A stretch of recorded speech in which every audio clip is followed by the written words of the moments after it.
We're all used to AI helping us out these days, like think Copilot suggesting code or ChatGPT whipping up a poem. But what if your AI could actually do things on your computer? Like booking a whole vacation Yeah, or filing your expense it's a reports. whole different ball game, right? Right.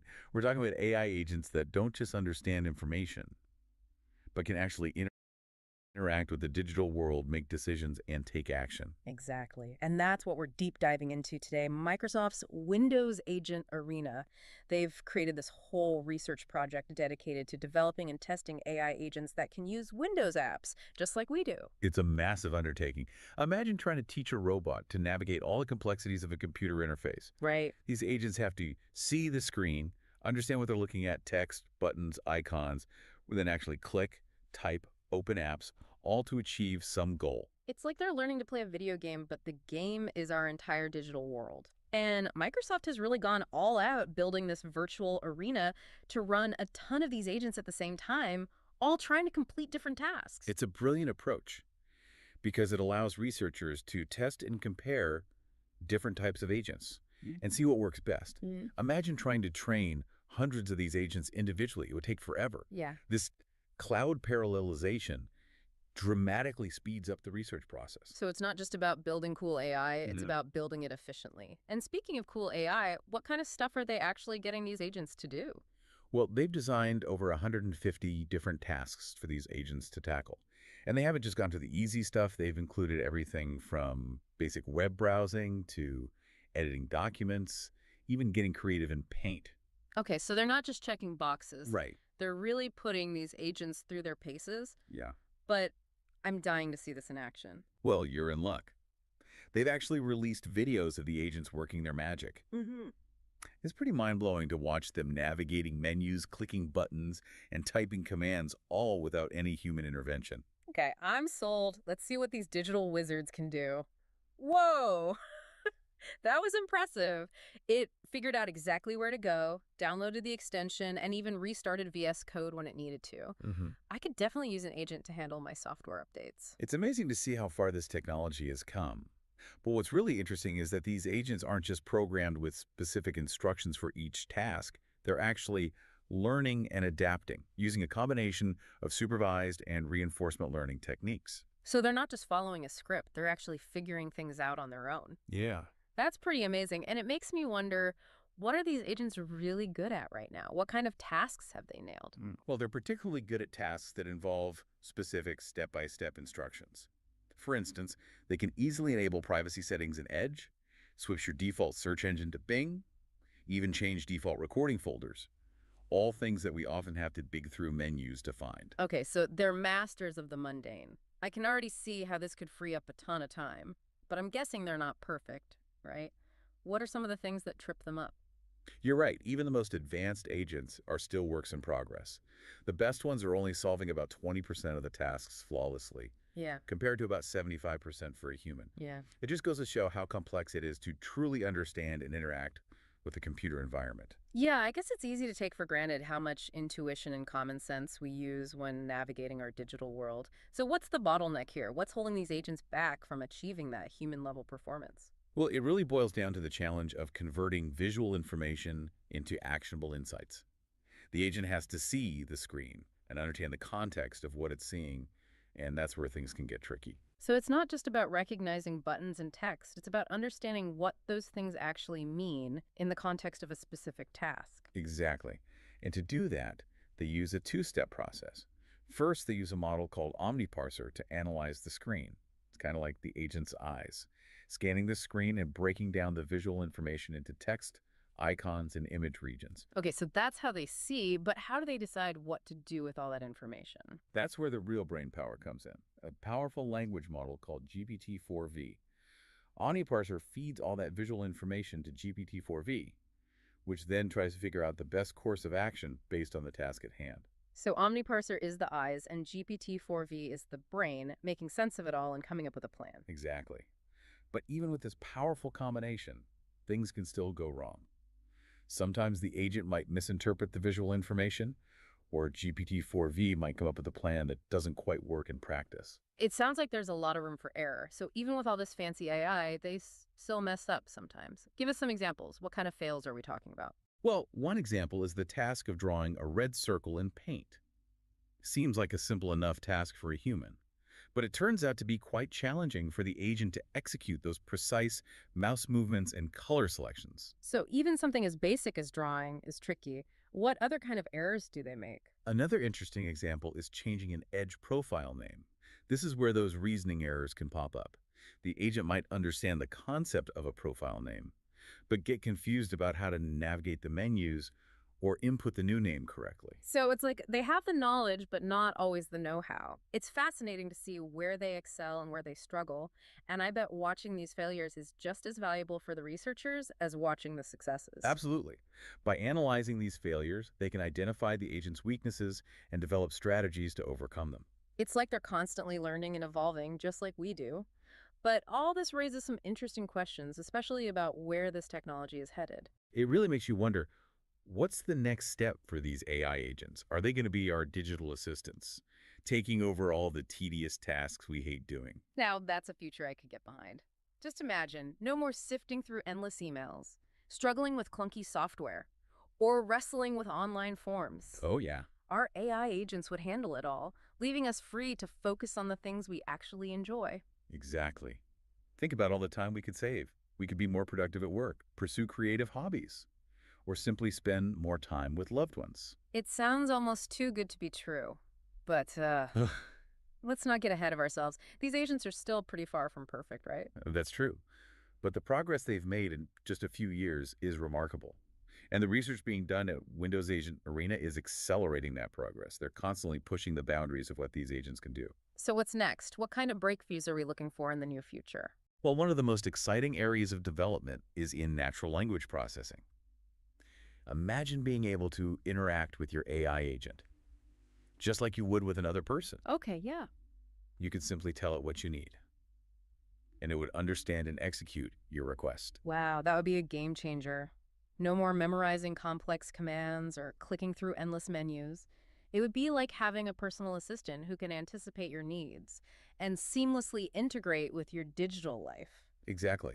And as these agents become more sophisticated, they could start collaborating with each other, forming complex networks that can solve problems far beyond the capabilities of any single agent. So instead of having one agent for email, one for scheduling, and another for web browsing, they could all work together, sharing information and coordinating their actions. Precisely. It's like having a team of digital experts working behind the scenes to make your life easier and more efficient.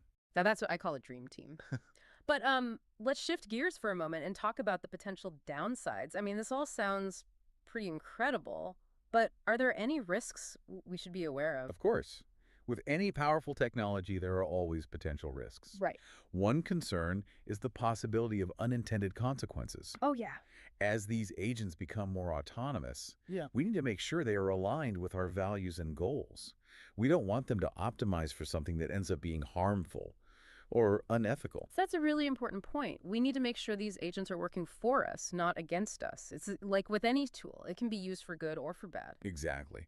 And that's why it's so important to have open and honest conversations about the ethical implications of this technology. We need to develop guidelines and safeguards to ensure that AI agents are used responsibly and for the benefit of humanity. It sounds like we need to find a balance between embracing the potential of this technology Right. while also being mindful of the risks. Absolutely. It's not about being afraid of AI, Yeah. but about being thoughtful and proactive in shaping its development. We need to make sure it's aligned with our values and goals as a society. And it's not just a technological challenge, it's Yeah. also a social and ethical one. Yeah, And it's one that we all need to be part of. yeah, definitely. Okay, so we've talked about the potential benefits and risks of AI agents, but I'm curious, what are some specific applications beyond our personal computers that really excite you? One area that has huge potential is healthcare. Imagine AI agents that can analyze medical data, Right. assist with diagnoses, and even personalized treatment plans. Wow. This could revolutionize how we approach healthcare, making it more accessible, efficient, and effective. Wow, that would be incredible. It would be like having a team of expert doctors and researchers working around the clock to keep us healthy. Exactly. And another area with massive potential is education. Imagine AI agents that can tailor learning experiences to each student's individual needs and abilities. This could help students learn more effectively and reach their full potential. That's such an important point. Not everyone learns the same way, and AI could help bridge that gap, providing personalized support and guidance to every student. Absolutely. And it's not just about personalized learning. AI agents could also automate administrative tasks, freeing up teachers to focus on what they do best, inspiring and mentoring their students. So it's not about replacing teachers, it's about empowering them to be even more effective. Exactly. And beyond healthcare and education, there are countless other areas where AI agents could make a difference. Think about transportation, where they could optimize traffic flow and reduce congestion, or manufacturing, where they could monitor equipment and prevent costly breakdowns. The possibilities are truly endless. It's like we're on the cusp of a new era where AI is seamlessly integrated into every aspect of our lives. And it all starts with research, like the work being done at Windows Agent Arena. By pushing the boundaries of what's possible, they're laying the foundation for a future where AI can help us solve some of humanity's greatest challenges. It's inspiring to think about what we can achieve when we combine human ingenuity with the power of AI. But I'm curious, what are some of the challenges that researchers are still grappling with? What are the biggest hurdles to overcome? One of the biggest challenges is ensuring that these agents are robust and reliable.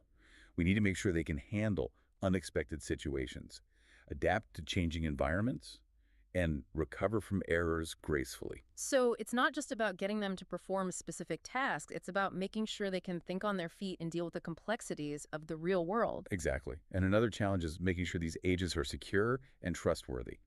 We need to prevent them from being hacked or manipulated, and we need to ensure they are used ethically and responsibly. That's a crucial point. We need to build trust and transparency into these systems from the ground up. Absolutely. Hmm. And that's why it's so important to have interdisciplinary collaborations between computer scientists, ethicists, social scientists, and policymakers. We need to approach this technology from multiple perspectives to ensure that it benefits society as a whole. It sounds like there's a lot of work to be done, but also a lot of potential for positive impact. But let's shift gears for a moment and talk about something a little more concrete. Earlier, we were talking about how these agents learn and adapt. Can you dive a little deeper into that? How do they actually acquire new skills and improve their performance? It's a fascinating process. That involves a combination of different machine learning techniques. One approach is supervised learning, where the agent is trained on a data set of labeled examples. Okay. For instance, it might be shown a series of screenshots and told which actions to take in each situation. So it's like giving them a digital textbook and having them study for a test. Exactly. Yeah. And as they process more and more examples, they start to learn the patterns and rules that govern the digital world. But can they learn beyond those specific examples? Can they generalize and apply their knowledge to new situations? That's where reinforcement learning comes in. In this approach, the agent is placed in a simulated environment and allowed to experiment with different actions. Okay. It receives rewards for successful actions and penalties for mistakes. And over time, it learns to optimize its behavior to maximize its rewards. So it's like giving them a virtual playground and letting them learn through trial and error. Exactly. And this approach is particularly effective for tasks that are difficult to program explicitly, such as navigating complex interfaces or interacting with dynamic environments. It sounds like a powerful combination. Supervised learning provides a foundation of knowledge, and reinforcement learning allows them to refine and adapt that knowledge based on real-world experience. Precisely. And by combining these techniques, researchers are pushing the boundaries of what AI agents can achieve. It's incredible to think about the potential here. We're talking about AI that can learn, adapt, and potentially even reason on its own. It's a truly exciting time to be working in this field, and I believe we're only scratching the surface of what's possible. So we've explored the amazing capabilities of these AI agents, the challenges they still face, and the ethical considerations we need to be mindful of. But I'm curious, what about the broader implications for society? How do you think this technology will impact our lives in the years to come? Well, I believe AI agents have the potential to transform nearly every aspect of our lives. Wow. They can automate tedious tasks, personalize our digital experiences, and even help us solve some of the world's most pressing problems. It sounds like we're talking about a future where technology is no longer a source of frustration and distraction, but a true partner in helping us achieve our goals and live more fulfilling lives. That's the vision, and research like Windows Agent Arena is paving the way for that vision to become a reality. It's inspiring to see how far we've come, and I can't wait to see what the future holds. But before we get too carried away with the possibilities, let's bring things back down to earth for a moment. We've been talking about all this amazing potential, but let's face it, sometimes even the simplest tech can be a pain. Like, how many times have you wrestled with a printer?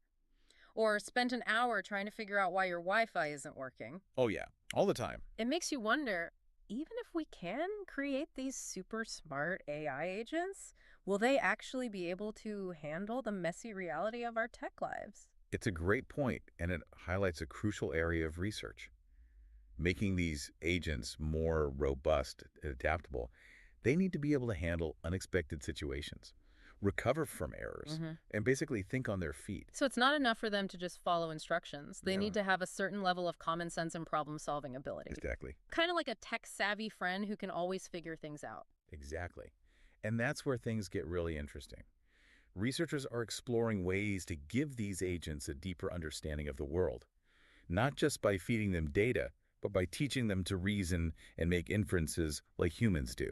So it's not just about memorizing facts, it's about understanding how things work and being able to apply that knowledge to new situations. Precisely. And that kind of reasoning ability is essential if we want these agents to be truly helpful in our everyday lives. Okay, I'm starting to see the bigger picture here, but let's zoom out even further. We've talked about AI agents on our personal computers, and you've hinted at applications in healthcare and education, but where else could this technology go? What are some of the more mind-blowing possibilities? Well, imagine a world where AI agents aren't just confined to our devices, but are actually embedded in the environment around us. Think smart cities that optimize traffic flow, buildings that adjust lighting and temperature based on occupancy, even factories that run autonomously. Wow, that's some next level stuff. It's like the Internet of Things, but on steroids, with AI agents as the brains of the operation. Exactly. And as we gather more data and develop more powerful AI models, these networks of interconnected agents could become incredibly efficient at solving complex problems that we can't even imagine today. It's both exciting and a little intimidating to think about how much potential this technology has. But like we discussed earlier, it's crucial that we approach it thoughtfully and responsibly. What steps can we take to ensure that these powerful AI agents are used for good? Well, one crucial aspect is transparency. We need to understand how these agents are making decisions, what data they're using, and what their goals are.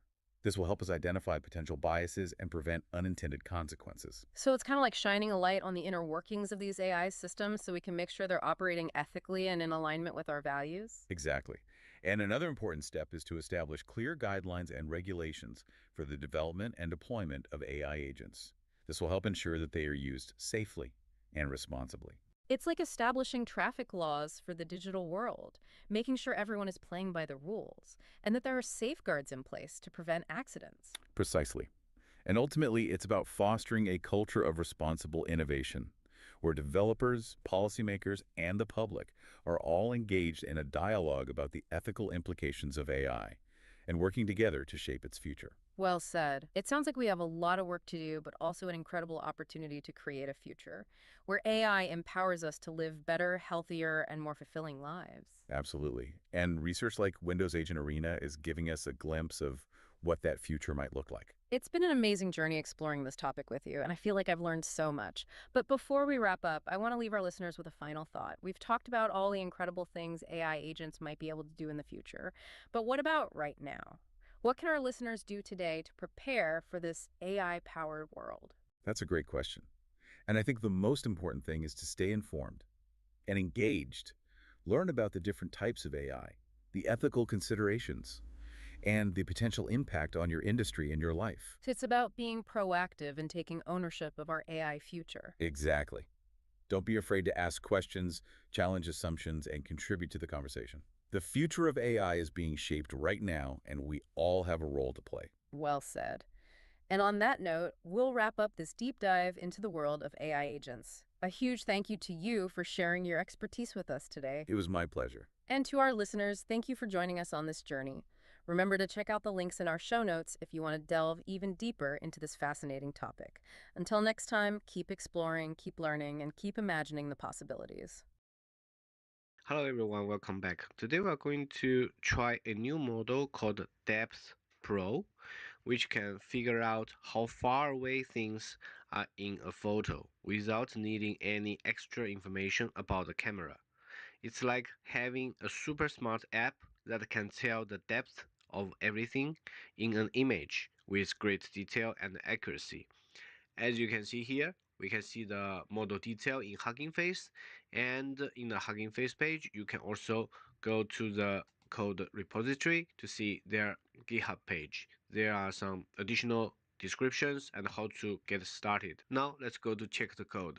Before we start, I would suggest you, if you can activate the GPU runtime option in Colab, please choose it. There are some free tier usage allowance to each user. After using it for some time, it may be blocked, but if you can choose it, or if you are a pro user, please choose it because it will let the model provide faster results. Now, to prepare the model to run in Colab, you can check both Hugging Face page and GitHub page. First thing we need to do is to clone the code of the GitHub page to Colab environment. Then we move the directory to the code directory and we install the package, download the model, and confirm the installation. Then we set up the Depth Pro path to make sure our code can easily access the model files when we import from the Depth Pro. Then we check the availability of GPU, and if you want, you can also do this part of the code to do additional check on the number of GPUs available. And here we're importing image for handle the image in later stage, and import this package of Depth Pro. And of course, these are some checks to make sure that the GPU is available. There may be some redundancy in my code, but I would suggest you, before you move to some critical points, always check if the device is available. Next, we load the Depth Pro model and a transformation function that will help us prepare our images for depth prediction. We'll move the model to GPU if it's available and set it to evaluation mode since we are only making predictions. Then we can also print out the status of the GPU if we want. Now in the implementation stage, you first need to prepare all the dependencies that's needed. Then we create this function to display original and predicted image side by side. And the next code block is going to process and display each uploaded image. And the most important part is in the middle. We just load image, move to GPU, run inference on GPU, and retrieve the depth map back to CPU for visualization. And eventually, we just run this function to upload, process, and display results. As you can see here, each time when you upload the image, the model is going to process the image and provide you with a predicted depth on the right. I'm choosing some images I find online. So the first one is a forest and mountain picture. And you can see this model can do quite a good job to let you know the depth, which you can interpret as the distance of the object from your standing point. But in some other cases, like this one, this is an image about the field. The part that you see here is not the same distance to your standing point from each point of the view, but the model can only detect some part of it. So I guess there are also some limitations, right? Because you cannot see like every individual object is precisely analyzed. Then we see this mountain view. Mountain view, I can tell you that this mountain is like in the middle of the depth of the picture. Then you can see there are further mountains in the background, and there are some green parts very close to us. Okay, the model does some job to identify some objects close to us, but some other parts are very fuzzy. Then we see this picture of the cathedral. Yeah, it's doing a better job because you can see there are many people identified which are close to us, and we have also a cathedral in the middle, then the sky in the far end. Then we can also see here this one is the inside of the building, and we can see there is a depth, which means that all the viewpoints is leading to one door. You can see here. After processing, we can see this is the direction where everybody is going, and you can also see the people here. So it's doing good job. And then this one is about a football stadium, and you can see it identified some of the poles very close to us, and the stadium is like in the middle. It can also identify the edges, but for the lower side, it's not very easily detectable. So the model does not put dark color here. And you see this one is inside of the football pitch. About this picture, we can see the light, and we can see there are some sitting places in the stadium and also the pitch. However, the model cannot predict the depth correctly because you see it's all fuzzy. Then this is another picture. This picture actually is showing the cathedral in a very close distance, but the model just gets a very fuzzy prediction. I mean, it's not like the previous one, like this one. From some distance from the cathedral or inside of the building, we can see quite clear the main object and the main object's distance. But these two, about the inside of the football pitch and the close image, they are not doing so well. Then we take a look at this picture is a street view of New York, and you can see this one. The prediction is quite precise because you see the most close objects like this car and the one person riding the bike are clearly identified, and we can also see the further we go down the street, the distance is going to increase. So in general, this model works fine. And if you are interested in this field or you are interested in playing with model, you can try it using this code. So there are many open source or free models on HuggingFace. I'm going to try them and also share with you in later videos. But before I end this video, one thing I want to mention to you is that usually for all the free model, there is a very clear description to tell you how to use the model, how to try it, and please also pay attention to the license type of each model because some of them don't have the limit of usage, but the others may have. I do encourage you to check the different resources in HuggingFace or in other sources and try these models so you can better understand what the model does and if you can incorporate this model to your workflow or to your product. I wish you like this video. If you like it, please give it a like. If you like my channel, please subscribe. See you next time. Bye bye. All right, let's dive into generative AI and how it's really changing businesses. We're going beyond the hype today Yes, definitely beyond the hype. and looking at some hard data. For sure. We're going straight to the source with the 2024 report, Navigating Gen AI's Early Years. It's a good one. It's from AI at Wharton and GBK Collective. Think of this deep dive as your cheat sheet for understanding the real trends, the opportunities, and also the challenges that companies are facing as they adopt this tech. Right, because it's not just about the shiny new toy anymore, is it? We're past that initial wow phase with Gen AI. Businesses are actually using it now, figuring out the ROI, Yeah, the practical application. It's getting real. that's a good point. It's not all theoretical anymore. And the report has some great insights from actual business leaders who are using Gen AI right now. Oh, absolutely. One tech telecom executive even called it a world changer for their productivity. Wow, that's a big statement. Yeah, it is. And that kind of enthusiasm mixed with real-world use cases is what makes this so exciting, I think. Definitely. And the impact is spreading. Remember last year how some departments were slower to adopt Gen AI, like marketing, operations, and HR? Yeah, they seem to be lagging behind a bit. Well, this year, Gen AI usage has practically doubled across all business functions. It's everywhere now. So it's become truly ubiquitous. Exactly. I was really interested in what that retail leader said about Gen AI changing how they create content and plan their strategy. I marked that one in the report. That's a good one. And then in HR, people are using it for everything: data analysis, writing memos, even finding potential candidates. It really shows you the range of what Gen AI can do. And this huge increase in adoption is matched by a pretty stunning increase in investment, too. Spending on Gen AI has gone up by 130% since last year. Wow. The average company is spending $10.3 million on it now. So you can see they're serious about this. That's a big number. Yeah.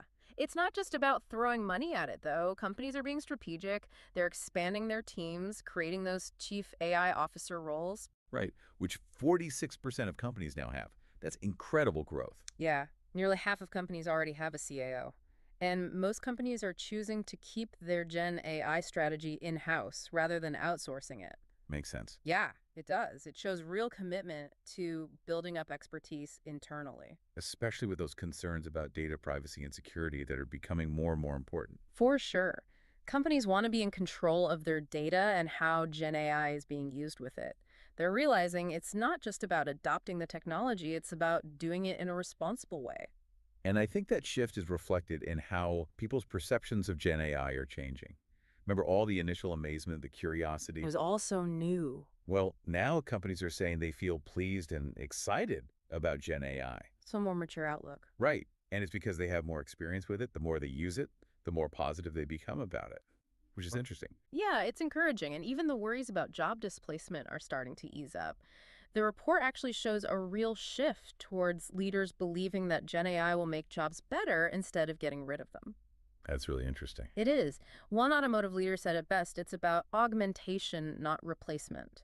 I like that. I do too. It really gets at the potential for Gen AI to empower people For sure. Make them better at what they do. rather than making them obsolete, right? Exactly. So we're seeing most leaders agree that Gen AI is having a positive impact, but it hasn't quite reached highly impactful status in most areas, at least not yet. True, except for one big exception, IT.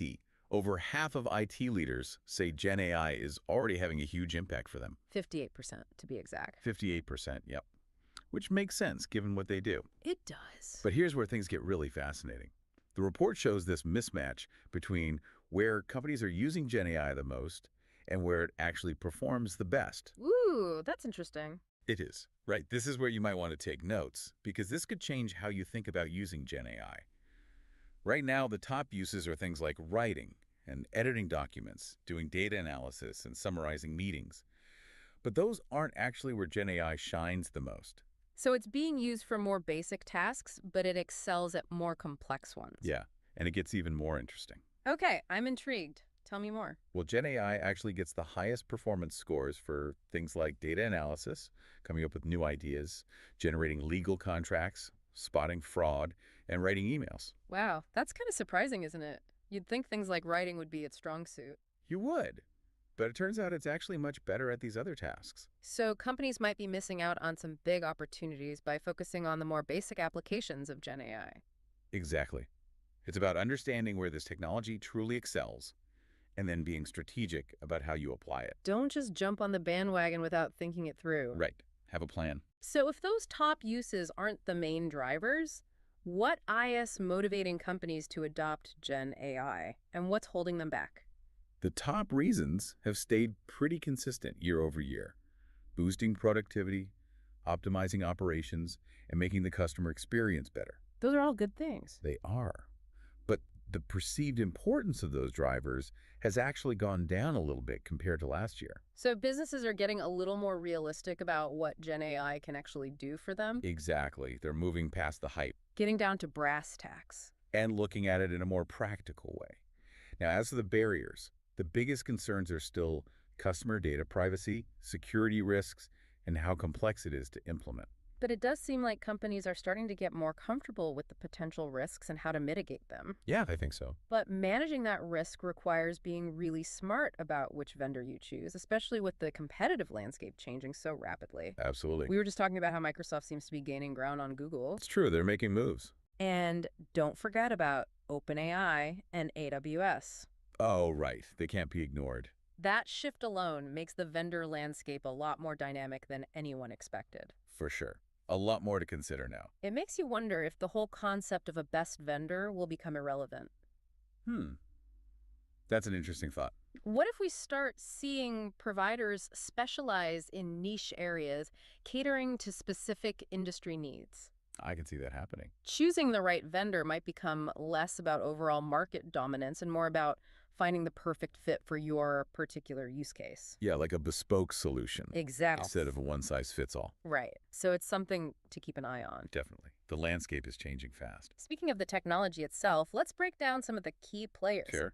For anyone who needs a quick refresher, we're talking about large language models, or LLMs. Right, the foundation of a lot of Gen AI applications. These are the complex algorithms that power many of the Gen AI applications we use every day. Exactly. And when it comes to LLMs, OpenAI's GPT is still the dominant force. It's still the big one. 79% of decision makers are either using it or planning to use it. Yeah, it's hard to beat. But it's not the only game in town anymore. Definitely not. The report shows that companies are becoming increasingly familiar with a broader range of LLMs. They're exploring their options. They're not putting all their eggs in one basket. Smart move. And of course, we can't forget about the chatbots. Oh yeah, the chatbots. They've become so ubiquitous. It seems like there's a new one every day. ChatGPT and Copilot are the go-to choices for many businesses with commercial subscriptions. Right, the big names? While individual users seem to gravitate towards Claude and Perplexity, Yeah, I've heard good things about those. it feels like every day there's a new chatbot designed to solve a specific need. It's amazing. But with all this talk about technology and trends, it's easy to lose sight of the bigger picture. It's true. What does this all mean for the listener? Right, what's the takeaway? What are the key takeaways they should be thinking about? Well, the first thing to understand is that generative AI is not a passing fad. This is here to stay. It's rapidly being integrated into the very fabric of businesses of all sizes. It's incredible how quickly things are changing. Just a year ago, Gen AI felt more like a novelty. It did, didn't it? Now it's becoming a core part of how businesses operate. It's essential. And that brings us to a crucial point. Okay, what's that? The next few years will be critical for businesses to figure out the most effective ways to leverage Gen AI They need a plan. while simultaneously mitigating the risks. Right, that's a balancing act. We need to move beyond the experimentation phase and into strategic implementation, Get serious about it. especially when it comes to those concerns around data privacy and security. Yeah, those are big ones. The report really highlighted those as major considerations for businesses. And rightfully so. Absolutely. Businesses need to be proactive about addressing these challenges head on. Not bury their heads in the sand. It's about establishing clear guidelines for data usage, implementing robust security measures, and ensuring that the development and deployment of Gen AI is done responsibly and ethically. So practically speaking, what can businesses do to ensure responsible adoption? What should they be focusing on? Well, one key area is education. Educating their employees. Yes, it's crucial for decision makers and employees alike to understand the capabilities and limitations of Gen AI. Don't overpromise. We need to move beyond the hype and develop a realistic understanding of what this technology can and cannot do. No magic bullets. Right. It's like anything else in business. Exactly. You can't just throw a new tool at a problem without proper training and expect it to work miracles. You need to know how to use it. Investing in training and upskilling programs will be essential. Absolutely. Make sure your people are ready. But it's not just about technical skills. Oh, good point. We also need to cultivate critical thinking and problem-solving abilities so that employees can effectively work alongside these powerful AI systems. Right. They need to be able to think for themselves. It's not about being replaced by AI. Come on, It's man. about working with it. Exactly. So it's a two-pronged approach. Okay. I like that. Develop the technical expertise to use the tools and the critical thinking skills to apply them strategically. Makes sense. And this brings us to another critical consideration: All right. What's that? the impact on the workforce. Ah, yes. The big question. A lot of people are naturally concerned about the potential for job displacement. It's understandable. Every time there's a major technological shift, there are questions about how it will affect jobs. It's a natural reaction. But the report suggests we might be focusing on the wrong question. Oh, interesting. What do you mean? Instead of asking, will AI replace jobs? Right. Maybe we should be asking, Yeah. how can we use AI to make our workforce better? I like that. Remember how we talked about the change in how people see Gen AI? Yeah, definitely. More and more leaders are starting to see it as a way to improve jobs, not get rid of them. So it's about augmentation, not replacement. Exactly. Like having a super efficient assistant, Yeah. freeing you up to focus on the more strategic stuff. Right. Think about that retail leader we talked about. The one who's using Gen AI for content? Yeah, they're not firing their marketing team. They're giving them the tools to get even better results. It's about working smarter, not harder. Exactly. So maybe we shouldn't be afraid of Gen AI. I don't think so. Maybe we should be looking at how it can help us be more productive and creative. That's the right way to look at it. But there's a challenge here, isn't there? There is. Businesses need to be adaptable. They do. Because this technology is changing so fast. It's evolving at an incredible pace. To really thrive in this new world of Gen AI, companies need to be willing to learn constantly Absolutely. and adjust their strategies quickly. And prioritize innovation. It feels like we're on the edge of a huge shift in technology. It does, doesn't it? The businesses that can ride this wave and adapt will be the ones that succeed. I think you're right. It's a time of huge opportunity, It is. but also a lot of disruption. For sure. The companies that can embrace change, learn quickly, and keep innovating will be the ones that write the next chapter of business. But it's not just about businesses adapting, is it? No, it's not. Individuals need to be ready for this shift too. They absolutely do. This brings up a really important point. Okay. How will Gen AI change individual careers? Right. What skills will people need to succeed in the future? It's almost like we need another deep dive just to unpack that. We might.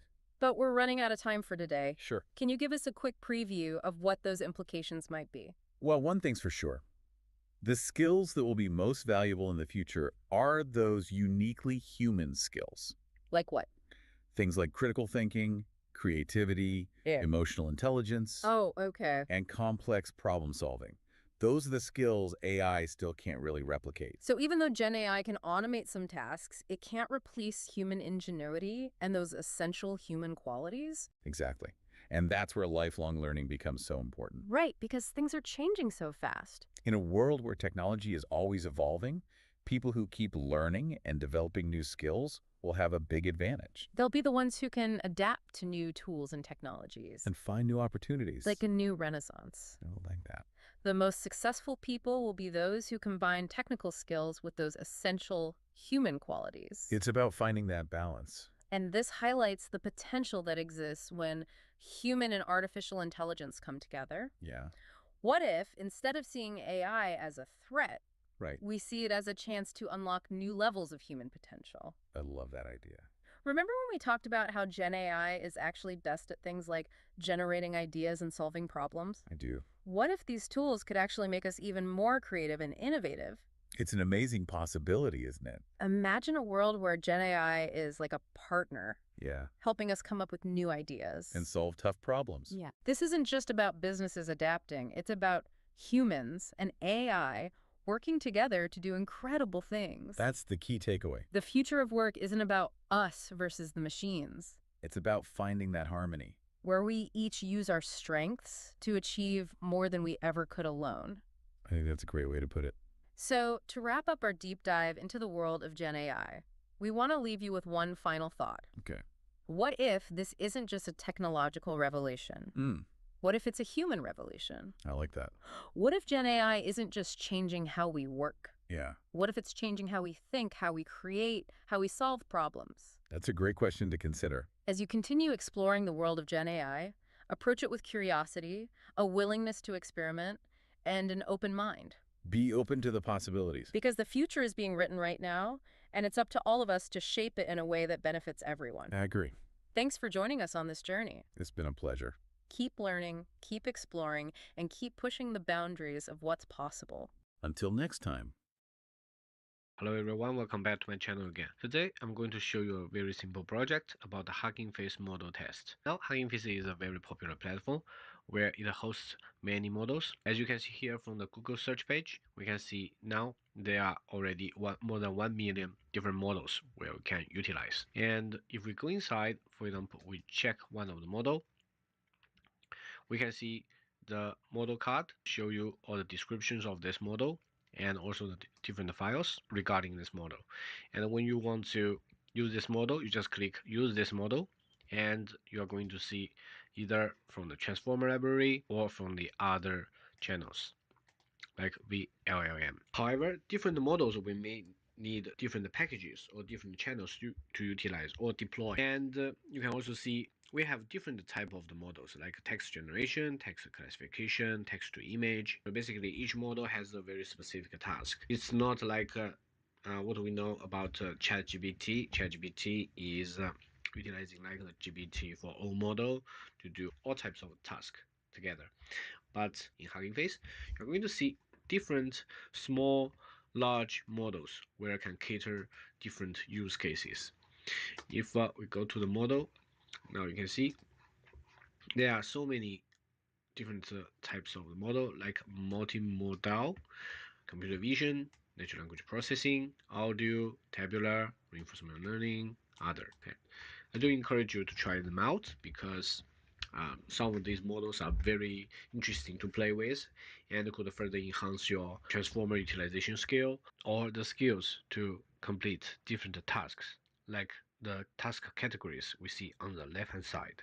Yeah, so it's very convenient to utilize Hugging Face to try out different models. Now, let's check the code to test some of the models. Before we start, we need to install different dependencies that's necessary for our test. Then the first thing that we need to do is to import different models. And in here, the first task, we're going to do text generation. I chose a model which is only 231 megabytes. It's called T5.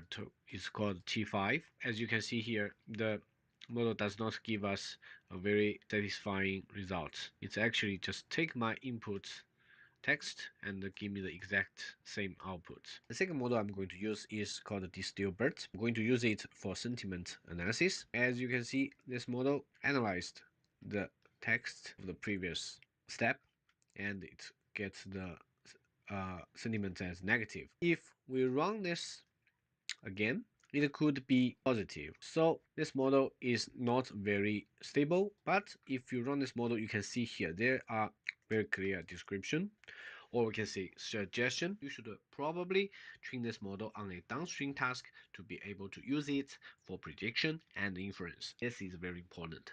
So this is a very basic model that you need to further fine tune for your specific task. If you use it like this, you will not, or most likely you are not going to get a very satisfactory result. And then here you can see we are going back to the Q&A model of BERT, but here I only have a very simple logic to see if the previous sentiment is negative or positive. Then I'm going to ask different questions to the model. But here, this is only for demonstration purpose. You can easily identify that the question is not including the context. The pipeline is not very robust because you get the sentiment from the previous answer, but you are not including all the context of the previous answers. This one is just to let you know that you can add this logic in your pipeline, but to make sure that you get the answer you want, you need to consider the context. Without context, this model will do a freestyle answer.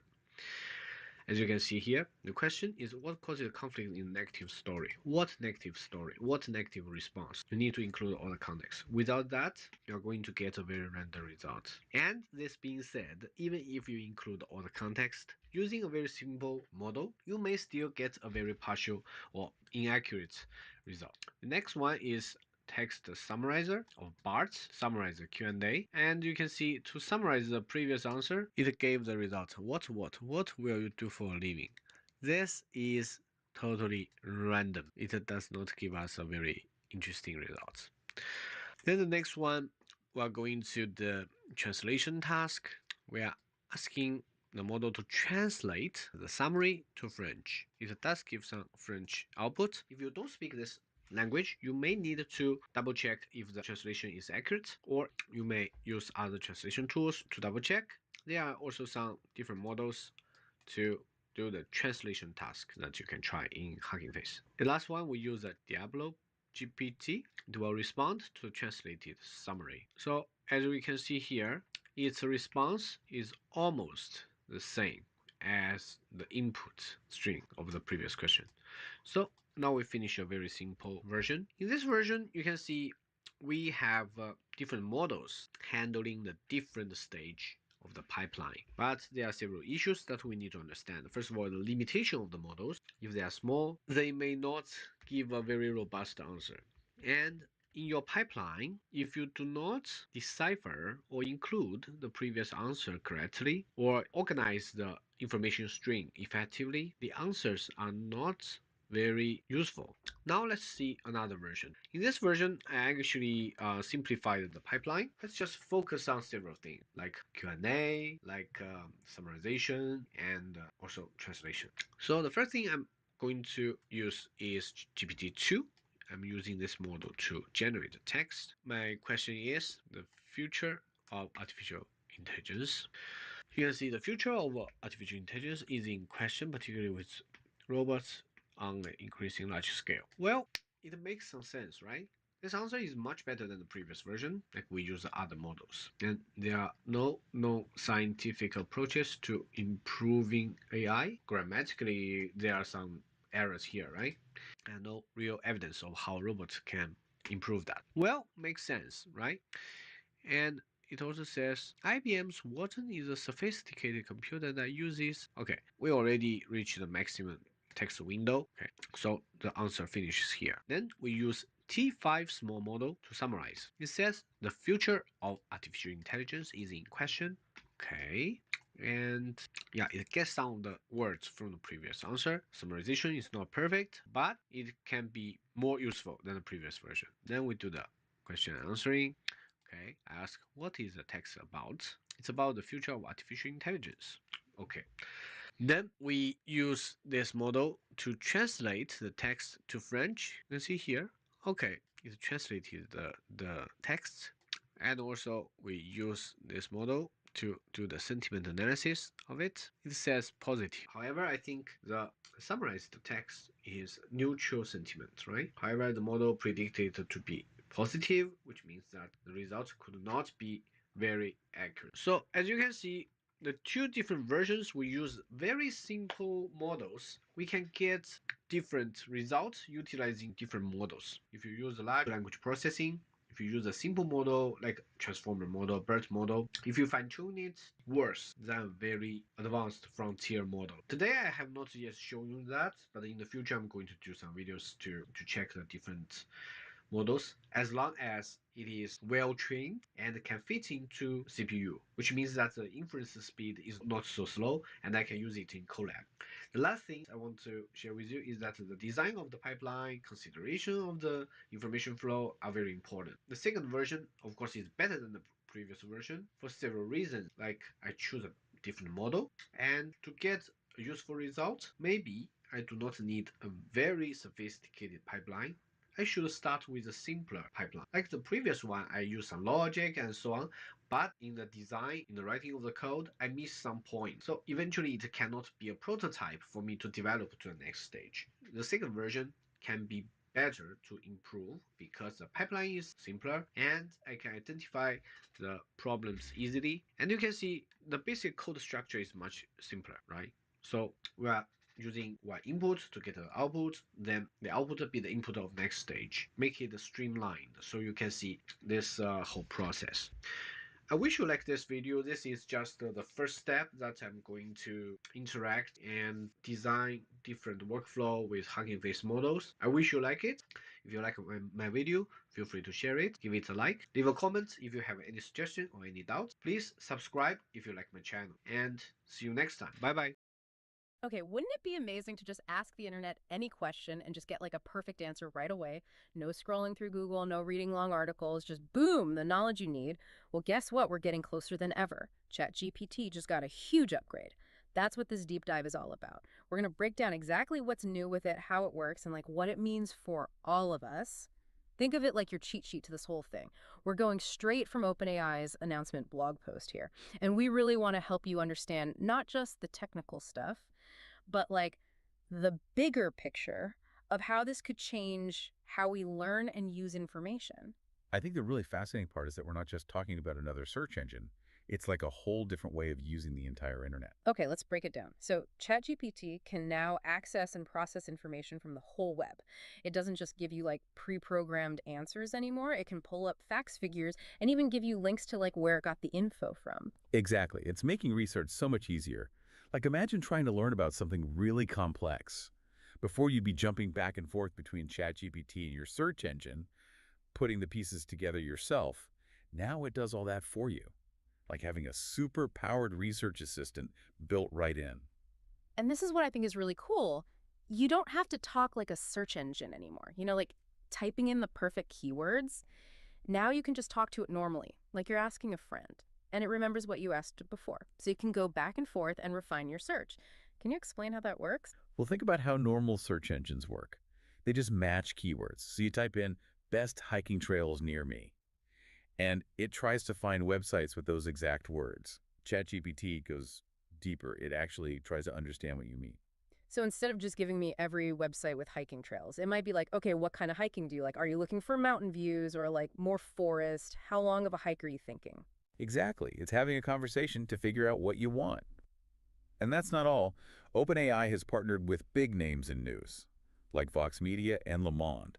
So you can get up-to-date info on things like the weather stocks and breaking news, all within ChatGPT. Yeah, I saw that. It seems like they're trying to make sure this new search is accurate and trustworthy, not just grabbing stuff from anywhere on the web. They're going to reputable sources. Yeah, that's key. They're really emphasizing that. Yeah. Pam Wasserstein, the president of Vox Media, said, "This will better highlight and attribute information from trustworthy news sources, benefiting audiences while expanding the reach of publishers."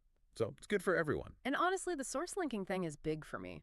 You know how many times you read something online and you're like, wait, where did they get that? Mm-hmm. Now you can see exactly what articles or websites ChatGPT is using. It's all about being transparent and giving users the power to check things themselves.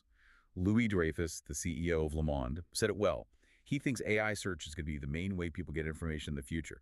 But it's really important to safeguard journalism's core values and integrity. Being able to verify sources is a big part of that. Okay, this all sounds amazing, but I gotta admit, I'm a little lost on the how it works part.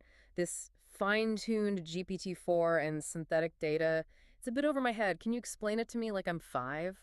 Okay, so imagine ChatGPT has this huge library. It's got all these real web pages, articles, and stuff. But OpenAI made a special section filled with what they call synthetic information. It's basically carefully written summaries, explanations, and examples that help ChatGPT understand complicated ideas.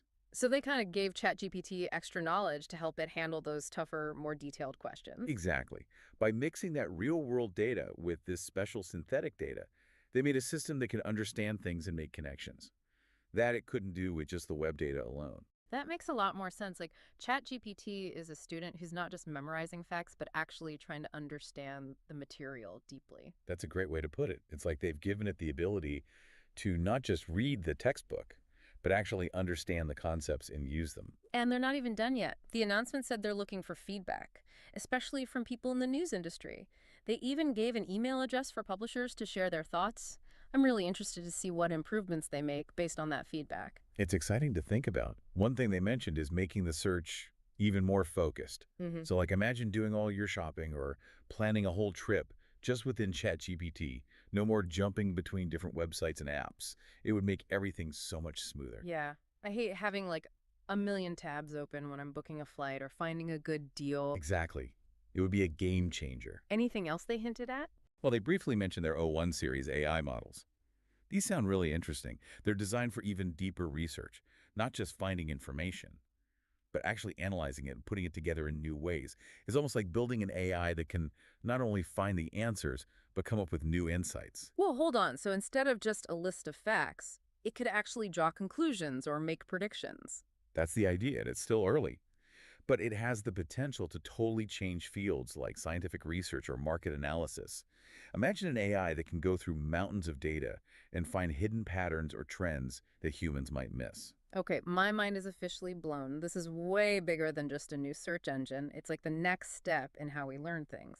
It's almost like we're moving from a searching mindset to a knowing mindset. Instead of having to hunt down information, it just comes to us.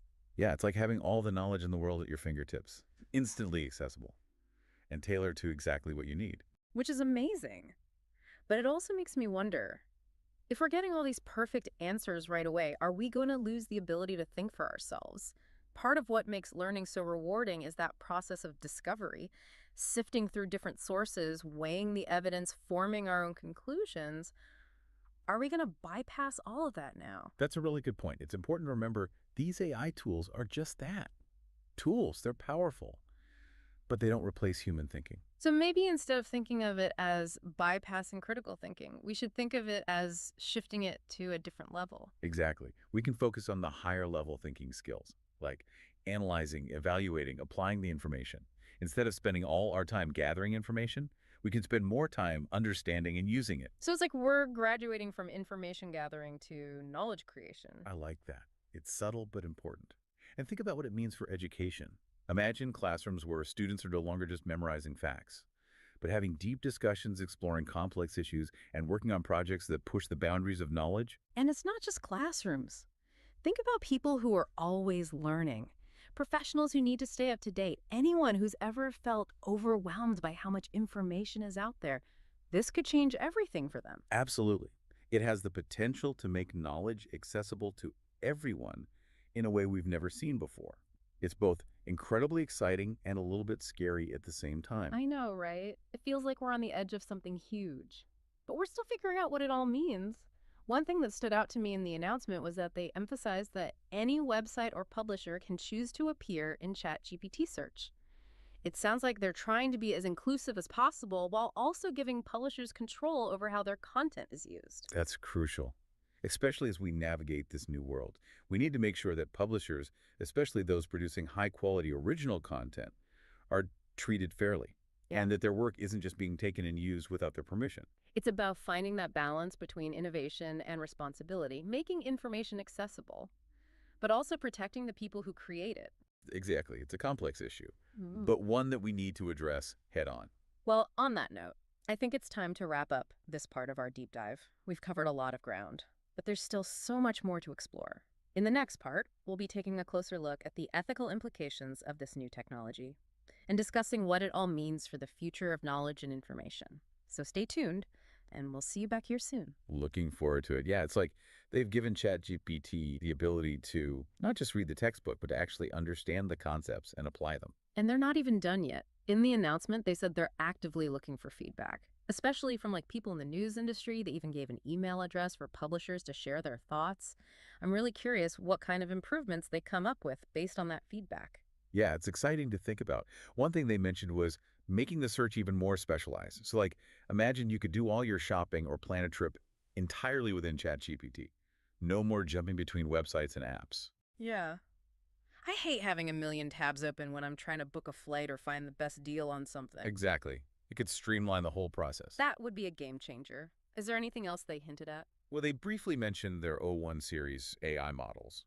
And these sound really interesting. They're designed for even deeper research capabilities, going beyond just finding information, to actually analyzing it and putting it together in new ways. Whoa, hold on. So instead of just getting a list of facts, it could actually draw conclusions or make predictions based on what it finds. That's the idea. It's still early days, but it has the potential to totally change fields like scientific research or market analysis. Imagine an AI that could sift through mountains of data and find hidden patterns or trends that humans might miss. Okay, my mind is officially blown. This is way bigger than just a new search engine. It's like the next evolution of how we access knowledge. It's almost like we're moving from a searching mindset to a knowing mindset. Right. Instead of having to hunt down information, it just comes to us. Yeah, it's like having the collective knowledge of humanity at your fingertips, instantly accessible and tailored to your specific needs. Which is incredible, but it also makes me wonder if we're getting all these instant, seemingly perfect answers, are we going to lose the ability to think critically and independently? Part of what makes learning so rewarding is that process of discovery, sifting through different sources, weighing the evidence, forming our own conclusions. Are we going to bypass all of that now? That's a valid concern. It's important to remember that these AI tools are just that, tools. They're powerful, but they're not a replacement for human thought and judgment. So maybe instead of thinking of it as bypassing critical thinking, we should think of it as shifting it to a different level. Exactly. We can focus on the higher level thinking skills, Mhm. analyzing, evaluating, applying the information we receive. Instead of spending all our time gathering information, we can spend more time understanding and using it. So it's like we're graduating from information gathering to knowledge creation. I like that. It's a subtle but important distinction. And think about the implications for education. Imagine classrooms where students are no longer just memorizing facts, but engaging in deep discussions, exploring complex issues, and collaborating on projects that push the boundaries of knowledge. And it's not just about classrooms. Think about lifelong learners, professionals who need to stay up to date in their fields. Anyone who's ever felt overwhelmed by the sheer amount of information out there, this could be a game changer for them. Absolutely. It has the potential to democratize access to knowledge in a way we've never seen before. It's both incredibly exciting and a little daunting at the same time. I know, right? It feels like we're on the cusp of something truly revolutionary, but we're still figuring out what it all means. One thing that stood out to me in the announcement was that they emphasized that any website or publisher can choose to appear in ChatGPT search. It sounds like they're trying to be as inclusive as possible while also giving publishers control over how their content is used.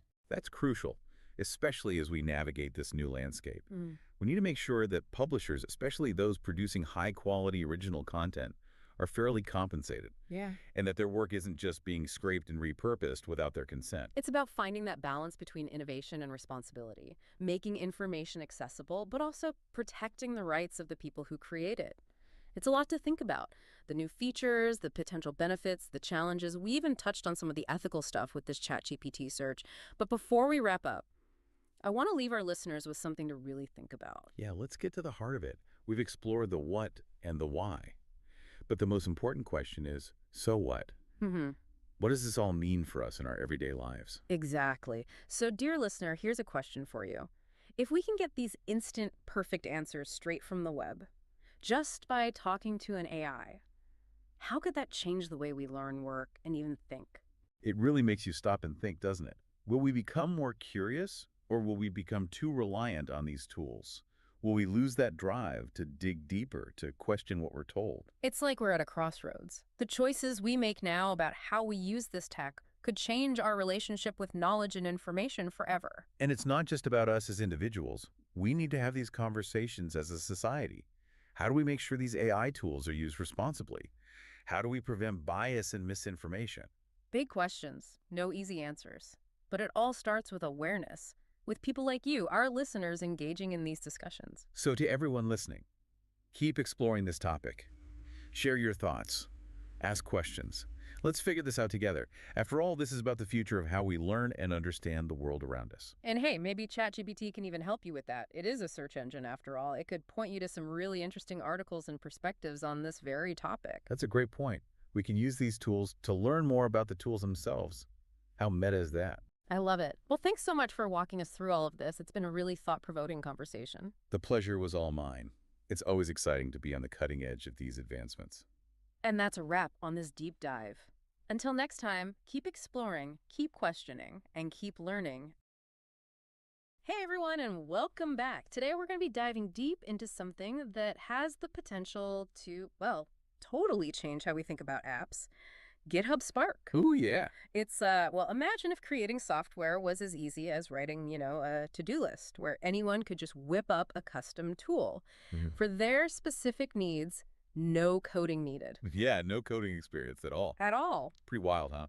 It is wild. We're talking about personalized learning aids or like a unique news aggregator, even like that silly game your 6-year-old made up Without a single line of code. without a single line of code. It's pretty amazing. It is amazing. And we're going to unpack just how this is even possible using this announcement from GitHub next. So Spark's big idea is to make creating software as personal as setting up your computer, right? Yeah, You think about it. like your dev environment. Yeah, you're spending time customizing your desktop, picking out the perfect font, arranging your icons just so.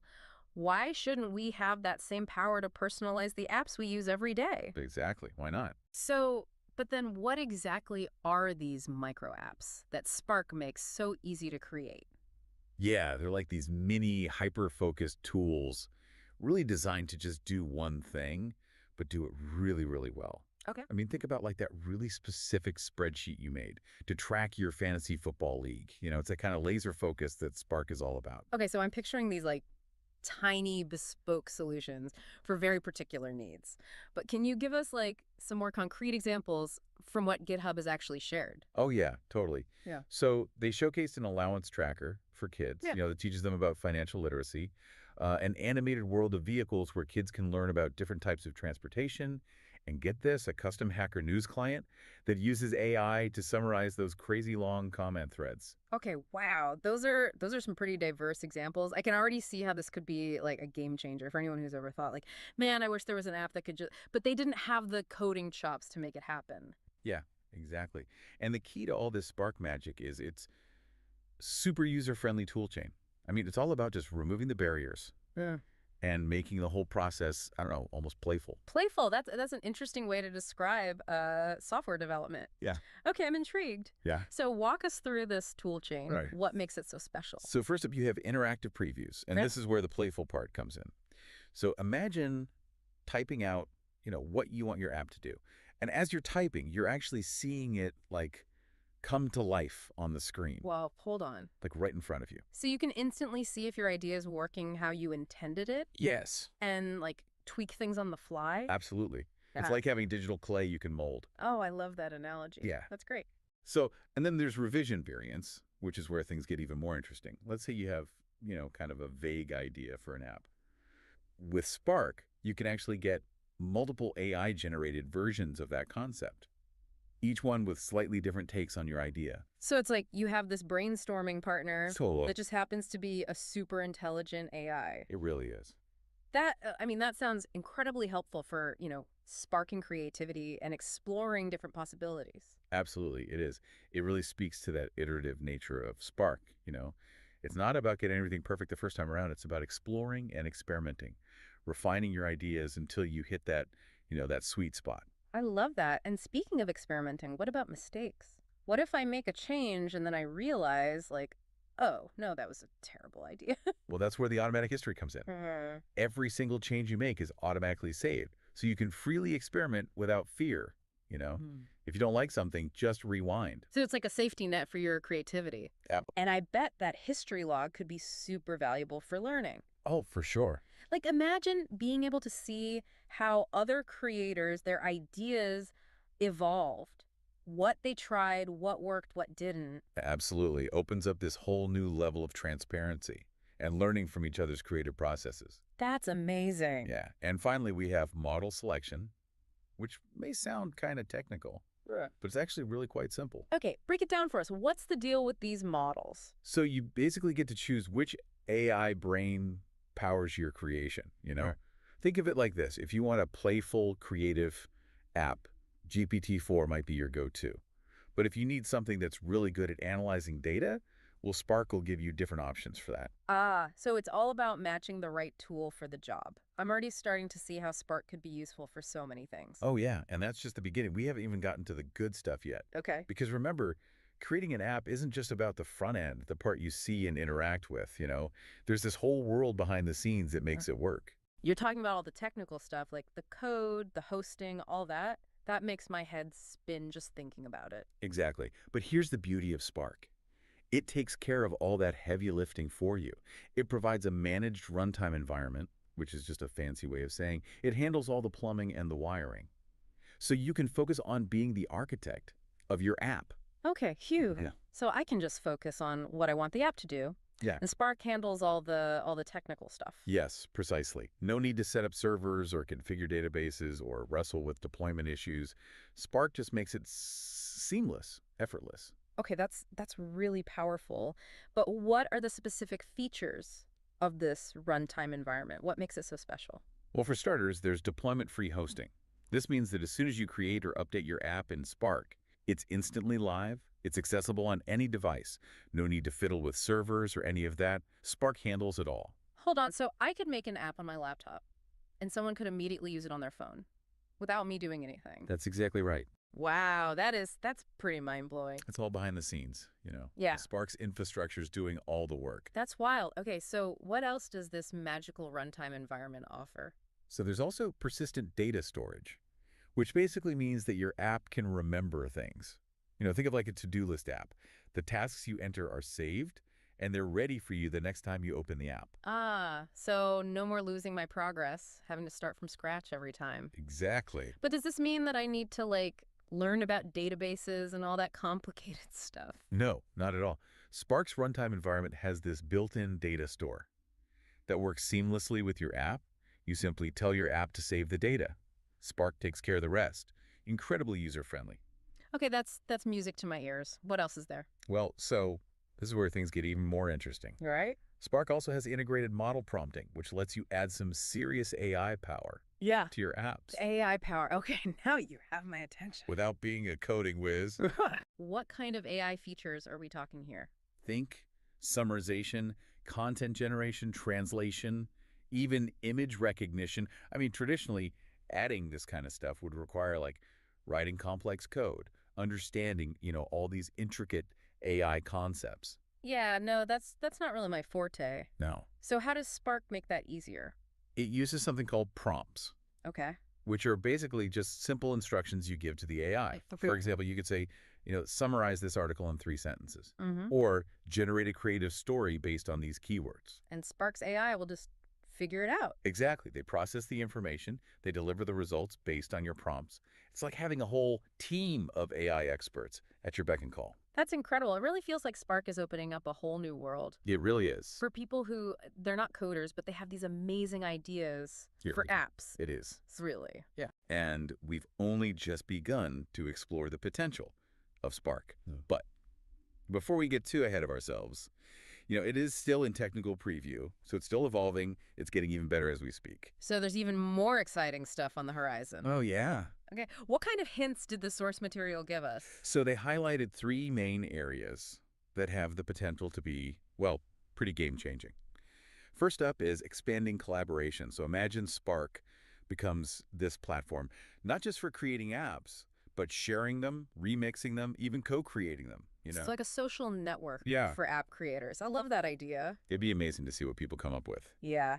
All these collaborative projects. For sure. And then there's deeper customization. The source material mentions something called X-ray mode, which sounds pretty cool. Okay, so I'm picturing like this futuristic interface where you can like see the inner workings of your app. What exactly is X-ray mode? Think of it as a way to really get under the hood and fine-tune specific behaviors without needing to code. For those that want a little more control. Okay, so it's like striking that balance between ease of use for beginners and then these more advanced options for, people that want to dig a little deeper. Exactly. Yeah. And then the third area of exploration is expanding capabilities. Yeah. And this is where things get really interesting. Okay. Because the possibilities are basically limitless. Okay. They mention things like integration with third-party services, file storage, even vector search. Wow. That sounds like Spark is really on a trajectory to become this incredibly versatile and powerful platform. Absolutely. The potential is vast. Yeah. I mean, it spans everything from personal productivity to education to entertainment Right.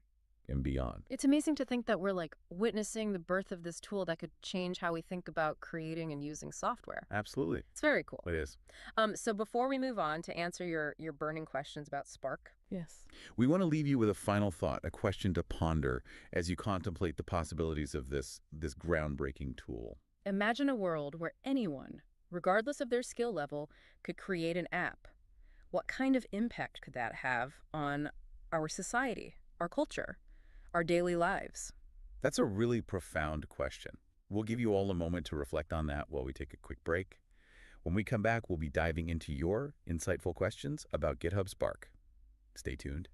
Welcome back, everyone. I don't know about you, but my mind is kind of buzzing with possibilities after that deep dive into Spark's features. It feels like we've only scratched the surface. Oh, we have. You're right to be excited. But before we get too carried away with all the amazing things Spark can do, let's take a step back and address a question that might be lingering in your minds. Okay. How does Spark actually turn your ideas into working code? That's a great point. We've talked about describing what you want your app to do, in like plain English. But how does that translate into, the ones and zeros that computers understand? It sounds like magic. Yeah, it might feel like magic, but it's actually the result of some, incredibly clever engineering and powerful AI. Remember how we talked about model selection? Yeah. Well, those AI models, they're the secret sauce behind Spark's code generating abilities. So when I tell Spark I want an app that helps me plan my weekly meals, an AI model just figures out how to turn that into lines of code. Exactly. Those models have been trained on mountains of code and data, allowing them to understand your intent and then generate that code to bring your vision to life. That's incredible. But I imagine there's still a level of refinement involved. What if the AI doesn't quite get it perfectly on the first try? Well, that's where those interactive previews and revision variants we talked about, they come in. Remember, Spark is all about that iteration and collaboration, even with the AI. You can see the result of your instructions in real time, and if something isn't quite right, you can refine your description or choose from the AI suggestions. So it's like a back and forth process, like a conversation between the user and the AI until you get that, That desired outcome, I love that. It's like having a superpowered coding buddy that's helping you refine your ideas. Exactly. And with the automatic history, you can always go back to previous versions, undo changes, or even explore different paths, you know? It really encourages that experimentation. It's like having a time machine for your app development. It really is. Okay, so speaking of different paths, let's talk about the visual side of things. Spark boasts the filmable design system, but what does that actually mean for the user? So basically, you don't need to be a graphic designer to make your apps look amazing. Spark provides this set of, pre-designed UI components and themes that you can easily apply to your creation. So like buttons, menus, layouts, all that's already like taken care of. Exactly. You can customize, colors, fonts, the overall style to match your preferences or even like your brand if you have one. It's Okay. all about empowering you to create these like really polished professional looking apps Yeah. without needing a design degree. Oh, that's fantastic. For someone like me who can, code a bit but struggles to make things look aesthetically pleasing. Okay, so let's shift gears now and talk about the behind the scenes magic that makes these apps actually work. We keep mentioning the managed runtime environment, but what does that actually entail? So this is where Spark really shines in terms of simplifying the development process. Think back to that analogy we used. You're the architect designing your app, but you don't have to worry about the plumbing, the electrical wiring, any of those complex systems that, keep a building running. Because Spark handles it all for you. Exactly. Yeah. Traditionally, building an app requires setting up servers, managing databases. You deal with a whole bunch of technical headaches. But Spark's managed runtime environment takes care of all that in the background. So you can just focus on, the creative aspects of your project. So I can just dive into building the app, Yeah. and Spark's handling all the technical stuff for me. That's exactly it. No more wrestling with server configs or spending hours troubleshooting databases. Spark takes care of it all, making it super accessible and, user-friendly. But let's break down some of the key features of this runtime environment. Yes, it all sounds so seamless. I'm curious to understand what's happening under the hood. Okay, well, first up, we have deployment-free hosting, which we, touched on earlier. It means that your app is instantly live and accessible on any device as soon as you hit save in Spark. No separate deployment step needed. That's incredible. It really removes all the friction and barriers that traditionally come with, getting an app out in the world. Exactly. And then there's persistent data storage, Wow. which, as we discussed, it allows your app to remember information. Right, like saving user preferences or remembering items in like a shopping cart. It's essential for making apps feel, truly personalized. Exactly. And the beauty is Spark provides all this functionality Yeah. without you needing to know anything about databases or, complex data structures. It's all handled seamlessly in the background. So it's like having this personal assistant who just takes care of all the tedious details. It is. Okay, so what other tricks does this magical runtime environment have up its sleeve? Well, this is where we get to the really exciting stuff, integrated model prompting. Okay. Remember how we talked about adding AI superpowers to your apps? Yes, I'm all ears. Tell me more. So it's surprisingly simple. You define these things called prompts, which are basically just like plain English instructions. Hmm. For the AI models, let's say you want your app to, summarize news articles. You could create a prompt that says, give me a 3-sentence summary of this article, highlighting the key takeaways. And Spark's AI models will just take that instruction and do the rest. Exactly. They analyze the article, they extract the most important information, Yeah, and they generate a concise summary, all based on your prompt. that's amazing. It feels like we're on the verge of this whole new era of app development Yeah. where anyone can use the power of AI to make truly intelligent and interactive experiences. It really is an exciting time. It's democratizing access to these, very powerful technologies, Mm. making it possible for anyone to build apps that were, I don't know, once only imaginable in science fiction. It's pretty mind-blowing to think about the possibilities. But before we get too carried away with, visions of the future, we have one more crucial aspect of Spark to cover.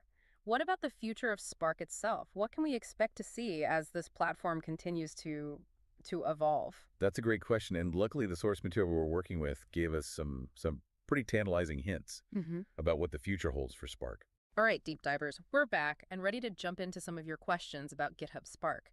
It seems our exploration of this AI-powered app creation tool has it's sparked a lot of curiosity. It really has, and it's fantastic to show that people are starting to really grasp the potential here. So let's get right to it, shall we? Let's do it. So our first question comes from Sarah, who asks, how does Spark handle privacy and security? If my app is hosted on GitHub servers, is my data safe? That's a really important question, Sarah, and one that should be, top of mind for anyone dealing with personal data. Now, while the source material doesn't go into specific security measures, it's important to remember that GitHub, they have a really strong reputation for prioritizing security, protecting user data. Right. And we also have to consider that Spark is still in technical preview, meaning, it's under active development, it's going through rigorous testing, security being a huge part of that. Exactly, as Spark moves closer to a public release. Hmm. I think we can expect to see a lot more detail about their security protocols and, data handling practices. Transparency and user trust they're paramount in this space. Absolutely. Our next question comes from David, who wants to know, will Spark eventually replace traditional coding? Are developers going to be out of a job? Ah, yes, the age-old question of, AI and its impact on jobs. Hmm. While Spark definitely, simplifies app creation Mm. and empowers a wider audience to build software, it's highly unlikely that it's going to fully replace traditional coding. Think of it this way. Spark is this incredibly powerful tool. It can automate certain tasks, lower the barrier to entry. But complex applications, the ones that, really push the boundaries, they're going to still require that expertise, that ingenuity of human developed. Exactly. There's an art to coding. There's a deep understanding of logic and structure Mm. that, at least for now, AI can't fully replicate. Spark is more likely to, augment the work of developers, freeing them from those repetitive tasks and allowing them to really focus on, the creative and challenging aspects of development. It's about collaboration, not replacement, right? Empowering both non-coders and experienced developers to work together to build something amazing. All right, so our next question comes from Emily, who asks, what types of apps are best suited for Spark? Can I create any app I can imagine? That's a great question, Emily. And while Spark is super versatile, it is designed for creating what we've been calling these micro apps. Those small, focused tools that do one thing really well. Think of those like everyday tasks you wish you could automate, Yeah. or like personal projects you've been dreaming of, or even those like bursts of creative inspiration you want to bring to life. Yeah, yeah. Those are perfect for Spark. For those larger, more complex applications with, the really intricate features and demanding performance needs, traditional coding approaches might still be a better fit. Right, but for those like everyday needs, those moments when you think, I wish there was an app for that. Spark gives you that accessible and powerful platform to make it happen. It's all about choosing the right tool for the job. And Spark really excels at creating micro apps simple, intuitive, and even, fun. And fun is something we definitely need more of in the tech world. We do. Finally, we have a question from Alex who asks, when will Spark be publicly available? I'm really eager to try it out. Well, Alex, the anticipation is definitely building. Mm. But since Spark is currently in technical preview, there's no, official release date just yet. But the best way to stay updated is to sign up for that waitlist on the GitHub Next website. And based on the buzz and the pace of development, I think it's safe to say that we can expect a public release in the not too distant future. In the meantime, I encourage everyone to, explore the source material we've discussed today, delve deeper into this world of AI-powered app creation, and let your imaginations, run wild. Who knows, maybe the next groundbreaking app will be born from a spark of inspiration, ignited by this very deep dive. It's a really exciting time to be witnessing this democratization of app development. The power to create is now in everyone's hands. That's a great point. And on that note, we want to leave you with one final thought. If you could create any micro app, what would it be? Let us know in the comments below. Until next time, keep exploring, keep creating, and keep diving deep into the world of technology. Hey everyone, welcome back to another deep dive. Today we're going to be exploring the fascinating world of AI and how it tries to do something that all of us do, probably on a daily basis, and that is make sense of tons of different documents. Mhm. And I know that sounds pretty dry, but stick with us because it gets really interesting. We're going to be looking at those large language models. The things that are behind chatbots, AI writers, and how they tackle the challenge of summarization. And it can be a real challenge. You might be thinking that AI is getting really good at this stuff, and in some ways it is. But there's this paper that came out called From Single to Multi, How LLMs Hallucinate in Multi-Document Summarization. And it basically reveals that these LLMs sometimes get things really wrong. Like in some cases, Yeah. up to 75% of the content in their summaries was totally made up. 75%. Yeah. So you're telling me that these summaries, they're more like AI writing a fictional story than actually giving me the facts. Yeah, sometimes it feels that way.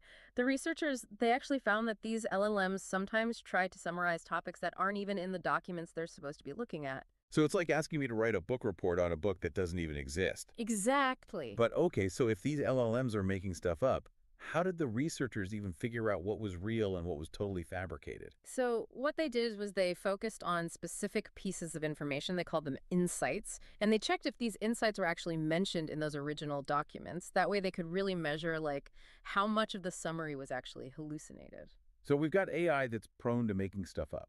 But what's really cool about this research is that they didn't just stop at do LLMs hallucinate? Mhm. They actually wanted to know how and where these hallucinations actually show up. Yeah, and one of the first things they found was that what you're actually trying to summarize makes a big difference. They looked at news articles, which are usually pretty factual and straightforward, Yeah. and then they looked at conversations, which can be much more like all over the place. Makes sense. Conversations are definitely way more complicated than just reading a news article. And it turns out conversations were much harder for the LLMs. They were much more likely to hallucinate information when they were trying to summarize a conversation compared to just a news article. And kids with all the back and forth in a conversation, maybe it just throws the AI off track. Yeah, it's possible. They also tried something else interesting. They wanted to see if the LLMs did a better job if you told them to only summarize information that was mentioned in multiple documents, kind of like finding the common ground. They called this the subtopic plus shared setting. So instead of trying to summarize everything, they're told to just focus on the points where multiple sources agree. Exactly. But here's the weird part. Asking for this shared information often made the hallucinations even worse. Wait, so you're telling me that by trying to narrow things down for the AI, by telling it just focus on the stuff that's mentioned multiple places, it actually made things worse? Yeah, it was a pretty surprising finding. It kind of suggests that even when we try to simplify the task for these LLMs, they can still really struggle to just stick to the facts. And one of the most startling findings of this whole paper was that these LLMs would sometimes try to create summaries for topics that weren't even mentioned in the original documents. Hold on. So even when there was absolutely nothing to summarize, that these LLMs were like, yeah, I got this. I can make something up. Pretty much. And one model in particular, GPT 3.5 Turbo, tried to summarize this non-existent information almost 80% of the time. That's kind of scary. Yeah. It makes you wonder if you can trust any of these AI summaries. But were these hallucinations just randomly sprinkled throughout the summaries, or did the researchers find any kind of pattern? That's where things get really interesting. They actually noticed a very clear pattern. The hallucinations tended to cluster towards the end of the summaries. So like the ending of the summary was where all the made up stuff ended up. Exactly. That is super weird. Why Look, would that happen? it's not entirely clear, but the researchers think it might have something to do with how these models are trained. They're trained to predict the next word in a sequence. So maybe as they go on, they kind of lose track of the original source material and start relying more on their own internal model of the world. Hmm. So if I'm reading an AI summary, Mm. I should be extra careful about those last few sentences. Yeah, it's probably a good idea to be skeptical of the entire summary, but definitely pay attention to how things wrap up. All of this is really fascinating, but it also raises a lot of questions, like what kinds of errors are these LLMs actually making? Are there like common patterns or categories? That's a great question. And actually, the researchers dove into that as well. Perfect. Well, let's take a quick break and then we'll come back and explore those different types of AI hallucinations. And we're back. Now, before the break, we were talking about how AI systems sometimes make stuff up when they're summarizing multiple documents. And you were saying that the researchers actually looked closer to see if there were any patterns in the types of errors that these LLMs were making. Yeah, they found some really interesting patterns. And it's not just random mistakes. These errors actually tell us something about how these models are processing information. Okay, so let's get into it. What's the first type of error? So the first type they call pedantic, and it's basically when the LLM spits out a summary that is technically true, but it's like super obvious and not helpful at all. Like, imagine you asked an LLM to summarize the history of the Dodge Demon, that muscle car, Yeah. and it just says Dodge has a history of making powerful engines. Okay, so it's not wrong, but it's also not exactly giving me any new information. It's like saying water is wet. Exactly. It's like Yeah. the LLM is just picking up on those keywords that show up a lot, but it's not really getting the deeper meaning. So it's more about mimicking the form of a summary than actually Yeah. summarizing the information. Yeah, basically. And then the second type of error is called instruction inconsistency. Hmm. This is when the LLM includes information that's not really relevant to what you asked for. Like, let's say you ask for a summary of Twitter's algorithm changes, but then it starts going on about Twitter's revenue instead. So it's like the LLM is following instructions, but not the right ones. Yeah, it's like it got the topic wrong. It shows how important it is to be super clear with AI about what we want. You can't be vague or leave any room for interpretation. Exactly. And then there's the third type, which is called context inconsistency. This is where the LLM gets some details wrong, usually by like exaggerating or simplifying the original information. It's kind of like that game of telephone where the message changes a little bit each time you pass it on. Yeah, exactly. And that's a problem because what if you're relying on that summary to make an important decision? Okay, so we've got pedantic, instruction inconsistency, and context inconsistency. What's the last one? The last one is probably the most straightforward. It's called fabrication. And this is where the LLM just straight up makes up information that is not in the documents at all. Why would it do that? Is it Um, trying to trick us? I don't think it's being intentionally deceptive. It's more about these LLMs being prediction machines. They're always trying to guess what comes next based on what they've learned from their training data. So in trying to create a story that makes sense, they sometimes fill in the gaps with their own guesses, even if it means going beyond the facts. Exactly. And that raises some interesting questions about like what is truth and knowledge when AI is involved. It gets pretty philosophical. It does. But let's come back down to earth for a minute. If these LLMs are making all these mistakes, what does that mean for the future of AI? Are we headed towards a world full of misinformation and fake news? Not necessarily. These findings are definitely concerning, but they also help us understand how to make these models more reliable. So there's hope. We don't have to abandon AI altogether. Not at all. There are a lot of smart people working on this problem, and they're coming up with some really promising solutions. Okay, so how do we fix these issues? Is Yes. there any way to actually get these AI hallucinations under control? So how do we fix these issues? Is there any way to actually get these AI hallucinations under control? Well, the good news is there's a lot of research going on right now to try and make these models more reliable. And one of the biggest areas of focus is the data that these models are trained on. Right, because you were saying earlier that these LLMs, they learn from huge amounts of text. And if that data is messed up, like it's biased or inaccurate, Right. then the model is going to learn those same bad habits. Exactly. It's like garbage in, garbage out. So researchers are working on ways to clean up that training data, making sure it's as diverse and accurate as possible. So it's all about making sure the AI has good examples to learn from. But even with perfect data, there's still the issue of how these LLMs are trained. You mentioned before that they're often trained to predict the next word in a sentence, which can sometimes lead to these hallucinations. Right. They get so focused on creating something that sounds good that they kind of forget about being accurate. So researchers are also looking at different ways to train these models. So instead of just focusing on predicting the next word, are there other things we can teach them? Yeah, there are a lot of different approaches being explored. One idea is to train these models on tasks that require more than just predicting the next word.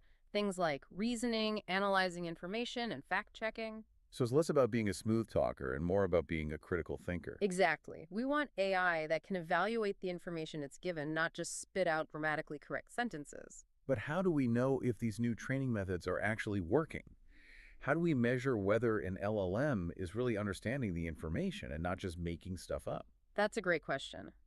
And that's where evaluation comes in. Right now, we rely a lot on metrics that compare the LLM's output to the original text, but those metrics don't always capture the nuances of language. So we need better ways to tell if an LLM is really getting it. Exactly. Researchers are developing new evaluation methods that go beyond just matching words. They're trying to assess things like logical coherence, factual accuracy, and the ability to draw valid conclusions. It sounds like there's a lot of work to be done, but it also sounds like there are a lot of smart people tackling this problem from different angles. Do you think we'll eventually get to a point where we can trust these AI systems? I'm optimistic. I think every day we're learning more about how these models work and how they sometimes fail. And that knowledge is going to help us build better training methods, create better evaluation metrics, and ultimately develop more reliable AI. So should we be excited about the future of AI or a little bit scared? Honestly, I think it's a little bit of both. AI has the potential to revolutionize so many different fields and solve some really complex problems. But we also need to be aware of its limitations and use it responsibly. So don't just believe everything an AI tells you. Always double check the information and remember that AI is a tool, a really powerful tool, but still a tool that needs to be used carefully. Absolutely. The future of AI depends on us using it ethically and understanding both its potential and its limitations. That's a great point. Well, I think that wraps up our deep dive into the world of AI hallucinations. It's a complex topic, but hopefully you learned something new today, and maybe you're even a little bit more curious about the future of AI. And that's what we're all about here. So thanks for joining us, and we'll see you next time for another deep dive. Hey everyone, and welcome back for another deep dive. We get tons of papers sent our way, but this one really got us thinking. It's a fascinating paper, really. Yeah, it's all about LLMs. Those large language models, Right. the ones that everyone's talking about. But this paper tackles this big question.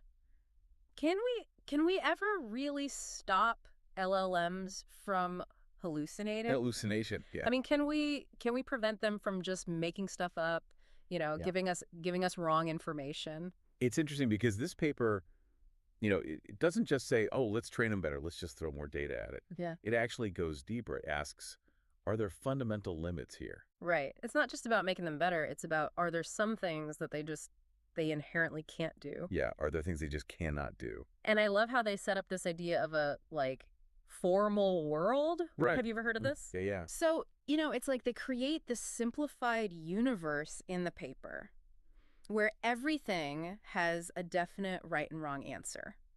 Like, we know for sure what the ground truth is. Right. There's like this, what they call the ground truth function in this word. Ground truth function, yeah. exactly. And it's from that they then define what hallucination is. Right. So it's any time that an LLM gives an answer Mm-hmm. that doesn't match this ground truth function, Yeah. they say that's a hallucination. Yeah. And they break it down even further. They talk about total hallucination where the LLM is always wrong. Always wrong. Okay.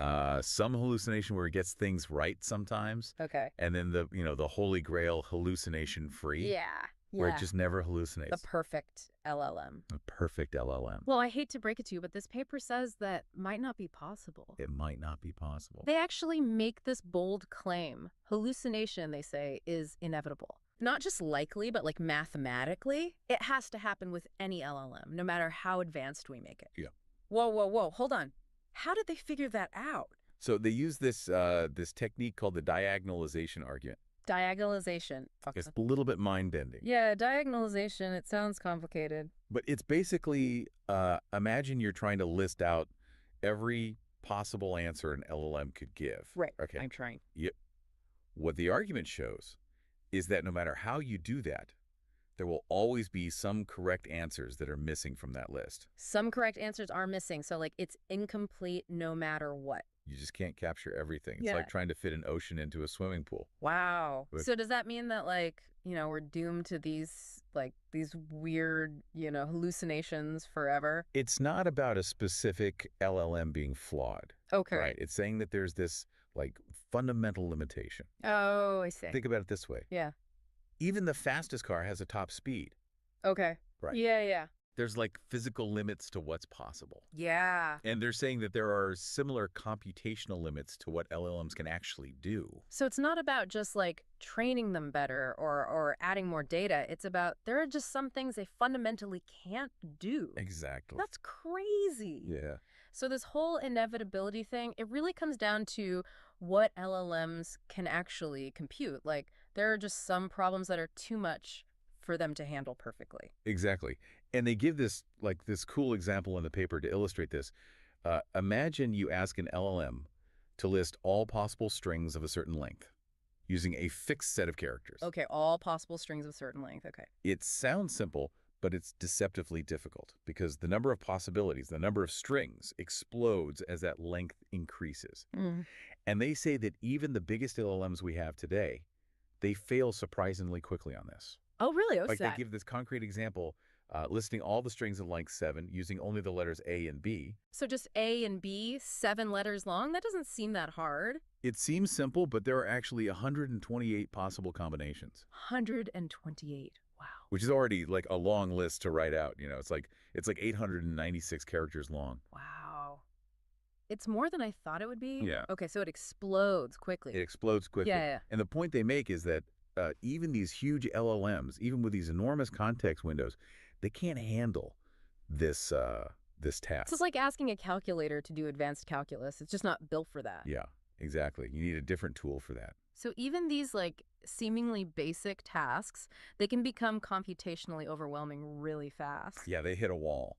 Not because they're dumb, but because the problem just requires so much computational power. Oh, wow. Okay, so they hit a wall. Yeah. So what do we do? I mean, are we just stuck with these hallucinations? Is there any hope here? Well, the paper does explore some strategies for mitigating these hallucinations. Mhm. It's all about understanding the trade-offs and using LLMs, strategically. So there is hope. Well, that's what we're going to explore in part 2. So, okay, we've kind of established this unfortunate truth that LLMs are going to hallucinate, at least sometimes. It seems to be baked in. It's baked in, but we're not totally powerless, right? Right. I mean, the paper you sent, it talked about some pretty clever ways to at least try to reduce these hallucinations. Yeah, there are definitely things we can do. I'm really curious to hear more about those. What are some of those strategies? Well, one that might seem obvious at first is just, building bigger models, feeding them more data. Yeah, like the merrier kind of approach. Exactly, like if you want to see fainter stars, you build a bigger telescope. Right. So the thinking is, if we make these LLMs more powerful, maybe they'll be able to handle those really complex problems without hallucinating as much. That makes sense. But I remember the paper saying there are some limits to that approach. It's not a cure-all. Yeah, you're absolutely right. It comes back to that core issue of what's actually computationally possible. Yeah. Like if a problem just requires a level of computation that the LLM can't reach, then no amount of data or layers is going to magically solve that. Okay, so it might help up to a point, but there's a ceiling. Yeah, there's a ceiling, exactly. It's kind of like adding more lanes to a highway. Oh, okay. It'll help with traffic flow, but if everybody's still trying to squeeze through the same tiny toll booth at rush hour, Right. you're still going to have a bottleneck. You're still going to have a bottleneck. That's a great analogy. So it's not always about just brute force. Exactly. It's about working smarter, not harder. Okay, working smarter. So if just going bigger isn't always the answer, what about giving our LLMs a little bit more guidance? That's a really interesting idea, and that's where prompt engineering comes in, right? Prompt engineering. Yeah. Giving the LLM more context, clearer instructions, maybe even some examples of how to reason through the problem. Yeah. This is something that I bet a lot of our listeners are already, playing around with. Absolutely. And it can be incredibly powerful Mm. because by providing more context, you're essentially giving the LLM more clues Yeah. about the ground truth of the problem. So you're helping it navigate that huge space of possible answers. Exactly. You're narrowing down the possibilities. Okay, that makes sense. And there's, within prompt engineering, there's this idea of chain of thought prompting. Chain of thought prompting, yeah. Yeah, I was really curious about that. Can you explain how that works? Yeah, so it's basically like you walk the LLM through the reasoning steps, Oh, okay. almost like you're showing it how to think. So you're giving it a little a roadmap. Exactly, like a roadmap. And it can be super effective. Yeah. But it's important to remember that it's not, a magic bullet. It works best when the problem itself is fairly straightforward and you can break it down into clear steps. Okay, so it has its limitations. Yeah, it has its limitations. For really complex or nuanced tasks, it might not be enough. Gotcha. So it's another tool in the toolkit, but we still need to choose the right tool for the job. Exactly. And the paper also touched on a few other techniques just to give a sense of, how much research is happening in this area. Oh, yeah. For example, some people are experimenting with using ensembles of LLMs. Ensembles, like a musical group. Well, kind of. It's like you combine the output from several different LLMs, to get a more accurate result. Oh, so it's like getting a second opinion from a doctor. Exactly. More perspectives can lead to better decisions. Makes sense. And then there's this idea of building guardrails into the systems, like rules that try to prevent the LLM from going off the rails, so to speak. Okay. Yeah, keep it on track. Keep it on track. And then there's a lot of work on, incorporating external knowledge sources like databases or knowledge graphs. So you give the LLM a much wider pool of information to draw from. Give it access to like a whole library instead of just one textbook. Yeah, exactly. So, even though we have these limitations, there's clearly a lot of really exciting work being done to try to make these LLMs more reliable. That's really encouraging to hear. But I gotta say, knowing that this hallucination thing is kind of a built-in feature, it makes me think, how should we as users, how should we be thinking about using these tools? Right. It feels like we almost need like a whole new kind of literacy, Yeah. a way to understand both the amazing power and the potential pitfalls. I think you've hit the nail on the head. Yeah. It's all about becoming informed and discerning users. Informed and discerning. Okay. We need to be able to critically evaluate what the LLM is telling us. Yeah. Understand when we can trust its output and when we need to be a little more cautious. And we also need to remember that these models are products of human design, Right. which means they can reflect our own biases and limitations. That's a really important point. Yeah. So where do we go from here? What are the big takeaways from all this?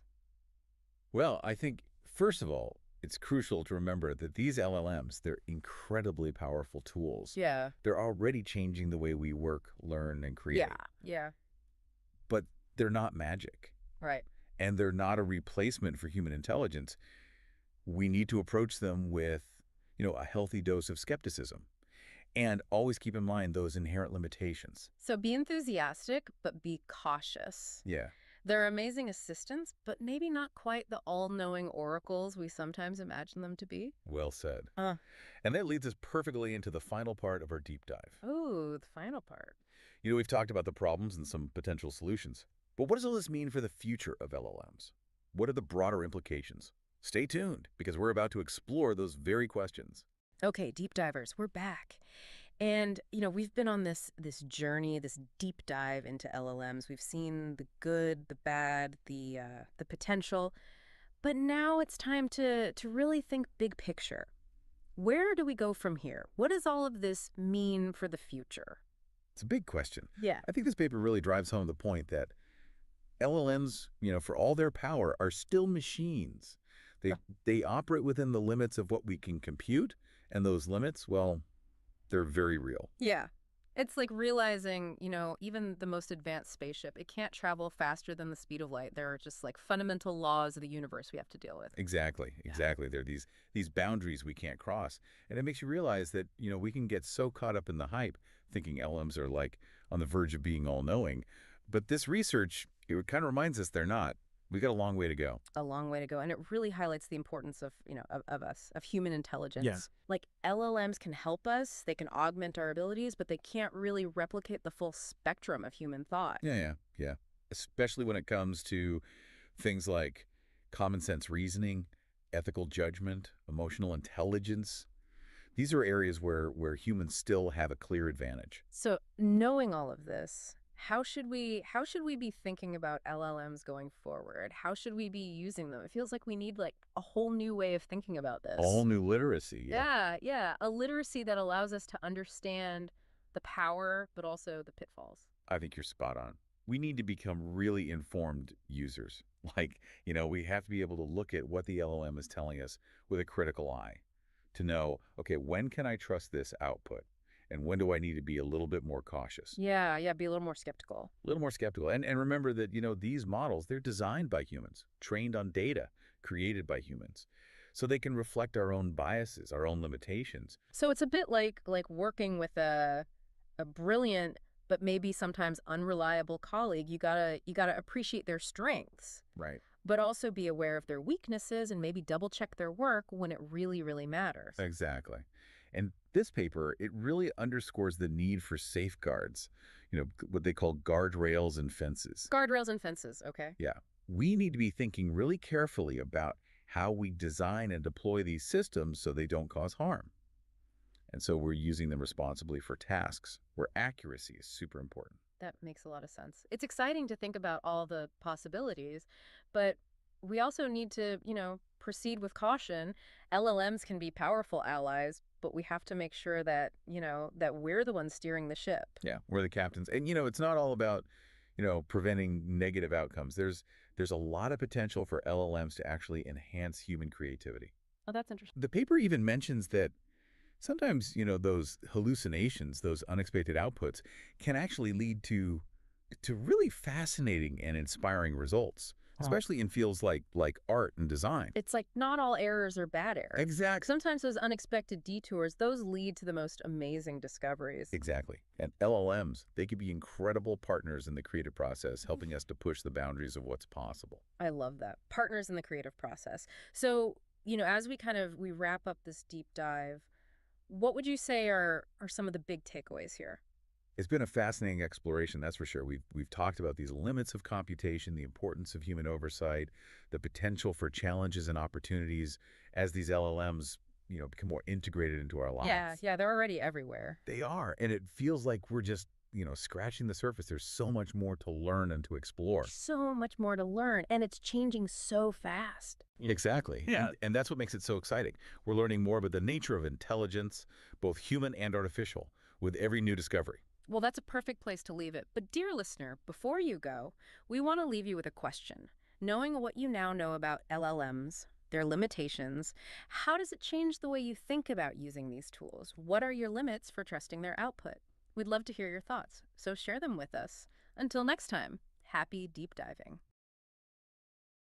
Hello, Anne. Welcome to my channel. Hello. Hello. Thank you for joining me. Let me first introduce Anne is my classmate. We studied together in University of Milano. And today I have the pleasure to invite her to talk with us in my channel. I wish this is the first time, and in the future, whenever you feel comfortable, you can always come back so we can talk about data science, talk about different topics of the AI. So so first of all, can you tell us about your background and how you get into data science and machine learning? So my name is Anne. I'm studying with Stephen, almost finished. I spent first year in in Milan, and then I moved to Zurich for a year exchange, and I was doing my master thesis here as well. And now currently I'm based in Zurich. I got into this program was kind of very spontaneous.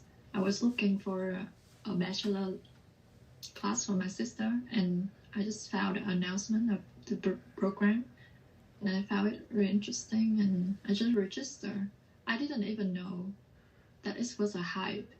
And then I told to a lot of friends of me that, I'm gonna study master in data science. And then a lot of friends of me actually told me that, oh wow, that's the most attractive job in the market right now. A lot of articles wrote about this topic, but actually I just feel like I'm comfortable with math because I'm actually from a gifted high school where I spend a half of the day every day studying math for Olympiad competition. So I was thinking, well, it's great that I can combine the knowledge in other disciplines in economics to data science and learn more about programming. Yeah, well, that's very interesting. So just to be honest, when I chose this study path, I did not think too much. Now it's data science and the combination with the machine learning and AI. Everything is is a hot the hot in the road, right? So in your opinion, what are the key challenges you faced to apply the machine learning to real world problem? I spent 6 months doing internship in Zurich for a software company, for a product company. So we basically produce a product for people who want to become a data scientist without programming skill. So you just need to know how to read model. You can use a platform to analyze the data. It's called local. It's a type of startup. So I will tell you about my experience in the company. I think the biggest challenge when I apply machine learning to the real world problem is probably that you need to spend a lot of time in data engineering. And for my specific cases where I had to build case study for the user, I think the most difficult thing for me is that I need to spend a lot of time think about how I design the research, how to come up with. It's like you basically draw a painting by your own, or you need to make a movie by your own. I need to think about the story that I'm gonna tell, the problem that I'm gonna solve, and where I can find the data. And then in that stage, I think the data engineering sometimes take a lot of time. So I think probably if it's a general question for everyone, I would say that data engineering is kind of time consuming. But for my specific case study, I think to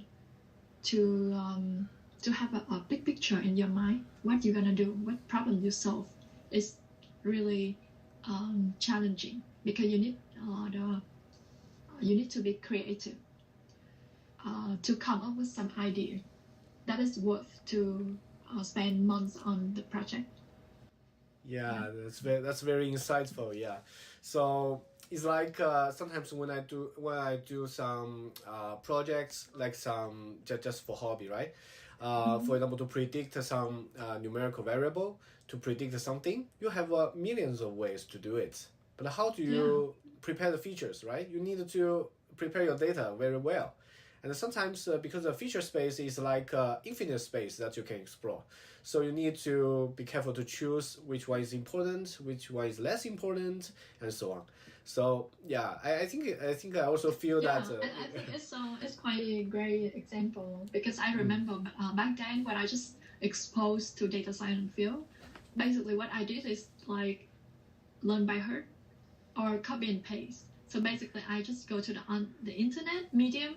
Some people already design their research, and what I do is just copy and paste, or at least choose the method that they use, or analyze the same thing that they actually figure out already on in the internet. But then in the real life, maybe you don't have the answer, or even you have a higher standard, like myself now. Even I know, for example, this data set, normally people will solve this like this, but I want to create something original of my own. Then it's quite tricky, because you have a lot of model, you have a lot of method. You need to choose it. It's like you have a canvas and you need to draw your painting, choose the color. It's very show really your taste. So that's a really great example. I see. That's it. I think it's like it could be maybe the path for people who really want to do data science. Like initially, you can just start with some. You don't need to have your own idea. You just copy and paste maybe, or you just. I mean, it's called reference. You reference the project of someone else and just to read. And at some point, if the knowledge you accumulate in your mind enough, and together with the data intuition that you have, I think you can tell your own story by applying your own things. Yeah, so basically we are learning by doing, right? One side we are learning continuously, and then when we apply to the real world, we need to think more. So basically, I think you already read my mind. So my following question about how to select the machine learning model and how important is feature engineering. I think we can skip these two questions. So, so another question is that what are the common misconceptions about the machine learning that you've encountered with in the industry? So I'm asking this because if we already studied machine learning and AI, right? We know more or less the distinctions between these concepts. But for the audience, for the broader audience, most of the people now think AI is a hot topic.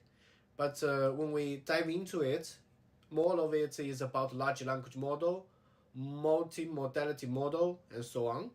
So do you think now in the market there are some misconceptions where the market do not get it? I think something that I figured out when I was working in the industry after spend a while in academia, working in the lab in ETH, then I realized the biggest thing that kind of shocked me is that it's about AI, so I assume that it's a part of machine learning, right? Is that it's the fact that most of company nowadays do not host any AI model themselves. So basically, most of company that application or chatbot that you found on the internet right now is kind of like they play a role as a mediators. So when you send a request or the proper term is prompt, when you send a prompt questions, the company will send that request to a third party. That could be a OpenAI or HuggingFace. That is two big player in that kind of third party thing now. Then via API, and then those kind of company will send the result from their trained model, which is AI model, and the mediators will show to you the answer, or probably processes in some way that is make it more accessible, more understandable for the user. So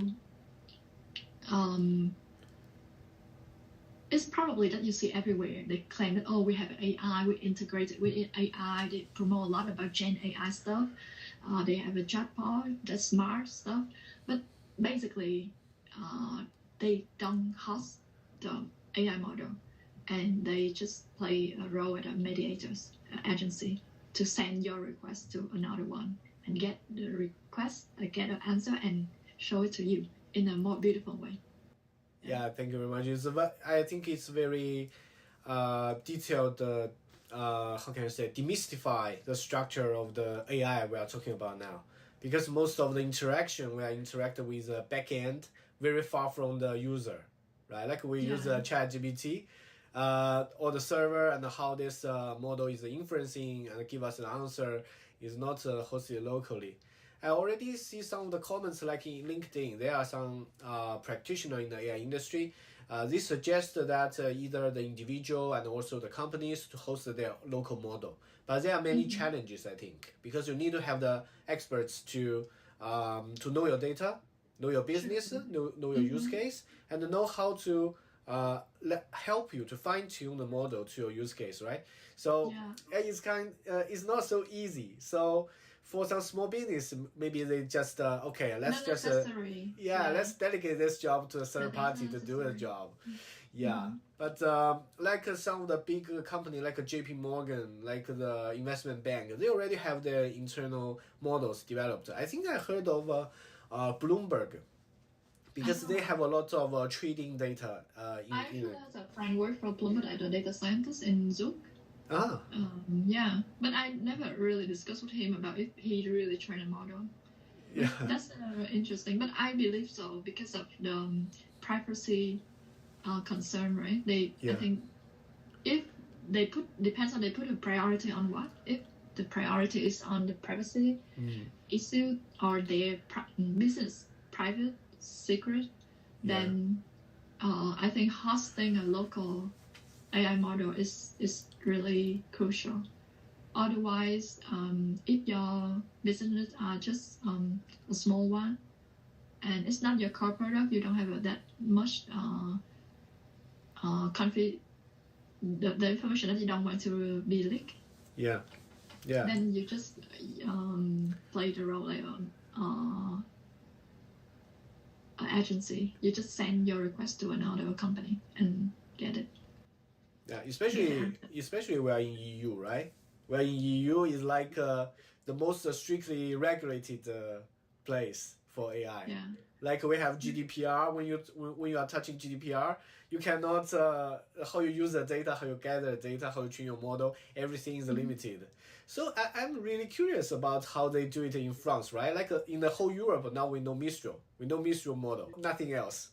Like in United States, we have so many models, and also some like in Singapore, in China, we have many models. So I totally agree with you. Privacy is a very important issue, and when we talk about the application in different company, is a totally different issue. Like we use as a user using ChatGPT and so on. So can you walk us through a recent project where machine learning make a significant impact? Maybe some project you know or you are currently doing. Well, I actually did a lot of project in natural language processing, but later people probably understand it as large language model. So, but it's like maybe 1 year ago when I basically used pre-trained model, language model, to identify the Italian dialect. So given a corpus, a text, paragraph, me and my team actually identify where that person come from, like Veneto or Sicilia or Rome or something. And that was kind of a very interesting project. Or recently, actually the last 6 months, I spent time on building case study for sport data. So one of interesting article actually I write, and also it's like a project I did using very classical machine learning models with tree predictors and logistic regression, which is very classical that maybe everyone who studied machine learning should know. To answer for the question, if body size matter in triathlon.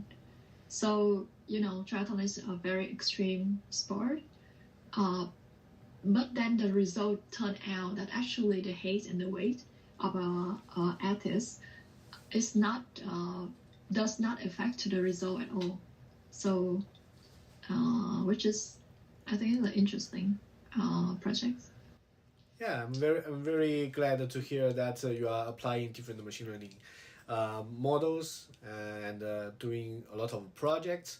I think practice can make us more confident to confront the future challenges, right? Yeah. So another question, how do you stay up to date with the rapid developments? One day I was checking either LinkedIn or X, the Twitter. I see there are so many papers about, especially about transformers, like for natural language processing. It's like every day we have tens of thousands of paper. You cannot consume it timely.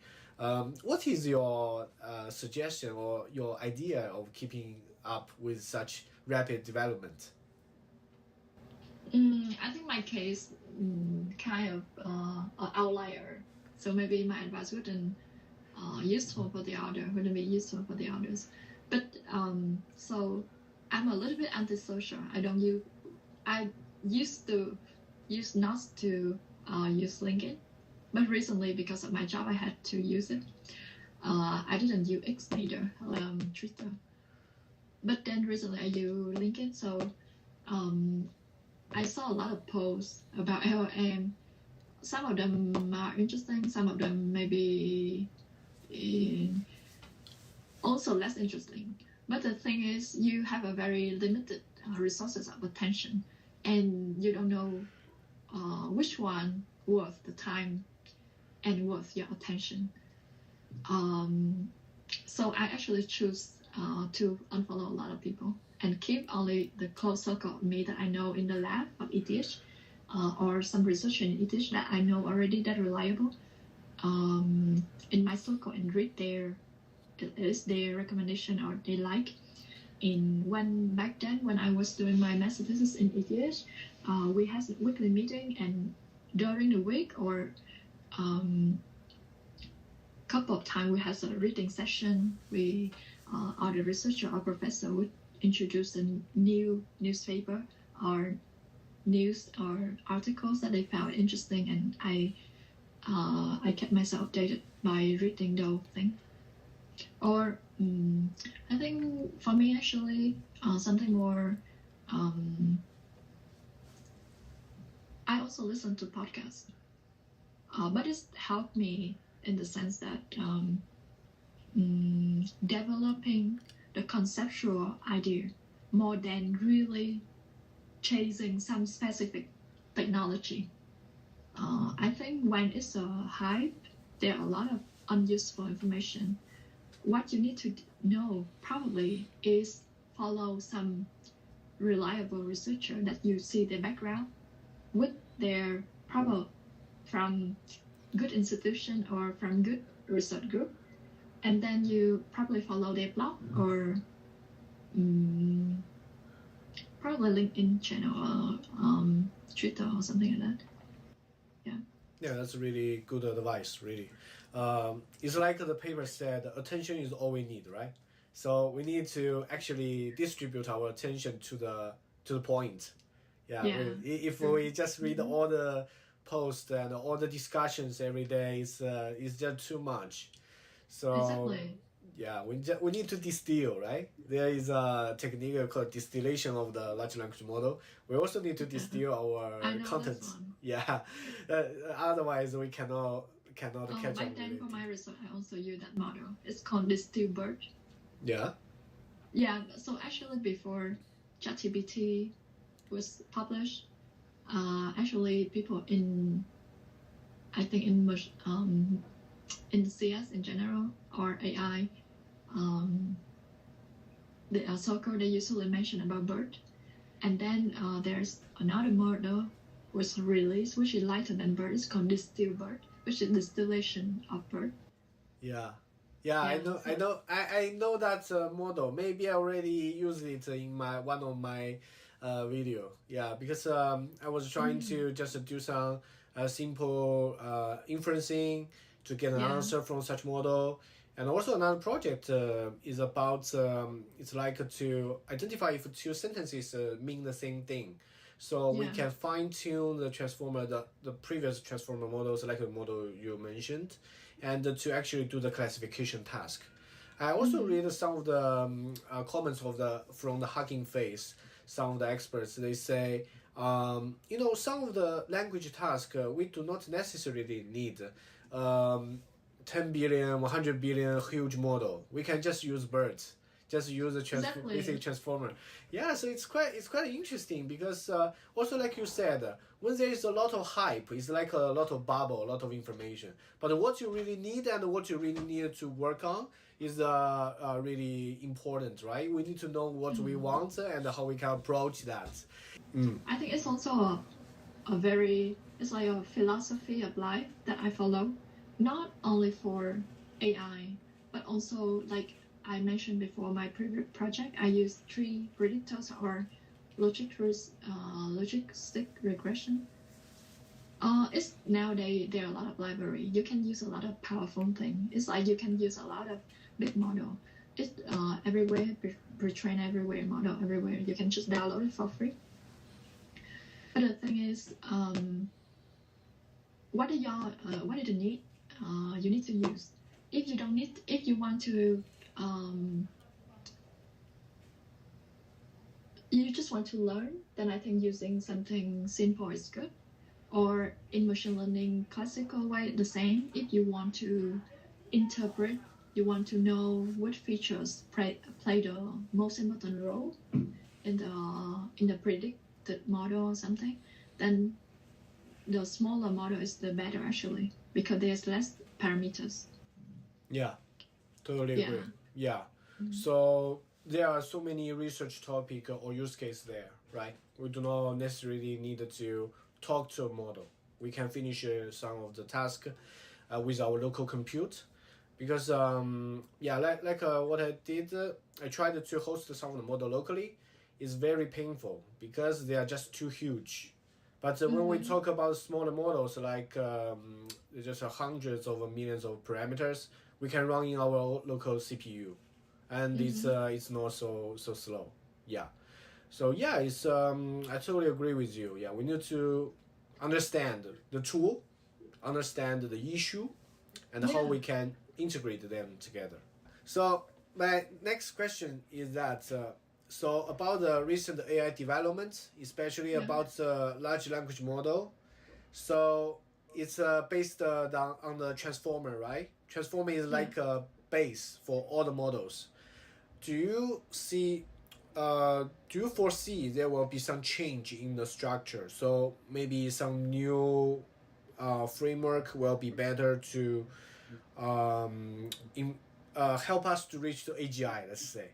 Because like some of the professors already said that maybe large language model is not the road to AGI, or the current framework is not road to AGI. Maybe the next step forward, maybe we need some new structure.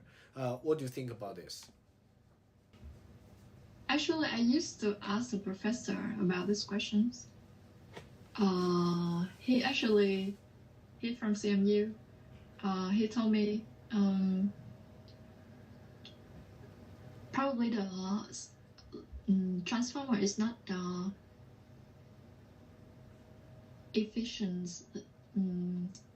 efficiently in top cost yet. Probably in the future there would be some other model that more like optimized in computings and costs and things like that. Yeah. Yeah, sure. Yeah, because I mean it's moving very fast, right? Now Nvidia, both the stock price and also the price for the product is so inflated. Yeah. So I'm also seeing some of the innovation both in the technology, in the model side, like different model configuration to increase the efficiency of the model and use less compute. And also I'm also seeing some of the developments in hardware, like LPU, language processing unit, and the different hardware advancements.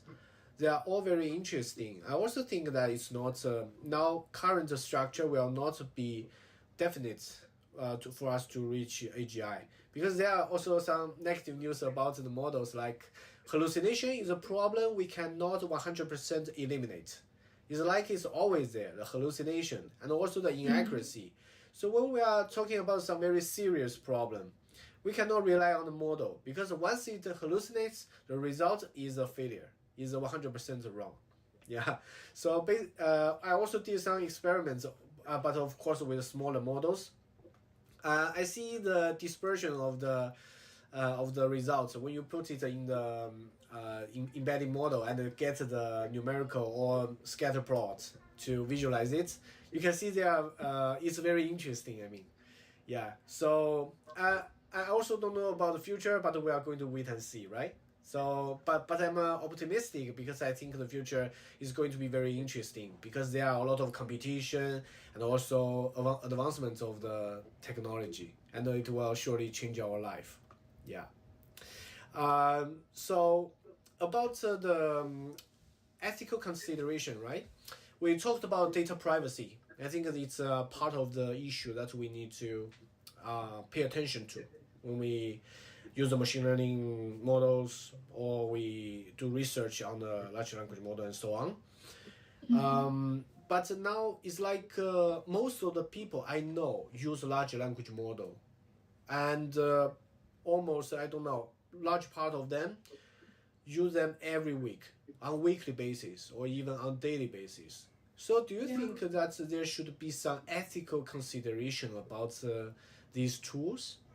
Or we can say, like the ChatGPT, this example, should we have some ethical guardrail to help the people to safely use this technology? So it's like, for example, when we have ethical consideration, for example, could this model mislead people? How do we avoid that? Or some ethical issue, like because some people use chatbots like a mental guidance. So should we have some guardrail to make sure that it does not bring harm to the users? Actually, there should be some regulation on this, but I'm not so sure about how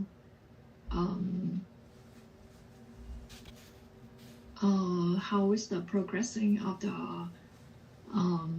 the authorities in releasing the regulation on the concern that you mentioned. Actually,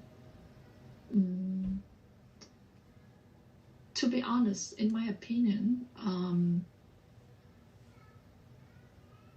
AI is not a trend, but it's a revolution. So we need to get used to the existence of AI, of language model, and use it in the way that it serve your task, use it to run your task.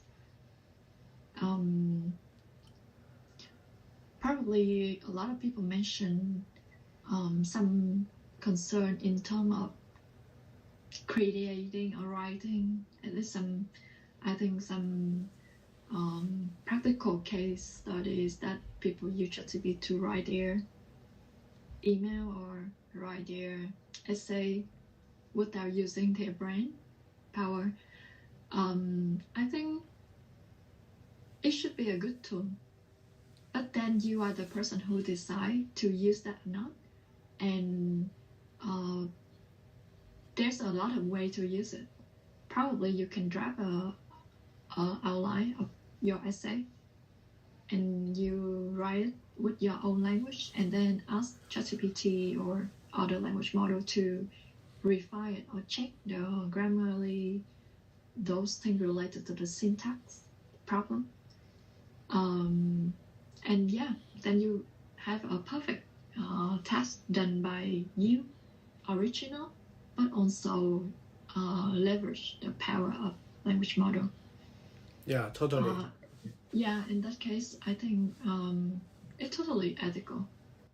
Yeah, it's a tool. First of all, we as users, we need to distinguish it, right? We need to understand its pro and con and its defects, which may not be very perfect. And also regulators need to do something. But there are some, let's say, just talk about Europe and the USA. There are kind of two types of the environment. Like in EU, there are a lot of regulations. People are thinking, I see a lot of comments that the EU is like limiting the development of AI because there are so many over-regulated issues in the market. But in the US, like I shared with you before, one time I was asking one question about the regulation to YC. Do they consider some of the privacy issues of one of the YC candidate company and their product? And the response was that they are innovator. Their response is that YC companies are innovators. They like to advance first before the regulators comes in. So I think there are different environments in US and EU. It's quite interesting. And also now I see some of the startup founders in Europe move to US because maybe the environment is less strict. They can try a lot of things. But let's see. I think it's a double-edged sword, right? We cannot say that regulation is useless because sometimes it's very important. Yeah. Okay, so final question. Because some of my audience are like us, students, researchers, and also the professionals and practitioners in different industry. So we have different levels of the utilization of the data science tools, of the models, etc. So what is your advice to like the students or professionals about their study career or the professional career? What is your advice? What is your suggestion? I think for students, it's very crucial to learn the fundamental knowledge. By doing great with your courses, with your study plan, you don't need to follow the news. If today the model release, the second model release, it's not really important. Just stick with just your professor and learn the material that the experienced person design or follow a specific book. Instead of reading those posts on the internet, probably it's very keep you updated. But basically, there are too many of them these days, and reading a book still helps you to have a well structure in your mind. And It's like you can have a overview of a book. Meanwhile, if you read a lot of single posts, probably it's very it creates sort of hallucination in your mind, and you would maybe become a language model as well. Yeah, thank you. I think it's very insightful, right? As long as you mentioned about the hallucination, I think sometimes I feel that hallucination is not really a bad thing, right? Because it's like building our cognitive structure. We need some hallucination to bind all the resources or all the knowledges together. Yeah. So it's very interesting. And I also agree with you that when we see a lot of things flying in the air, we need to focus, right? Especially when we are in university, it's better to focus on our study material and also the professor's guidance, because that's really a very highly concentrated material for us to follow and to progress. Yeah. Yeah, that's very important. Well, I think I have asked all the questions, and thank you very much for joining this podcast with me and with you. my audience. Good luck with your channel. Yeah, thank you very much, and also good luck to your research and for your professional career. You are always welcome back to share with us anything you want. Okay, so just good luck and thank you again. Thank you. Bye. Thank you, and bye bye. Bye. Bye. Hello everyone, welcome back to my channel again. Today I'm going to show you how to use very simple models from HuggingFace to complete different natural language processing tasks. So basically I'm going to use the free models hosted in HuggingFace, which supports the pipeline method for us to use the different models in different tasks. If you have seen my previous tests about HuggingFace models before, you might find the previous versions either oversimplified or the pipeline was not designed very well, or the workflow is not designed very well.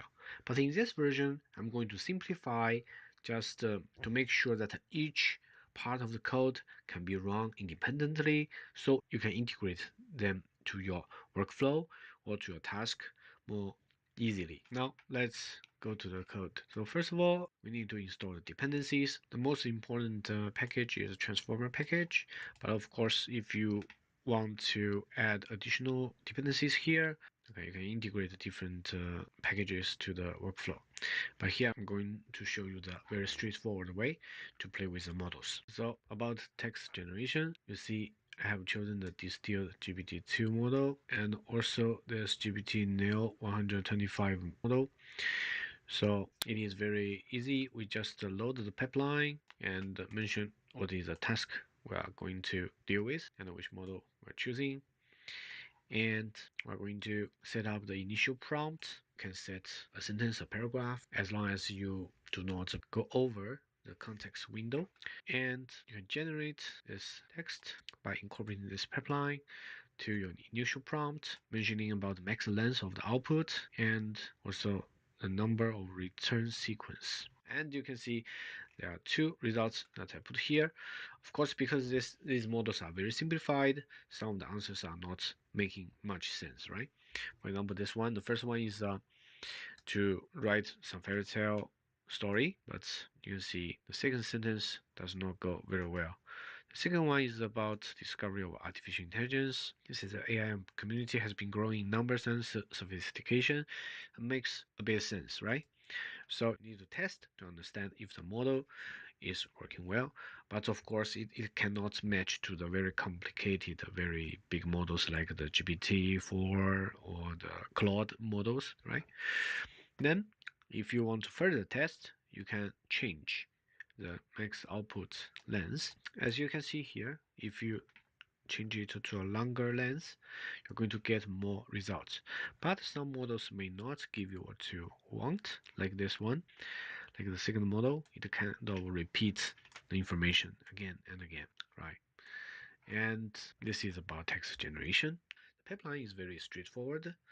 And of course, you can also fine-tune the model to with your own datasets. But please remember, because the simpler model, they have less parameters, so they cannot deal with very advanced task or to achieve very useful results like the big models. Now, let's take a look at the text summarization. So the pipeline utilization is similar for all the different tasks. The important thing is that you need to make sure your understanding of the input and output are clear so you can choose the different model.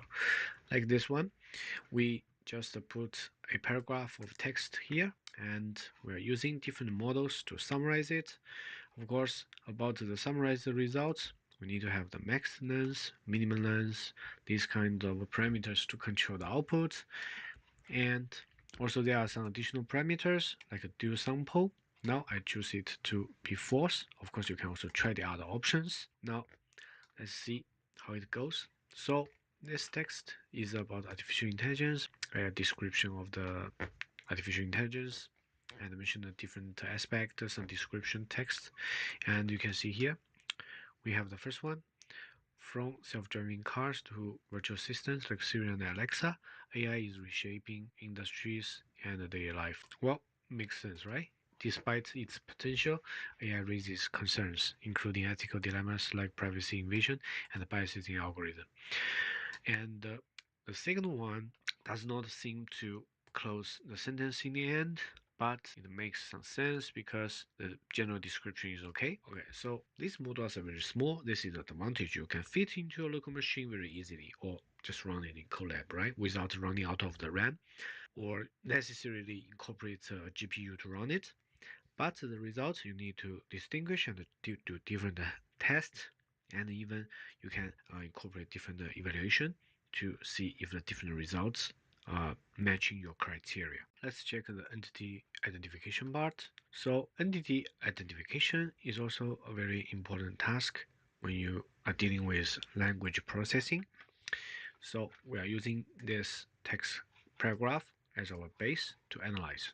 As you can see here, there is BERT logic cased, fine-tuned. It's a very long name, right? If you want to see its detailed description, you can go to HuggingFace to check this model.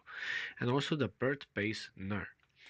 These two models, and we can see it actually identified some of the entities, right?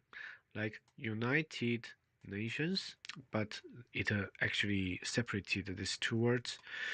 Okay, but it marked them as international organization. Okay, and also AI is identified. Although for me, it's not an entity, but it has some criteria to mark it. But some things like this one does not make much sense, right? Let's see the next model. So in this model, we can see, okay, there is California. Yeah, it can be considered as entity, Google, and AI, or identified, like Open AI, right? But it also separated token, which is not very clear to me, to be honest. But from this task, you can see that some of the entities are identified. But if the entity range is too broad for you, you can specify which kind of entity you want to identify, right? You can either fine-tune the model or you can change some parameters during the pipeline and to make sure that the result is really useful for you. Okay, now let's go to the next topic. It's called mask token generation. As you can see here, I'm taking one sentence as my base of analysis, and I'm going to mask the tokens after the first token, and I'm going to ask the model to generate token after token.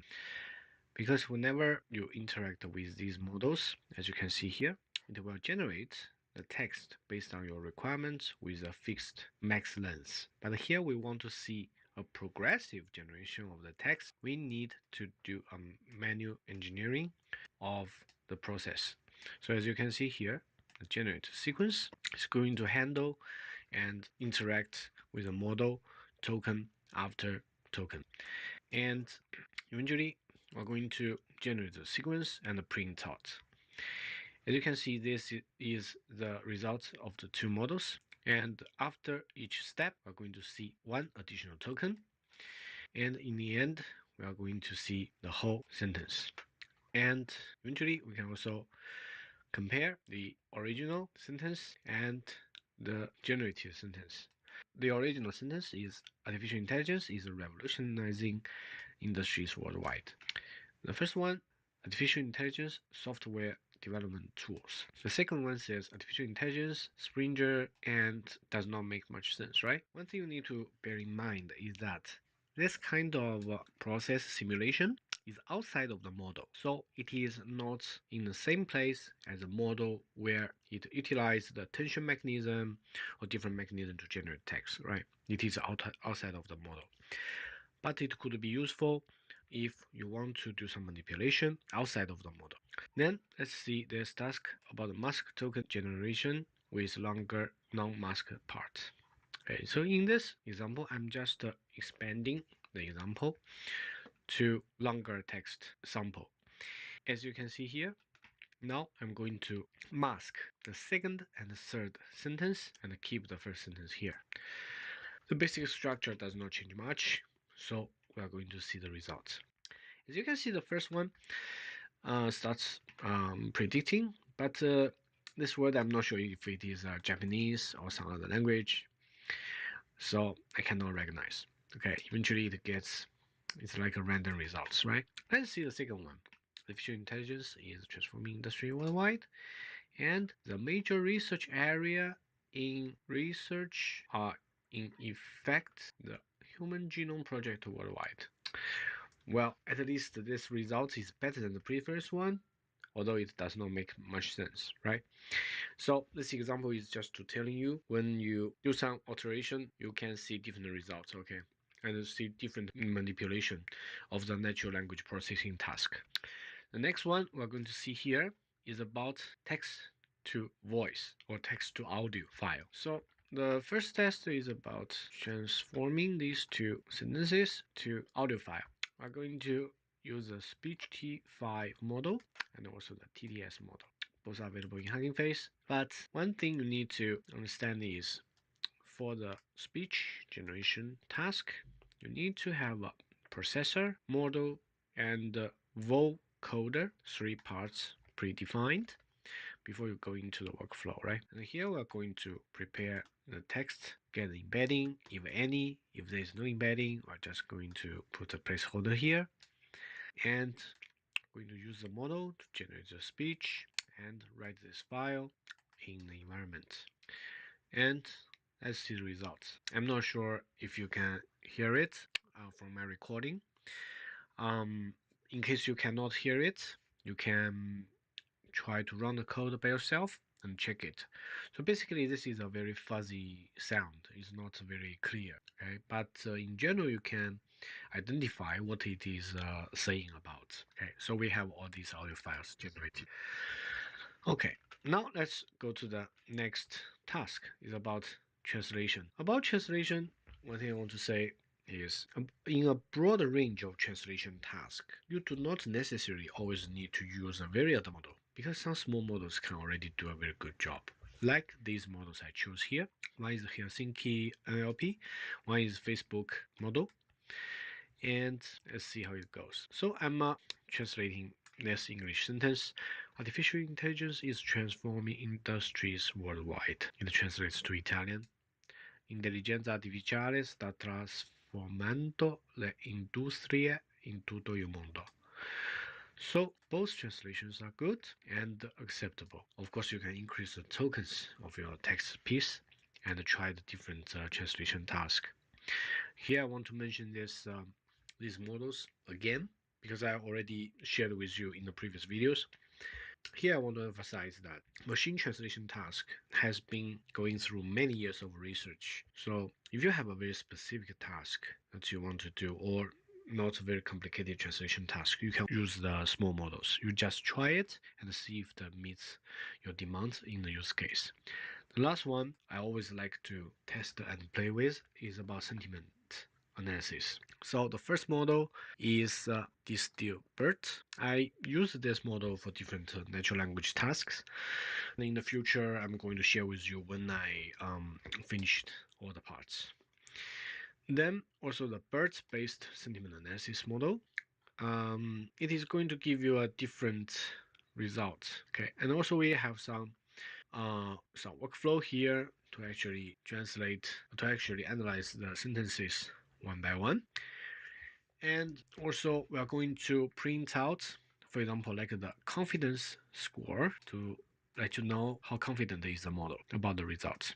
So like here, for the first model, we have 3 examples. The first one, it says it's positive. Yeah, I think it's right. The second one is negative.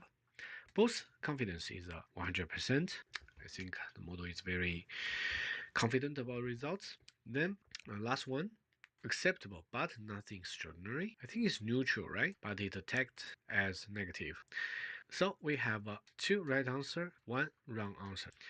Then we see the second model. The first one, it gave 5 stars, right? Positive, okay. 1 star is negative, okay. 3 star, 3 star is neutral. I would say it's close, right? But the confidence score is not like the first model, very confident, because like the last one is not very sure. Is around 63% of the confidence. I think it is neutral. I agree. So here is also the summary. You can see for the first 2 examples, I think both of the models predicted the sentiment correctly, but the last one, 2 models have quite different results. So to do sentiment analysis, there are so many ways. You can also use a different technique from the very basic machine learning techniques, right? But if you use this kind of model, if you have additional data set, you can fine-tune the model, or you can test on your data set to see if it works well. So I'm going to conclude here. I wish you like this video. If you like my channel, don't forget to subscribe. If you like my video, feel free to share it and give it a like. Leave any comments you like. I really enjoy discussing with you about any issues of the project and any ideas, any concepts about machine learning, AI, trading, coding, and so on. So I wish you a good weekend and see you next time. Bye bye. Hello everyone, welcome back to my channel again. So if you saw my last video about windsurf, quick programming in 30 minutes for a local chatbot, you know that windsurf is a very powerful tool that can help you quickly program a application, a chatbot in local environment. Now we are going to follow up the same project, and to complete another part, I want to compose it to the Docker environment so we can easily use such application in different platform. So let's try if this windsurf programming assistant can help us with that. So the first thing we need to do is, of course, we need to have the Docker installed and also up and running. So we check we have the Docker. Yeah, now we have it.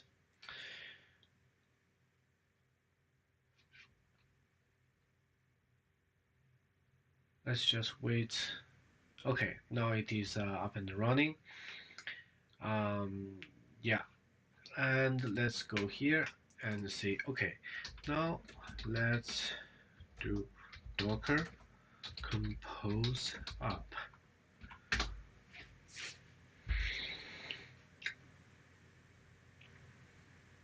Yeah, so now it is going to create necessary files, especially the YML file for the Docker Composer. And you see most of the coding now is only adding entries, deleting nothing, because we are creating multiple files. And you can see on the left hand side, different files are getting created. And let's wait.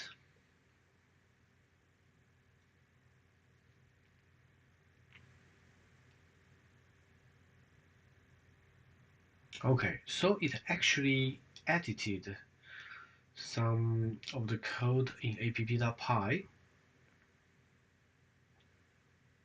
It used the Llama host environment variable. I suppose it is very necessary to compose the Docker file. Let's run this command and Sorry, I should click accept all first. Okay, let's see. Okay, I think there are some errors. Yeah, let's see on the Docker side. Yeah, we do not see it.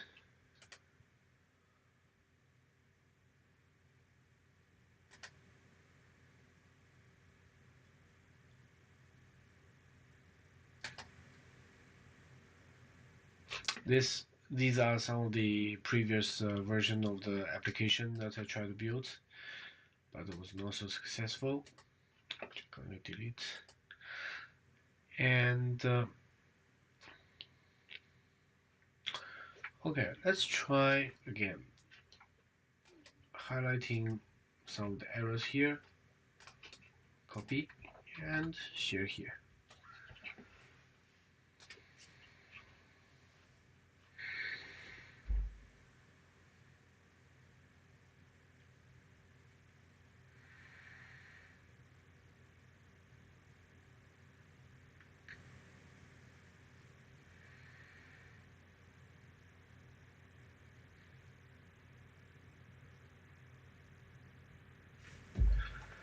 Okay, so this time I'm going to run it in PowerShell. Let's see if we can finish composing. I got an error. Let me see. Okay. I should do this. Let's see. Okay, it's working. Let's see.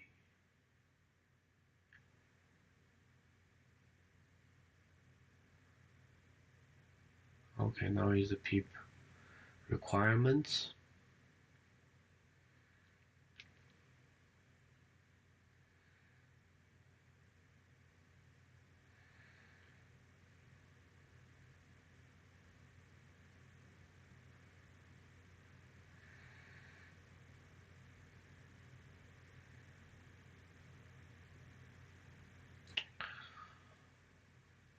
Okay.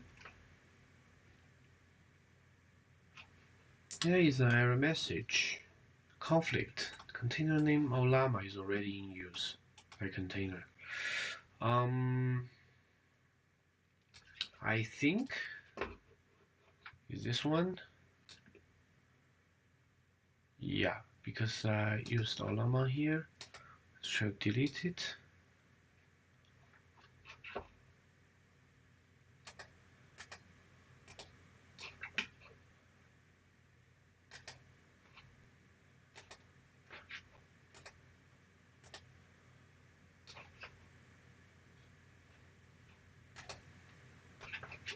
I think this is what we have just composed this image. Let's run it.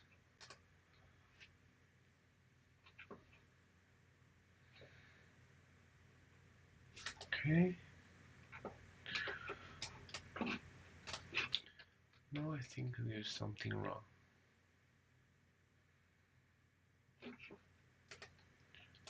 Let's see.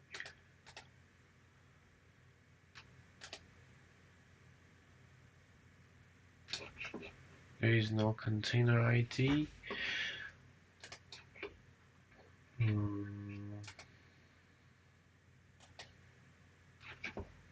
me check.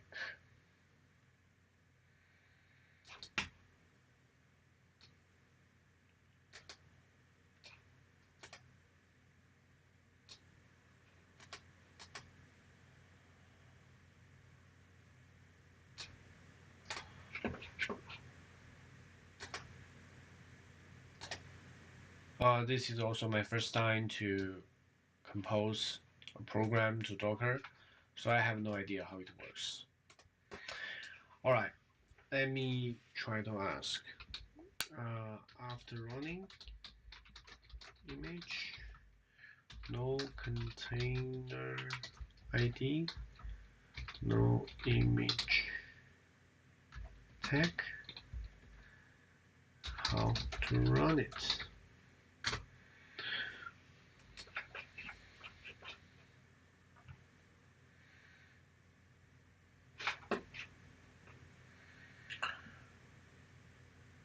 Yeah, I'm going to reject it. Reject it. Okay, let it check. Is checking. Okay. So it quickly checks the images currently in here. Clean up existing containers and images to start fresh. Yeah, I think we can do that. Okay, so I believe our images will disappear or not.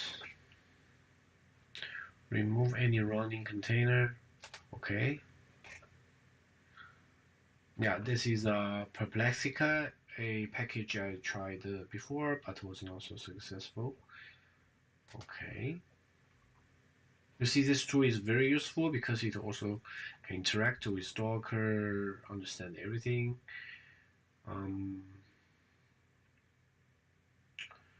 Okay. Inserting terminal. Okay. No. Let me try.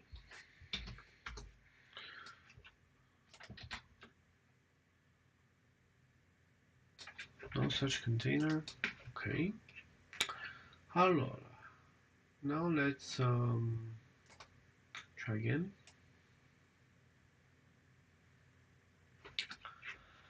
Okay, just to avoid confusion, I think I should delete the things that I'm not using and create confusion.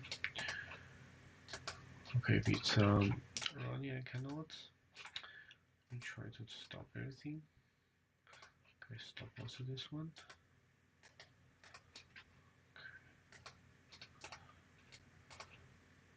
No.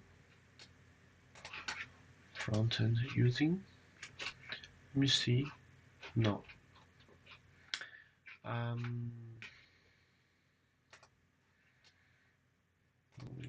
Llama.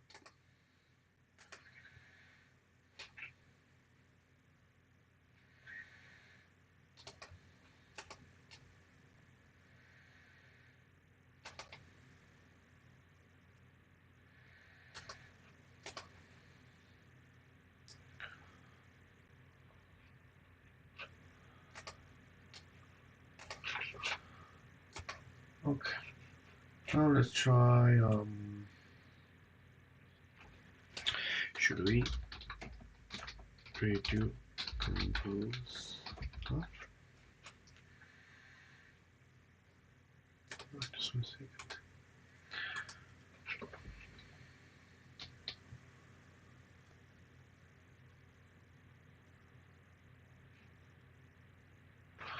Okay, let's try it.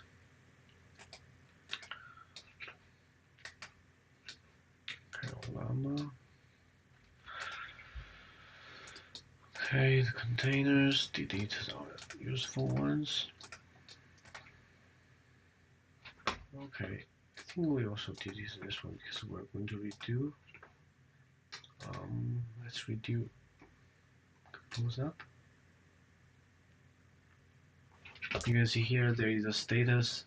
This is running the composing step.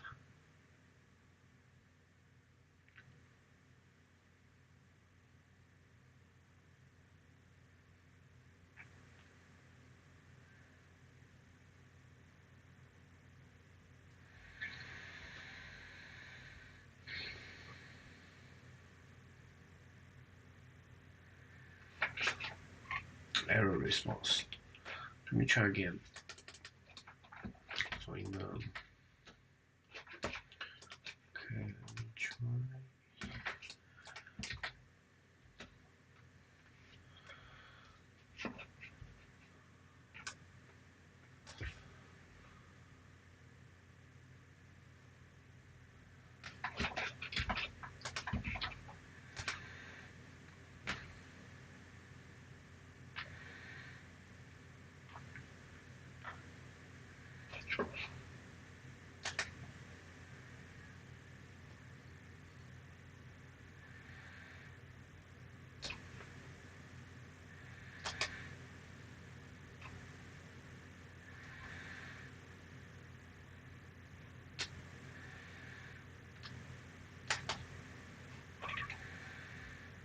Yeah, let's just follow its suggestions to do some modification on Docker and redo the compose up.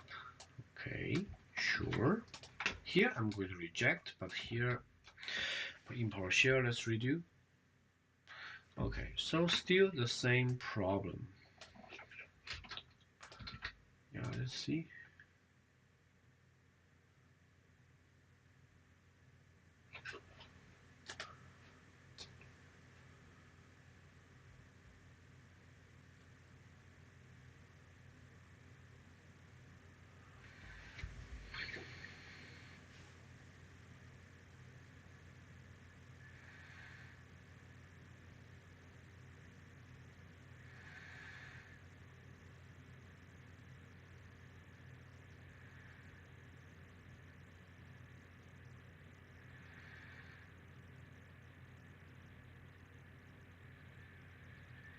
I think alternatively we can change to another port.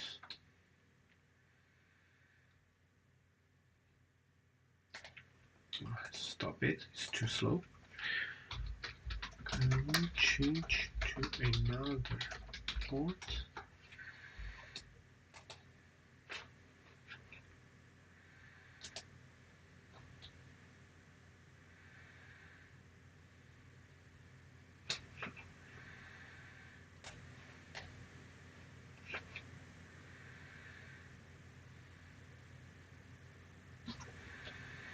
It's not responding.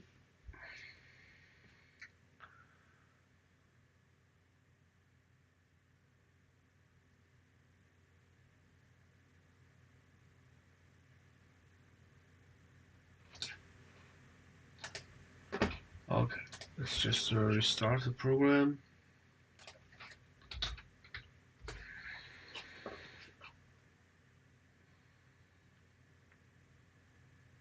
All right.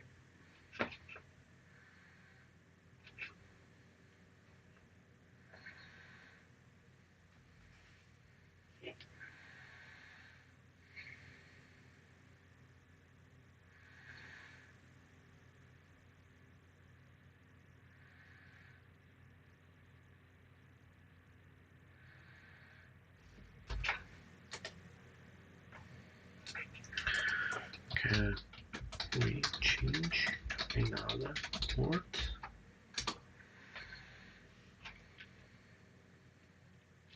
Yeah, let's do a 502.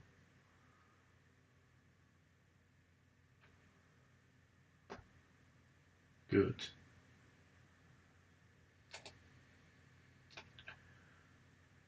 Let's see.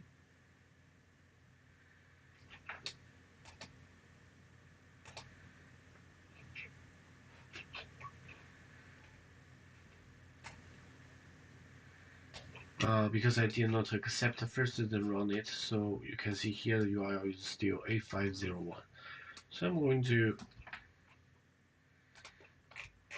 stop here and redo here. Okay.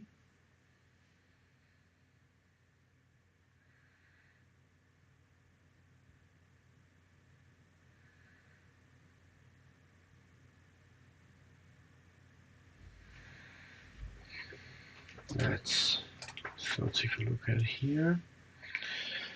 Yes, we have it.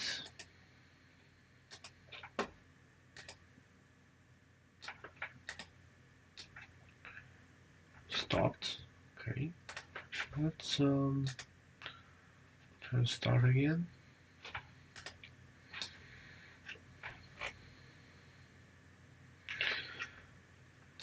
Okay. Okay, you see now? Ah, there is a problem. Let me try. What's this one? Yeah, this is just a llama. Here we are. We can, but strangely, let me see here. Yeah, you do not see the port here, but here we can open it. Okay, so let's ask this question.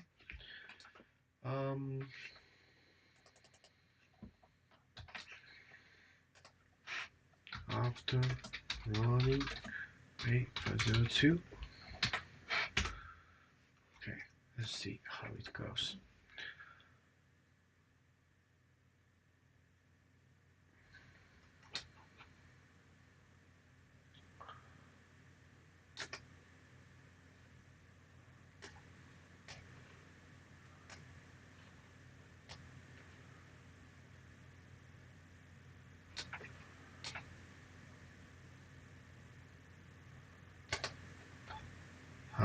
Okay. I might.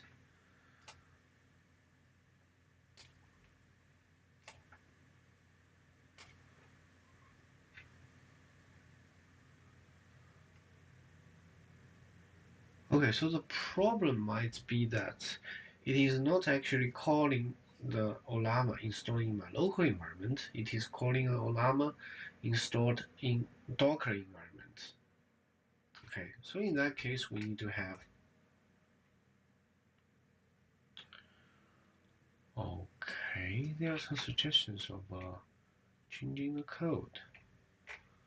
Let me check if it is really necessary.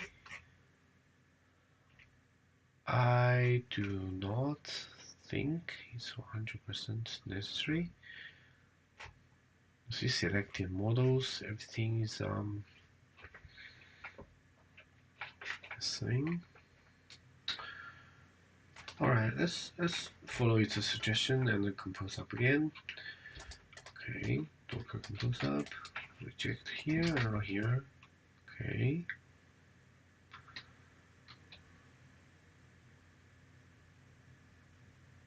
I'm not sure. Let me check.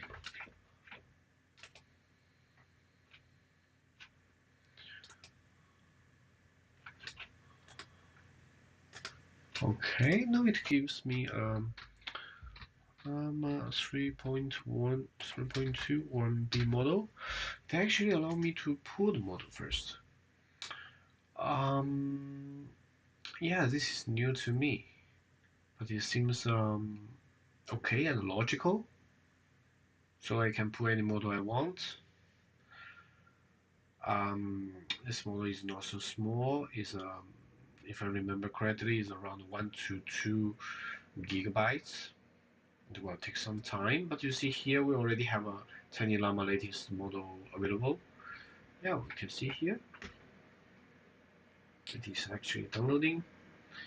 Yeah, but the thing is that I think it's in Docker environment, not in our local environment. Okay, that's cool. Yeah, now we have a Tiny Llama and a Llama 3.21b. Okay, what is LLM? Let's ask some questions to understand if it is working.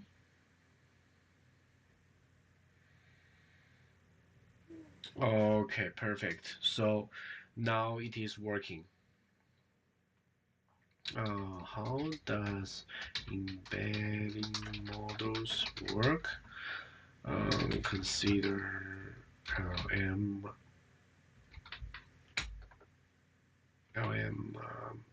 workflow. Yeah, does not make much sense, but let's ask. Okay, so during the iteration, as you can see, it actually changes some of the code. You can see the UI, some of the layout, some of the information shown here are changed. This is new about pulling a model, but it could be very useful to allow you to choose different options from Llama. But of course, you need to consider if you already prepare it in advance, um, you could go to the chat faster. If you pull it every time you run model, run a program, it may not be very efficient, right? Okay, so my second question does not seem to have a response.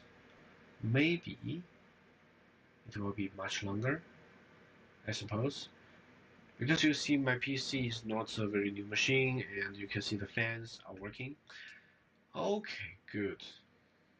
Embedding models, pre-trained, language model or transformer-based models. Okay.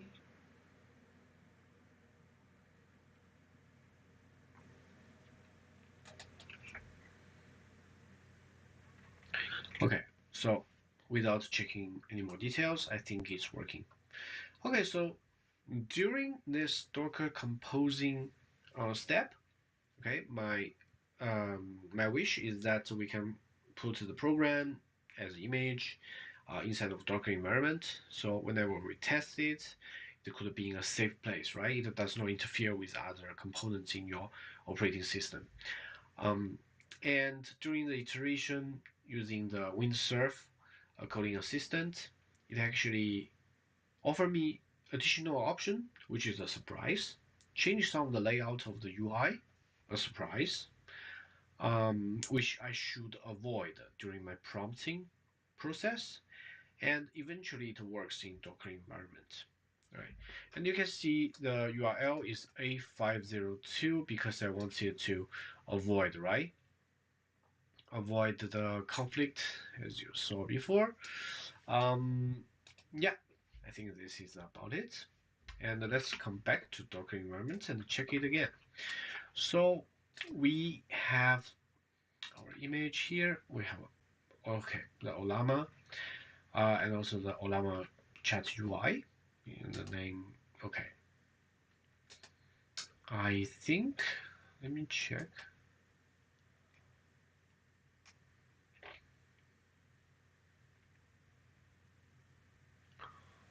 Llama chat UI is not the image I created. It's not related to what I created. I think it's only this one, right?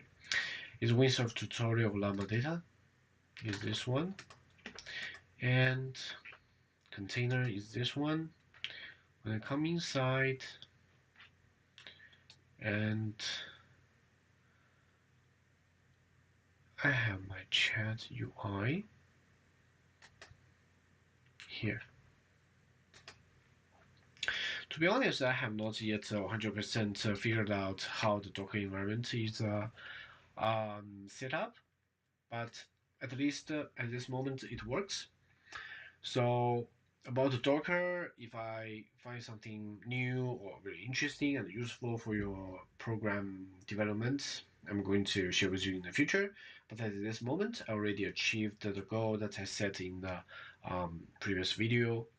So just a total summary, I used the Windsurf programming assistant to build an app in 30 minutes. And after also similar duration, I think, I did some iterations considering composing up this program to Docker environment. Eventually, I got success and I got additional functionality like a pooled model and so on.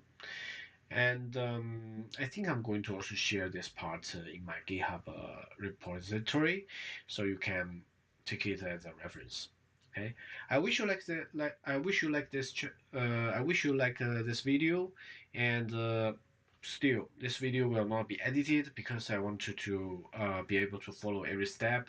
Because to complete the whole workflow is not always like a 10 minutes video, right? When I run it, I may meet different problems.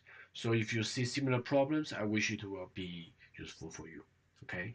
If you like my video, feel free to like it, leave a comment, and if you have any question, feel free to reach me out.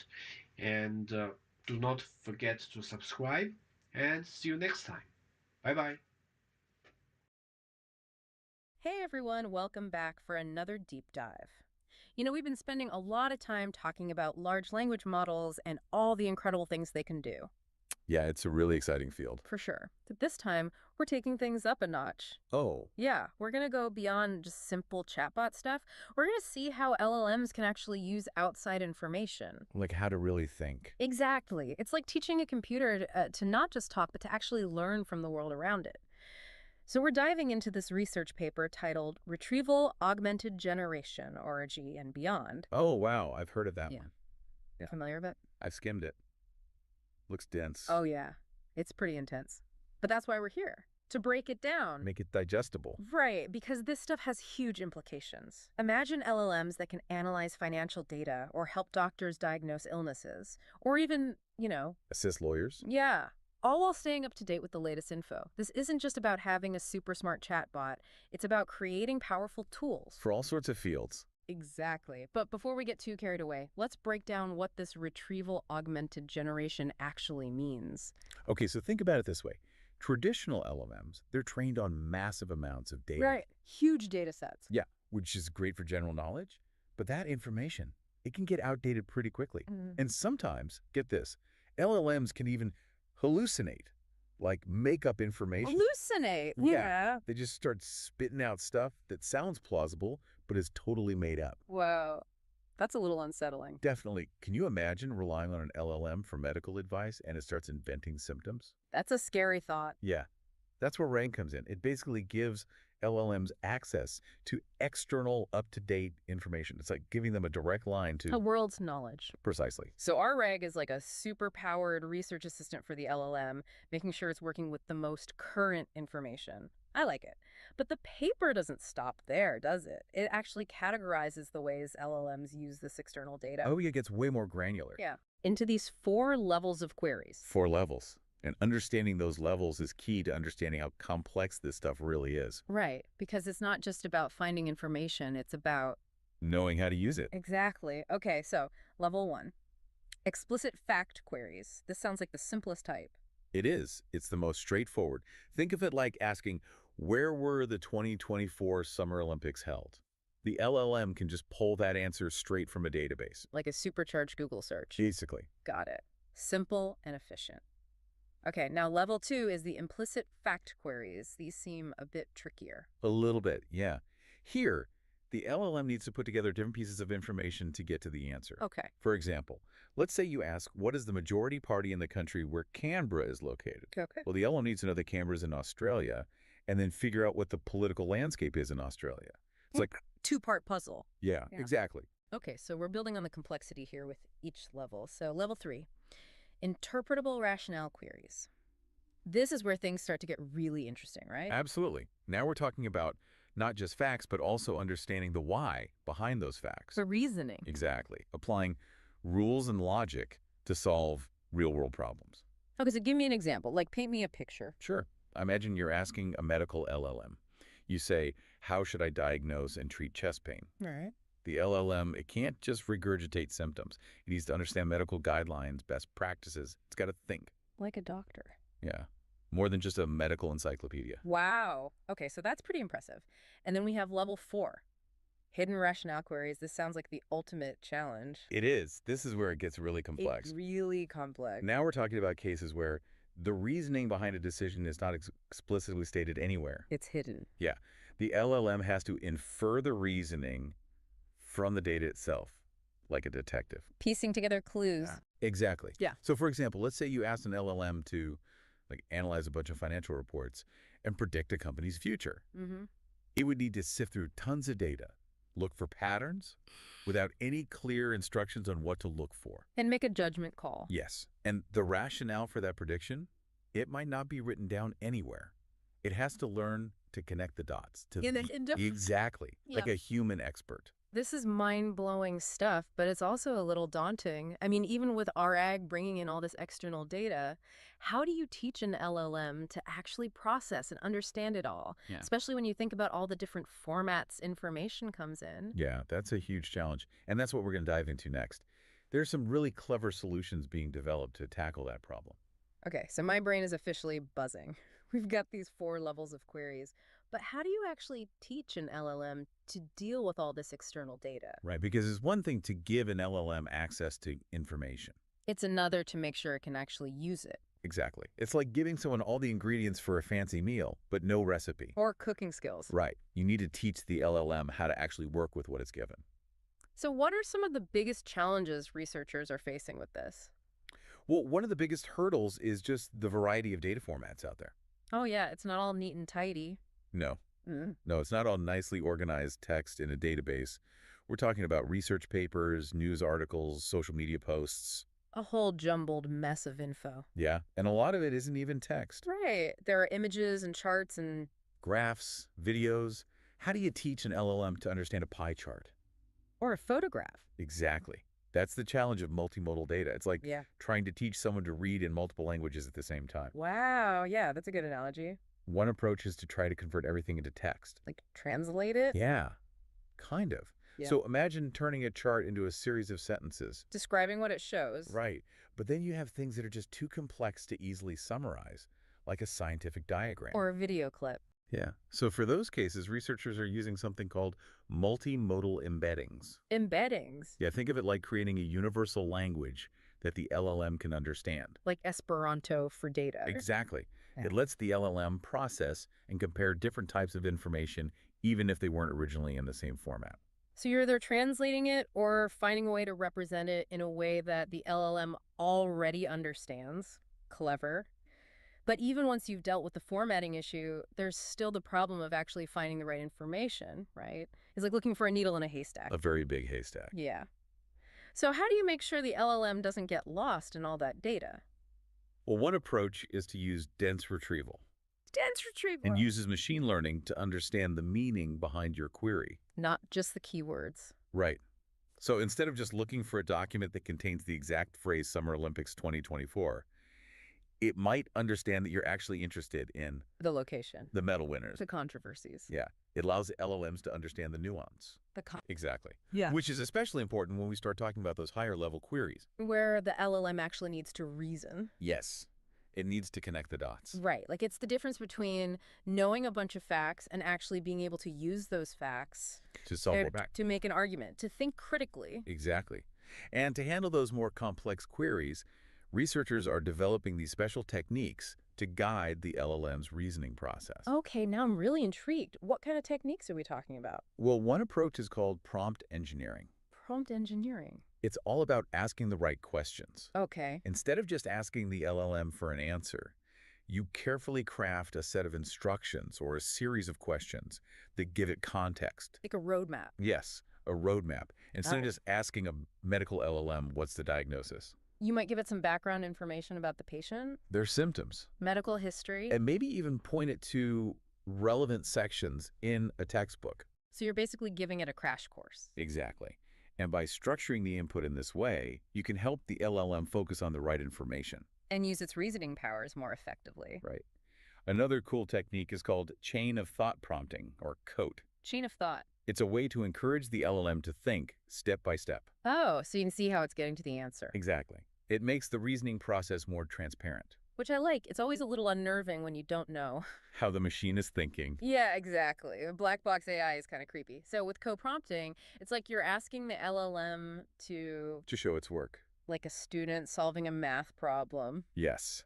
Instead of just giving you the final answer, it explains how it got there.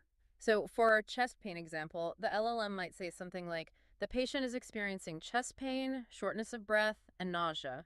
These symptoms, combined with their age and medical history, suggest a possible heart attack. We should consult the section on myocardial infarction in the cardiology textbook. Exactly. And by having it articulate its thought process like that, we can gain insights into... Where its logic is sound. Yes. And we can also use that to refine our prompts and improve the LLM's performance over time. It's like having the LLM teach us how to teach it better. Exactly. But I imagine crafting these prompts and chains of thought, it can be pretty time-consuming. It can be. But the good news is that researchers are developing tools to help automate this process. Oh, like using machine learning to optimize the prompt? Yes, or even generate COT prompts automatically. So it's like having a personal assistant. For your AI assistant. Ow, that's efficiency. But even with all these tools, how do you teach an LLM to handle those really complex hidden rationale queries where the why isn't clearly stated anywhere? That seems like a whole other level. Yeah, right. Those are the toughest ones. Yeah. And they require a whole different set of approaches. It's almost like teaching an LLM to develop intuition. To pick up on patterns. To make judgments based on incomplete information, like we humans do all the time. All right, so we've covered a ton of ground. Different levels of queries, the challenges of processing all this external data, and even some pretty cool techniques for guiding an LLM's reasoning. There's a lot to take in. It is. But now let's get to the heart of it. How is all this external data actually integrated into an LLM? How do you make it all work together? Well, the paper outlines 3 main methods: context, small model, and fine-tuning. 3 methods. Okay. Each one has its own strengths and weaknesses. So it's like choosing the right tool for the job. Exactly. So let's start with the simplest one, context. Context. Okay. The basic idea here is that you're giving the LLM a cheat sheet. A cheat sheet, yeah. You identify the key data snippets from those external sources, and those snippets become part of the input to the LLM. Along with the query. Right. So it's like saying, hey, LLM, here's everything you need to know to solve this problem. Go nuts. Straightforward enough. What are the downsides? Well, the main limitation is that LLMs have a finite context window. There's a limit to how much information they can process at once. Like trying to cram too much stuff into a suitcase. Exactly. So this approach, it works great when you can narrow down the knowledge to a manageable chunk. But not so much for really complex queries that need tons of background. Right. For those situations, you might want to go with the small model method. Small model. So we're training a mini-me version of the main LLM. Kind of. You train a smaller model, but it's specialized. Okay. And this small model, it becomes like a subject matter expert. Ah, I see. And it can then guide the larger LLM. So it's like a team of specialists working together. Yeah, each with their own area of expertise. And this way, you can handle much larger data sets and more complex reasoning. Because you're dividing and conquering the information overload? Exactly. But I'm guessing even training a small model still takes a lot of time and resources. Yeah, Yeah. definitely. It's a trade-off. Right, okay. And then we have the fine-tuning method. This is the most intensive one. So this is where we're really getting into the nitty-gritty. Yes. With fine-tuning, you're actually further training the LLM itself on the specific external data you want it to work with. So we're not using a separate model anymore. Right. It's like taking a general doctor and sending them to become a specialist. So you're upgrading the main LLM with specialized knowledge. Precisely. And this can lead to the highest performance because the LLM becomes deeply integrated with that data. But couldn't that introduce bias if you're only training it on a specific data set? That's a really good point. Fine-tuning requires a lot of care. You have to make sure the training data is balanced, representative. And that you're not making the LLM too specialized? Yes. You don't want it to only be good at one specific thing. Right. Like if all you have is a hammer, everything looks like a nail. So it sounds like choosing the right integration method is a delicate balancing act. It is. You have to think about the complexity of the task, the resources you have available, the level of performance you need. And the risks involved. Exactly. It's amazing to see how much progress has been made in this field, but it also makes you realize the ethical considerations that come along with it. Oh, absolutely. As these LLMs become more powerful, as we integrate them more with the real world, we have to be really thoughtful about the implications. Make sure we're using this technology for good. Exactly. Well, this has been another incredible deep dive. We've gone from understanding how LLMs can use external data to think to exploring the nuts and bolts of how that integration actually works. And we've only just scratched the surface. I know. It's mind-boggling to think about what the future holds for this technology. Thanks for joining us, everyone. We'll be back next week with another deep dive into the world of AI. Until then, keep learning and keep exploring. Hello everyone, welcome to my channel again. Today I'm going to share with you one of the projects I have worked and got some satisfactory results. So basically this project can be implemented for many user cases. For example, if you want to get multiple PDF from the website and summarize the data and get some insights from it. So basically, this data I'm going to access is the Bank of Italy anti-money laundering sanction data I got from the Bank of Italy website, and I'm going to use the code, the code I write with GPT to actually, first of all, to save the PDF information to a CSV file. Of course, you can choose to save to CSV or JSON. It's up to you. And I'm going to process this data, get some numerical insights from the data. Because usually if you want to clean up the data, it will take many mundane process. So I wanted to do the text searching, but eventually I think maybe the local LLM is faster and more straightforward. Then You can see here in the first version, I did first of all the analysis without date because I forgot one of the important components of the data is to understand which date one entity is sanctioned. So later I did another um, round of the coding and with date. Okay, so just to let you know, because the first attempt to try these codes, I always miss something. So I will add that missing piece to the next part. The final part is called option of text searching. I'm saving this as a placeholder, so in the future I can compare the text searching with the LLM model to compare which one is better. However, at this moment, I think because my coding background is not so solid, so if I'm going to implement a very robust text searching algorithm to find patterns, it will take a lot of time.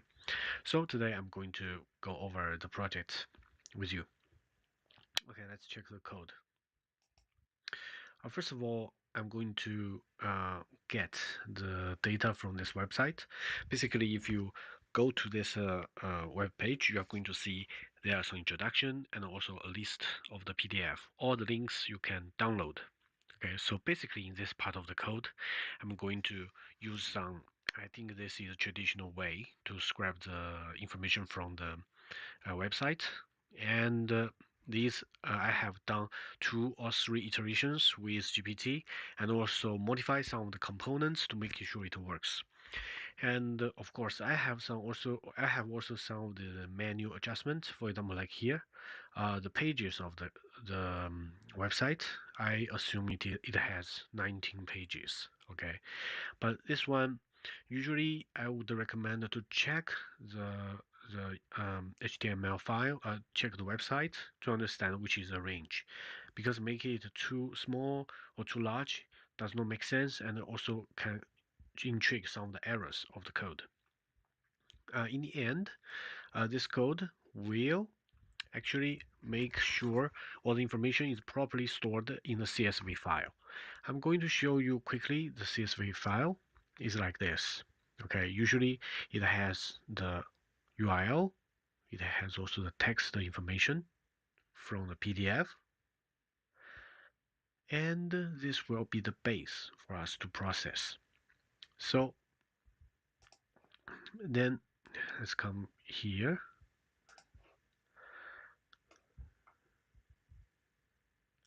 Okay, so here actually I'm implementing the local LLM. I did uh, download some of the LLM models to my LLM studio in local environment, so I can use this code to access that model. And more precisely, this will do the feeding of the information to the model and get a response.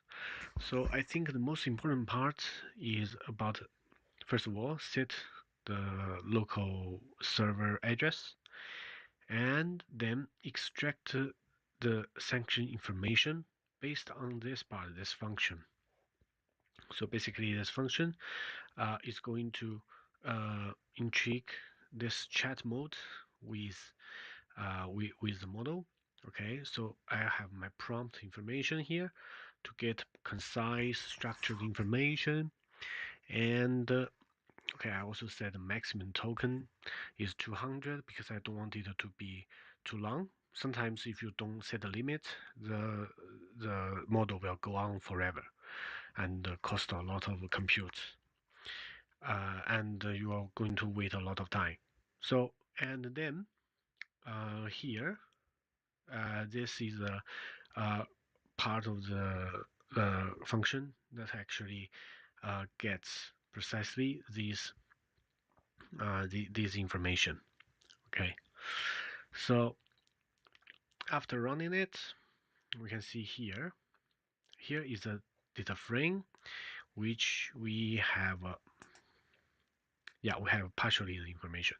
So what's the problem of it? If you expand the text content, yes, you can get the text content. You can understand it's a very long document. The sanction information, well, it can get some of the information, but it is not well structured. So you cannot easily process in the next step. So in order to separate the sanctioned info, I need to do more work. So in the next part, I repeat. Okay, I repeat all the algorithm.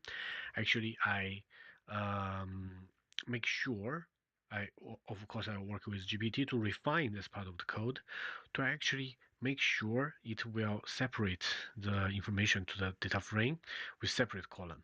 Yeah, you can see here.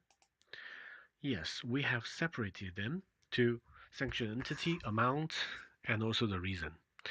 Of course, you can see here there are not many, not 100% um, accurate because you can see here some empty space and some zero amount. So there are some potential problems about the quality of the extraction or the data cleaning. Okay, but at least at this step, we can get the different column and we can further refine based on it. If you want to check any detail of the code, please pause. Then I actually did the refine and also add the data in the next step. So here, I actually copy the output of the code to GPT to actually let it understand what are the tasks I need to do, especially about the data cleaning. For example, the amount number, most of them are not regular.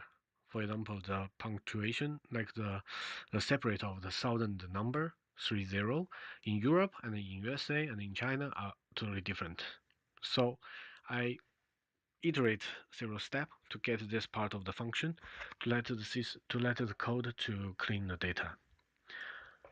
And I refined my prompt. You can see now my prompt is very well structured, much better than the previous one. Previous one is just one sentence to ask it to get concise information and so on.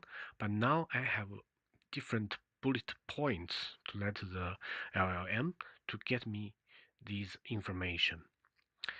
And about the maximum token, because as a rule of thumb, I tested and tried and saw the maximum token should not surpass 100. So this will speed up my processing time. Okay, so in the process text data part, of course, I iterate several times with GPT to actually make it more robust, because um, during the testing, this kind of code actually take a lot of time to get the right information you want. So after doing all these improvements, we can see the result. You can see it's much better because at least you see, okay, at the first, let me show you. At first, this is showing that the information is passed, which information is passed to the local LLM, and there are some ID, blah blah blah, different information about this instance, and then this is the extracted information, and I think it's pretty good. Okay, this you can in this way you can check the process. Of course, in your LLM Studio, you can always check the real-time processing of this data. So I'm just going to save your time because how to set up the LLM Studio is quite easy. You just open it, choose a model, open the server, then you can use your code here to link to the local LLM Studio. So these information are passed to the system and get feedback. But you can see here, like this one, the model is hallucinating. Okay, so after passing the text data to get the feedback, okay, and also more structured data feedback, in the end, we have, we have a very structured data frame. And you can see just from the displayed part, you can see the accuracy improves a lot. And I make a note. It took about 24 seconds for processing 10 records because at first I actually limit the page searching to one page of the Bank of Italy website. So more or less it got 10 records. And I used this stable code instructor 3B model, and it took 24 seconds. My suggestion is to always choose a lightweight model to quickly test your code and try other models, because I believe most of the listeners do not have a very big machine, so our resource is limited. So let's see how I get the dynamic scatter plot. For this code, I mean GPT can generate like a super fast and very accurate. I think from here I can see a different entity. You can also see the size of the circle to show the amount is quite okay.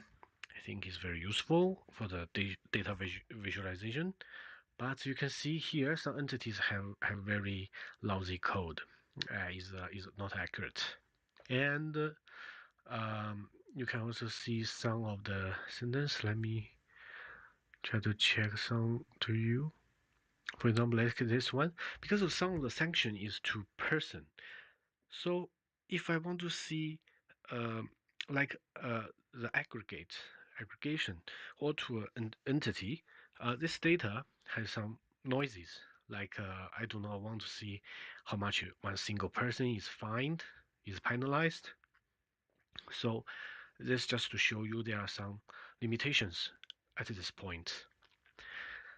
Then I choose different visualization. You can see that the package I used is Plotly. It's very useful, and you can see all the data, and of course you can zoom in and zoom out. So I also did the yearly trend data. Yeah, it's okay. So basically, I think by here I already finished the first version. The reason I do not focus on the different visualization part is because the package is standard. You can try anytime you want. Yeah, but from here you can see some of the entity name is very strange. Like this one, I believe it is not complete, or it may even be error. So how do I get to the next step? The next step, I wanted to try a different model. So, and also I try to save the data to JSON file. I did save to JSON file, but I do not find any particular advantage. So eventually I switch back to save to CSV. Okay, the CSV is like before. And in this version, this part is the same. Yeah, until here, yeah. So the same as before. The improvement is in this part. First of all, I get more structured prompt. And you see here, let's see this one. I believe I have done some improvements. Like here, my prompt is about this big. And here more robust, I think. Because now I want to assign a category. Because I want to see, because I know the reason can be 20 words, very complex, or very scattered. Now I want to summarize them in a more compact way, especially in the data visualization. So I tried this, and also the category of reason, one keyword, to put it in the model. And also I changed this model to Mistral 7B. It is a test for this model. And the rest of the code almost the same, but I add some more columns. I had to process. Like I said, every time when I first try the model, I try only 10 records or one page of the website. Okay, so I get a lot of response and also the results from the local model. Eventually, you can see the quality in general is similar, but later in the visualization, you are going to see there's no error code about error information about entity name. That is improvement. And you can see now the sanction reason. Let's try to check also the sanction reason. The sanction reason in the previous one, you see, is not very organized. But here, you can see it is more structured, the response, like the violation to what and the failure to what. Okay, and category of the reason. Yeah, it's not perfect, but it can already summarize to a more compact way for me to understand which is a category. So reason is a long paragraph, but category is much shorter. I would expect to summarize only to one word, but believe me, I tried, but the result is not so good. Because sometimes even one word, it can use a separate dot or slash. So eventually it's not just one word. So if we want to refine the categorization, it needs more time and more design of the code. So yeah, now I have the new categorical stack. Let's see what it shows. Yeah, I think it's much better. Okay, so I have these different categories. It's not perfect. We can still work on it. But at this part, I think we can have a more compact one because, for example, like here, in here, this is April 2022. The most find reason is for transparency and cleanliness. I think you can get the insight from this data visualization. And I also tried to group by the first word of the category because I think this is too many words. I want to see more compact version. Yes, just by reorganize the data frame, show it in the graph, you can get it. For example, like let's say anti-money laundering and transparency. I think sometimes if you only see just one keyword, this categorization could mean something for your operational need and for your understanding. Okay, dynamic scatter plot is like before, but I changed the layout of the graph. But you can see here, let me quick run through. You see these names are all company names. At least from what we see, there is no very obvious error code or individual name. So this is a huge improvement. But as I said, if we needed to actually detail in very detail to compare both process, different ways, different models, different results, we need a very detailed descriptive data. But at this point, I think this project already gets some very useful insight. So if I would like to choose to improve, I will improve on this version and use the Mistral 7B model. And you can see here, the monthly trend is like before. Yeah. And also the yearly trend. Yeah. One thing I want to share with you is that during the trial of this code of the graph, sometimes the system does not organize the data in a sequential way. You need to pay attention to it. If that happens, just check the code and make sure that you see sort some functions to sort, to group based on your need or user case. Okay, I wish this video is useful. Today I do not run it with the local LLM studio, but if you want to see the real-time processing, I'm going to make another video to explain. I wish this is useful for you, at least to let you know with ChatGPT and also VS Code and also LM Studio in local environments, you can already build some very useful project based on the publicly available data for you to get data insight and better visualize the data.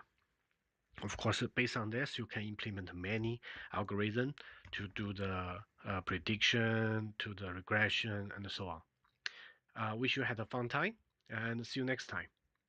Bye-bye. Everyone, welcome to my channel again. Today I'm going to present you the project that I have successfully run in my local environment to build the AI agents and let them talk with each other. Um, First of all, the tools I'm going to use, first of all, is MLLM Studio. Uh, so with LLM Studio, you can download the model that you want to test and also to load it and to start the server. So to let the VS Code module to actually access to the local server and interact with the large language model that you prefer. And then, of course, we need the Visual Studio software installed so that you can run the Python code very easily. And the last and most important thing is that the AutoGen. AutoGen is a package, and also the I think a package is the right name because I'm going to import in the Python environment. Uh, this AutoGen is I think developed by Microsoft and is very useful for me to actually build this conversation program between different agents. So you need to pay attention to two parts. The first part is LM Studio page. It will tell you how AutoGen can interact with LM Studio. It is very in detail. You can test all the code, of course. The second part is about group chat. Group chat is actually more advanced. So if you check this page of the LM Studio, it gives the example of two agents chats. So it's just two agents talking back and forth. But if you are talking about the group chat, actually the group chat will invite multiple agents to interact with each other. Okay, so I invite you to check these documents. It will be very useful for you to test the code. So let's come to the code part. From the basic, I just mimic what the document says. So first of all, I set up two models. Okay, so if you set, for example, this Llama refers to this Llama model, and also the URL key is the local LM Studio. You can find it, and also the API key is LM Studio. Okay, so basically setting up the different model will be useful when the agents will link to these models.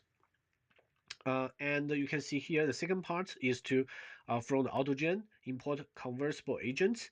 This part is actually defining the different agents and which model it will use. So for me, I always use only one model. But if you want one agent to use one model, the other use another one, it is I think is possible. But you need more configurations of LLM Studio and so on. Okay, so basically at this moment, in my LM Studio, I chose the Mistral model, but here I leave it like this. It can run because I think LM Studio will recognize this kind of link directly without actually checking which model you are referring to, because actually the server is working with one model. So when you link to the server, it will work. Okay, so this is the code that you need to run the conversation. It will produce a chat results. Okay, so who will start the conversation? Jack will start the conversation, and it will talk with Emma. And the starting message is Emma, tell me a joke. Max terms will define maximum of the conversation passage is like if the maximum is 2, actually you have a you see here you have a 1, 2, 3, 4. I think terms, one term, two terms. One term is one back and forth. Two terms is in total two back and forth. Yeah. So you can see here the result is very good. Emma, tell me a joke, and Emma starts to tell a joke. Okay, then Jack says, that was a great joke. I'm glad it brought a smile to your face as well. Then Emma, absolutely agree. So they're actually doing this conversation, right? You can check and test by yourself. I think the more you test, you can find the different results. Okay, so at this point, we have mimicked the official example and tested it with LM Studio. This is okay. So I want to go to another example, which I tested. To actually, I think if we want to apply this package of AutoGen to other use case, we need to have it in mind. For example, for me, I would really like different agents to build a financial analysis team to actually tell me if the stock is underpriced or overpriced, and if I should buy it or not. I think there are many examples on YouTube. You can also check, but here, okay, I just test what's my initial construction of this team and to let them talk as a group. So this code, at the first part, I also define the different model, but now I'm more specific. I want to define the mistral model that I'm using. So just to make sure that I understand the whole picture. The other two, I leave it here, but it does not make any impact. If you want, you can delete it. Okay, so about the agents. First of all, I created more agents. I create a team head of the team. The team head will do a lot of job. I just describe them all here. I think my code is correct, but if I'm wrong, feel free to mention it. Um, and here I actually describe the job it will do. It will be the leader of the team of stock analysts. You instruct the general analytical framework and ask analysts to process data and give investment strategy and suggestions. In the end, you combine opinions from both data analyst and the news analyst. Okay, in this part, I think the better you define the agent's role, the better it will run and get results in the later stage. So I also have the analyst on data, analyst on news. So basically, one will check the data of the stock, financial data. I did not specify, but if it is recommended that you specify in a more detailed way. I also ask it to actually analyze trend, plot a line graph, and so on. Then about the analysis on news, I ask it to check the news and also give some summary and also provided the recommendation. So in the end, I want the team head to summarize. So go to the next part. The chat will initiate from the team head to the analysis on data, team head to analysis on news. Okay, so let's check the results. Maximum turn is 2, so I expect that it will be 2 back and forth. So yeah, the message is analyze Apple stock. Okay, so basically the team head actually first talk to the analyst on data, give some feedback. I think this was the results we get from the model itself because it was trained on massive data sets. So actually, the model actually figure out this by itself. It I think it have to be not 100% accurate. So, but you can see here it structured this um, information I think very well. You can see historical stock price, earning per share, and eventually it gave the conclusion that a solid long-term investment opportunity. Okay, it looks very good, and you can also try in your local environment to check the whole response. Okay, also the if you check the LLM Studio because you are running a server, you can see the conversation and all the log. It is very satisfactory because previously I tried, if I remember correctly, is the UI version of the AutoGen. Actually, the configuration of the different agents and so on, of course, you can do it in the browser, in the web browser, but it's I always meet some problem. For example, if the prompt is just one word, and the feedback is just 2 words, it's not working. But in VS Code with Python, Jupyter Notebook, it works well. Okay, so let's see. First of all, here, the first response from analyst to team head. Okay, then team head says, actually the team head is working like furthermore. He actually tells the analyst on data to pay more attention on the market developments and so on. So it's not like, okay, I get your advice and I summarize your advice and that's it. Okay, it actually want to dig more, to explore more with analyst. So yes, analyst also give additional comments about add additional information about the stock price, investment potential. So actually, it stops here.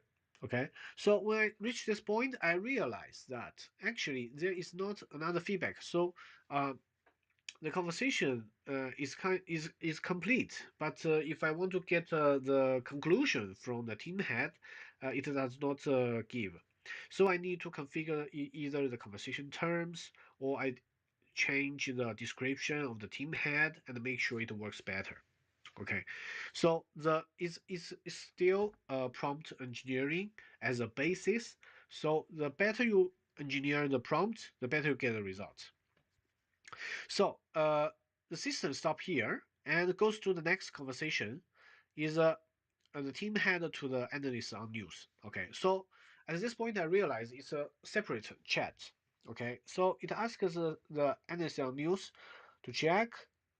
Okay, and it says I'm an AI language model, don't have real-time access, of course. So it actually it gave some general analysis based on the information it has. For example, like this information is dated in 2022. So from the pure conversational point of view, I think it's working. Yeah. Then the team head tells to the analysis to news, in addition to the analysis above, it is crucial to consider both quantitative and qualitative factors. Uh, in my opinion, this is not very necessary because I would expect the team head to combine these two parts. Because the analyst on news is going to focus on the qualitative part, and the analyst on data is going to focus on the quantitative part. So that was my original design. But okay, so it asks this. I think in the future I need to better refine my prompt and the description of the role. Uh, okay, so Amazon News says, okay, it actually does the work it asks to, not only analyzing the news, but also to give some comments about the data and also examine the KPI and so on. And also it did the competitive landscape, management efficiency, and industrial trend comments. Okay, so actually, the analyst on the news is doing the job for the team head. You can see here the team head should do the final comment by combining both the analysis. You can develop a well strategy. Okay. Uh, okay. But eventually, you see, this one, the model becomes very prudent because it suggests that you should consult another financial advisor. So, technically speaking, it is not doing its job. Okay, but you can see this flow of conversation is going, so you realize there should be some more adjustments, either with the prompt, with the max terms, job description here, system message, I call it as job description. Okay, so then I further refined the code. I tried the user proxy agent because I consider user proxy agent is that the user inputs will actually influence the conversation. So I set up this user proxy parameter according to the documentation of the AutoGen. So you can see here, there are some informations here, like a name and so on. So then now I start a group chat. So the group chat is going to actually involve multiple agents here. For example, I have 3 agents: team head, analyst on data, analyst on news. And also I have max in around 6 because I think there are too many agents, so maybe I need a longer conversation to get a meaningful result. In the meantime, I'm trying to input my prompt. Okay, so it's not like previous version. Actually, I write the prompt in the code. Now I want the user input, so I input the prompt. Okay, the conversation starts. You see the user proxy is the user, me, will start the conversation.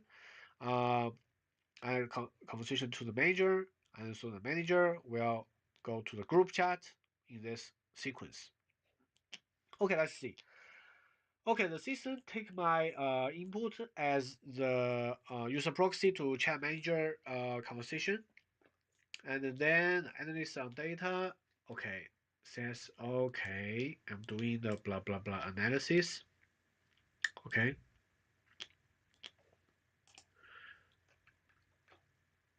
and yeah, it talks to the chat manager in summary.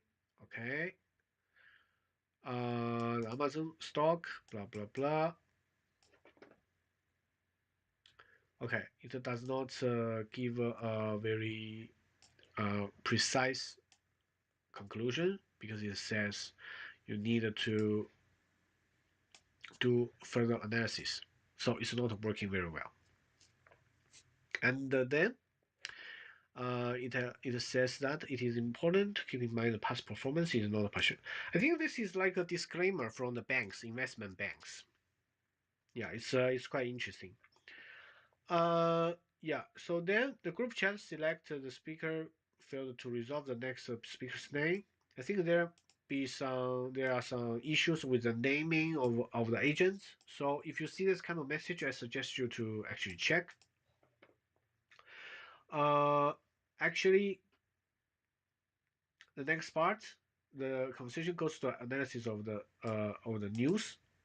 Analyst of the news. It says, yes, you're probably right. It's important to remember historical data. Okay, so it actually takes the as message of the disclaimer, so it does not do much job. Okay, and then it says absolutely providing clear. Okay, it's like not so useful, right? Is a writing disclaimer. So at this point, you can see the group chat actually goes, but I suppose there should be more definitions, like either in my prompt or in the structure of the team and of the job description, right, to configure better these agents. Uh, but as a start, I think I would say this is okay. Okay, this model works, and I need to further refine to actually do the jobs that I intended to have them done for me. Uh, yeah, so this example stops here. Okay, so just a quick wrap up. You can do two agents back and forth conversation, or you can have a group conversation. Okay, so the next example for the models, the definition are the same. I did not change. Uh, actually, you can see, like the previous example, I ask the analyst on data to plot, to analyze the trend. Of course, it cannot. Okay, so I need to further work on it to see if I use some resource code to let the agent to act on to draw the graph based on the data, or I should I just should test the different alternatives. But at this moment, I keep on going. So the job description actually, I did some improvements, some adjustments, and I'm inviting a coder and a tester. So, in my opinion, if you are going to invite a coder and tester to a conversation and you want them to write the code and test code, of course, there are many use cases that you can check on YouTube. But at this moment, if you only define it here, it will not work. I'm going to show you. So this part is the same. We are going to have a user proxy. Yeah. So just a reminder, whenever you see there are some comments here, you can stop the video and check. Some of the comments I leave the error message just for future check. For example, the original proxy code actually it asks for the Docker environment, I have never used it, so I want to skip it. Okay, so I need to set here user docker force. If you want to refine this code, I think first of all, you need to understand the document of autogen of a specific function. And if you have some difficulty to modify the code, you can ask ChatGPT to help you. But remember, ChatGPT has limited capability. So the next part is still the group chat, but here now we have the coder and the tester. Okay, next round 6. I manually insert my prompt. Okay, and here I think you need to pay attention because the system will recognize the whole part. The message should have 2 components. Okay, a complete one, not only like this, the text information. You can try because you are going to see the error message. So I'm going to start the chat again. Okay, analyze Tesla stock. Okay, the log actually says group chat select speaker failed to resolve the next speaker name. Yeah, so there is some error, but here the team head starts to ask the analyst on data. Can you provide me the Tesla stock price and share the recent news about Tesla? And ask the analyst on news to share the news on Tesla. Both of them are working. Okay, so first of all, it promised that it will actually work and get the information. Yeah, also the news analyst on news. And the team has based on information, I would like to remember buying Tesla stock at current due to the strong financial from the earnings reports. Uh, I would say I don't see much data here for the team had to analyze. For here, the news, yeah, the news is positive. Okay, surpassed the expectation earning. Okay, so it makes sense. But the capability of individual agents, like I said before, we need to enhance their capability. So this is a part of the conversation. Actually, the chat manager actually talks to a team head talks to analyst. Then we go to the next part, is the team head to the channel manager. Okay, give actually a response, right? It's very structured, I like it. Introduction, this is which company, fundamental analysis, valuation multiples.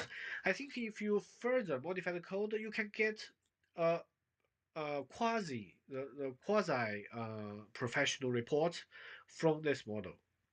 Okay, then you can see here they also did technical analysis and also news analysis. Uh, I mean, the accuracy, because it's not a link to the third-party API, not getting the news, I think is not 100% reliable. But the next attempt in the future, I would try to like use a Y Finance or use the Google News Google News package or API to get such information to the model and let it analyze. Okay, so at this moment, we are always utilizing the knowledge base of the local large language model. Okay, so pay really attention to this. If you try to have fun and to test the model, yeah, it's okay. But to really use it, be very, very careful. Then here, uh, okay, you can see this is different from the previous one, previous examples, because we have more agents and actually we have modified some of the this job description of the of each agent, so you can the result has some improvements, I would say. And then we go to the next part. Actually, the team head, now it's your turn to play a role. Which of the following roles would you like to assume, and what instruction or question would you have for the team members? Yeah, so it will select them and provide the instruction to ask question accordingly. Okay, so yeah, now analyst of data says diversification is an important thing and so on. This is quite general discussion now. And the coder Say to the manager, yes, diversification is okay, but the coder is not doing its job. So there must be some problem with my setting. Okay. In summary, it suggests diversification. I mean, the primary job of the coder is to code. Okay. So actually, uh, okay, let's see here. The coder starts speaking again. Well said. Okay, I'm not sure which agent actually talks to this agent before because I don't see it here.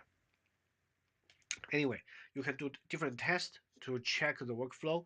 There is also a very clear documentation of the autogen. I recommend you to read it, okay, because I'm also still learning. So in the next part, I actually make my prompt very, very complicated because I see the result is not so well. I said analyze the Tesla stock starting from the team head to get a general plan of the task, then analyze on data to discuss with coder and tester to run a functional code to get analyze stock data.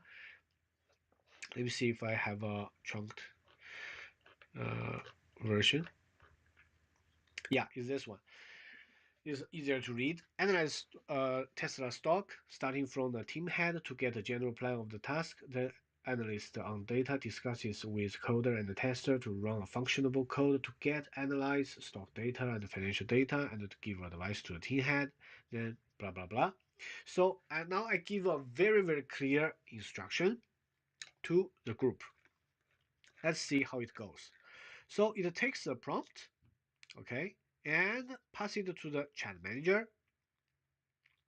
Okay, and the team head starts to talk back to the chat manager that I'm a team head. So yeah, how these agents will work. Okay, it's very well structured, right? So it first of all says that it will assign the task based on the expertise of the team member, 3 team member, very well organized. Okay, and it says using tool like Bloomberg, Y-Finance, Fred. Here I do not provide the Fred API or the Bloomberg API, so this is a very good assumption, but not very realistic for me to implement a free version on the local environment. Then once they complete their analysis, I'll combine the insight and give a report. Yeah, it's very good. So report, the outline of the report, it also describes, is very comprehensive. I like it. But you see here, group chat select speaker failed to resolve the next speaker's name. This is because the speaker selection call returned nothing. Okay. So I think this problem repeats. In the future, I need to check. Did I misspell the name of the agents, or there is other problem? So let's keep on going. The next part, actually, I think there is another solution to this kind of missing next speaker. It will pick another speaker based on the chat. There must be some logic behind. If you want, you can further check. So basically, now analysis on data, I think is based on the plan. It starts to check to talk with the manager. Okay. And the team leader, I fully understand analytic tone and follow the objective. So there is a kind of mix up because analyst on data is not a team leader. Okay? He understands the job and starts to work as a team leader. So, but some of the part like this part, yeah, you are actually repeating the previous conversation. Not very useful. Okay, so now the team head to the manager, the team leader, my primary goal is blah blah blah. Define blah blah blah. Ongoing monitoring. Okay, sorry.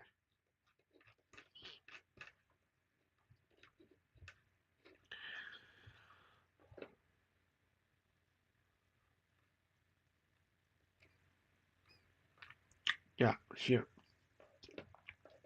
It describes its goal and so on, but not very concise, not very useful to actually deeper with the conversation. Then failed to resolve next speaker again. So still, this analyst on data chats with the chat manager. Okay, so it did what was already there, and he is taking responsibility of the team leader. Okay, but from the information of the step, you can see there are also some errors because here you see from point 1 to 5, then from 1 to again. So I think there is some problem with interaction with local LLM because the description of the task is too complicated, so the system cannot handle it. I see this kind of error sometimes before, just during the conversation with Mistral model. It will start to hallucinate with different code. Does not make any sense. Okay, so you see here, it tries to make up a lot of numbers, but they do not have any meaning. So at that point, the local server continues to run. I manually stopped it. Okay, so you see the error message here. This is part of the server log. You can see I take a screenshot. The server log actually shows infinite numbers. Okay, so that basically says this project has to be stopped. We need to change either the model, either the structure of our agents. Later, I try another way. I do not manually insert the prompt in this window. I actually define the message to feed to the system. Yeah, I think this is another way to feed the message to the system.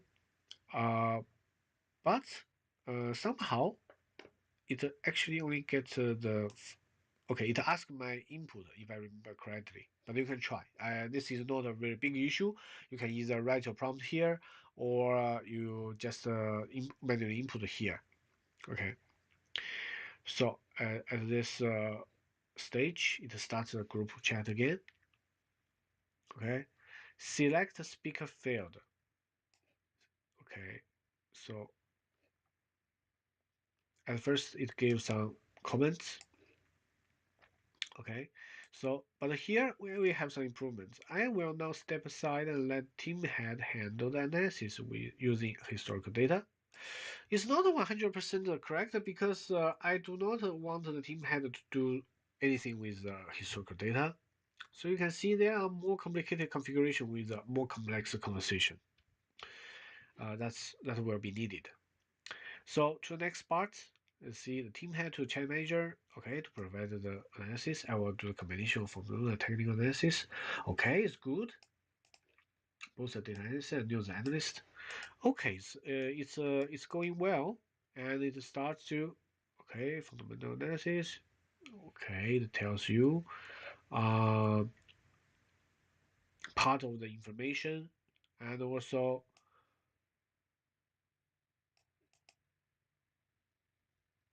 some subjective conclusion here. But the problem is that the two analysts have not said anything. Yeah, so this is, I don't know how to define a hallucination or what. Here, you can see the team head to the chat manager. Okay, disclaimer, blah, blah, blah. This is kind of a standard term again. So, representation, okay. Subject to what? Okay. The group chat select speaker field again. Okay. So if it failed, actually the talking, I think is like the LLM one-side output. It does not say who is speaking. So I will leave this kind of issue in the future to resolve. And at this moment, yeah, this is actually the one of the result of the server log. It shows a very messy picture. So just to wrap up, we have some issue remain. For example, this error code and the insufficient assignments of the job to different different agents. And in the end, I think we can improve in the future, like I said, the prompt, the agent's job description. I see it like this, and also uh, the detailed configuration of the usage of AutoGen. I think we will find also tons of example on the website. The problem is that most of the example on the AutoGen documentation is based on a OpenAI API or other uh, structure, which you have to link to the API of the online LLM model. But if you are going to do with a local LM Studio, you always need to do some tests to change the code to adapt to the local large language model. Yeah, I wish you find this tutorial useful and happy coding. If you have any question, feel free to leave a comment and I'll reply and also to have a discussion with you. So let's advance in the AI agents creation. Have a nice day. Bye bye. Hello everyone, welcome to my channel again. I'm going to show you another project that I have already done and see some very useful results. First of all, I would like to introduce this tool to you. It's called Streamlit. Basically, it is a set of open source Python framework for data scientists and AI ML engineers to deliver dynamic data apps with only a few lines of code. So I find it very interesting because the deployment of this open source Python framework is just by pip install the package, and you can actually dynamically show the data in a web page.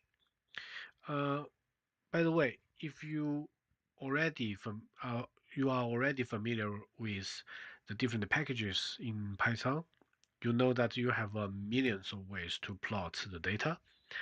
But this one is interesting because it can uh, deploy also in their website. I think in the app gallery, you can see here, there are lots of projects by different people, uh, and you can try each of them. For example, this one is showing you a different type of chart. Okay, some example, you can see the code below and you can see the graph above. So basically there are so many possibilities you can realize with this toolkit. For example, this one pretty map, I find it very interesting because you just input the name of a city and you are going to get a very cute map. For example, you see this one. Yeah, I think it's Macau. Yeah, you can see the map in a very interesting form. So without further ado, I'm going to go to my project. So my project is to show the stock price dynamically. So the idea is that whenever I choose a different uh, store, the stock label, for example, AMD, right? I'm going to see the candle chart and also the 30, 60, 90 days moving average of the end of day price, just to visualize the stock price. Okay, this is a quite simple task. I mean, you can do it in many different ways using Python package. But here I just want to make something like a dashboard. The dashboard, I make the upper part. One upper left is about an individual stock. Then the SP 500, the entire uh, SP 500 performance, and then on the lower side, I'm using some sample macro economic information. For example, this one is US GDP and the interest rate.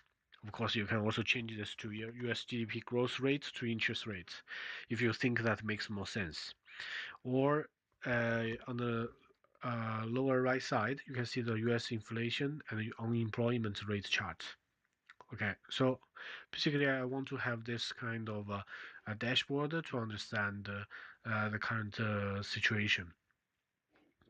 But based on this, you can add millions of other possibilities to add macro, micro, and even I think in the future maybe we can also explore the possibility to dynamically show financial performance of individual stock. So you can have a comprehensive view of the stock, general stock market, and the macroeconomic situation. Okay, so how do I get here? Basically, I need to have one, two, three, four Python file. This is the first time I try to build a few Python files and make them work together. Okay, so important thing is that you make them in the same folder, and eventually, if you want to run this app you build, you need to streamlit run main.py in your folder. Okay, so I will not spend time to explain to you about how to run it because in the documentation, in the example, there are a lot of description. It's very clear. And if you want to type some prompts to our system, usually you go to the terminal. This part. So basically, let me go through all these documents quickly. First of all, I have the let me show you the different sub pi documents. Okay, the first one is a thread. Okay, for security reason, I have already deleted the API key. You need to get the API key in Thread website. It's very useful. You can get different macroeconomic metrics, the different data sets, okay, like GDP and the federal funds rates and so on. It's very useful. Okay, if you interact with ChatGPT, you can get the code very quickly. And you see, first of all, you need to be able to import this thread API and also to fetch the data set. And also you need the um, Streamlit at this moment. I think the most important part is about this part to get this to work with the whole application. This is my assumption because I'm not an expert of coding, so I suppose this part serves to link to the app. Then we see the next part is about stock.py. Okay, previously actually the code was more complicated, but I got a lot of error. For example, I wanted to project the stock price for the next 30 days and plot them all together. However, during the process, because there are many definitions, many definition of the functions and the algorithm, it makes the file very cumbersome and complicated. So eventually, I get this rather simple format, I think, because you can see here. Let me try this one. Empty stock. Let me check. Yeah, you see, it only goes to the available information. Okay, 2024 March of the data source. So it does not add the prediction data here. Okay. But I mean, you can do a lot of work to modify, manipulate the data set, but the main idea is here. First of all, to use the Y Finance, this package, to actually to get the data from different ticker of the stock. Okay, add moving average. Of course, this is to have the moving average line. You can see here. Okay, and you can also cancel some of the data and you see the moving average. Yeah, in this way is more clear. And of course, I make the prediction price this function. I believe this function works to predict, but eventually I failed to put them together, to put in the graph together. Okay, so this is the stock.py. Eventually, let's go to plot. The next one we go to the plotting.py. In this part, I was trying to actually define different plotting function to eventually be used in the main file. Okay, so in this part, I think you can see basically we have two plot function. One is to plot economic data, the other is to plot the candlestick with moving average. Okay, so the most important part is that I'm using the Plotly, this package. I think it's very useful. Like you see, the display of the data is very dynamic. You can zoom in, zoom out, choose different uh, data to show or not show, and come back. Okay, yeah. So in this part, I think the most important part is to debug. Because if you use GPT or Copilot, you can get the code very quickly. But I always use GPT. I do not have Copilot, so I need to check with GPT each time with a part of the code and the error code to debug. Eventually, in the main file, it will import the necessary package, import different functions from the different Py file, and make them work together. So in order to get the Standard & Poor 500 symbols, it actually goes to the Wikipedia page to get the list. Then, of course, you can see here the sidebar here to select the stock symbol. Okay, it serves to give you this choice window. And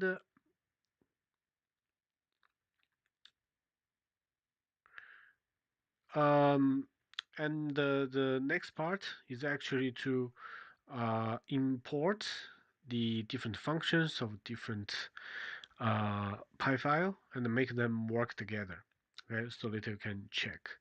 I believe there will be some more ways to clean this code, make them more streamlined, more easy to read. But at this moment, I get this result. So eventually, this is the application that I get. You see it after I run this code,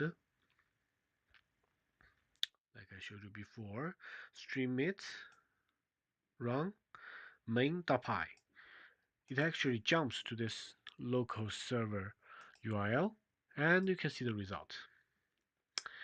I think it is okay at this moment because you see different data you can choose, and it shows correctly. Yeah. And I would say this is a partial success. If you want to implement more complicated algorithm and to see more complicated result, of course you can try. And there are already some very good examples on the website you can try. I believe you will get more insight from there, and I wish my solution at this moment will be a start point for you to refer to. Okay, so if you have any question or any doubt, feel free to leave a comment. So I'll see you next time. Wish this will be useful for you. Thank you. Hello everyone, welcome back to my channel. I wish you had a great summer. Now, uh, I would like to take this opportunity to share with you the agentic tool that I have been using lately. It's called Agent GPT. You can see the website in the URL box of the Chrome browser I'm currently using. I'm recommending this tool because it is very easy to use as agentic workflow. Okay, so basically, I think two features of this tool are really attracting me. First one is it shows the tool calling process. The other one is that it is built under the agentic structure. Uh, Unfortunately, I have not yet seen the source code or examined in detail of the functionality of the website. But so far, I have get some useful results. For example, now if I want to do some web search, I would like to use it to like a starting point, to understand some of the search results. So basically, it's very easy. You just use your Google account or you create an account, and you just log in. For the free tier user and also the paid user, you have different plan. Okay, so I'm just going to show you two examples, just like it is like a comparison of the two scenarios. The first one on the left hand side, I would like to get 10 latest AI news in Italy. On the right hand side, I'm going to get 10 latest AI news in general. Okay, so you just input here the name and the goal. Okay, those fields are mandatory. You just insert and click run, it will start running. Okay, so you can see the first one is actually add a different task. This is very nice. Okay, it is based on your prompt. It creates a different task. So for each task, it will call different tools and to just to get a job. Okay, so you can see on the right hand side, it actually also called the tool to do the code. Okay, to get to write the code. So you can see some code is written. Um, in my experience, if you ask it, for example, now the free tier, you only have the GPT 3.5 version. Okay, so if you wanted to display the graph to output some of the data analytics information. It's not like a GPT 4.0 or GPT 4 where you can see there is a more robust tool calling and output of the results. But here you can get most of the text results and also some coding. You can also ask it to do some coding. Okay, so let's see. Now it already finished. Okay, finished all the tool calling and the research, and you see there is a max loop threshold, and you click summarize. You are going to get the final result. Okay, so it will give you, yeah, cite the source. This one I like it very much, and also provide the information as you asked. Okay, so just a quick review from the beginning. Okay, let's just review it again. So basically, the first does on the left-hand side, you can see there is a stage where it added a lot of tasks. Okay, so it will execute each task. For example, the first one is search the web for AI news in Italy, right? It actually executed it. Okay, get it's not 10, right? It actually gets 7. So I guess there could be some improvements. And you see the sources of the web search is quite wide. Okay, it's not only from like some renowned news resource or very well known news resource. Okay, uh, and you see it continues with different tasks. Okay, and you can see this one visit the top news website in Italy and look for AI related sections. This is kind of like a more detailed task. Okay, so you ask for the AI news in Italy, so it will go to the top news websites to look for the AI related section. Okay, this is I would like to say the improvement of your prompt and actually embed this prompt into a more detailed task so it can run.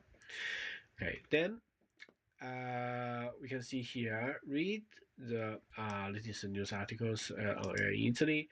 Uh, I see a little bit repetition here because like the different tasks are aiming at the same thing, just in different way of saying it. Okay. The good thing is that for the web search, each time it will also give you some of the source, the news of the source, the source of news, sorry. And later we are going to summarize, and you see in the summarize stage, it will get all the information that gathered above. However, we can see that it only summarized five, okay, five news, and each news you have one, two, three, four, five. Everything is get from the web search result. Of course, because I'm using English, so most of the websites are still based in English. Most of them, like this one, Agenzia Nova. You can see it has a name, Italian name of the website. Okay, so it can also search some of the information in the Italian website, but mainly it is bounded by the language used in English. And you see, it also gave some of the suggestion to explore latest news. You can visit the following website. Okay, so it actually gives you some additional tips that you want if you want to explore the topic. Okay, you can go to the website to check. So far so good. Okay, on the right hand side, you can see the result is slightly different. Okay, you can see they actually have the different tasks like open a web browser, search for the news, filter results, show most recent. It looks fine and much better than left one. Compile a list of the 10 latest AI news article. Yeah, all looks good, right? So it actually first one is to let you know where you can find the news. Okay, then you start to search for the latest news and find some articles and always cited, right? You can see it's very good that it actually inquired the MIT website. So maybe this web search destination is very relevant to the task assigned. And you see here is the filtering of the article. Okay, example code. Okay, I'm not sure if this is what I really want because I wanted to actually filter the information already gathered, right? So it's like a quick filter of the data frame. However, it offers the a code. I'm not saying that the code is not useful. If you want to run it in your environment, you can try. Okay.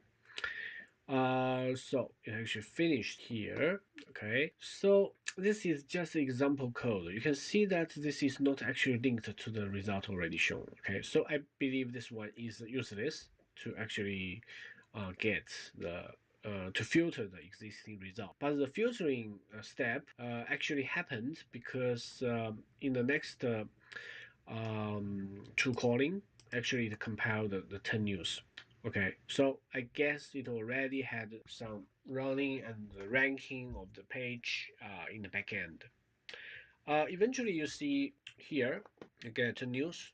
It looks much more abundant than the left one because the range I did not limit to the location like Italy. And you know, in Italy, there is also a language barrier. Okay, most of the large language model are focused on training English contents. Okay, so the Italian contents are not so easy to interact with the large language model. Okay, so more or less the same. As I said, it actually does different tasks and summarize. Okay, yeah. The summarization, of course, you need to initiate by yourself. Let's see the summarization part. First of all, you can tell latest news. Um, it actually shrink down the size of the news, the number of the news. I asked for 10, it gave me the summary only 5, and also additional suggestion on where to find the relevant information, and also a Python code if we want to use it on our hand to filter some of the information. I mean, if I already get a data frame, it will be much easier, right? And I can rewrite the code. But if you just show here, I think it's just an indication that I could try it, but that's not a function for anything here. So then it actually gave me the compilation of the 10 news, okay? So in my opinion, some of the results have some repetition, right? Because like here, um, you don't need to, because my question is not to ask you to provide me with the source so I can check the source. I want you to check the source and give me the result. Okay, so I think there's some redundancy here of the reply. But luckily, in the end, I can see there are different information in the end. Let's try to click one of them. Click a link. Okay, there is the actual page. Yeah, but yeah, because I'm not subscribed, so maybe some of the content I cannot check. Feel free to check to verify if some of these links are real and if the contents are really cited. Okay. So I mean, using this tool can give you a quick start, but eventually, I think we need to, if we use a better model, for example, if you build a model by yourself, you call the GPT-4 or more advanced models, you can get better results in your local environment. If you rely on this tool, like the online version of the agent GPT, If you pay, of course, you get more of the advanced model. You have less restriction on the maximum loop and so on, and maybe you get better results. Okay, but in my opinion, this is a good tool for you to try. And also, if you want to get from this model, I think one is its design. Okay, this is a tool calling and agentic workflow. But here, notice one thing: you don't see one agent talking to another. Okay, but it's called agent GPT. I assume that it is agent that get the different assigned task, detailed task, and solve it, provide the results. Eventually, you have another agent to summarize all the information. Okay, this is just my assumption. Feel free to try it out and let me know how you think about it. Okay, so wish you like this video and wish this tool will be helpful for you for web search, and see you next time. Bye bye. Hello everyone, welcome to my channel again. Today I'm going to share with you one of the projects I have done in recent days. Basically, this project was designed to interact with ChatGPT, another large language model, to uh, build a project with, first of all, a local database, simplified as several CSV file and PDF to contain the information that is useful in my domain. And then I'm going to build query a query workflow with LLM Studio and also the LangChain. However, after interacting with the GPT, it does not understand the structure of LangChain. It actually diverts me to another sort of workflow to make my query work. So although you see the names of different Python file is called LangChain, I leave it as this just to remind me that this is not LangChain, but it can be a good start point to understand how to make your query to the large language model better or more efficient. In the future video, I'm going to focus on the LangChain documentation and to really utilize the LangChain workflow to improve our large language model query and get better results. Okay, or as the famous method, RAG, just to better utilize large language model. So first of all, let's go through this file. Just want to share with you on the left hand side, I have two TXT files. I make a record. The first one is about key points. I actually made a lot of notes, okay, about the different tests, how I improve each file. If you find it useful, you can check it or pause the video and check it. Yeah, and here I'm going to focus on the step. The step parts, I actually ask a large language model to better interpret my final result of the of the Python file. So basically, the project starts with first part one. Actually, I created two Python file to get the fine history, which were the history where the GDPR, in the EU region, how the GDPR law was enforced to fine the different corporates. Okay, so there are two information sources. First one, I can go to Google News. Okay, this is a package. I like it very much. Can get the dataset very efficiently. The other one is Wikipedia. In Wikipedia, you can always find some summary, and it is quite useful, more structured data. And the last thing is about the GDPR law. GDPR law PDF is pure text, just the wording of the law. And by running these two Python file, we are going to get these two CSV file. One is called the GDPR Fines Wiki, and the other is called the GDPR Fines. This one is from the Google News. you can modify the code as you want because now I limit the search result just to make it more efficient. Otherwise, for example, if I want to query like 1,000 entries, it will take a lot of time. But for the Wikipedia page, it's faster. Usually here I have two CSV files with the data that I want to feed into or interact with the large language model. I think is more updated and more focused on the use case that I want to implement. Then about the GDPR law, I actually downloaded the law PDF file and save it here. Right, if you you can check it on Google and download it from the GDPR website. It's very easy.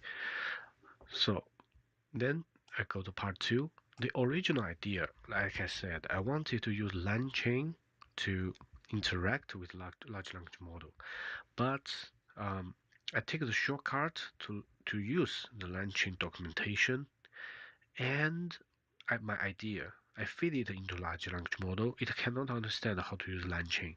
So I suppose that either the LangChain methodology is too nuanced to the large language model, um, or the large language model just cannot logically decipher the new methodology in the coding. Okay, like LangChain, the different mechanism to interact with large language model. But I followed it and step by step get the results. You can also check the test versions in the past. I'm going to show you one of the example here. Here. So basically in this page, you can see on the left hand side is the standard LLM Studio query and response. It's very simple. Just give the prompt to the local large language model and get a response. On the right hand side, it was a mistake here about the HTML file, but actually the prompt to the system was part of the law, which is more relevant to the to my query, and feed both the relevant law part and my query to the large language model to get a more comprehensive response. Okay, you can see the difference. But I can tell you during different test, different trial of my code, I fixed a lot of bugs. For example, sometimes if you do not use the efficient query method to link your query to part of the text message, some of the query, some of the matching mechanism will just fetch the first paragraph of the law. It's not going to get the most relevant part. If you are interested, you can check my past record in the test versions. Otherwise, you can go directly to the final version of launching LLM Studio version 5 or version 4. So let's focus on this final version here. Okay, we have the dataset ready, and we have also the PDF of the law ready. So now we're going to go through the project. First of all, importing the different packages just to make sure that your code will run. The first part is to download the PUNKT. It is a data package for tokenization, for sentence splitting. Then my code actually define a simple vector, this class of simple vector. It defines how to store the document embeddings and the text documents. Okay, and especially about this part, about the search, this function of search. One time when I tried the code, I actually ignored some of the variables. So even if the system, even if the code can run, sometimes if you miss feeding some of the variables to a different function, you can get a result. But it is not a complete circle, complete workflow. So I really recommend you to check that every variable is utilized and to make sure that they are they are working in the workflow correctly. So in the next part, we are going to load the pre-trained. It's called pre-trained universal sentence encoder model. Okay, from TensorFlow. Okay, it is also part of the very important part of the code. Then this code defined different functions. For example, you can check it one by one. The embed text function converts list of text chunks into embeddings using this universal sentence encoder. Okay, so basically, yeah, this is I think one of the most important parts of the whole code. Then there is load CSV data. So it load actually all the CSV data to put it in one data frame. It is not a very, I think it's not, may not be the best option to put them all together, but I just want to feed as an integral part of the data. Okay.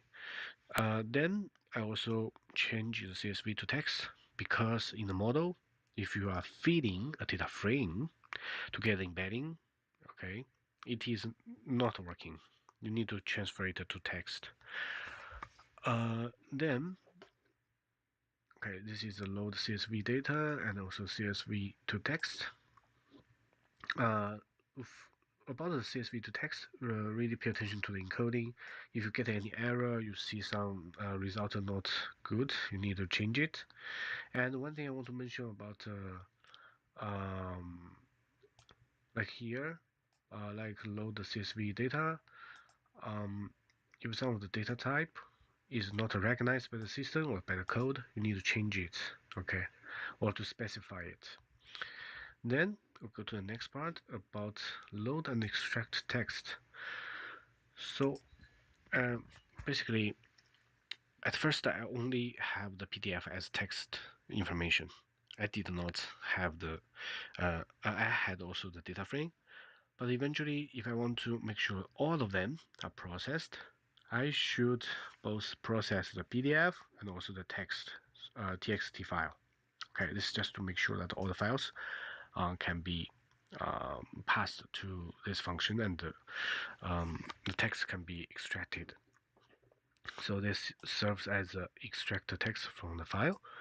The next one is NLTK sentence splitter. It actually splits the text into sentences using the NLTK. Okay, so then it will load and split the text, load and split text into sentences. Okay, so all these functions seems so complicated, but eventually I'm going to summarize the whole workflow later so you can have a better understanding of it.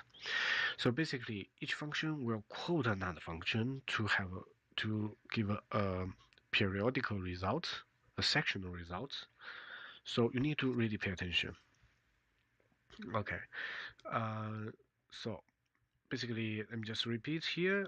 TK sentence splitter is going to return tokenized information, and the load and split text is to split the document text into chunks. Then here, I think here these two functions were only one function because at first I only passed the PDF information to set up the vector store. Okay, it's like a query database. But later, when I realized that the data frame is better to convert to text, then pass to the function to get another vector store, I chose to create two functions just to make sure that I understand I'm doing two conversions from text information to vector store. If you find it too complicated, you can of course change this part as long as it matches your user case and make your code better. For me, I just keep it like this. So basically, the most important part is that for after converting the text information to vector store, okay, it will return this vector store as a result. Then there is the function to define a generate response function. Actually, this one is the interaction with local large language model. It follows the pattern of LLM Studio. First of all, I want to say the reason I set the input variables as two vector store is to just to make my workflow clear, so I understand there are two vector stores utilized. So my query will match, first of all, the PDF of the law, the information, then it will match the data frame I provided, but not directly. They are going to check on the vector store. Okay. So this query embedding is going to, first of all, transfer my query to embedding, then find the similar documentation from the respective vector store to find the most similar information from the two vector stores, and eventually the prompt will combine these two and with my query. Okay, so this will be the formal prompt to the local large language model. Here I want to emphasize the interaction with LLM Studio is nice, is local, is safe. Okay, at least for now, I think it's safe. But now I do not see a very comprehensive tutorial on the internet to let you know how to avoid different mistakes, different how to debug everything. So you need to try. One of the way is to actually focus on the completion, this client chat completion, and create a function. Okay, you need to check here. This is a documentation of the explanation. You can copy this part to your local file so you can check it quickly. This is a very comprehensive explanation. From here, I actually debugged several things. For example, I set the presence penalty and the frequency penalty to avoid that in the end. For example, if I have a max token of 3000, the system will generate some random code or repetitive code tokens after 500 tokens. So that is not what I want. That is very messy and not beautiful. So here, as you see in the document, I actually used both the frequency penalty and the presence penalty, these two penalties, as the max value of 2 to avoid the system generate the error code as repetitive nonsense characters. I think both penalties work similar. But just to avoid the error I saw, I just put both of them as maximum 2.0. Okay, so like the frequency penalty, it will penalize new tokens based on their existing frequency in the text so far, and the presence penalty will penalize new tokens based on whether they appear in the text so far. I think their functions are very similar. Of course, you can try different variations. At this moment, I put all of them at the maximum value. Also, I checked some of the Google. I searched in Google how to debug this issue of repetitive characters that makes no sense in the LM Studio when we query a large language model. Some people say that we may change the temperature because your temperature is too low. It will limit the performance, and for example, my use case, I would like my result very precise. I don't want to get more creative output because I am analyzing the law of GDPR. I want to get the relevant output as a report that I care about. So here, my use case actually defines that I should limit the hallucination and creativity of the model, so I cannot loosen this parameter. Just want to share with you this point. About maximum token, however you change it, the result does not change very much because like the Llama 3 8B instruct model I use, it will more or less stop at 500, 600 tokens every time. Okay, so the output window is quite limited. I mean, we can explore how to expand the output range, but at this moment, after multiple trials, this is 600, 700 is the maximum token size I can get from the response. So in the end, if you want to try different maximum token threshold, you can try it. But as my experience, there is a limit. Okay, with interaction with LLM Studio and the local models. So the next function here is to save the record, okay, to HTML file.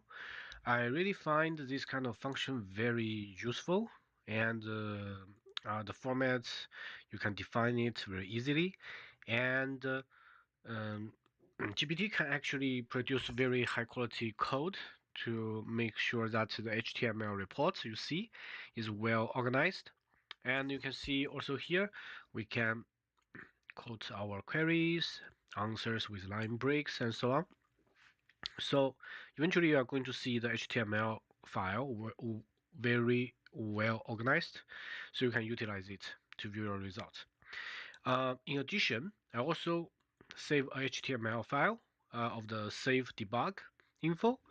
The reason I want to see this one is that I want to see the flow of the whole Python file, the whole program, um, because from there I can check, for example, if some steps has some problem.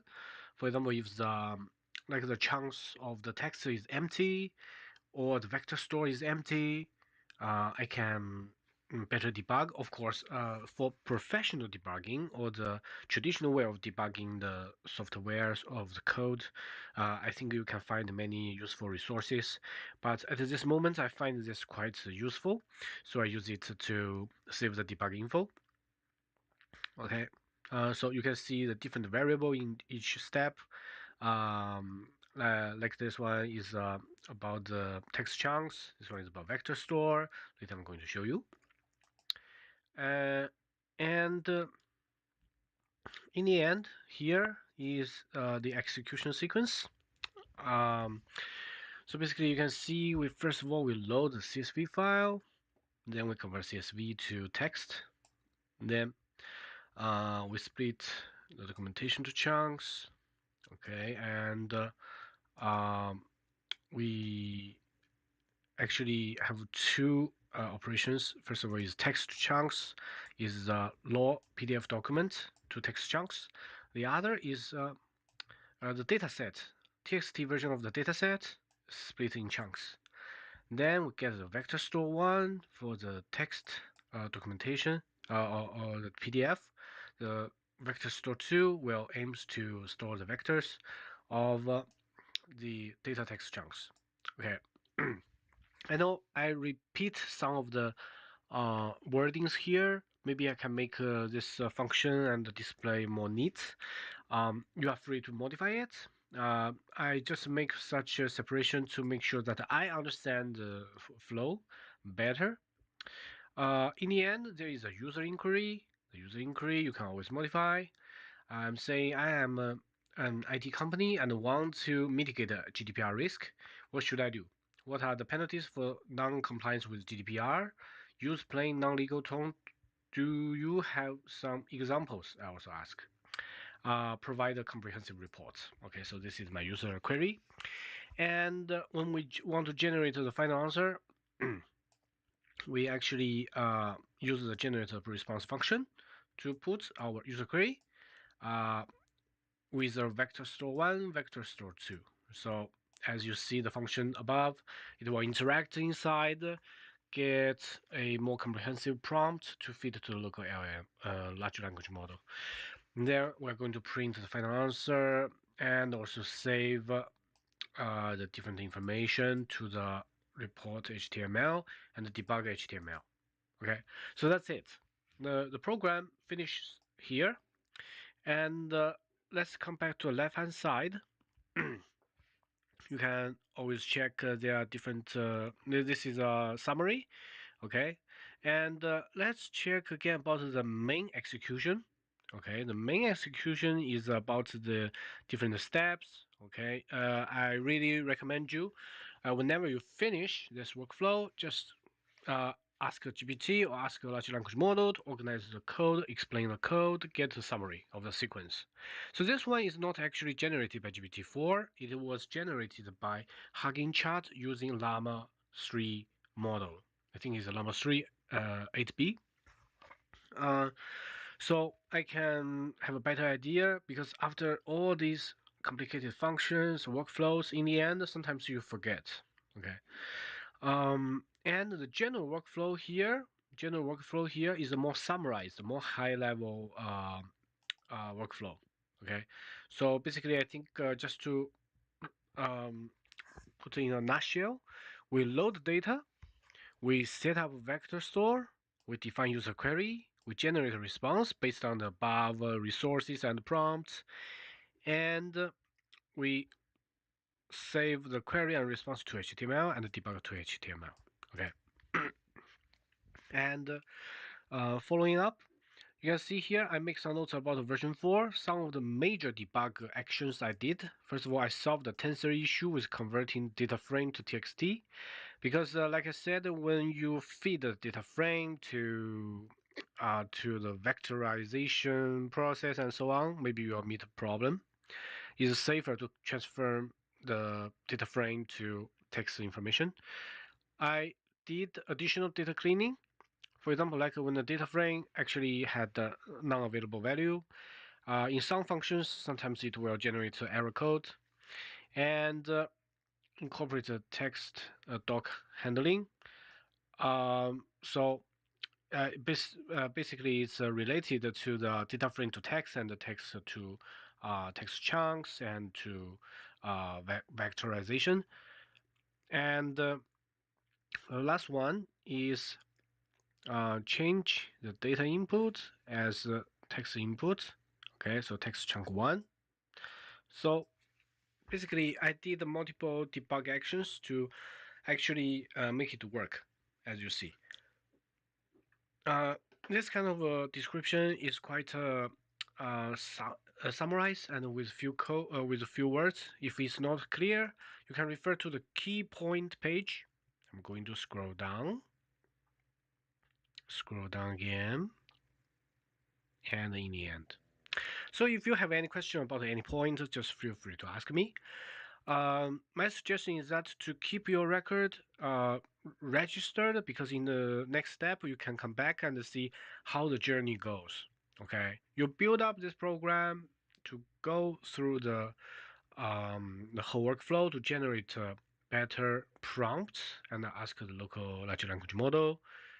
And in different version, you did something which could be very useful for your future projects. Okay, and let's come back. There is one last general comment that was generated by GPT-4. Let's read it. The code extracts and processes textual data from documents and structured data from CSV files. It uses embeddings to determine the relevance of stored documents to a user prompt. It then combines these relevant documents with the prompt to query a large language model, generating a comprehensive response. So let's go back to the beginning. I ask GPT to use LangChain framework to actually help me improve the performance of large language model. Okay, my objective was to generate a report, a GDPR risk is like a risk assessment report. Okay, suggestion report based on the dataset I gave, based on the law I gave, and ask a LLM to wrap them up all together. Then regarding the database management, it also gave the comment like, okay, we are not interacting with SQL, non-SQL database. I mean, if you want to make it a higher level interaction, of course, you need to have such a database to actually make sure the large language model to interact with such, especially private data in your local environment. About vector store as a simple data repository, yes, it acts like a rudimentary in-memory storage system. This is quite important because it actually transfers the text information into this embeddings store, vector store, so you can query very efficiently. And about data loading and some of the techniques that we manage the data, of course, it also made some comments. Yeah, so remember, here it only mentioned about merging the data, and one more important point is that the data should be converted to text, at least for my example. I think it works in this way. Then uh, if the application requires more sophisticated data handling and persistent storage, okay, you need to have a proper database. Okay, is like the point number one, and you also need to have further considerations. Okay, this is just a quick go over of this project. Then let's quickly check some of the results. You can see this is the HTML file result. Left hand is debugging report. Right hand is GDPR compliance inquiry. And this report you can change the name as much as you want. So let's go through the debugging report first. So basically, we combine the data frame that we get. Is about the sanction historical data, how much fine was the GDPR authority actually sets to the different company. Okay, but you see the format. Okay, like the second table, actually the format is different because we have different column title, so it actually moves to the right. Okay. Then in the following part, we can see the first few sentences from the PDF, first few documents stored, okay, and the first four documents stored for the dataset. As you see, the dataset is also transformed to the text format. Then we can see the first few embeddings. Okay, it's all numerical vectorized data, and it's quite long. If you see, this is just the first few. I think first five, yeah, if I remember correctly. Yeah, this is also the first few embeddings. I think this part is about the data frame, and in the later part, we can see here is our query. Okay, as you see, the query was in the code, but this part I only showed the user query, but in the actual running of the program, the query is more complicated. Okay, it's not only about this part of the query, it's about the query including the embedding search of the existing knowledge base and also your query. Okay, so we can see in the end, we can see the generated response. I think it's quite comprehensive at this moment. Okay, you see that fines can be severe, and it actually quotes the both the clause of the law and also some of the information I think from its knowledge base. And what should you do? Okay, this one, conduct a data protection impact assessment. This one, because according to my work experience, I understand there is such an assessment, so it's pretty accurate. And about a different suggestion, I think they all make sense. It's not 100% comprehensive, but I think it's a really good start point. And then it quoted some of the historical data of the fines. But here I doubt it actually used the data frame I gave, because I think the Llama model was trained actually before 2023 the data, or the beginning of 2024. So basically most of the data I get are historical data, so which matches its training data. So here, I'm not 100% sure it actually queried my knowledge base, but of course we can check the log to make sure of it. Okay, if we are not sure about the query, how the query was constructed. Then about the comprehensive report. Okay, so it actually gives several sections. Then comprehensive report is here. Okay, did do data mapping, privacy impact assessment, implement the security measures, training employee. Okay, it actually repeats a little bit from the previous section. Of course, we can further adjust our prompt or the penalty score to get a better result. Okay, really pay attention to the penalty score because when I did not set it, I get a very long and very useless information. Additional tips, well, additional tips are also informative. Yeah, that's it.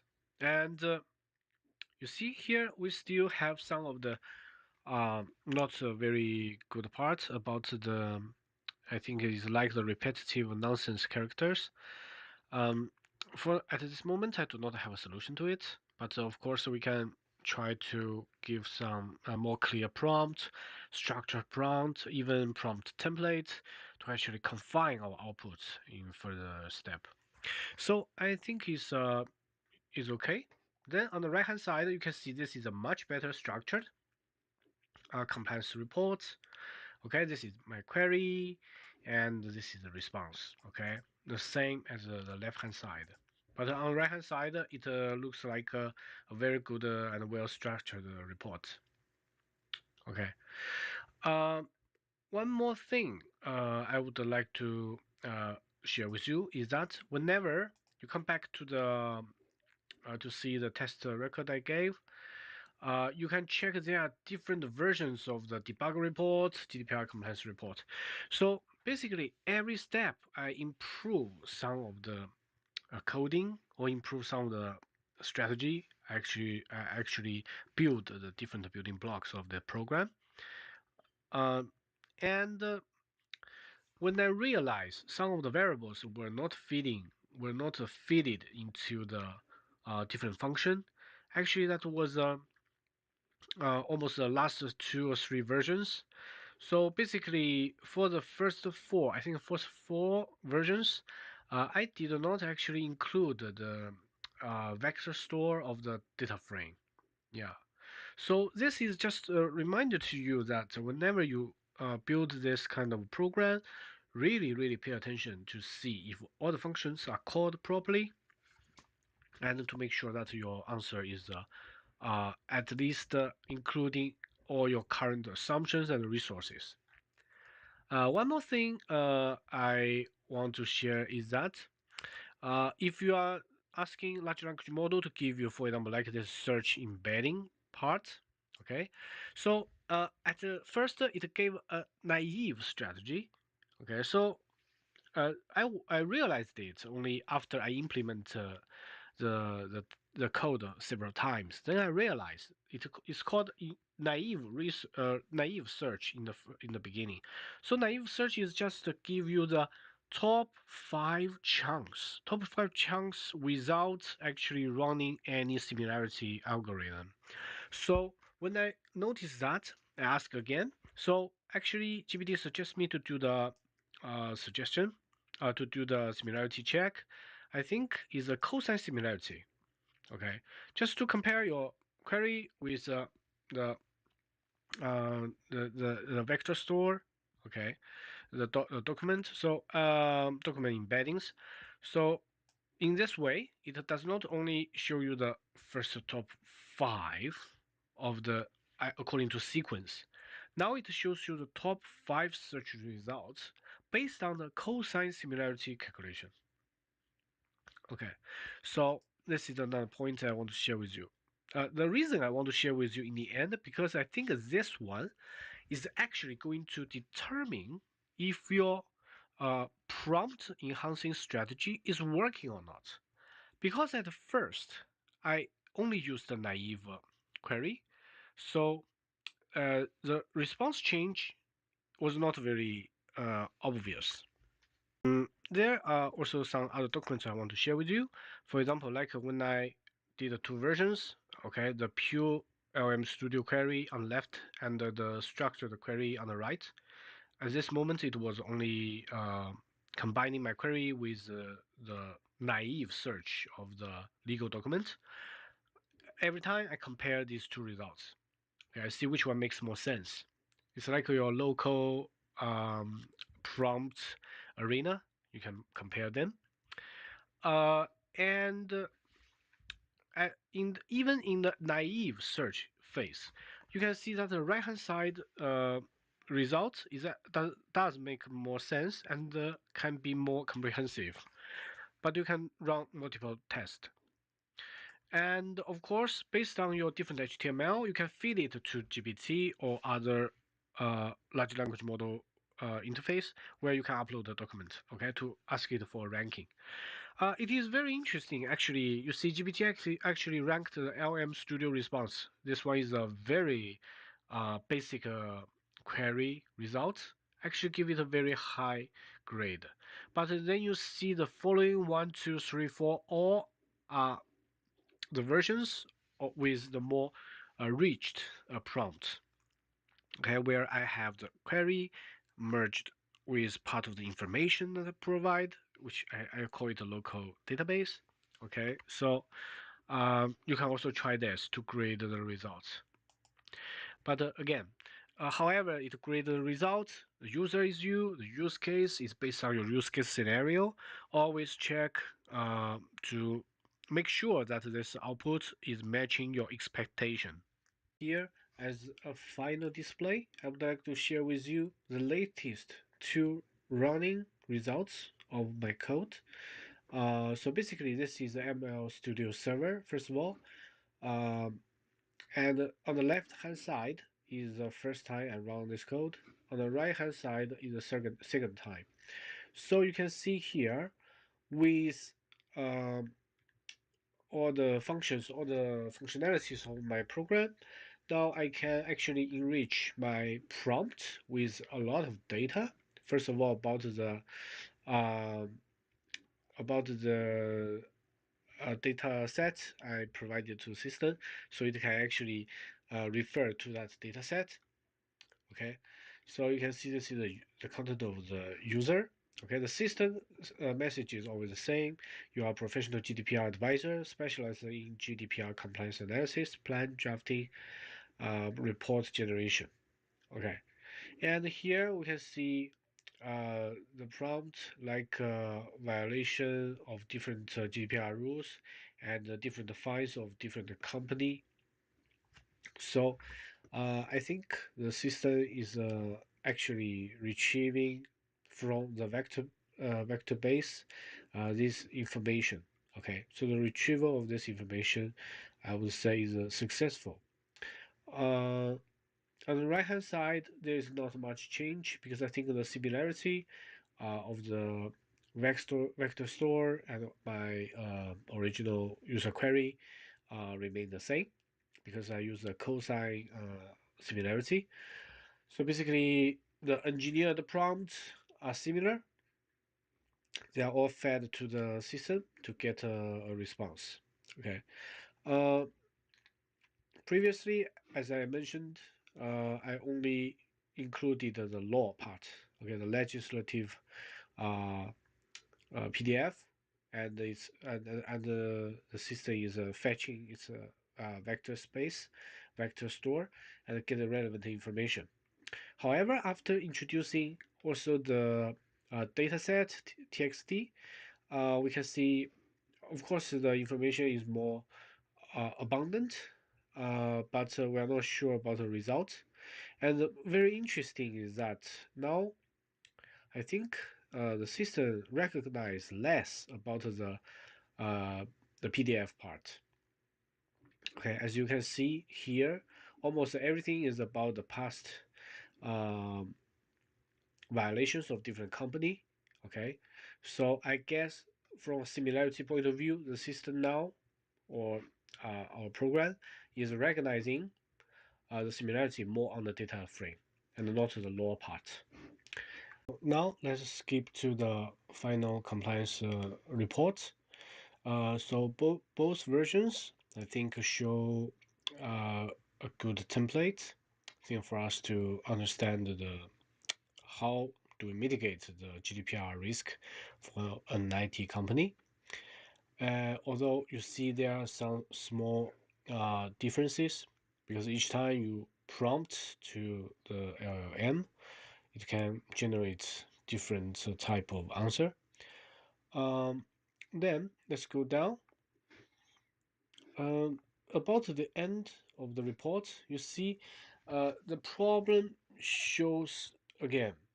So basically, before this version, I actually, like I said, I tried to limit the presence penalty and the frequency penalty. It worked, okay. But however, when you restart the program, sometimes it does not work again. So after these two attempts, I actually did one last try just a few minutes ago. And this version, I limit the token size to 1000. Previously, it was 3000. After limiting the token size, okay, the debug report is the same because our PDF text information, our data frame text information does not change. And let's see the final result is better, okay, but you still see here, okay, it was trying to generate some examples, okay, but it stopped because we have a limit of the token size. So in here you see there is no repetition, and of course the answer is structured in another way. You can see here, what should you do? Data protection by design, transparency and communication, data protection principles. Okay, it's like and I think this is more structured, like the legislative structure. Okay, but let's check this log because I just run it. I think we can open the log and see. So basically, whenever you open the log in LM Studio, you can see here. Okay, this is a prompt. Actually, after incorporating our database and the law, this goes to the system. You can see here, most of the information is about the past violation of the law, the records about the fine amount, and also the company name and so on. Still focusing on the data set. And because I have one of the CSV you saw, actually it get only 5 records. Okay, actually for that document, I think almost everything was cited. Okay, in this way, I suppose some of these characters, for example, this is the URL link. Okay, it's very complicated. It does not mean anything. But when we pass such type of information to the large language model, I do not think it will improve our results. Maybe create some confusion and so on. So anyway, in the last version, I think I just showed you the way to actually limit the error in the end of the answer by adjusting the token size. As I said, you can try multiple times. Okay, and also maybe also try the prompt template to actually get a better result. Okay, so just a wrap up of this project.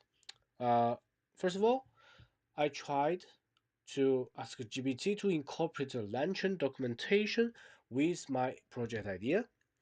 It gave me alternative, so I have to refer to a different source, okay, to process the local information I have. Okay. Also, it was downloaded from the Genius package and also Wikipedia and also the GDPR website. Okay, it can be considered as external, but I save them as local, so I refer them as local. So I have this local data source that I incorporate with my query. Okay, so I get a final prompt. Okay, the chosen text message is based on the similarity to my user query, and I put them all together and prompt to the system and to get a final answer. So as far as I know, LangChain is utilized in more complicated scenario, but from what the GPT suggested me, I think from this project, I actually have some idea of building some simple project similar to this one. But the choosing of the embedding, vectorization, different method, I should be more careful and choose the best one for my use case. And I think there may be additional variations from this project I'm going to try in the future. For example, if I want to be an expert in interpreting the accounting regulations or accounting rules of a specific country like Spain, I might get all the official documentations, most of them PDFs, okay, and save it locally. And I can also get some accounting ledger example from the website, from different website, different open source information. Put them together to improve my prompt or to make it incorporate in the chain in the future.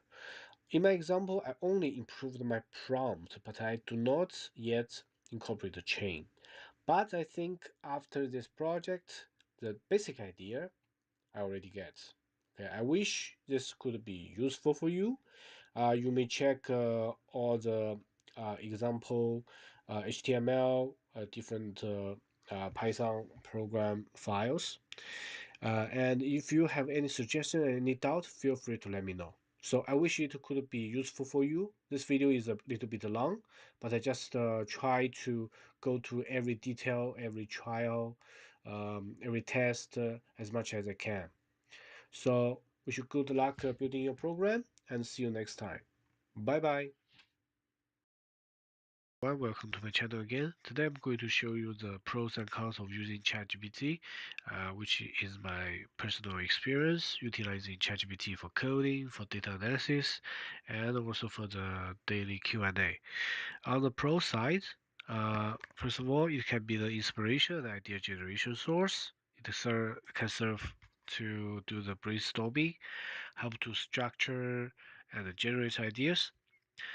Then it now can interact with external resources, like it can link to the web search engine and to enhance the information retrieval.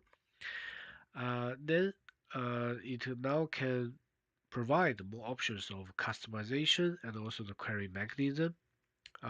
First of all, it can let you customize GPT to limit the scope of the GPT to feed a different reference document to make it more task specific.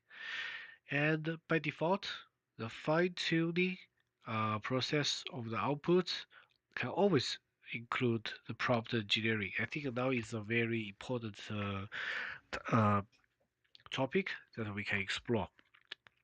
About the cons, I really would suggest you to pay attention to. First of all, there is a usage limit.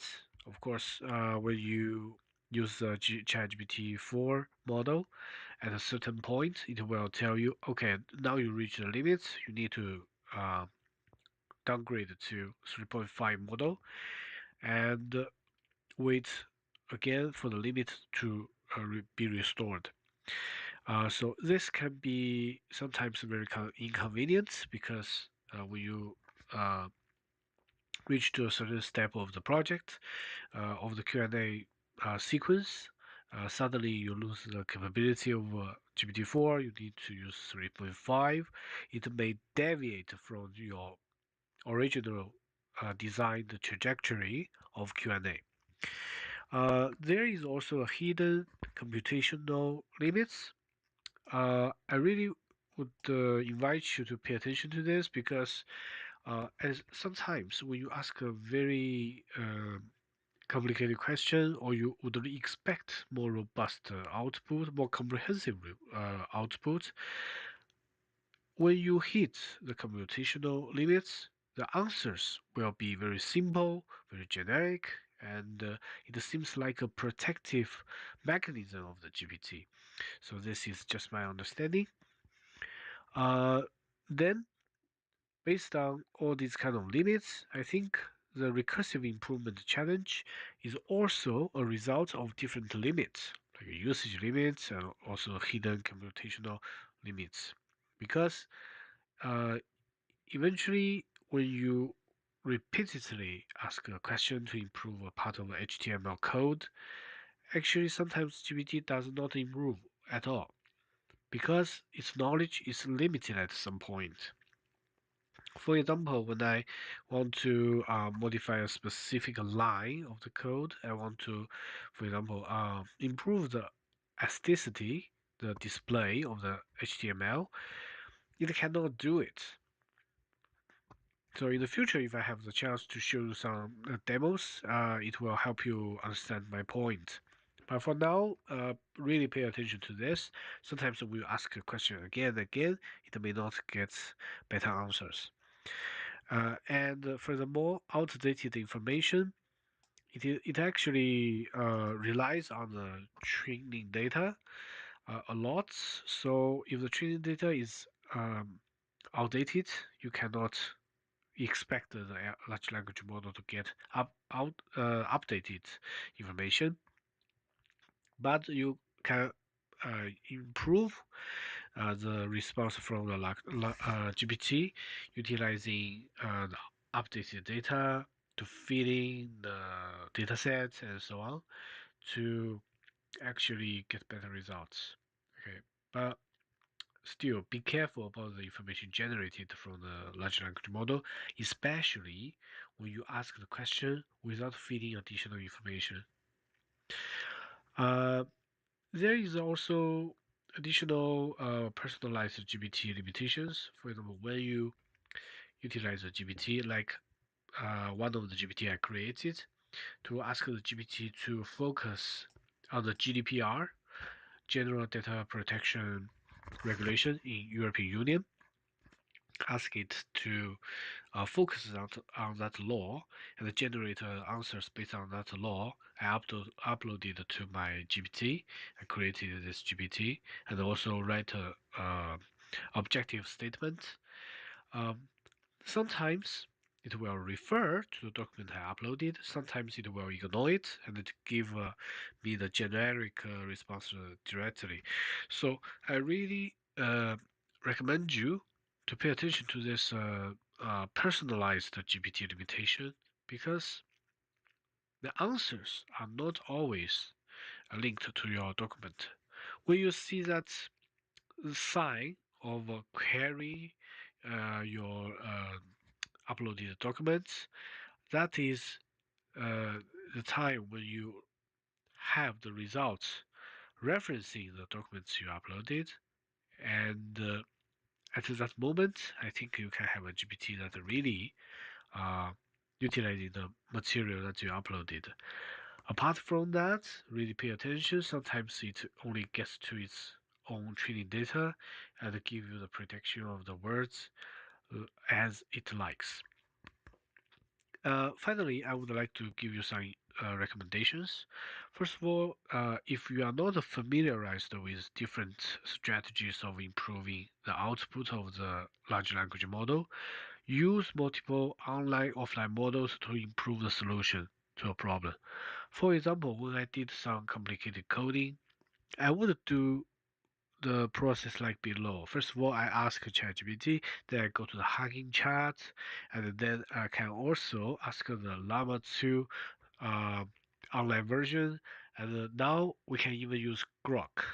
Okay, so by interchanging to different models, you can improve the answer because their training data may be different, so you can get more insight. And sometimes, hopefully, you can fix complicated bugs. But that is really a rare case. Uh, Apart from this, you can try the RAG strategy. I think now it's very popular because like a LAN chain is designed for the RAG strategy. Uh, it will improve the prompt and also the information retrieval mechanism. I call it a query mechanism here, maybe not a very scientific term, but eventually the RAG mechanism is the main goal is to get a more robust response output. So in the next videos, I think I'm going to explore, especially on the RAG part, to share with you some of the journey I just made. But like the right hand side, this is the project I'm going to show you in the upcoming videos. Actually, I want the large language model to intake the document description of LAN chain and also the local LM Studio code format to help me guide me through the creation of LAN chain strategy, which is to implement a RAG strategy on local environment. So far, I can tell you, based on all these uh, cons, okay, the defects of the GPT and also the other language models, uh, all the models actually direct me to another solution. It's similar to the LAN chain, but it guides me through uh, a journey to actually utilize the local data and the document I have and to improve my prompt and feed to the local large language model and get a response. So just to keep it quick, I show you this is basically the debug report. It actually shows you the steps of uh, the, the quasi LAN chain workflow. Uh, it's not LAN chain. It's how the large language model guide me to a workflow similar to LAN chain. Basically, the code, the final code, first of all, utilize the data frame that I already have in place, and also the PDF have in place, and stored them into documents. Okay. Uh, Basically, the first saved documents is about the legislation. The second one is about the dataset. Okay, the dataset actually transformed to the TXT format for easy processing. And we got the embedding store. The embeddings are stored based on the information we provide. Okay, and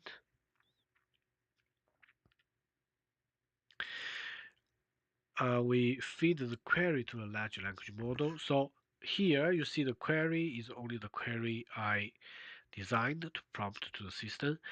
The actual query to the system, to a large language model, is more complicated like this because it also retrieves from the uh, two embedding stored in the system uh, to get the most relevant information from the law and from the dataset I provide to the query, feed to the large language model, and get the below response. Uh, to be honest, when I get this response just 30 minutes ago, it is actually improved version from my previous results. So basically, next time when I share this project in detail with you, I'm going to share also different tests I had and some mistakes I made. But this eventual response I get is, I think I would grade it as 6 to 7 points out of 10 because first of all, it is not a very robust RAG mechanism I would expect. Second of all, this code structure and also the the embeddings I created are not so robust. I'm going to share with you some of the defects of the project and also this result. You can feel free to replicate it and to try it. Okay, so basically today, just a quick wrap up. Whenever you use large language model for coding for different tasks, always pay attention to its downside. And now we have different models coming out like every week or even every day. Always pay attention to check it if it is suitable for your use case and try different strategy to improve the output to get your desired result. Just one last thing I want to remind you is that this HTML file you see on the left hand side is actually the result of this code. Here is called GPT summary. Here, actually, this summary is generated by ChatGPT. Uh, I mean, for this task, it's quite easy. I just ask ChatGPT to make my ideas, the information I want to share with you, into a nice out nice displayed format in HTML. Actually, it did a good job. I think you can also try this. Okay, if you do not want to use PPT, if you want to use PPT or the Google Slides, is another story. Okay, so I wish you like the information I share with you, and I wish you enjoy utilizing large language model. And feel free to make any comment, discuss anything with me. If you like the video, give a thumb up and subscribe. Looking forward to share with you another project in the future. And thank you. Bye bye. Everyone, welcome to my channel again. Today I'm going to show you how to make a chat interface or user interface similar to ChatGPT in local environment.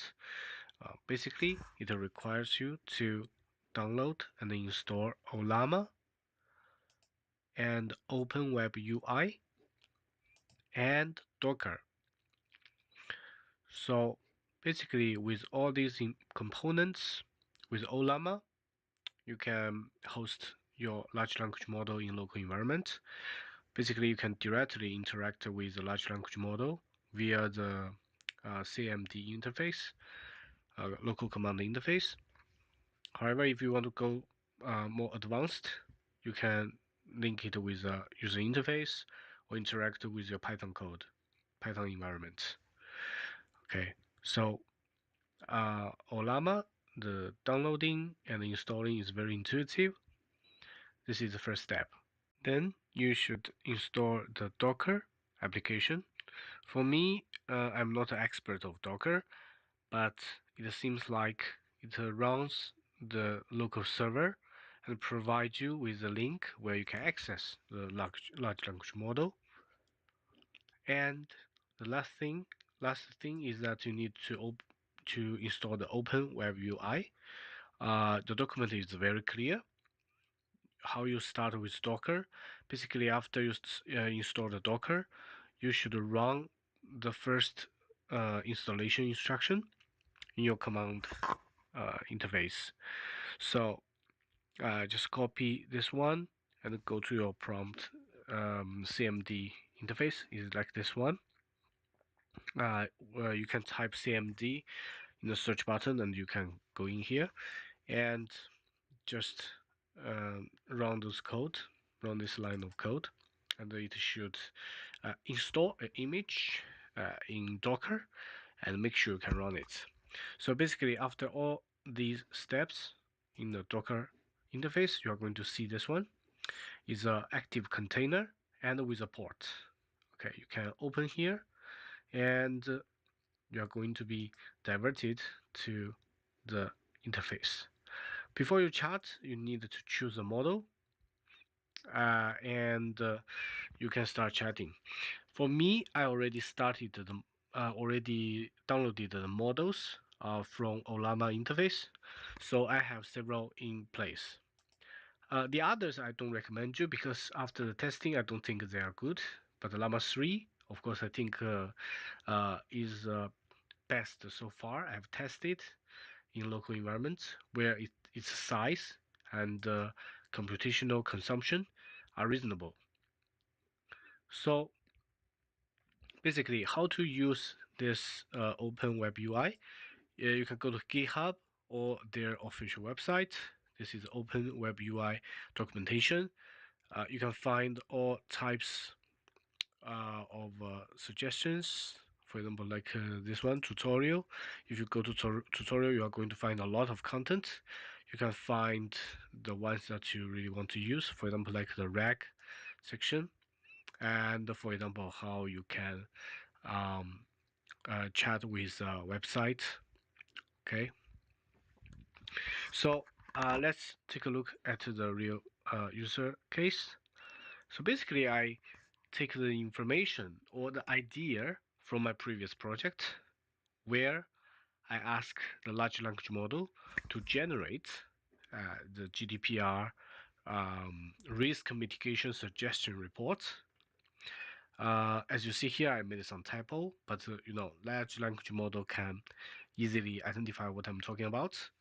And as I said, um, I asked the large language model as a professional GDPR professional, generate a GDPR risk mitigation suggestion report to a new fintech company which plans to start business in Italy soon. Refer to, first of all, is the Wikipedia GDPR fines and notices web URL, and then the GDPR law URL, and also the additional legislative content. So let's open this, open these pages.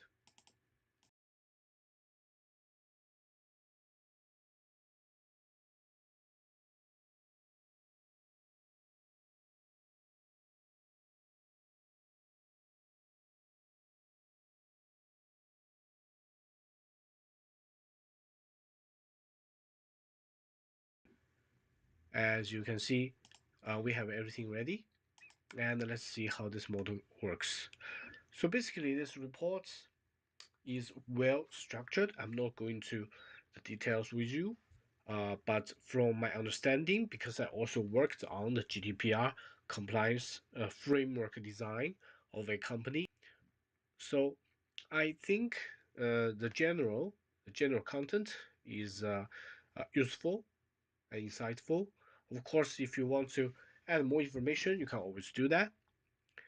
At this moment, I think it's quite comprehensive, and especially it also cited the different sources that I utilized in the prompt. Okay, and you can see it also mentioned the Italian Data Protection Authority, Garante. This is an actual local authority to enforce GDPR and to enforce the Italian local data protection laws. So it's out of my expectation because it actually understands the specific country would require a different legal framework. So let's keep on looking the following content, like the conclusion. Yeah, it actually gives a very clear conclusion, and you see, because it's a suggestion report, it also had the ending showing some of the placeholder to show that this is a report from a GDPR consultant. It's well structured, and as you can see, uh, the result we get requires us to install different software, different packages in local environment, and we can run it. And this is a complete RAG workflow because we provided the context for the large language model to consume and provide such information. And because about the sanction data, I think it did not mention any actual cases, so I asked the model to add some cases. So basically, all these cases are real. I already compared with the data. You can also do the comparison. However, because I asked it to rank the top 5 sanctions from the Wikipedia website, it did not actually make a ranking. And you can see if we really rank the numbers, I mean, if we only look at the Euro ones, there is a WhatsApp sanction about 225 million. Let's see if we have that. No, it was not included. So there are still some limitations. So either we provide a cleaner ranked reference data for the rank process to reinforce our generated output, or we can do further prompt engineering. There are different ways to resolve this problem, I think. Then I ask a further question. Hypothesize 2 scenarios where company breaches which clause would be sanctioned with which amount or be taken which action, cited the law. It gave some hypothetical scenarios, and although the hypothetical sanction amount, the fine amount, may not be so realistic because it does not apply any model to predict that number, but the general simulation of the scenarios are good. And if you want to check against the law, I think at least from the article general title, it is correct. Okay, so if you keep on asking questions during this the chat, I think we are, first of all, we provide outside third-party source information. Then during this chat, it actually does a second round of the RAG output generation, so we can have more comprehensive outputs. Then I ask it to consolidate the report. Of course, the general starting points remain the same, suggestions the same, and the top 5 sanctions listed, and the scenarios. The model kind of reduced the context, the token size of this part, but it is still acceptable if your expected report size is like this. And we have also a conclusion. Yeah, you see, conduct regular data mapping exercise, implement robust consent management procedure, develop comprehensive data protection policy, provide training to employees on GDPR requirements, and best practices for handling personal data. It's way above my expectation, because if you saw my previous video, I tried to do it with local RAG, and either LLM Studio does not work as expected, or we have any other issues. For example, if our local reference data structure is not handled properly, and or our similarity check of the documents behave out of our control. So basically, at this moment, I think it works very well. And furthermore, I tested also the coding part. I have to tell you, I tried both to generate a PDF report based on this information, because I know this model cannot directly provide me with a PDF report to download. At this point, it's not as, for example, ChatGPT can already produce some. For example, if we upload a CSV file, ask ChatGPT to handle it, to modify it, it can provide a result. Or if we ask it to generate a HTML report, it can generate. But I don't expect the local one can do that, so I ask it to generate the Python code for me. Unfortunately, that does not work. Then I tried several times. All of these does not work. Okay, so I guess if we are asking it to provide the code to represent the chat history, it has limited capability.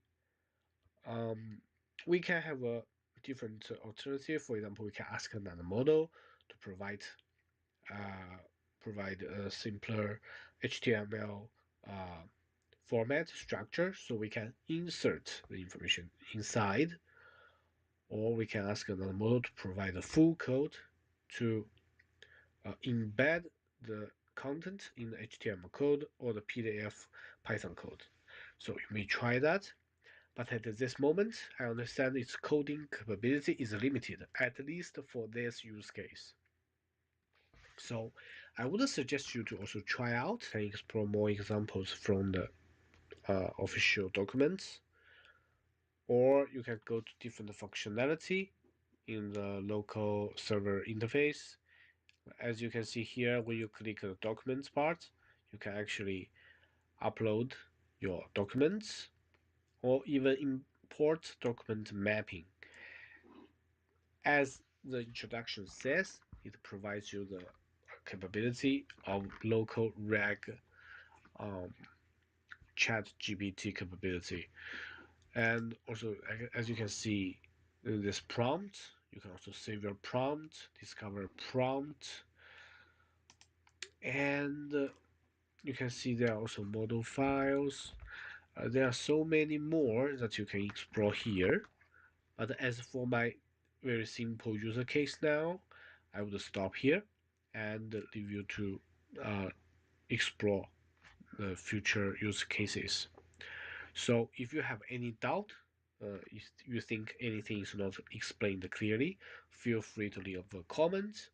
If you like this video, give a thumb up, and I really wish you could utilize this amazing tool to start interact with it, or get insight, or get a task done in local environment. In my future videos, I'm going to keep on exploring how to better use large language model on different user cases. So until then, I wish you a good day, and please, if you like the video, don't forget to subscribe. Thank you, and have a nice day. Bye bye. Hello everyone, welcome to my channel again. Today I'm going to introduce you the tool to help you code faster and to assist you through all the procedure of coding. The name is called CodeGPT. It can be searched from the extension store in VS Code. The one thing I want to mention to you first is that you need to pay attention. There may be some other extensions which share the similar names. I think when you focus on the download amount, like this official extension has over 1.2 million downloads already.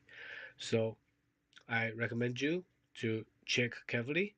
And of course, if you want to explore other similar tools, you can do it. But if you want to, first of all, find the most popular one, you can choose it with careful examination. Just do not, for example, like this one.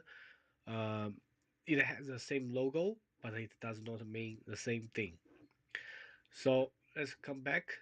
First thing you need to install it, and it will be ready. Having it installed, on the left hand side you can choose it, CodeGPT chat, and this is the interface. You have many different options. For example, if you choose the provider, you can choose LLM Studio or Grok. These two are the interface or the large language model source I prefer now, because LLM Studio, I can interact with my local models. Grok, I can interact with the Grok interface to leverage the LPU calculation. It is very fast. But if you want to use Grok, you need to get the API key. Get the Grok API keys. It's very intuitive. You just go to their website. If you have not registered yet, just register and go to the API keys section and create one. So copy it, and you will going to use it in the VS Code environment by linking to the GPT code. We are back because I already have both the Grok and also the LLM Studio both set up. So I'm going to show you how they work in practice. Let's just test with a very simple code generation and see if it goes well. Interact with LLM Studio in local environment. The first thing is to open LLM Studio and choose a model that you prefer. For example, for me, now I choose a Meta Llama 3 instruct. And after a while, it will load the model. Yeah. And after starting the server, it is ready to go. Back to the VS Code environment. Let's see here. We choose LLM Studio. And let's try. Okay, write a Python snake game. Okay, so it just starts writing the code. The speed is quite okay because it is a small size model in my local environment. And I just created this Python file. And you see, when you go back to the top, there is an option. You can either copy and paste the code here, or you can directly insert the code. Let's try insert. Okay, the code goes to the right hand side. So let's try it. After installing the Pygame package and run the code, I see this pop out window. Let's try if it works. Yeah, it works very well, and the speed is okay. You know, some time ago I tried with ChatGPT, and sometimes the result of this Pygame either has very fast speed or the interface is not very well. You know, it's not like this. So I think we have a success with LM Studio. Let's see. Okay. It cannot just go past the right border and emerge again from the left. Yeah, so let's stop here and let's try Grok. Let's choose the other option. It's called providers. Let's go to Grok. Okay, you can of course choose a model that it now supports. For example, now I choose a Llama 370B. Okay, because I already have my API set up, so it should work. Okay, I just copy the same prompt. Let's try. It's super fast. This is one of the advantage of it. Okay, just to save time, I'm going to directly insert the code to replace the old code. Now let's try again to see if it works. Okay, it is working. Let's see. Okay, let's get it. Yeah, it's okay. Some special case like what I just did. It still has some problem like when you hit a wall, it does not show a prompt. Yeah, you just restart the game. So in general, both code work. Yeah. And furthermore, if you want to understand the code on the right hand side, or you want to change something, the most um, direct way is to select the code you want. You want to change, you want to do any action, right click, and then you are going to see Code GPT explain, refactor document, find the problems, unit test. Okay, there are so many options. For example, let's try the explain Code GPT. Okay, so the code just go to the left hand side and you can see the explanation just goes on and on. Okay, So it is very convenient. Let's see if we can do the unit test.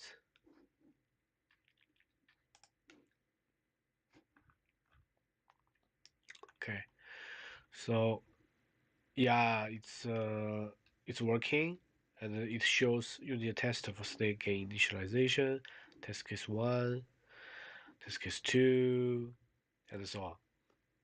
Okay, so I rarely do this unit test, but I think it just provides you more flexibility to test the different part of the code.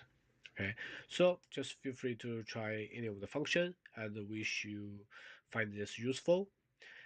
Just remember you have it on the left hand side, and it can interact with your code interface on the right hand side. And uh, pay attention if you want to use like the interface like Grok or OpenAI. You need to have the API key, and of course you can also choose Llama or LLM Studio. There are so many other options. Yeah, just find the one that suits you best.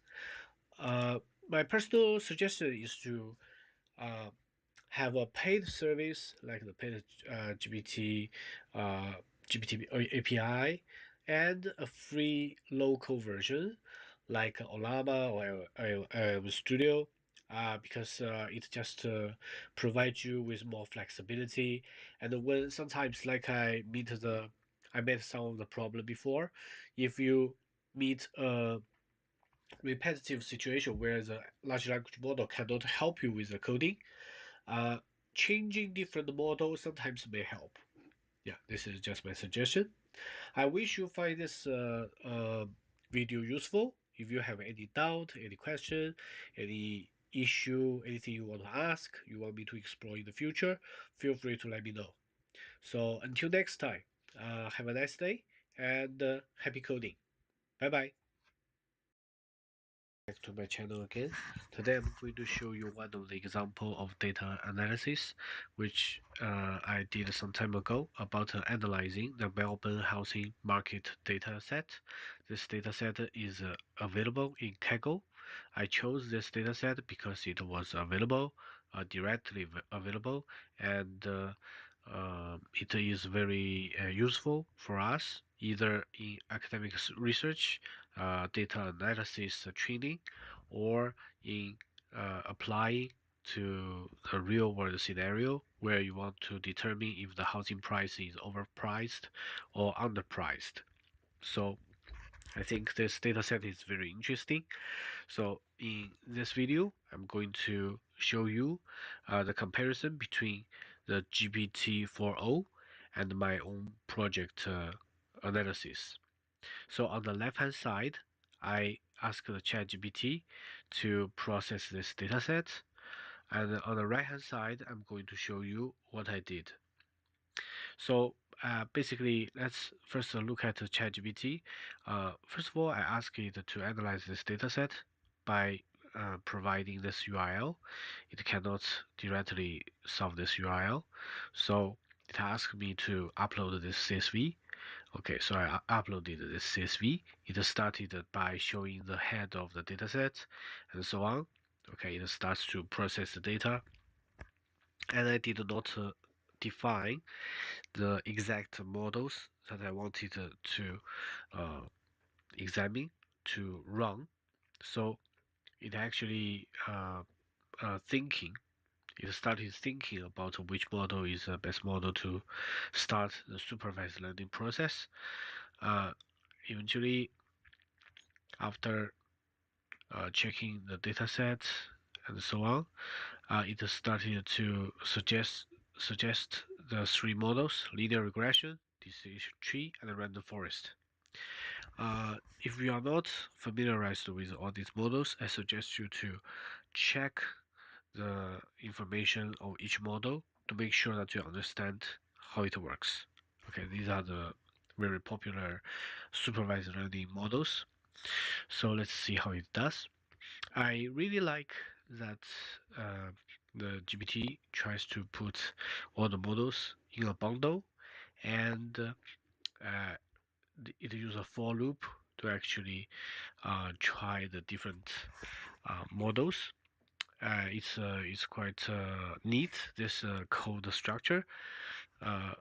My project, when I tried to run different models, I did not have such neat coding structure. I actually write for each supervised learning strategy.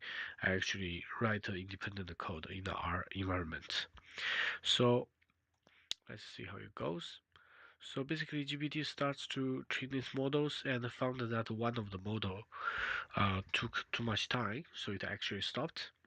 So tried a simplified version, and eventually it manages to train two models, linear regression and decision tree.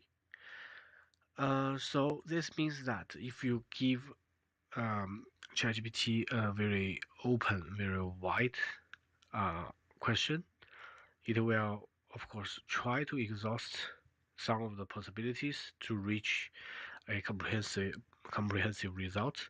But eventually, if it cannot give an immediate result, or the process actually takes too much of the compute, it will reduce the complexity and give you an intermediary or simpler version. So uh, it starts to, because in my prompt I asked it to analyze the overfitting issue. It started to plot and so on. And you see the connection was interrupted. So I really don't know why there was an interruption of the connection, because my internet is always connected. However, let's see, it tried again. Um, but there is still technical issue. So basically, by showing the plot, I do not think it's a very daunting task, very difficult task, but GPT cannot do it. So later, I still do not see any graph. However, it gave me some conclusion. I think just like any uh, product, internet product, they do not want the user to wait too long. Otherwise, it will be a very, very inconvenient way to lose the user. So just to briefly show you, I don't want to go to the very detail of each line of code and the result, but I can tell you this is it does not consider the complexity of the dataset. It did not show the steps of handling missing value. If you need to scale the variables, if you need to take a log value or not, and um, the, for me, this is a very rudimentary and a very basic form of analysis. However, if you are interested, you can try to focus on only one model and see if that one model can be better handled by GPT. Let's look at the right-hand side, my project presentation. So basically, I did both supervised learning and unsupervised learning techniques to analyze this data set. Today, I'm going to focus only on the supervised learning part because I already got some response from GPT. I just want to show you that if you are going to analyze a very complicated data set, I mean, this is not very complicated, but in a sense that GPT find it complicated to implement different learning algorithms. I really suggest you to really get your hand dirty and try to solve the problem yourself. But of course, if you need some coding assistance, you need to clarify some of the concepts, you can use GPT. But remember, always interpret the result from GPT with great caution. So, first of all, uh, I tried to use the most simple one of linear regression, but it also incorporated the feature engineering and the AIC step to find the best models, just to shrink down the independent variable size or the feature numbers. Uh, so basically, first of all, we need to have a clear idea what are the variables, categorical variables and numerical variables. So then in the analysis, I would suggest you to always have a histogram to see all the variables. For example, even if you directly go to see the price variable, it will be very skewed and have a very concentrated in a specific range. So in that case, you will notice that it is not a very good sign. So you need to have a strategy to actually do the feature engineering, actually to find a better variable to explain the value of the house. So I'm going to show you later. Okay, so here, like you see here, if I take a log value of the price per building area, um, so the value will be more, how can I say, closer to the normal distribution. It will not just concentrated in a very specific range, and it will give you more, how can I say, a distributed sense. Uh, at this moment, I do not go to very technical terms. I just want you to understand. For example, if I, in a daily basis, I want to understand the situation, I try to use some terms that I understand better. But if you are going to write a paper, if you are going to discuss it in some academic situation, I really recommend you to make sure that all the wordings, all the terms are very statistical and really about the essence of the statistical concepts. So here I just try to use some plain language to explain to you. So basically all the variables, like I said, you try to examine its property and to decide if you like. I do not use a price directly. I use price per building area because I think it makes more sense, and because the distribution was not very dispersed, so I decided to take a log value to make sure that the scale does not impact distribution largely. Then about the other variables, of course, when I actually do the analysis, all of the variables are scaled. So if you are handling this data set, of course, you need to ask some questions. So if you already have some domain knowledge about the housing market, I think you should make some assumptions. You should understand that, for example, like I understand, the property price change over time. So if the data set contains one housing price at the beginning of the year, the other one at the end of the year, this information actually can change drastically. And if I'm only analyzing it using the simple linear regression, of course I'm ignoring this factor, so my result will be biased. And the factors that influence the price may not be easily exhausted, which means that there may be more than the factors that's shown in this dataset. So you need to be prepared that the regression result may not be so accurate. And of course, the factors that influence the price, for example, subjectively, based on the agent and seller and the buyer's judgment and so on, these are many human factors that could impact your analysis. And based on is like a rule of thumb. If you are going to implement the supervised learning algorithm, or even unsupervised learning algorithms, it is suggested that you scale the data. Do not let the scale of the data to impact your analysis.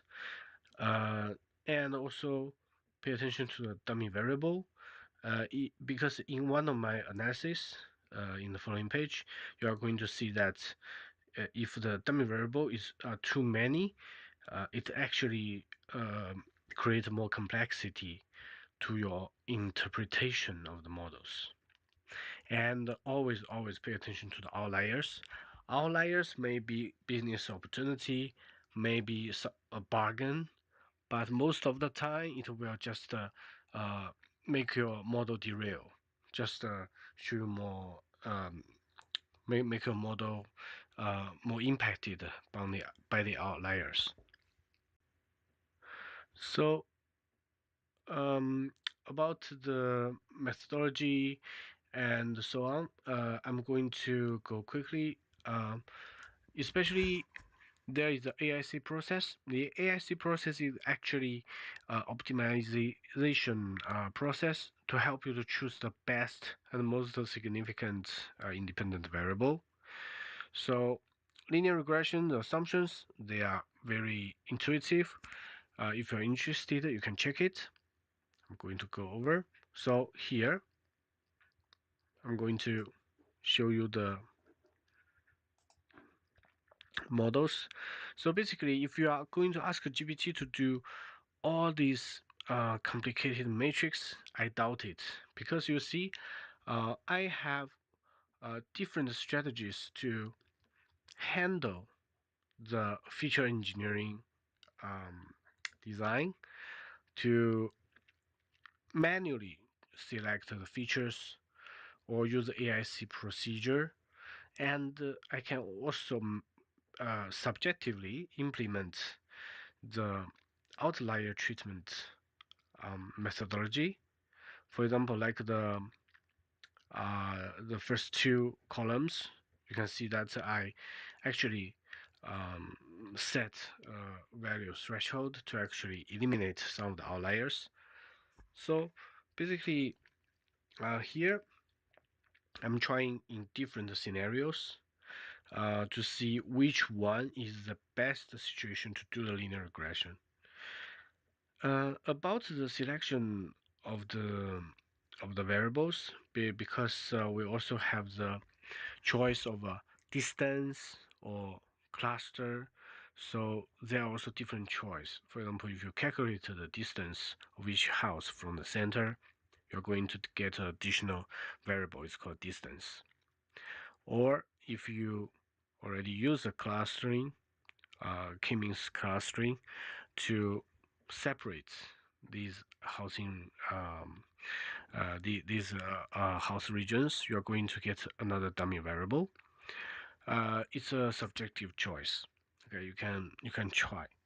Um, the reason that you introduce additional dummy variable is just to make sure that you understand the distinction between the different regions or different dummy variable, and to actually have a better understanding if your clustering really makes sense.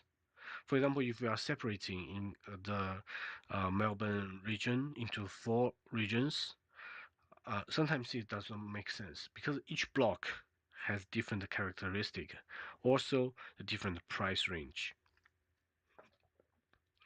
As you can see here, traditionally we use adjusted R square as um, the the fit, okay, to see if the model is fitting well to the data.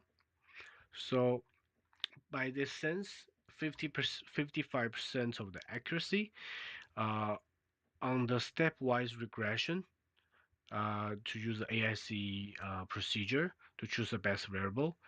And also, I took a log transformation of the price per building area.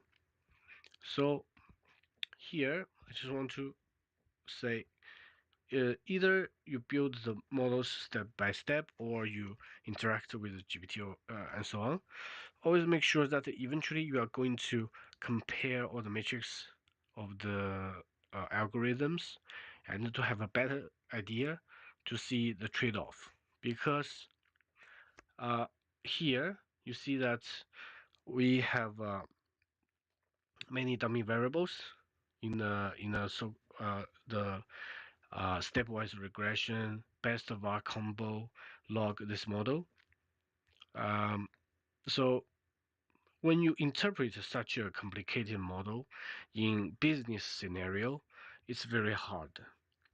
So you need to have a balance.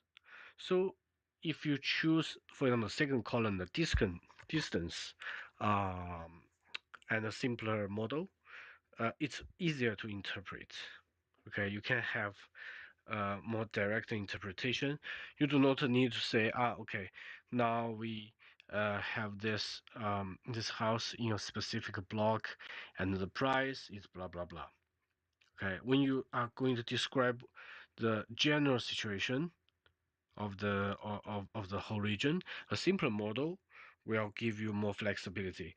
But if you have a more complicated model, you are going to be more accurate, and of course you need to know which is the reason that gives it such better enhanced precision.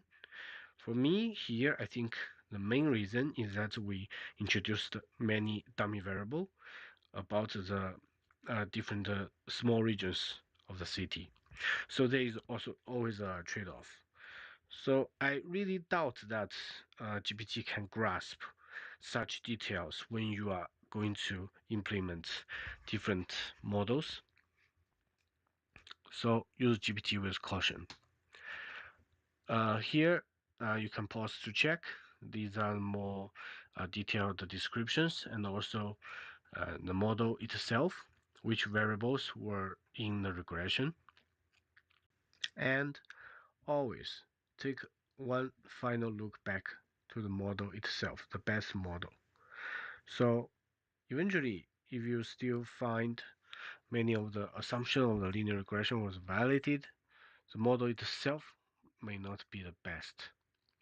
But from the beginning to the end, you know how to handle your data, you know which choice you made to choose the independent variable, the features, and of course, you know exactly which model for which reason is the best, and when necessary, how you make a trade-off in a real scenario when you implement these algorithms. So these are the key findings through my analysis. So I will not repeat it. You can check it. It's not comprehensive, but it can give you some idea that um, always own your data, own your analysis procedure. Do not 100% rely on a large language model. It can help you code, it can help you to organize the data, or even help you improve the data handling process. But always remember to use it carefully. Uh, that's all for today. I wish you like this video. So basically, this video just give you some comparison between the new GPT model about data analysis with the human lead data analysis results. It may still not be very conclusive and comprehensive. I really suggest you to try for yourself, and remember that tools are tools. Use it carefully, and we may improve ourselves better and faster. If you have any question, any doubt, any video that you want to see in the future, feel free to let me know, and see you next time. Bye bye. Come back to my channel. Just after checking the GPT announcement video, I feel that it would be useful to share some of my comments for your reference. So basically, the first question I would ask myself is that how do I feel about this upgrade of the product ChatGPT? The GPT 4.0, I already tried this model. I do not find it very impressive because uh, what it brings to me does not change much, especially some of the functionality will be introduced next week or in later days. At this moment, I do not see that it has superior speed upgrade or it has a very huge gap between the other models like in HuggingFace. As if you check the HuggingFace, the different people who work in HuggingFace, they post the model evaluation, multiple metrics you can check. It's not very evident that GPT 4.0 is really a a very big breakthrough. So then, talking about different GPTs or two phones, both has GPT-4os talk with each other, is similar to agents who talk with each other. We know that with open source community resources, we can now create agents locally, and this functionality just brings that talk to voice and make sure that each function call or the interaction between the agents are more smooth. So I also do not see much improvement compared with the open source resources that we can have. The problem is that if you want to make the talking agents to make the text to voice, you need to integrate more tools to your pipeline, to your workflow. And of course, like LangChain and different tools can help you to realize that functionality. Uh, about like this example of sarcasm with GPT-4o, for me it is still a problem of agents. So the agents could have personality, have some specialty to do something. We can design it, and especially with the RAG, and also like the tools like a LangChain, different framework interchangeably work with each other. The agents or the workflows can work much better than before, not like a random walk in the large language model. So now they can be more focused, they can have personality, they can solve a very specific task, a very nuanced task, um, and more specifically, you see the live demo or the simple examples. If you go to chat with this GPT-4o, like what we did before, ChatGPT, please give me a joke, or be sarcastic and give me a response to a certain chunk of text, it can do that. But if you compare only this text generation to Grok or making the ChatGPT GPUs compared with LPU, you're going to realize that ChatGPT has reached a certain limits of the innovation. So we need to keep an eye on the new products and new improvements in the open source community in the next weeks. From a product point of view, I mean, the display of dog meets GPT-4o is funny, interesting, and some people would think it is a kind of interaction. This kind of interaction with AI will make your life with more color or make your life more joyful. But from a point of view, it is not so useful. And the real-time video to voice, um, I I can only see that they have a much more computer upgrade uh, for the past few months, and they can now process the video faster because videos are piles of image recognition is nothing new, and also the image to text and to voice pipeline is already a very mature pipeline, so there's nothing new here for me. It's interesting but not new. Then about the real-time translation, Google Translate sometimes ago already achieved that. The problem is about the translation quality. Now there are many AI tools to enhance such functionality to make sure that the live translation could work more smoothly. And I already tried some of the translation with GPT-4o. To be honest, its quality to from English to, for example, Italian, it's the quality is still medium. It does not change drastically from the previous version, like ChatGPT 4.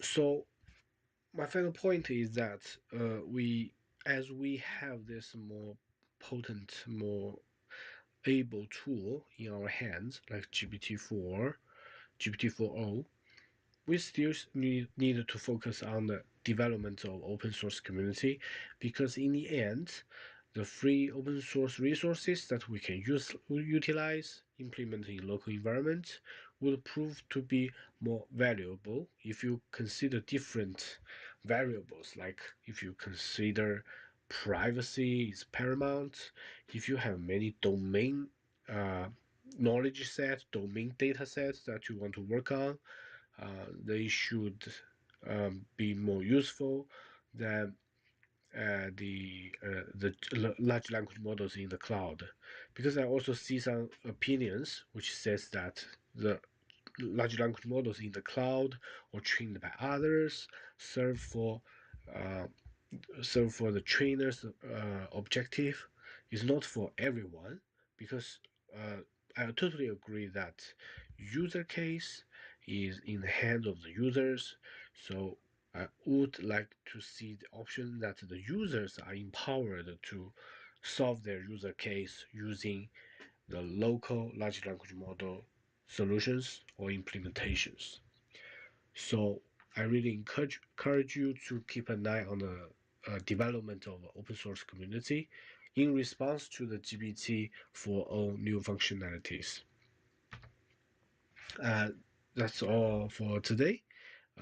This new announcement from ChatGPT, OpenAI, is quite interesting. So I just give you some of my thoughts, and I wish you like it. And see you next time. Bye bye. Today I'm going to share with you two of the use case I have tried with AutoGen. So basically for the past few days I have been trying to use Llama Index or use AutoGen to create the workflow, the pipeline utilizing RAG. Uh, but using Llama Index, I found that there are more complicated parameters during the coding I need to configure. But with AutoGen, because we already have some successful example of conversible agents interact with each other, so I decided to come back to AutoGen.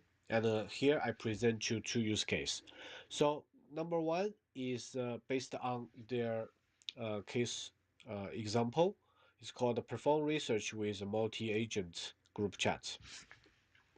So basically, if you are interested, you can check the official documents, but I'm going to show you the adapted version. So basically, at first we need to import the relevant package and also set up the large language model configuration. So I'm not using API, so I use LLM Studio. So I need to follow this format to actually set up the local LLM interface parameters. And then uh, we needed to actually configure the different roles, different agents. This part actually is the original example from the official website of AutoGen. I use this as a template to interact with ChatGPT to help me to modify it to adapt to my user face. I have to say, ChatGPT has the ability to adapt it to a very simple version, so it does not always get the point of different configuration inside of each agent. Example, if you ask ChatGPT to change this code to adapt to your user case, for example, like here, human input mode never, this kind of very, very detailed points may be ignored by the large language model. So I encourage you to read carefully of the documentation and make sure that each choice of the configuration is adapted to your user case. So below are the change code. You can see here, first of all, I need to make sure that I imported all the relevant package and the elements inside the package. Then I set up this team. Basically, this is a simulation of a bank, which it has a general manager, chief compliance officer, and the compliance manager, chief operational officer, operational manager, and the general and I created this group and let them to interact with each other. So if you want to check how I set up, how ChatGPT helped me set up these roles, you can check here. But again, if you want more in-depth results or more insightful discussion, you should change the parameters like the system setting, like your prompt accordingly. After setting all the roles from on this part, we have all the agents ready. Then we need to set up the group chat part. So it actually defines the group chat, how it interact, how the agents interact with each other. So basically, you need to have the agents, which agents you want to involve in this conversation. And the other important thing is that the max round will actually limit how many rounds the conversation will go, and also to make sure that there is a selection method of which one is the next speaker. Of course, you can also design a very complicated, for example, which agent should speak 2 times or 3 times. uh, you can, of course, define a function which will complicate the situation and provide you with more control. Otherwise, you should follow the speaker selection method, and in the official documentation and also in the description, you are going to find the different ways. This is like a default vocabulary, default dictionary, different types of the selection method. And if you allow the speakers to repeat. Okay. And then let's see, the next part is about, I think it's a default setting. So for every initiation of the group chat in AutoGen, you need to have a manager. Is a parameter. The manager will hold this talk of the group chat. It is a group chat manager, but the group chat manager is going to hold this parameter. First of all, which is a group chat you have defined, then which is a large language model you have defined. So we just use a simple case. Our large language model is a Mistral or Llama 3 on local environment with a LLM Studio, so it's quite simple. So I will ask the CCO, because the CCO is also the user proxy agent.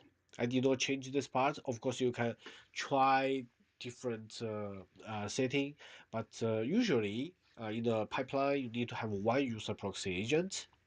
So I leave the ChatGPT recommendation here. I do not change it. And the prompt is how to create a suitable AML policy on transactions. So this is based on my work experience. I want to dive deeper in this topic. I'm going to show the result below. Before that, whenever you meet error here, for example, sometimes AutoGen website will give you example. For example, it's a string. Okay, so string only have the later part. Sometimes it works, but sometimes it does not. So the strategy is to read the error code carefully. So if it is not passing the information correctly to the different Python functions in the environment file, in environment folder, you need to inspect it carefully. For example, here, if I use only a string or I use this whole part as a string, both parts does not work. Okay, it may be my local environment problem, it may be the problem of my setting, but eventually I change it to this format, it actually works. Okay, just a reminder. So if you meet a problem, you need to investigate for the reasons and adapt to it. Another thing is that when I see more complicated errors, I try to inspect the environment code. It is super complicated. If you want to change that code, you need to tread with caution. Okay, otherwise you may make additional problems. So let's see. Okay, so the chat actually goes on and on.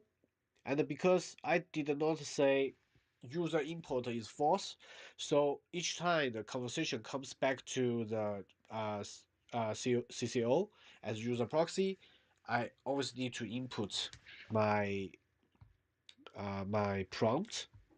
For example, here I just ask them to go on. So this conversation goes on until I say terminate. Move to the next part. So this part is based on the official documentation of AutoGen, introducing group chat with retrieval augmented generation (RAG). So in the official website, it actually introduced the workflow where during the conversation there is a coder to write the code and to execute the code in the environment, and there are many specifications inside. If you are interested, please check the official website. But to my user case, I want to adapt it to my user case. It's called internal audit debugger. To design a internal audit debugger, actually you need to think about different things. First of all, you need to have a existing workflow, you need to have some work results, you need to have the internal audit procedure, you need to have the different teams, right? It's quite a complicated picture. So before I go to that complicated situation, now I only ask it to set up the internal audit policy, procedure, and regressively check its validity with simulations and scenario simulation. Let's see if the agent group can do it. So here is a prompt I show you first because this is actually the core of the user case. So let's come back up. First of all, we need to install the dependencies. If you're missing something, no problem, come back to pip install. That is quite intuitive. Importing all the dependencies and also set up the local large language model. I'm using LLM Studio. And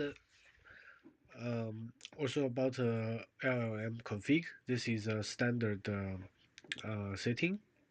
Yeah, just make sure that it adapts to your user case. At this moment, I do not change it. It is as the default example. And here there are definition of some functions to the function of reset all the agents. So to avoid that the agents may store some information. This is my assumption.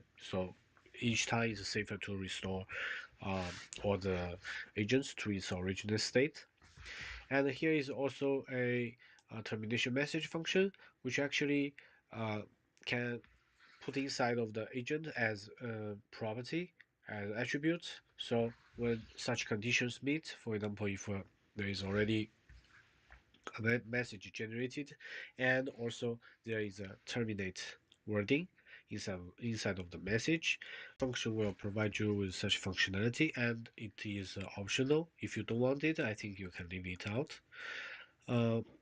Then in the below part, because I suspected that passing the PDF file to the agent, especially the RAG agent below, I suspected that sometimes it may not interpret the format of the PDF very well. So I add one step here, actually to first of all, install the dependencies and run the code to actually transfer this knowledge that I have to a local markdown file. So in order to let the code to interpret the text string in a easier way. Yeah, but of course, if you try the PDF format, it works. You do not need this step. Okay, this is just a step to transfer the online PDF to a more could be easily handled empty file in local environment. Then we define the roles. In here, it's very interesting because actually in this example, in this official example of AutoGen, I find like the auto reply, it always have a reply terminates if task is done and confirmed by everyone. So originally, I think it was simpler, but I actually make it more complicated. So basically, original example is to terminate. So I say terminate when everybody confirmed that the task is done. And first of all, you need to go on with the discussion. But you can also change this part to different content just to try. The description, of course, is basic description is like a job description. It's quite intuitive. And here the name is not an important uh, uh, variable, but you can set whatever names you want. It will display in the conversation. About human input mode, like I said also before, if you are user proxy, if you don't define it, it will ask you to input a prompt. If it is actually set as never, so it will not ask you to input anything. The boss 8, actually this name I did not change from the original example, okay, but the content I changed. So basically, the default auto reply is working on current task. The important part is here, retrieve configuration. Retrieve configuration actually defines, for example, the task, the document that it needs to do the retrieval, okay, and the chunk size of the processing of the document, which is a model, um, and so on. I try to make as much as default because I really want to see, first of all, how this code can run. But during the different tests, I found that, first of all, the task, all the variables, you need to check the environment Python file to see what are the limits, what is the range that you can put here. For example, here the task original example is code, which means that the boss aid agent will perform the coding retrieve configuration. So you need to be careful. So I choose default because this is one of the options. I do not want it to do coding here. And also pay attention to the doc path. If you do not use my previous code to transfer the online PDF to the markdown file, you can change here directly to the PDF. It can read that. It's no problem. The chunk token size, at this moment I'm still trying for different value. I do not see any difference, any obvious difference here. So when actually the system is doing the RAG pipeline, it will actually retrieve the chunks to the conversation. But here I do not see how that workflow is in detail constructed. But if you evaluate, you try to check the environment file, you may find some clue. At this moment, I want to keep it as simple as possible. About the model, uh, if sometimes you find that the model name is actually checked in the Python file, in a different Python file, you need to go to the Python file and to add it to the list. So basically, AutoGen originally recognized several models, but some models are not inside yet. If you have sometimes this kind of error, like the model is not found, you can actually add it to the dictionary of the file because it's all everything you can modify. So just pay attention to that. And one thing to mention is max consecutive auto reply was set to less than 10. I try to set to 10 or cancel. It does not change my use case now. Okay, but you can also try that. So basically, there are so many different parameters you can change, and I would suggest to stick to your use case. If you want a quick result, just make them as simple as possible. Follow the default example. So let's move on. Here about the coder and the reviewer, I leave it here. I do not want to touch it because maybe in the future I can use it. Okay, and I'm not going to quote these two agents in my following code, so I leave them here. Important thing is that now I have the internal auditor and the accountant, so they also have the different roles to play in the conversation. Next, as in the beginning I said, the problem is a prompt that you need to think and then make it ready. Of course, if you want to make it more complicated, of course, you will get a different result. So next part is about the definition of the chat function and also run the chat. Just for our convenience, I already put the calling of the function directly in the same code block. So when I define the chat, I can go on execute it. So in this function, I did not change much of the structure from the official example. First important thing I want to share with you is that here, the LLM config. This part, if you have any error, do like this. I just uh, make the Mistral this model configuration to this LLM config variable again. It will solve the problem. Sometimes it will say, okay, there is a string variable uh, problem on this part, as you see here. In the AutoGen group chat manager, in the assigning of the variable, this part, it will show consistent error. So one way to solve it is to attribute, to put this Bistro or any model you like, this model structure again to the variable. It will solve the problem. This is point number one. Point number two, here about the initiation of the chat. Of course, this is a standard format. Number of result is actually linked to the vector database doc ID. My assumption is that if you use it as 3, it will actually separate your original information to 3 documentation. What happens if you change to 3? I always get error.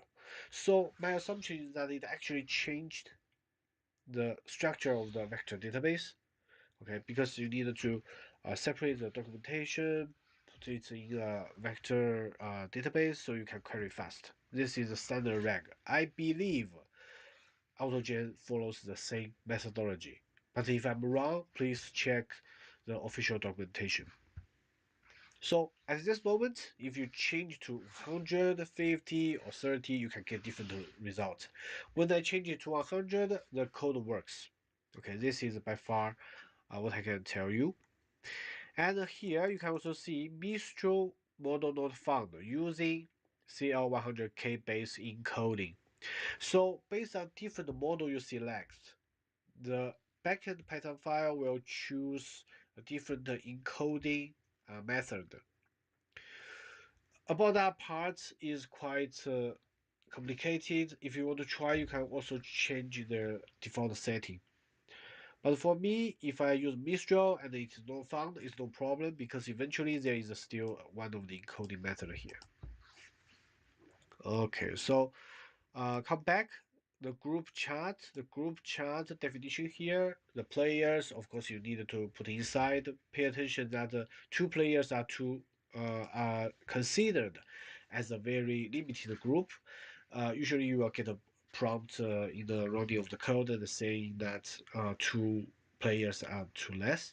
You can try to add. Okay. So the other are standard. So if you do not want to implement a very complicated speaker selection method, just like this one, I use a round robin. You can check the official documentation to see its detailed meaning. Then here, like you see here, I run the code. It actually goes to separate the document to different chunks. It's very, very long. And here it starts the conversation. So, like you see here, you are retrieval augmented chatbot. This part is nowhere that I have is in no place that I have defined before. So I guess this is system prompt, system definition, because originally this example matches to a situation where there are a group of agents talking with each other, and this boss assistant will write the code and provide the result. But here I have not changed this part because I have not found the place to change it. I believe it is a default setting. Of course, you can change it somewhere. Let's check the output carefully. So I actually copied it to an MD file. You can see here the vector database actually have a lot of lot of docs.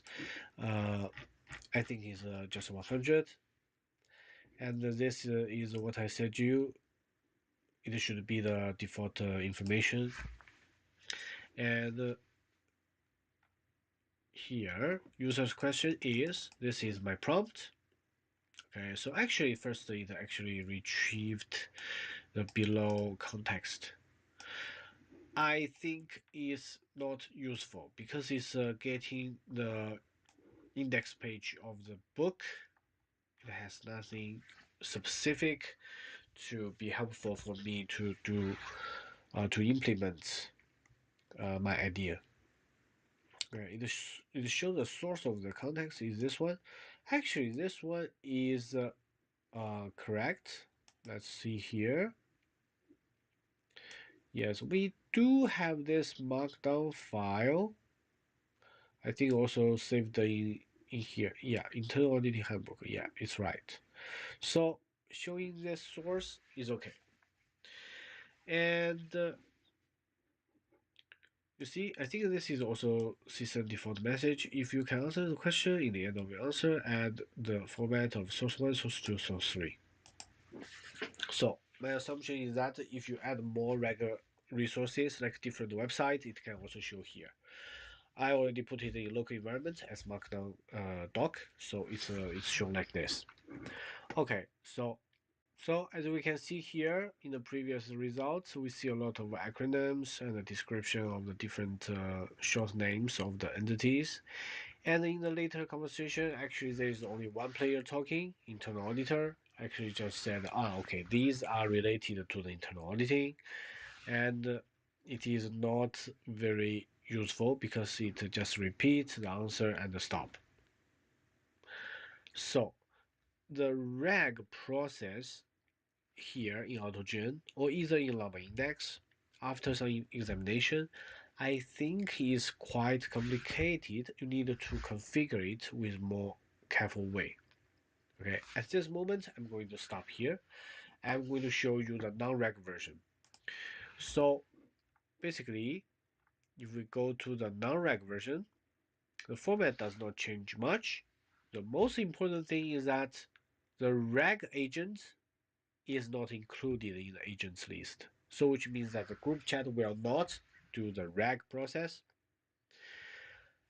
So in this sense, it should be more straightforward and less complicated because it does not rely on the outside source to the conversation.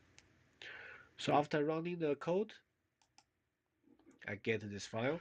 I already copied it to the markdown file, as you can see. So basically, the boss will start to chat. Okay, is okay. So there will not be the boss assistant, and the internal auditor starts to draft the internal audit policy.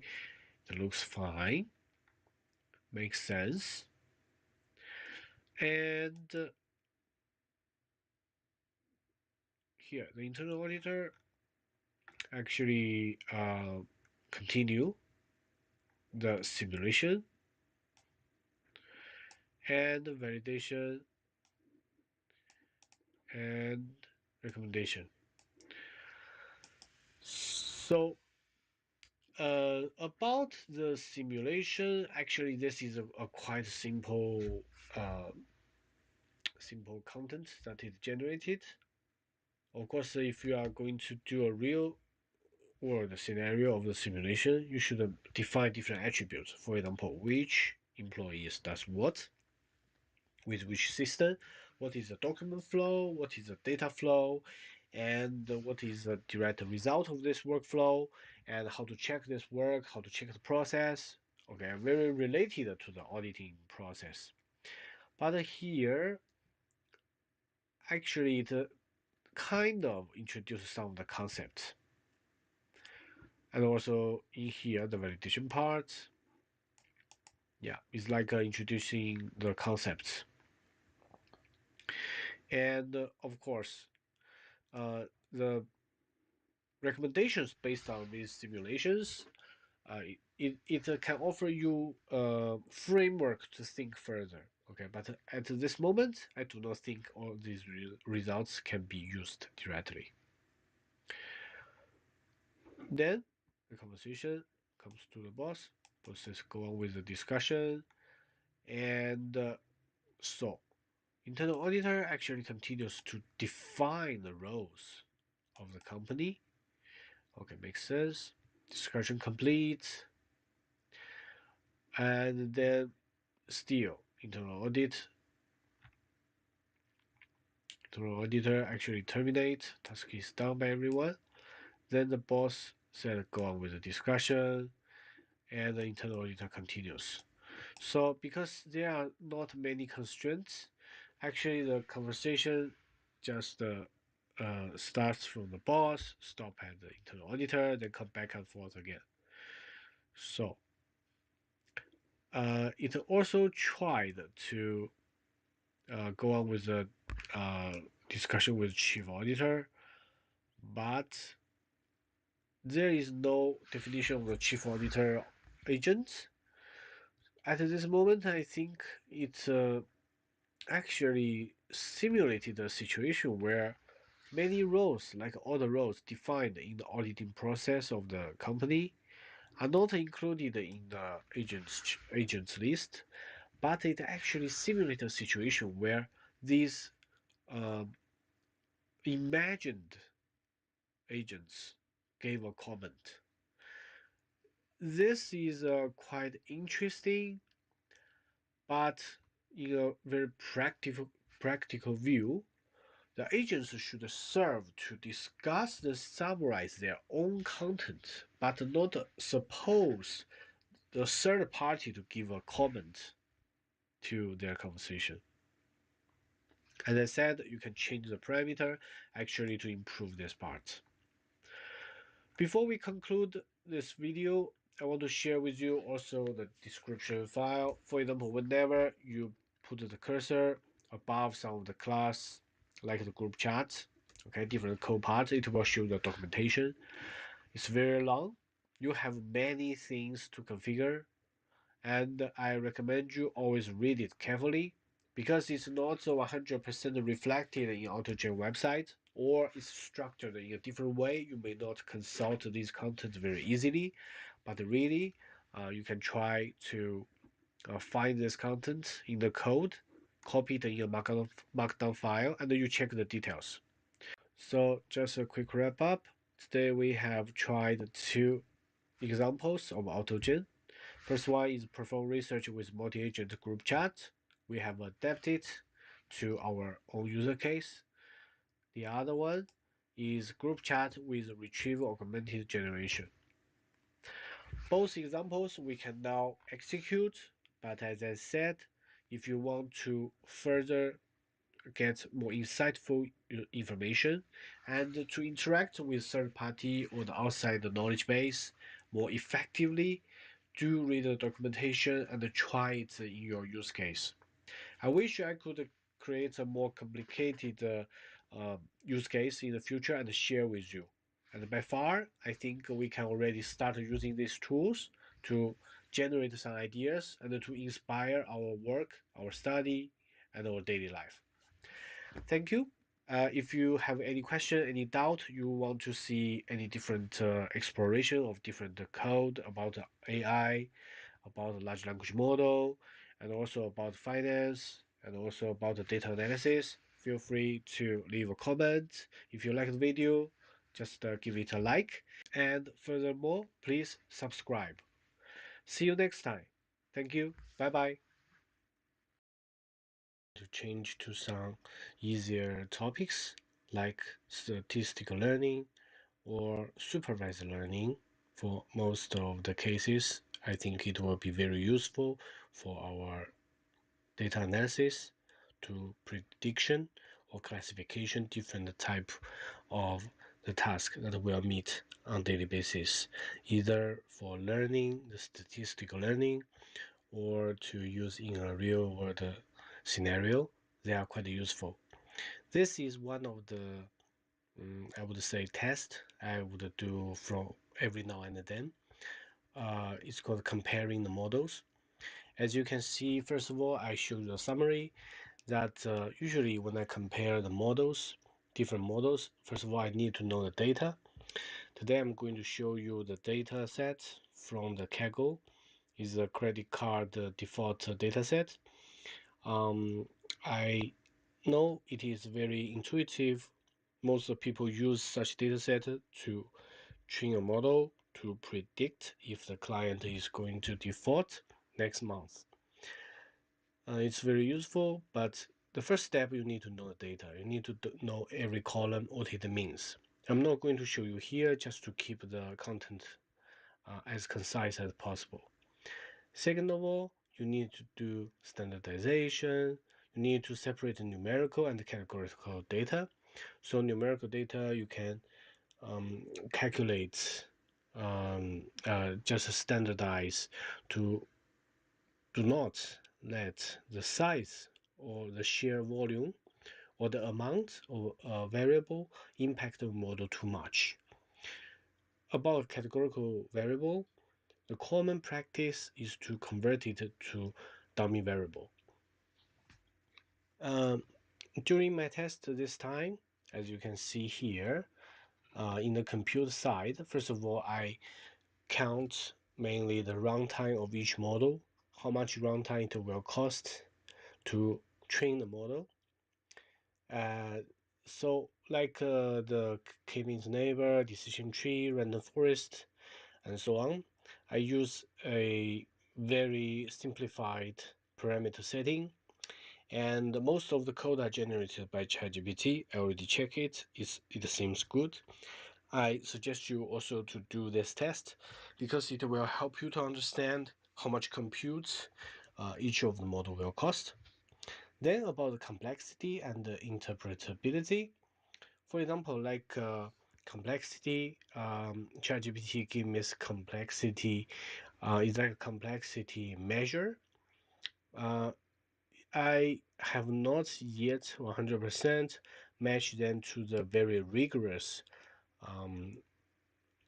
academic representation. But about the interpretability, I think it's quite accurate. For example, like a linear regression and logistic regression, you can interpret the change of the independent variable to the dependent variable quite easy.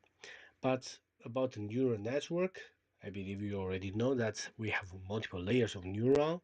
We have activation function. There are so many changes, so many detailed calculation inside the model. It will make it very hard to explain.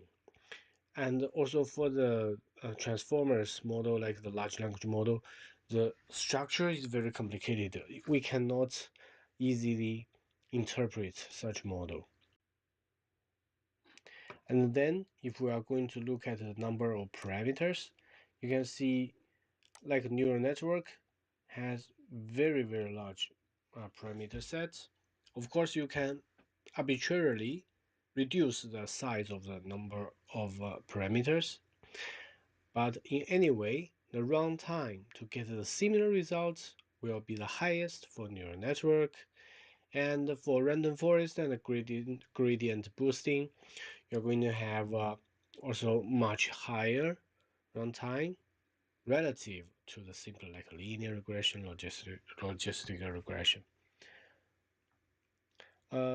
Then, whenever you want to go deeper to analyze each model, I really suggest to get into the overfitting part first, because when you have this model, your objective is to catch the more generalized pattern to apply to the neural case to the test data, which you have never seen, the model has never seen.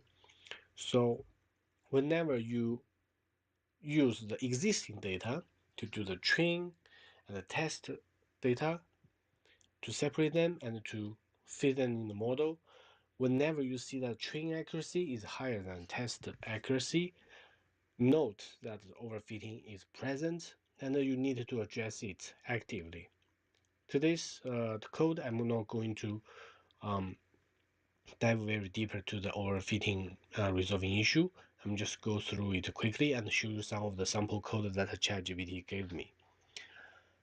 The final point is the solution of overfitting.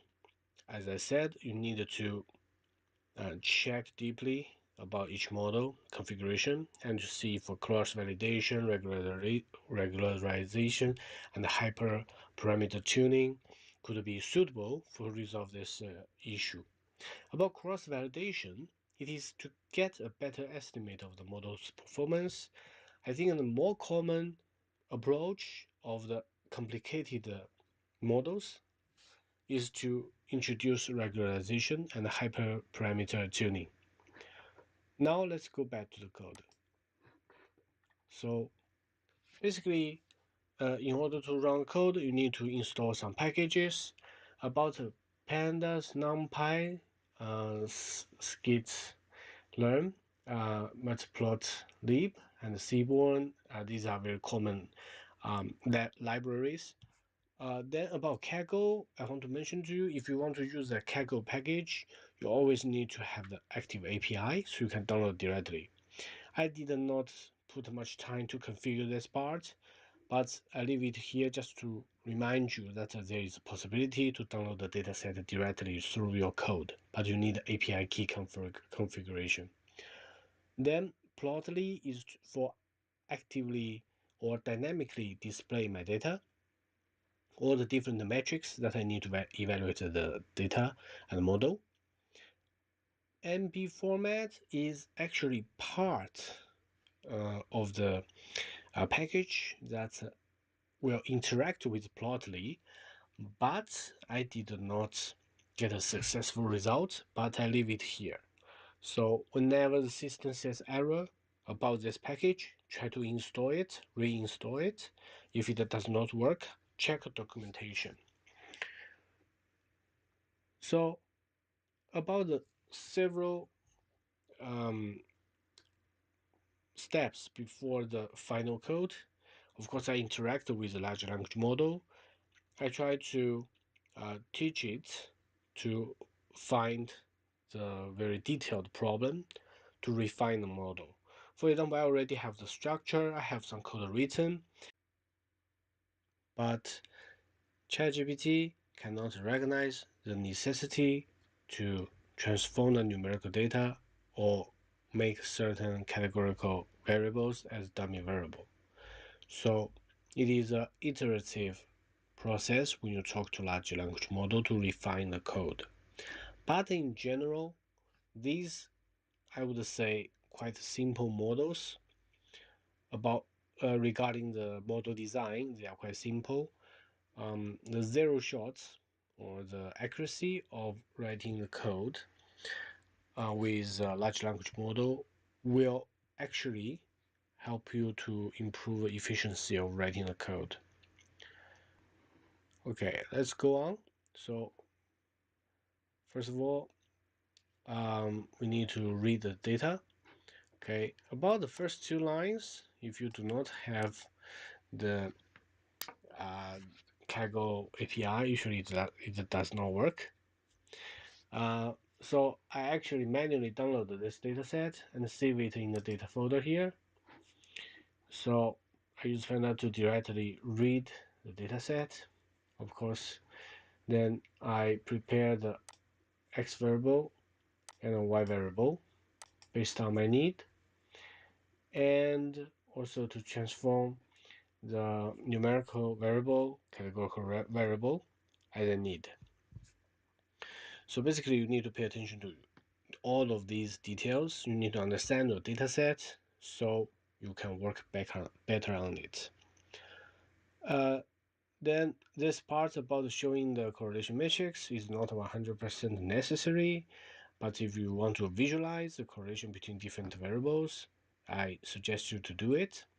But remember here about the sex, education, and marriage, because they are categorical variable, putting them here is not 100% necessary. I suggest you to delete it. But if you put here, just don't refer to it as main issues or the main influence to the dataset or to the model in a numerical sense, I mean. Then we can see here, we actually split the data to training data and test data. Okay, this is a common practice. Then define the evaluate model function. Actually, it will record the runtime, which I personally would like to check every time to see each model consumes how much runtime, which will refer to the compute consumed. And of course, we are going to use a different function to actually to train and to get the different metrics which we are going to display later. So each of the functions, each of the equations will actually help me do that. For example, this one is going to help me get the train accuracy matrix so I can display later. And in the later part, of course, ChatGPT was helping me to add such if condition passage to actually capture some of the information I need, like number of parameters, coefficiency number. The size means that how many coefficients used in the model, how many layers, how many features, okay, and to actually summarize these information so I can use later. So eventually it will return all these metrics so I can compare later.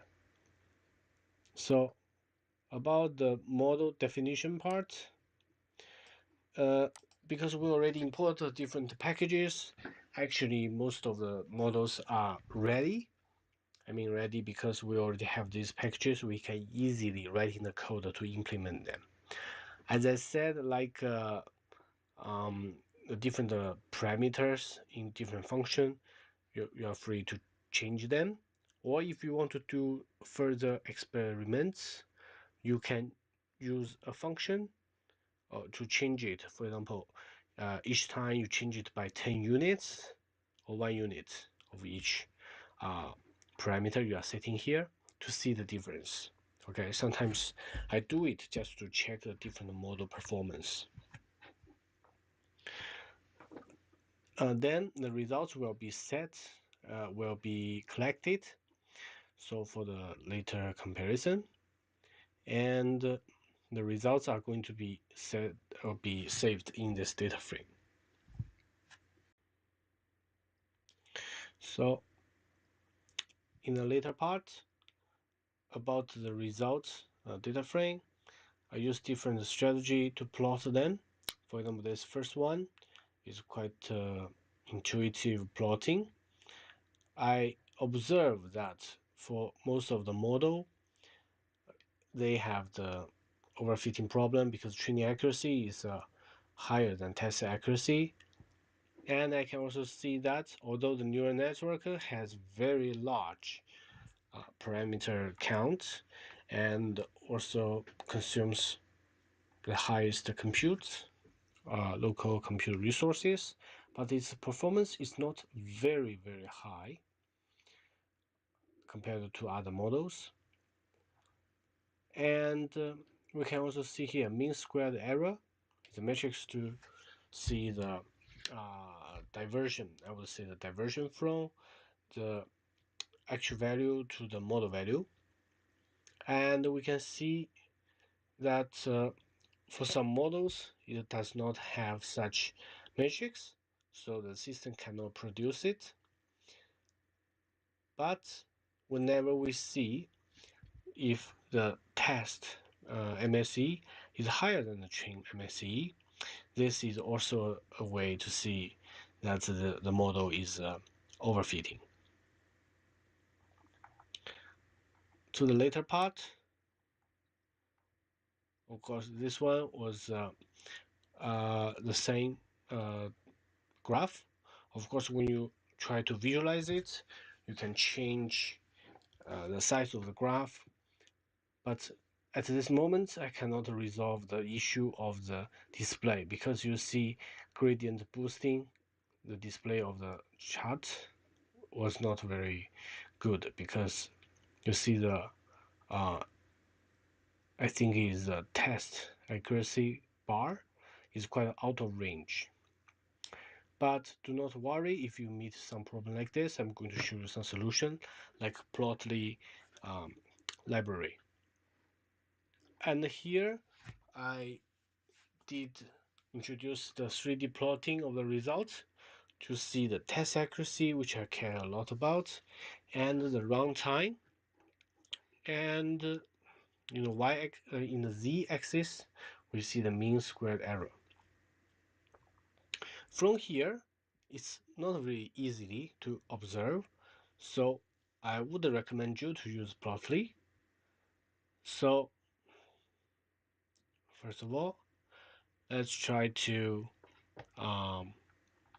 display the 3D graph of the different metrics. If we run the code, I'm going to see here. Okay, so actually it jumps into this HTML file. I think it's very easy to visualize, and you can change the different data you want to visualize. For example, I want to see train accuracy and test accuracy. Okay, so I have this pair of comparison about the train MSE and the test MSE. Okay, so in a dynamic way, it will help you to visualize better. However, I did not change much of the code. The original code generated by ChatGPT stacked them together. I would suggest you to change them to make them separate, because they do not have a stacking relationship. But if you are going to see only pairwise comparison, this version is enough. So let's see here. This is going to show us the runtime, test accuracy, mean square error, the 3D plot. And here we go. You can see here, when we actually rotate the 3D display, you can see the position of different models. Of course, if we only care about the runtime, we can see here we have neural network is way further away than the other models. And here, if we only care about the mean square error, you can see decision tree actually has the highest mean square error. I think this is training mean square error. You can check the code and change a variable to compare. Now about the complexity summary of the models. These are generated by ChatGPT. I think most of them make sense. The only thing I'm not sure about is about the equation for complexity. I think it is utilizing the number of parameters and the different variables to display. But about interpretability, it's intuitive for different model. Of course, we find it easier to interpret or harder to interpret. As I said, the simpler it is the model, the easier you can interpret them. About the last one, let's see the chart. Okay, actually this one is about runtime, number of parameters, test accuracy. Okay, so if we look at here in this way, the test accuracy does not have a significant relationship with number of parameters, because you see here in the group where we have the highest test accuracy, actually most of the models have less number of parameters than neural network. Okay, and we can also see in this way, in the runtime sense, neural network is the slowest one. So this is part of the reason that when we train a huge neural network, it will cost a lot of compute, and most likely they are not suitable to run on local machines. Then about the runtime and test accuracy, see it in this way.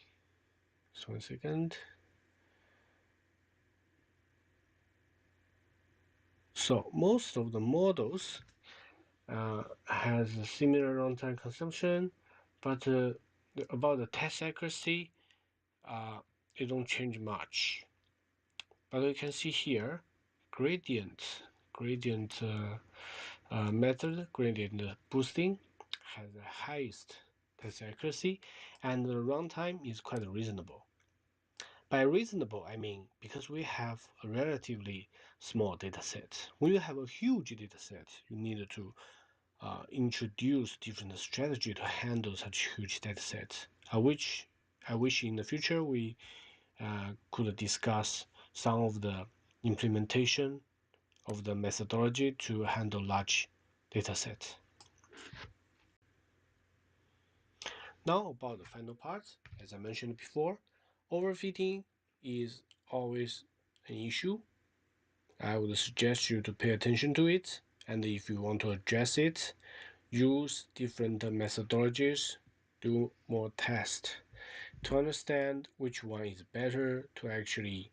I think models are like animals which are not contained, because if you are not contained, you may go to a very long range and you are not confined by your target. Regularization is like a way to actually make sure that the animals know their target, know their prey, so they could focus their energy to that target, to that objective. So this part I'm not going to go any deeper. As you can see here, if you interact with a language model or with your domain knowledge, you can design further code to actually test the different modification, either by the hyperparameter or some regularization terms to make the models work better. So today's introduction or a sharing of experience, I'm going to stop here. So just a quick wrap up. I would suggest you to test different models to deeper the understanding of the model's compute consumption, accuracy, overfitting problem, and how to um, test them repeatedly, and to use them in your real world data set to actually see if they work well. And about the overfitting issue, remember, I'm not introducing you now because I don't want to complicate the focus of this video, but I do recommend you to pay great attention to it. It will make your model more balanced if you address the overfitting issue properly. Okay, so thank you very much for the attention. If you like my video, please share it. Please give it a thumb up. And if you like my channel, please subscribe. If you want to discuss anything you like, you have any suggestion, leave a comment. And I'm going to see you next time. Thank you very much. Bye bye. Hello everyone, welcome back to my channel again. Today, let's explore the embedding models together. This video, we're going to, first of all, introduce some of the embedding concepts with the help of large language model and cross-check with online resources. Then, we're going to the coding part to actually try different embedding models, which I chose for simplicity, just some basic models, and we try to visualize all these models results. As you can see here, this is a screenshot of HuggingFace. HuggingFace has published many open source embedding models which you can try, and you can see there are different benchmarks to actually tell you which model is best at which area. So basically, for embedding models, we have word embedding, sentence embedding, and the document embedding. Here I write document embedding as chunk embedding, but it refers to the document embedding method. So basically, from my understanding, different embedding models in the three categories, they serve for different purpose. Mainly differentiate between the context window. For example, if we have one word, we have one sentence or chunk of text, the embedding models actually works differently to generate different outputs. So according to this graph of importance of embedding, I think it touches most of the important area which embedding models are working to improve the different performance of different models, I would say. For example, like in machine learning area, natural language processing area, information retrieval, and knowledge representation. But for now, I think for natural language processing, like the large language models, embeddings are really important for us to find the meaning of a specific token of a text chunk to actually make it numerically representing in the workflow of the large language model.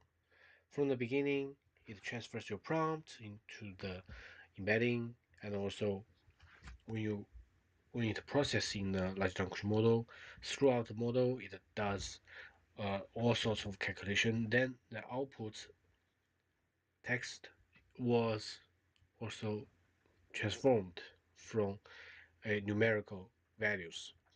So it is very important for natural language processing. This is what we are going to focus on in this project.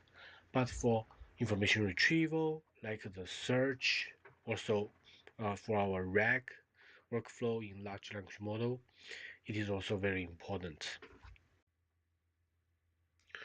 Then, from a different angle, if we focus on the large language model related embeddings, as I said, we can see different types of embedding as I introduced in the beginning. We can see the different application of the embedding models, and also we need to understand how to measure, how to see which large language model, embedding model is best. So there are different scores, and as you can see in the beginning, you can also check the HuggingFace leaderboard to understand which embedding model is best for a certain range of use case, or in general, which one performs better than the other one. Then, if we take a look at the mapping of different models to the different categories, we can see that it is not always 100% separate. Like you see, the GPT embedding model has been linked to both document embedding and word embedding. So for this kind of context or concepts, I think I will try to explore and explain in the future in more detail. At this moment, I do not give a conclusive comment because I still need to learn about it. Now, let's see how these embedding models can work. So basically, with the help of large language model, I refine my code and present you as below. First of all, we install the different dependencies and we import different modules and also the embedding models. The first one is called Spacey. The second one is Universal Sentence Encoder. So the first one will be used to embed the information or transform the individual token to the numerical representation, and the second one is going to transform the sentence text chunk or a specific length of the text chunk to numerical representation. Here I try to get the Google News. For example, I get the news with a topic with AI, and I'm going to compare this news, or I'm going to process this news single word by single word, or sentence by sentence, or chunk by chunk. So basically here, I'm using the package of GNews, which I find it very convenient to do a lot of exploration of the dataset, which is readily stored by Google. So here, I fetch 4 news from the package and for the further analysis. Then, by introducing different functions, we actually vectorize, or in another way, transform different text lengths to numerical representation. As you can see, the first one is to actually embed each token. The second one is to embed each sentence. The last one is to embed different chunk. So after defining these functions, it will make a summary or an all-in-one process more structured. In this part, we are going to visualize different embedding results. So basically, we are going to check how they are represented in numeric field. But pay attention, I'm not using the vectorized visualization. Here we can see after choosing the one article as a sample article, we actually have the embedding numerical values in a two-dimension graph to visualize the situation here. So like the first one is by each token, you can see the words are quite scattered around the range, but you can see some words are very close, some words are very distant.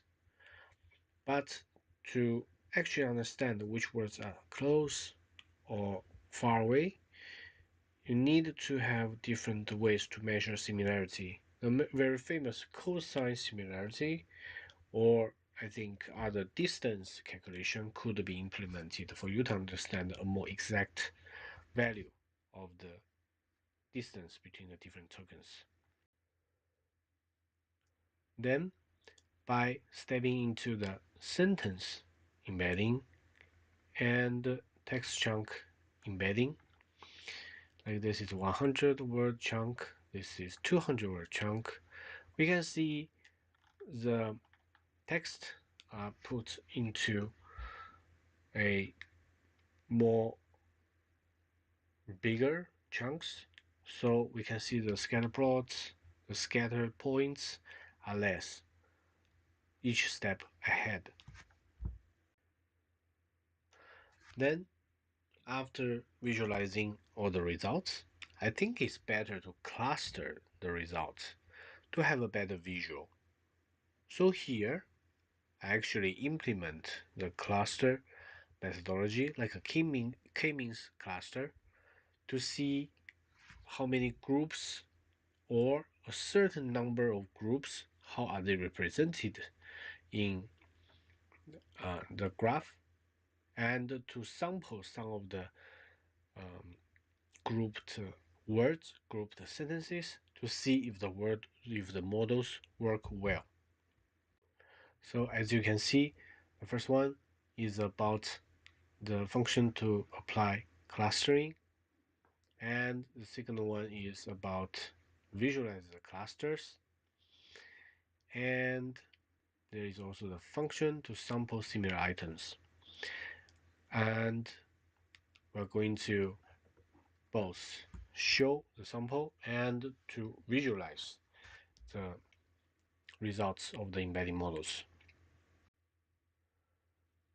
Here in the first graph, as you can see, because we are condensing the multi-dimension numerical values to a two-dimension range, you do not observe a very good representation by the cluster, but I want to say that if you choose k-means cluster, you choose other cluster methodology, you are going to have different results. But here you can see some of the clusters, they actually intertwine with each other or intercept with each other. So what does it mean? It means in a two-dimension visualization, it will project the multi-dimension numerical value to the two-dimension visual. So it is inevitable where you cannot capture all the characteristic of all the embedding numerical values. Let's see here some of the examples. Like cluster 2, we have both words and non-words value.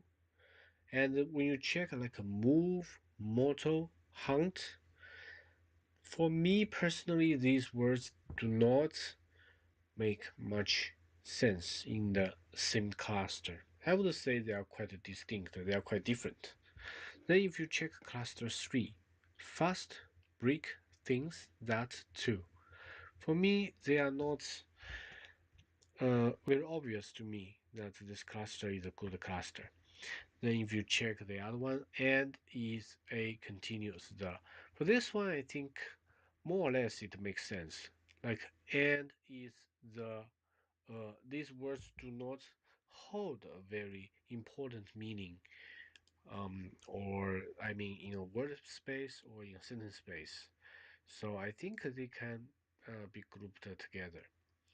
But as you can see, the understanding of the embedding models, when you sample a certain clusters, some words, or even some sentences, you are going to see some of the understanding of the different model is not very intuitive.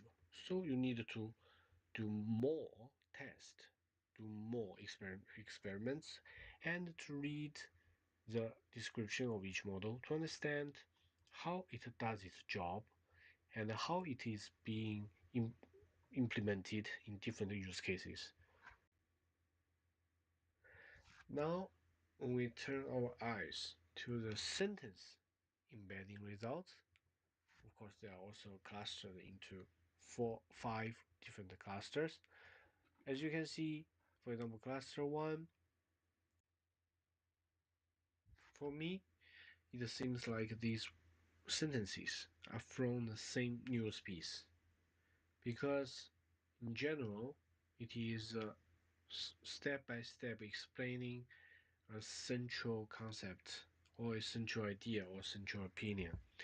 But as I say, you can examine by yourself to give your subjective opinion based on your understanding to see if this is a good embedding result which lead to such clusters. Then about different text chunks and their cluster representation. I really suggest you to increase the sample size because I only have 4 news from Good Genius package, and as you can see, the data points are not many. So if you want to check in a greater sense, to check if the embedding model could work on a increasing number of the articles of text chunks, you should increase the sample size and try another way to systematically decipher the results. Because if you manually read each of the news, you cannot decipher so many information in a short amount of time. And I believe you cannot, or in general, people do not have much time to check every detail. This, my personal opinion, would say that it is hard to examine a large language model, embedding model by yourself. You always need a systematic way to try to measure the results in a benchmark or in a visualization, and also to refer to like the HuggingFace leader chat and so on to really understand how these models work. Then now let's see what the GPT interprets the results I presented before. For example, like the word embedding results, you can see it comments that the words like model, hunt, move, which could indicate a thing around a significant quote or phrase. Then let's look at the sentence. The sentence embedding, like cluster 1, contains sentences discussing models and their historical context, which seem coherent.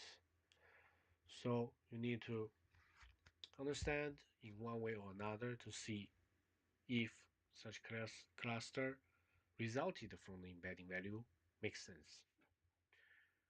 About the 100 word chunk embedding and 200 word chunk embedding, if you are interested, of course, you can check both the results or with the ChatGPT to better understand the results.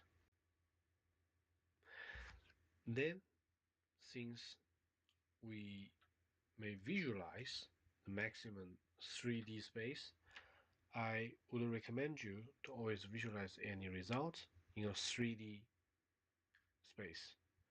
Either you use 3PCA to actually divide the features into 3 axes, and here, because when I iterate my code, I actually get an error with MB format, so I actually change the results of the 3D representation to a local HTML file. So later, I'm going to share with you. So basically, the code structure is similar. Import library, function to apply PCA. It is a principal component analysis.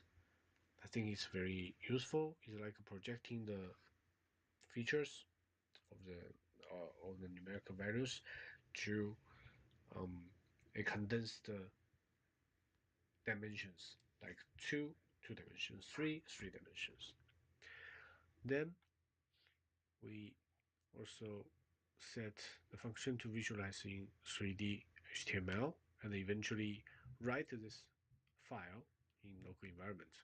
Of course, you can choose the different directory as you want in the code level, or after you generate the HTML file, you can save it as you like in your folders. Then there is function to cluster the embeddings. Of course, this is similar like we did before, but I want to say that to you, the cluster and the PCA, they are not the same things, so they don't interact with each other. As you can see here, I did some experiment to do PCA 6 principal components, or 3. It is just for my curiosity to check if the code works, but in reality, you don't need to do that. Then we also have the function to sample similar items from the cluster to visualize. And there is also the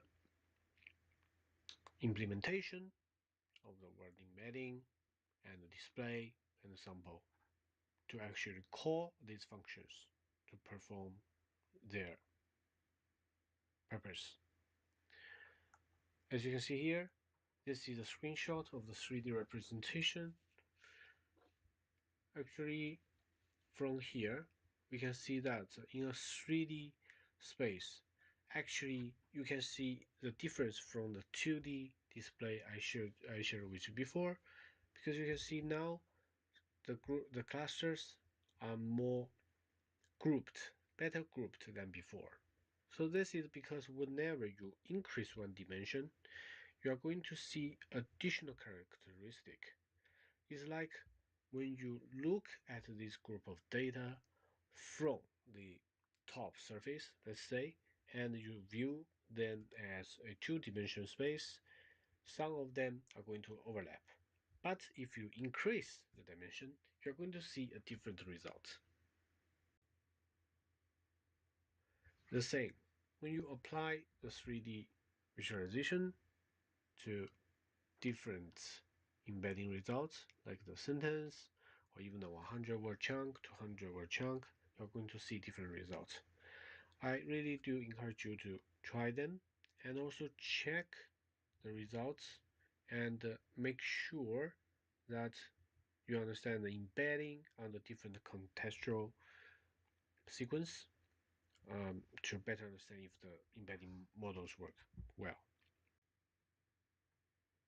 And here, as you can see, if we see the two-dimension representation or the data points, it actually gives you a different sense.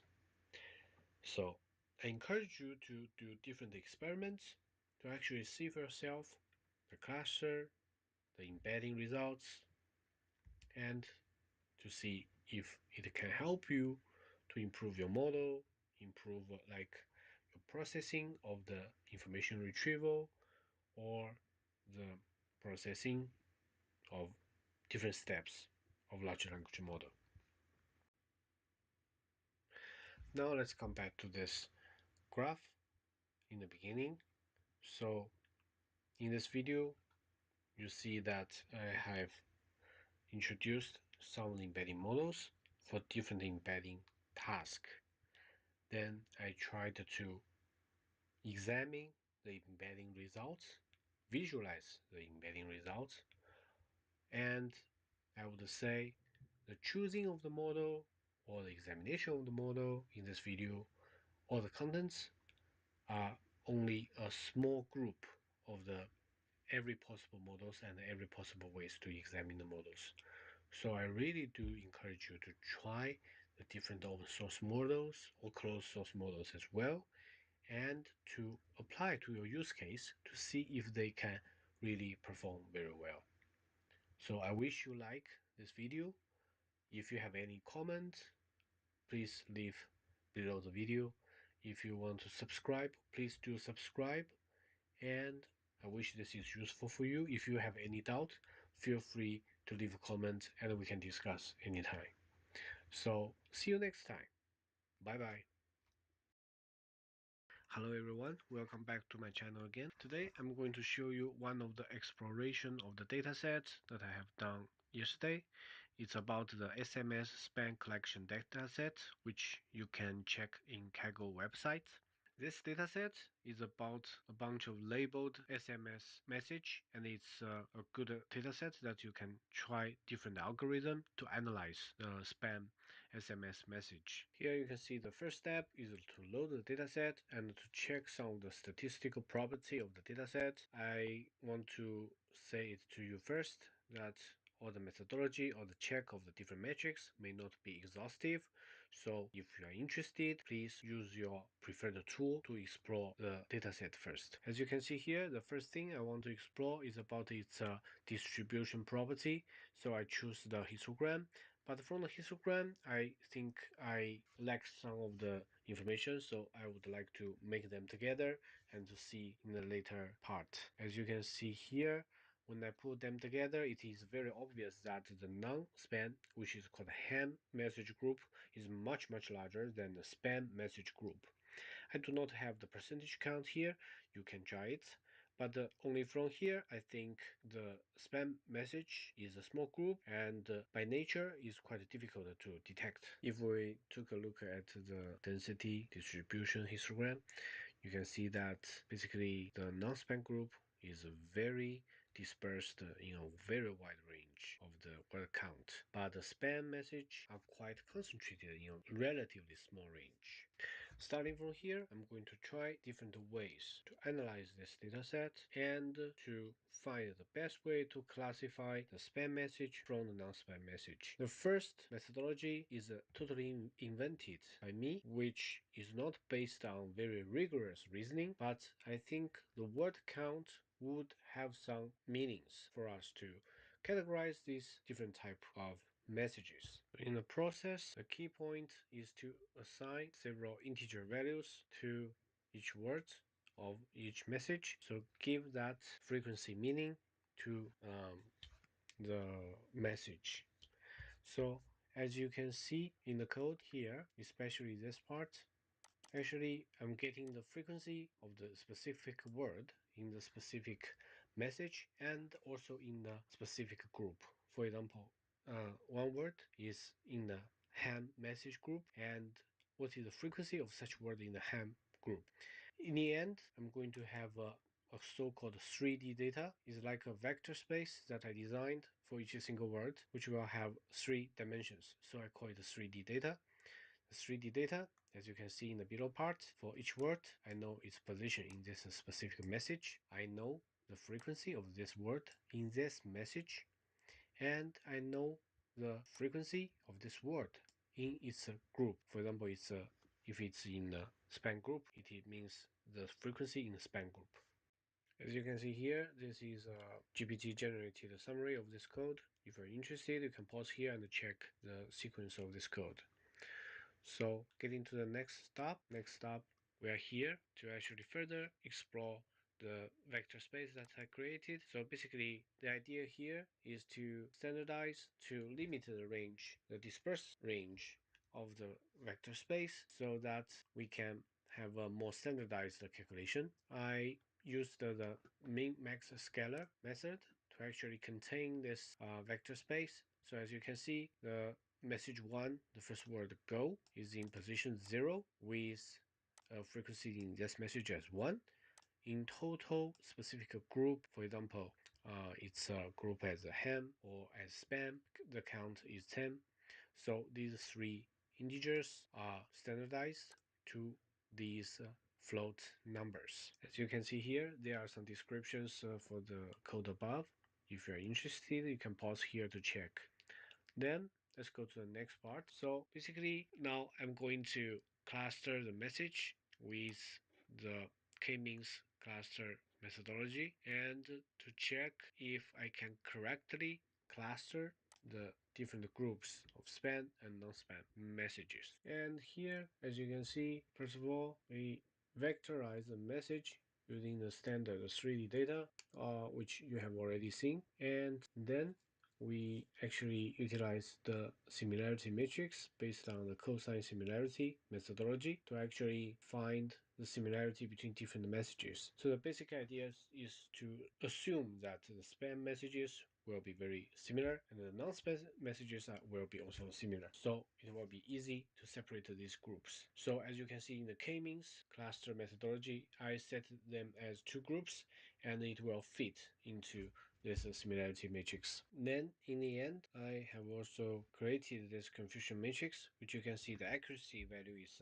87%, as you can see before, because we have a huge percentage of the non-spam group. So basically 87% is more or less, as I assume here, is more or less the general percentage of the non-spam message. Because the confusion matrix already shows some problem, I think until this point, the methodology I am trying to apply to this use case is not suitable.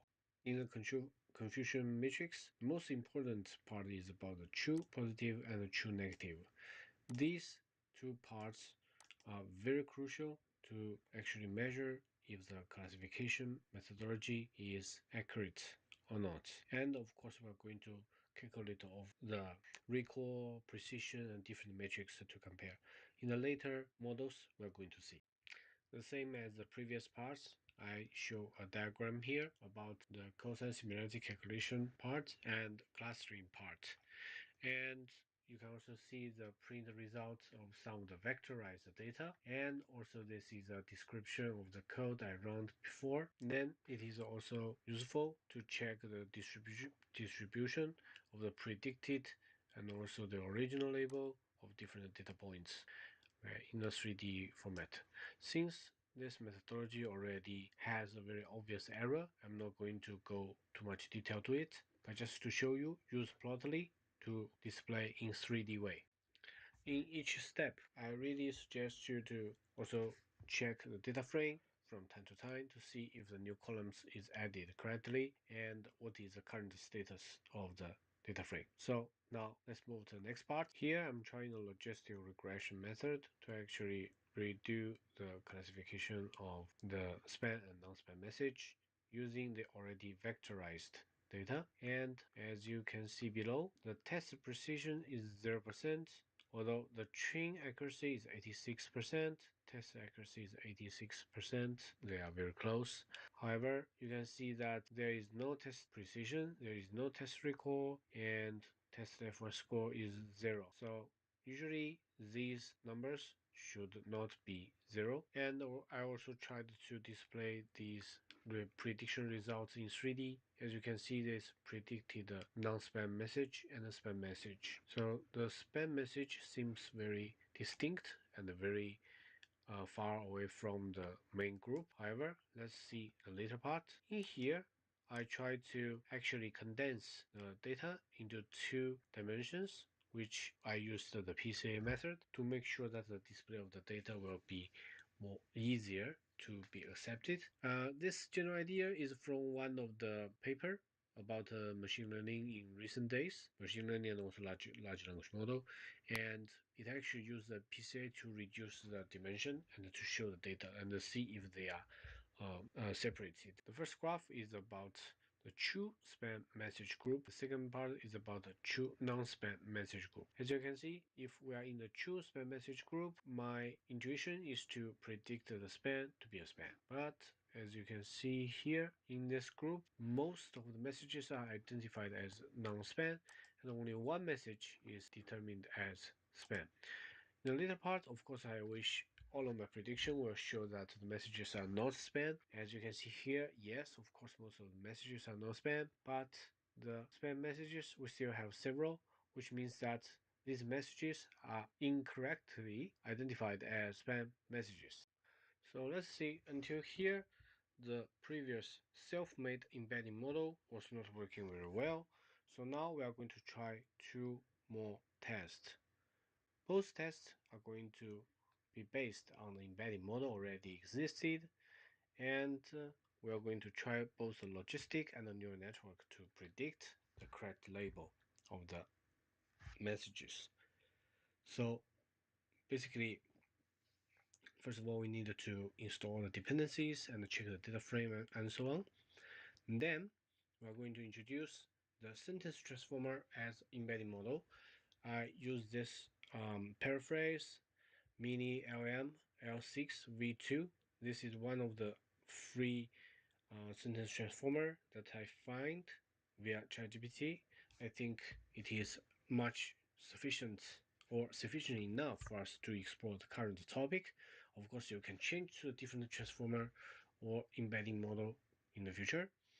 And basically now we're going to transfer the whole message body to this vector space, which is determined by the embedding model, and we're going to implement a different algorithm. Like this one here is logistic regression, and the later one is neural network to predict the correct label. So I'm going to skip to the result parts. As you can see now, all the metrics are non-zero value, which makes much more sense. And let's go through the graphic way to see if the labels are assigned correctly. For example, now if we are going to check the choose by message, we have all these data points in 2 PCA dimension, and you can see the spam message are these blue dots, and the non-spam message are these red dots. So basically the precision is quite well.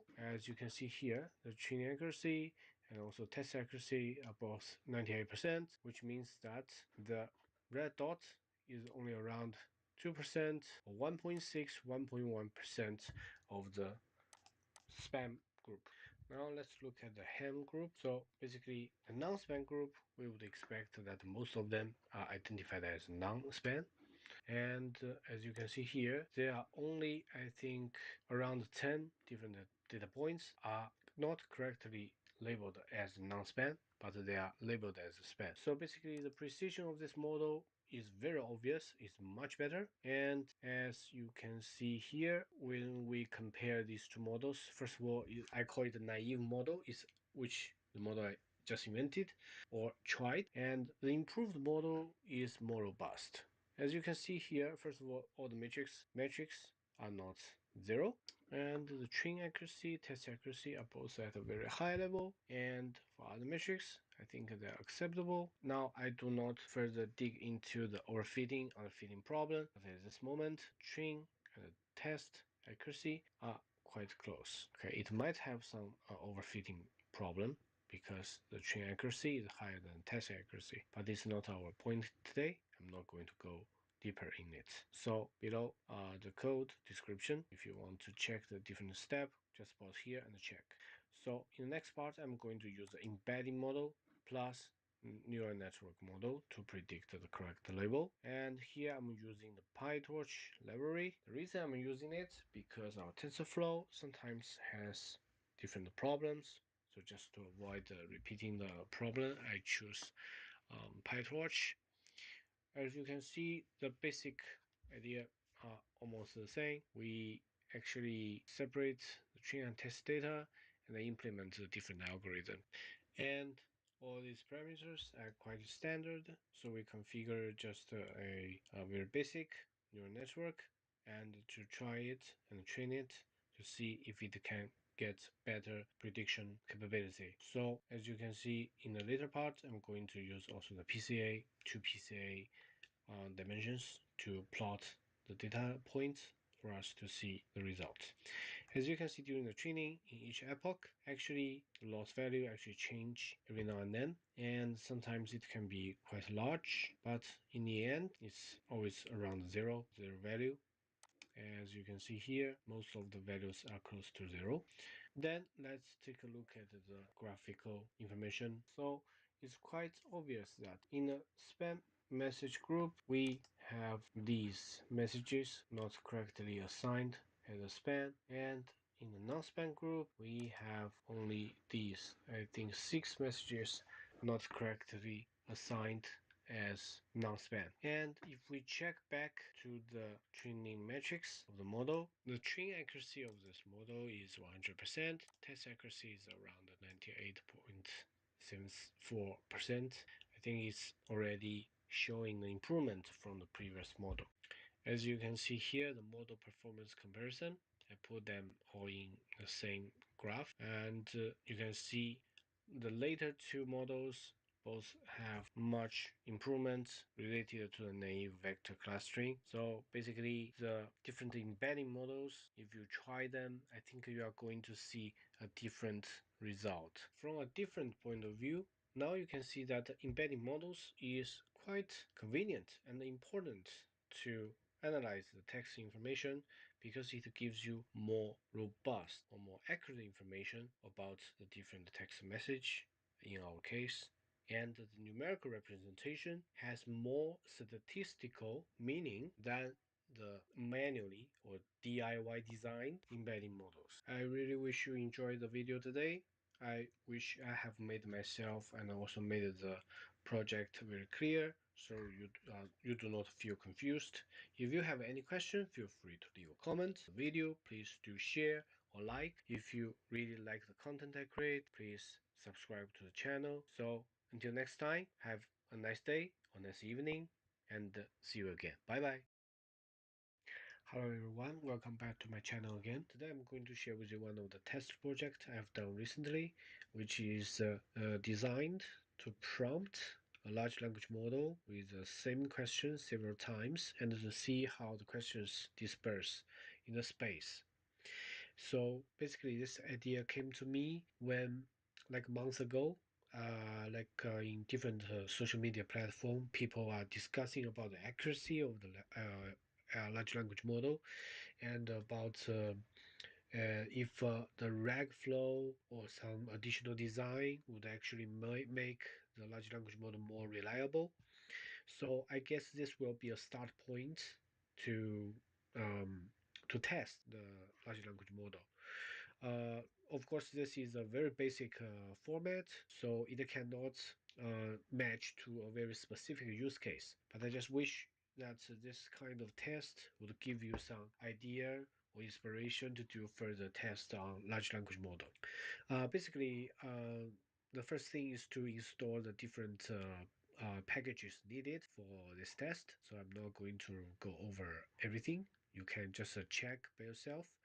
And the most important thing is that I use Grok because it has very fast inference inference efficiency, and can save a lot of time. And I also leverage the Google Cloud, the Colab environment to implement this test. Okay, so basically installing all the dependencies using Colab. I also saved my Grok API key here. The Grok API key actually you can get from the Cloud Grok platform. It's very intuitive. You can get it and use it. Uh, then I start by defining, first of all, is calling the Grok model. This is a function. Then there's getting embedding. So it's not very complicated, right? We just prompt the same thing to the model for several times and to see how the response is getting feedback. But you already noticed that here, I did not specify the temperature. I do not have a rag flow to actually do a test to compare two groups of the different model design and the different answers. So this is a basic model, like I said. I just want to fast test and see if some of the visuals and the general design works. So we also come down here, you see, to initialize the tokenizer and the model for embeddings. So basically, these models are useful for me to transfer the text information to vectors. Okay, just simply put like this. Then about the main part of the code, first of all, I have the different prompts ready. Okay, these prompts are not designed by me. Okay, so basically, for my personal use case, I never would like to write a short story, like some sci-fi story using LLM. I would like to read somebody's book or check, or watch a movie or watch a TV series, but not to talk with a large language model. But I let ChatGPT to design these questions, um, just to see how it goes.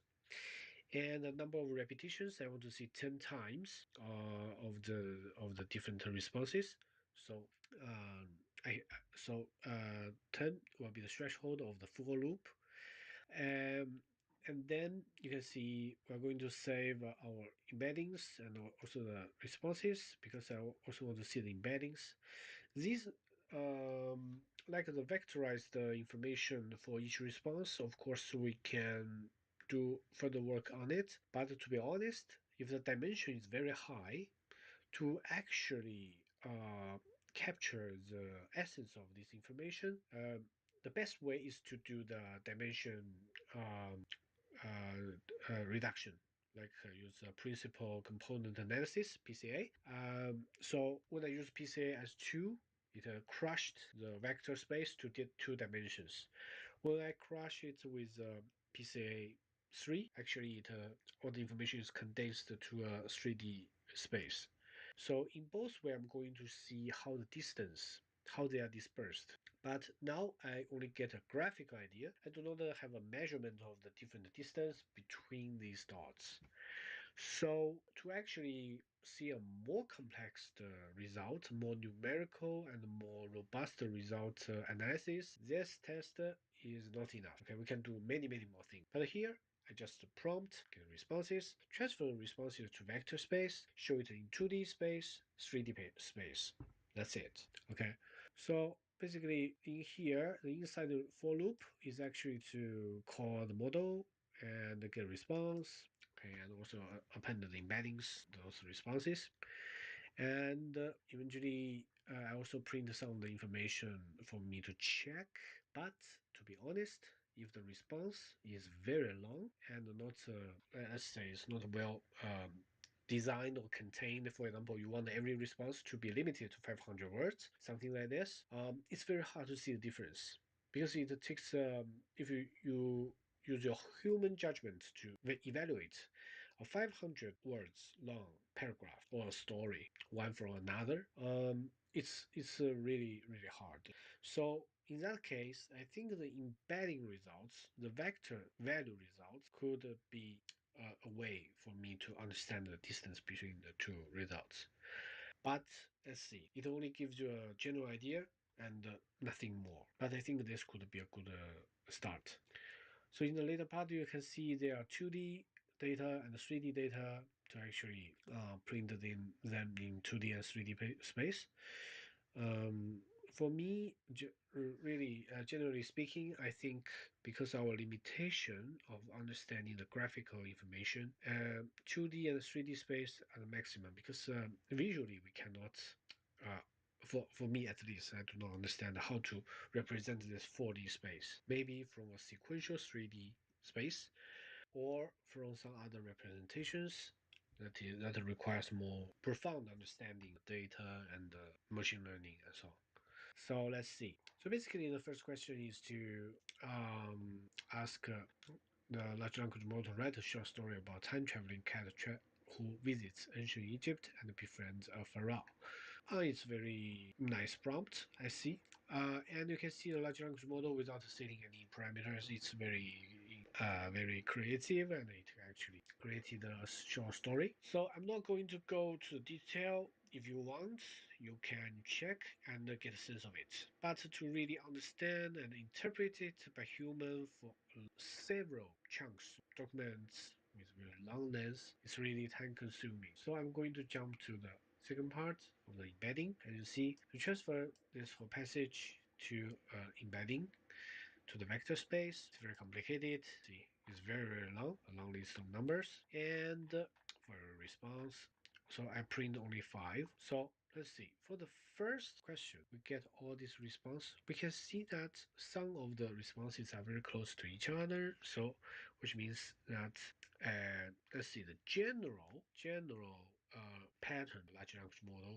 We can actually summarize to different categories. It's like this one is the main part in the middle, and the others are outliers. But you see, if you do not contain the large language model, either using RAG, either using chain of thoughts, there are many different tools to implement the tool calling and different methods to make sure large language model is more reliable. Without those tools, the results you see from a large language model are very dispersed vector in the vector representation or in the 2D space, in the 3D space. So as you can see, just intuitively we'll understand that there are some outliers and some of the responses are very concentrated, right? So if you change the temperature, if you change how the large language model is getting the response, results are going to change. So based on my understanding now in the market, there are some people who like to use large language model for enterprise use case. So even for query, like a large language model to query language like a SQL, its reliability is key. So in a very specific use case, the accuracy should be 100% because you don't want the large language model to go play with the whole workflow and generate a very simple query, okay, with error. Like I want to query company A 2022 net profit. It should be a fixed number because That's it. It should not be ambiguous. So in this case, after seeing these results, I think with or without a very robust rag flow, I think no matter what is your use case, first of all, you need to identify the accuracy requirements. For example, if you just want to get inspired, of course, you can let the answers fly. But if you want a specific query, like a SQL query, the results should be very accurate. So this kind of test, I think, could give us some idea. So basically, based on this 2D representation, you can do clustering, you can analyze dispersion, and if you really have large computer resources, you can actually test many times to see the dispersion. So this idea is actually partially inspired by one of the paper to discuss the different response. I think malicious response from large language model and their dispersion. So basically in that paper, eventually it has to crush this huge list of number to 2 dimensions, 3 dimension, to let us understand, to better get a sense of how the responses are dispersed in the space. And following the PCA 2 dimension graph, I also simulated randomly some of the number to give you a sense that if the results are really random, actually the dispersion in the 2 dimensional space is more dispersed through the space. Okay, this is only for showing the idea, but it's not related to the test data.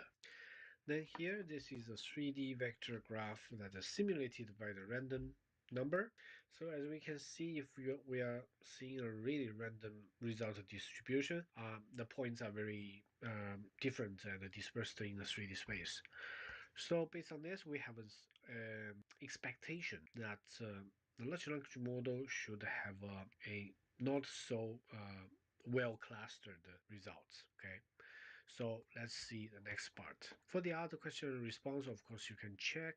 But the general idea is that we get a response to the vector, map it to the space, and to get to random vector sets to let you get the idea how the really random numbers could be. So now we go to the dynamic 3D display part. Of course, we use Plotly package, and we now crush our data to a 3D space. Okay, so in this part, I do not show the textual results because I think the 3D graph should give us the idea. So basically, each question has got 10 responses from large language model. This is the first one, and this is the second prompt, and this is the third prompt. As we can see, if we actually make our space into another dimension, the distribution is how can I say is more dispersed through the space. You see, there are not. Yeah, you see in the middle, maybe there are some points that's very close for specific prompts, but in general, it is more dispersed in the 3D space.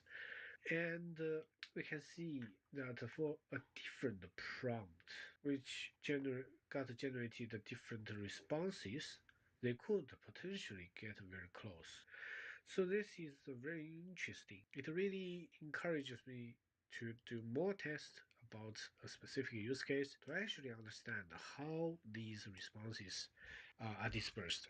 So basically, without dig deeper to the training, to the building of large language model, or fine tuning to make it more accurate, or to add additional workflow to it, uh, after this test, one thing is for sure. I think to understand the large language model's answer distribution, the best way is to test with a very specific question and see how they dispersed.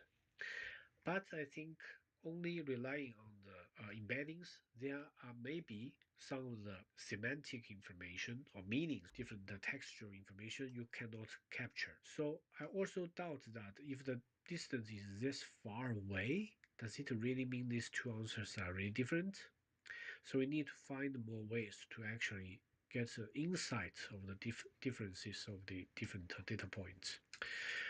Okay, that's all for today. So today I have showed you tests I have done is to actually prompt a large language model to get a series of responses and use the embedding model to transfer them to high dimension vector space vector and to crush it to 2 dimension or 3 dimension. Okay, so you can see the difference of different response.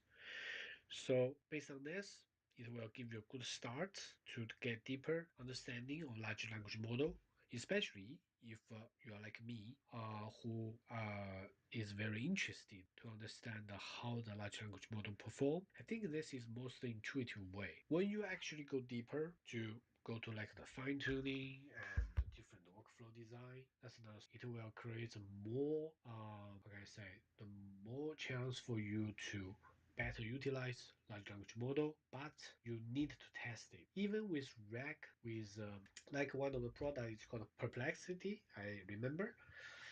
It is actually very famous for its RAG flow. I think it actually forcefully puts all the citations to each answer generated by the platform. But even that kind of software can hallucinate. One day I just asked a very simple coding question. It actually gets to a very simple loop. So this really makes me think if a large language model cannot be always 100% using different combination of tools, we always need to understand, to test, and also to, if you are using it in your production case, always make a good ledger of all the results generated. That's very important for you to keep track of the performance, how you choose the model, how you fine tune the model, how you build a rag flow. And so, recommendation to all the audience, do some tests and see how the large language model works. See you next time. Bye bye. Hello everyone, welcome back to my channel again. Today I'm going to share with you four very frequent or very popular cases for the machine learning, and these four cases can be easily linked to the scale up case, which means if you successfully handles a small portion of the dataset, it is optional, and it is also encouraged that you utilize a more advanced algorithm, like with the Spark handling of the dataset to actually calculate a larger portion of the data set. So basically today I'm going to show you some basic steps to analyze these documents and the possible solutions for the next step. Okay, so today is a quick overview over the four cases that you might meet in the machine learning study process. So the first one is finding similar item.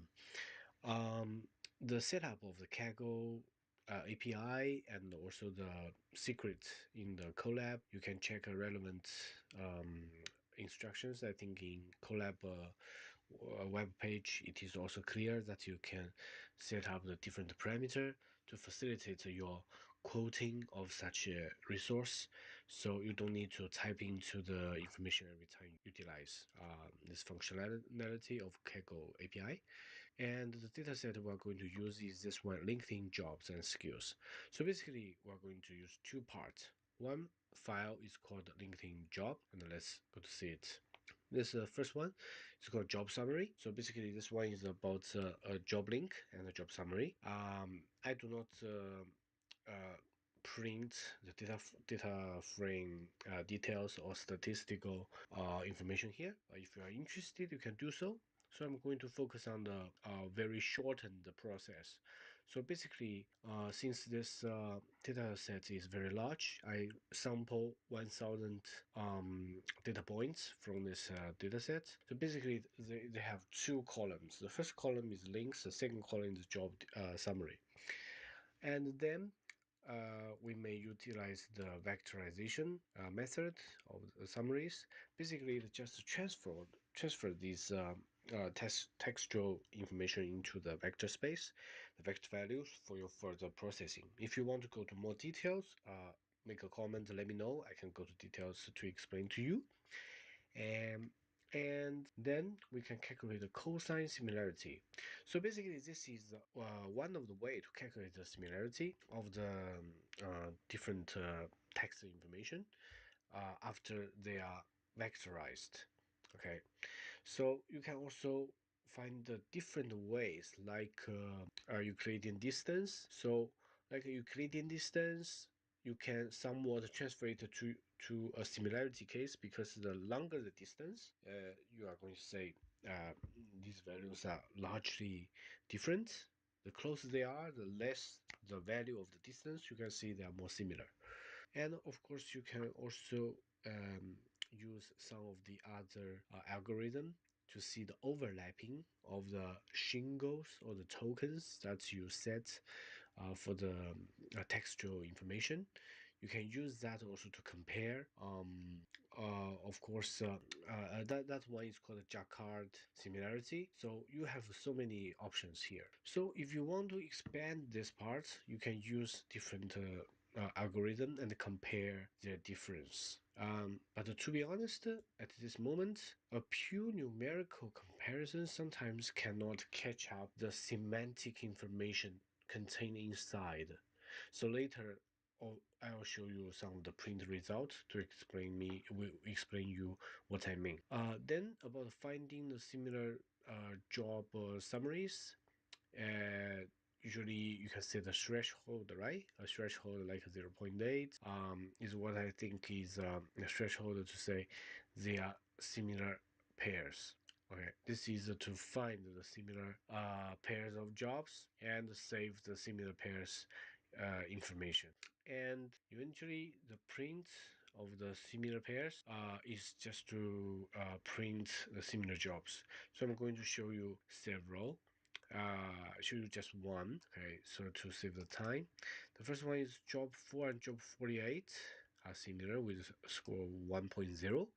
So basically, it says that these two jobs are largely similar or a potential duplication. Let's just see.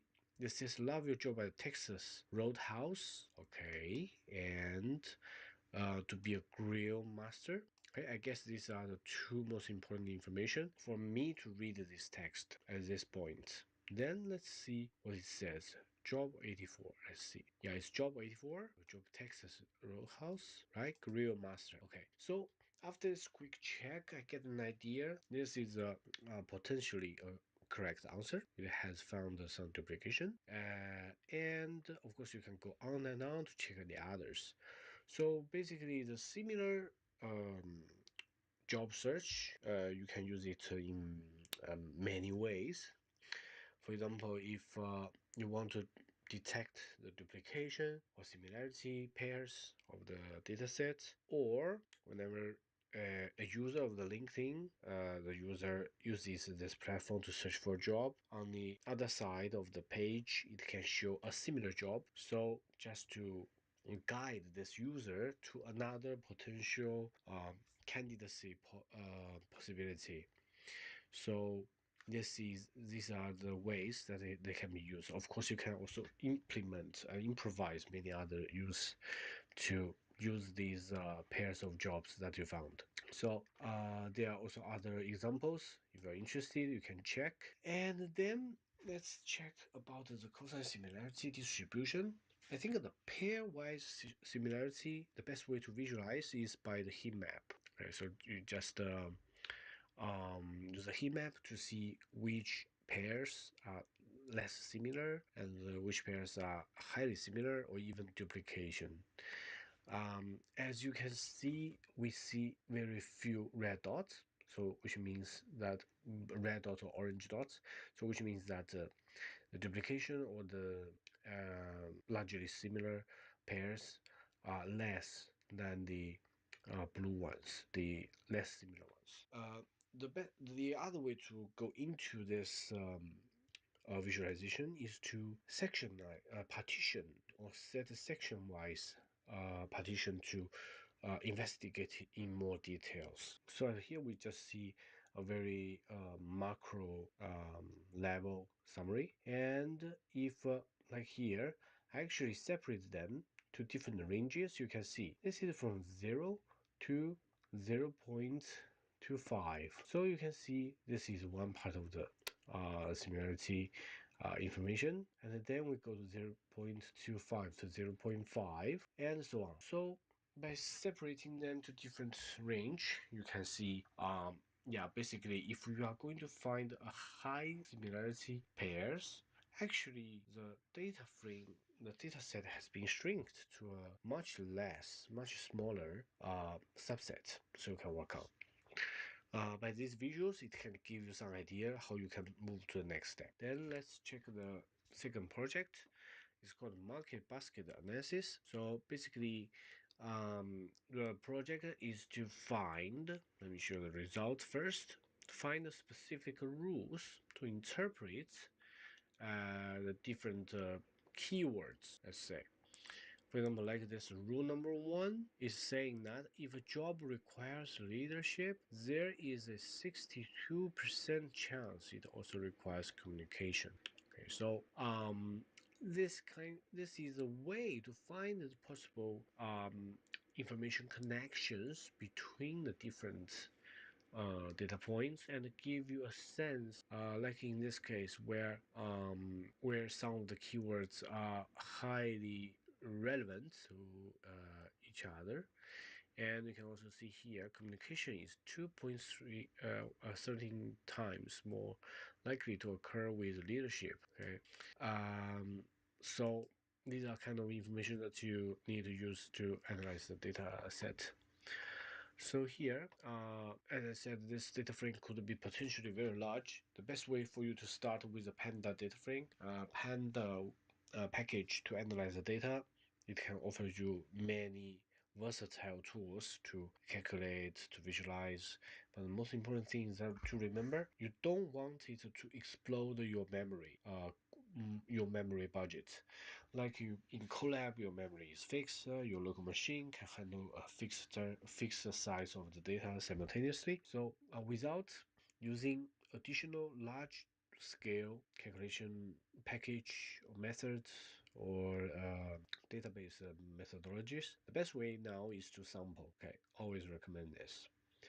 So you can also do some data clean that is optional, but if you want to do more, you can clean also the special character and so on, right? And here is to convert job skills column to a list of unique values.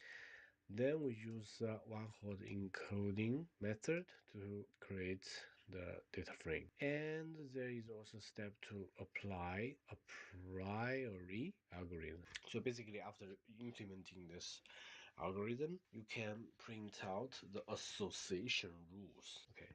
And of course, if you want to go more detail, you can adjust the parameter, check the documentation, check the methodology description to understand it better.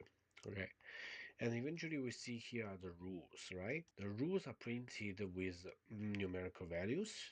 This is one thing that I like about most of the outputs of any algorithm because you can interpret the numbers in a more direct way.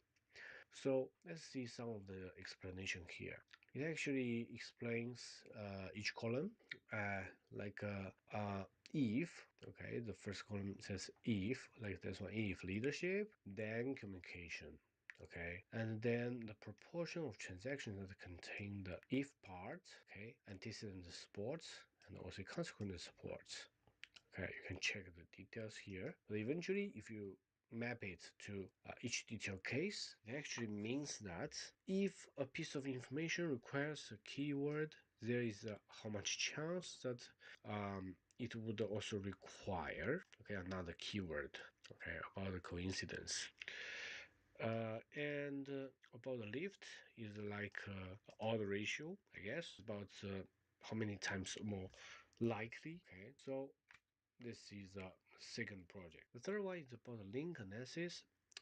Actually, I wanted to utilize a data frame where we can have the different links of a art piece and to analyze the link relationship there. However, that data set in Kaggle is not working very well, and I have not been successfully downloading that data. So now I choose another data. So this one is called Karate Club graph. Okay, so just worth mentioning, for either you want to analyze a bunch of URL link and the relationship or this one. The basic thing is that you need to understand the data frame should have nodes and edges.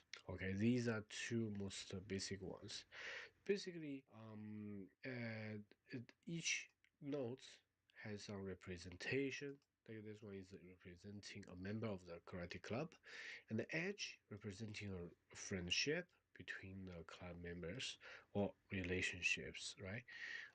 An edge between two nodes indicate that the two members are friends, or even you can define a different type of edges. Okay. And there is also a split.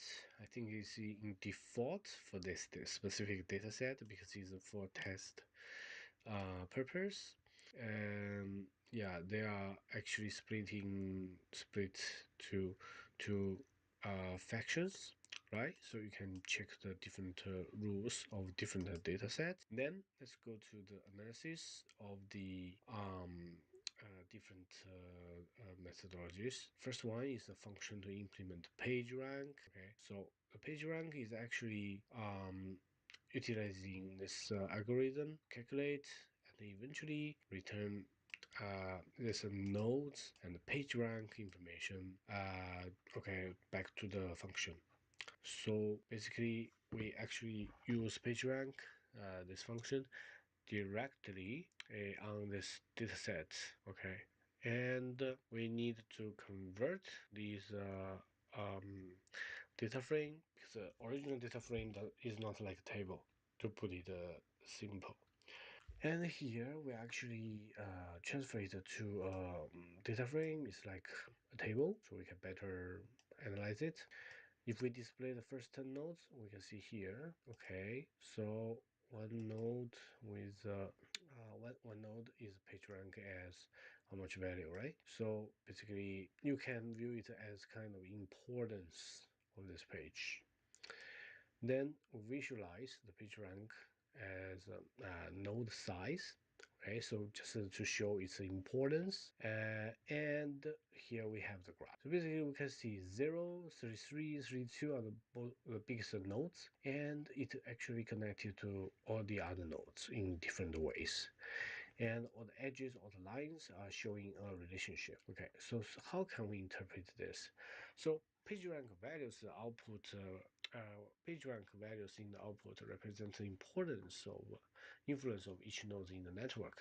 Higher PageRank values indicate more influential nodes. Okay, so basically node 33 has the highest influence with the PageRank over this value, and so on. So in summary, node 33 is the most central and influential node in the node in the club. So we can interpret it in different ways. For example, like in the social network, okay, in a social network platform. If they find using this type of way to find several people in a hypothetical group of people, users, and this center person is very important. We can actually implement some algorithm. For example, your strategy of of the advertisements, your strategy of marketing could potentially change, because once you get the attention of the central person, this central person can share or can spread this information in a faster way than the other persons. So they are kind of identify the key personnel in your user base. Okay, this is one type of the interpretation. It may not be very robust, but it can give you some initial idea. And we can also see here, okay, node influence, node with higher rank page scores are considered more influential, more important in the network. Okay, and also we can see the network centrality. So to find the most important node, you can have different ways to handle such information. The last one is about a plant leaf recognizer. To put it simply, it is an image recognizer problem. So for image recognition, I think we have so many existing tools in TensorFlow. And also to classify these photos, I think is always a very interesting task, because classifying the photo, I believe it can also extend to other calculation or algorithm about images. Okay, it's like object detection, different ways in machine learning, automatic driving, and so on. I suppose I have not yet touched the automatic driving part, but yeah, here we are. Let's see how it goes. So basically, this is a data frame I found. It's like flower photos. Okay, so basically, the first thing you need to do is to extract this data, right? So basically, it extract this data and create a generator. Okay, this generator image data generator is actually directly using the TensorFlow package. Okay, so if you want to go to more details, I can also do another video to explain you how this in detail works. So basically, it actually needs you to set up different parameters, okay, according to your needs. Then you can set up the train data generator, okay, and also the validation data generator. So basically, it's like any machine learning model. You can set training set, validation set, test set, and so on. So here I do not set the test set, but I have the training and the validation, okay, to do the basic calculation and to see how the loss and also the accuracy evolves. Then I build the model with the mobile net v2. This is a specific model for image classification. And the model use here the base model, then like the global average pooling 2D. Okay, these are different parameters set to the model. Okay, so basically, if you are using a neural net, is a different story. You need to set up different types of parameters, function names inside. Okay, so here is also the layer. Okay, and the activation function is value, and also there is also a dense layer about generating the number of classes, and the activation function is softmax. Because in general, the eventual target is to classify, to tell you if this flower is this flower or another type of flower. And when we come to the compilation of this model, like the optimizer, loss function, matrix, these are all parameters we need to set here to determine how you run this model and get the result you want. And I also add some optional steps here it is a iterative process when I use them to facilitate my debugging or stop some of the unexpected problem of the training. Then about 1 hour, I'm using Colab free version about 1 hour to actually run this code. So if you are running the previous three projects, I think the first project took about 20 to 30 minutes. It depends. But this one is about image. It takes the longest. It's almost 1 hour. And here we can plot, right? Plot the process of the whole training process. We can see that the model accuracy, yeah, about the training part, it goes higher and higher. But the validation part is going down and rebounds a little bit, but still not as we expected, right? So the model loss actually in the validation datasets, the validation partition actually goes very high, okay, higher and higher. So we understand this, and let's try to use this model, okay, to use this model to test, to generate the classification results, and we can see how it goes. Okay, I'm not going to go to the details here. If you have any question, you want to go more detail with them, you can do it in future videos. So here, after the training, we get these results, right? We test for, like here we show 9 images. We see the first one is wrong, right, wrong. So basically we have 2 images classified as wrong category, the others are correct. Okay, not so bad, but always be cautious. If we have such problem in the machine learning area, always try to regularize the model, okay, to add a penalty term to actually at least make sure that the validation set or the test set that the loss will not explode, okay, higher and higher, and accuracy could be guaranteed. Okay, so later I'm going to show you additional ways to make this work. Basically, it's just one single regularization method. So here we can see we have different steps summary here. Um, this one just stops here. I'm going to show you some further improvement. So here, let's see how we can improve this model. So the first part is still the normal training, and we got the mapping or the graphical information of the model accuracy and the model loss, right? So accuracy during training is very high, and the validation part is very low, relatively low. And the model loss about the validation part actually explode somewhat. And let's see. So using this initial model, let's see the first two are the first three, four, five, six images out of 9 are only classified. But remember, this does not represent the whole dataset or the dataset that you sampled.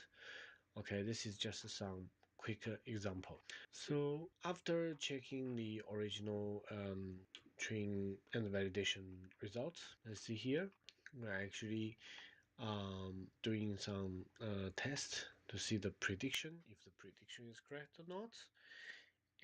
As you see here, we have many images wrongly classified. Okay, again, if you want to investigate the statistical probability and go deeper, always stop and go deeper of the algorithm, calculation method, and the theory behind. And here we come to the final part.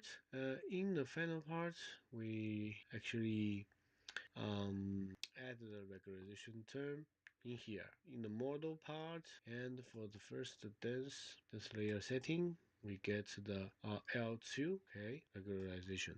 So in my other projects, like when I did the neural network project, I did some tests about L1 and L2 and the mix of them, different regularization methodology. Basically, you can see different results. Here, it started with 0.01, the regularization value.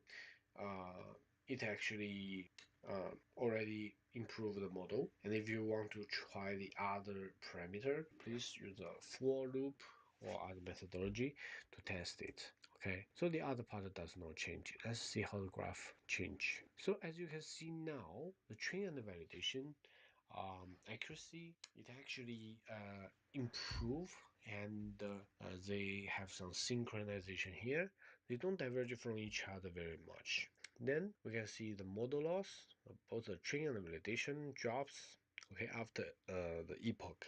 So this is a improvement for my project.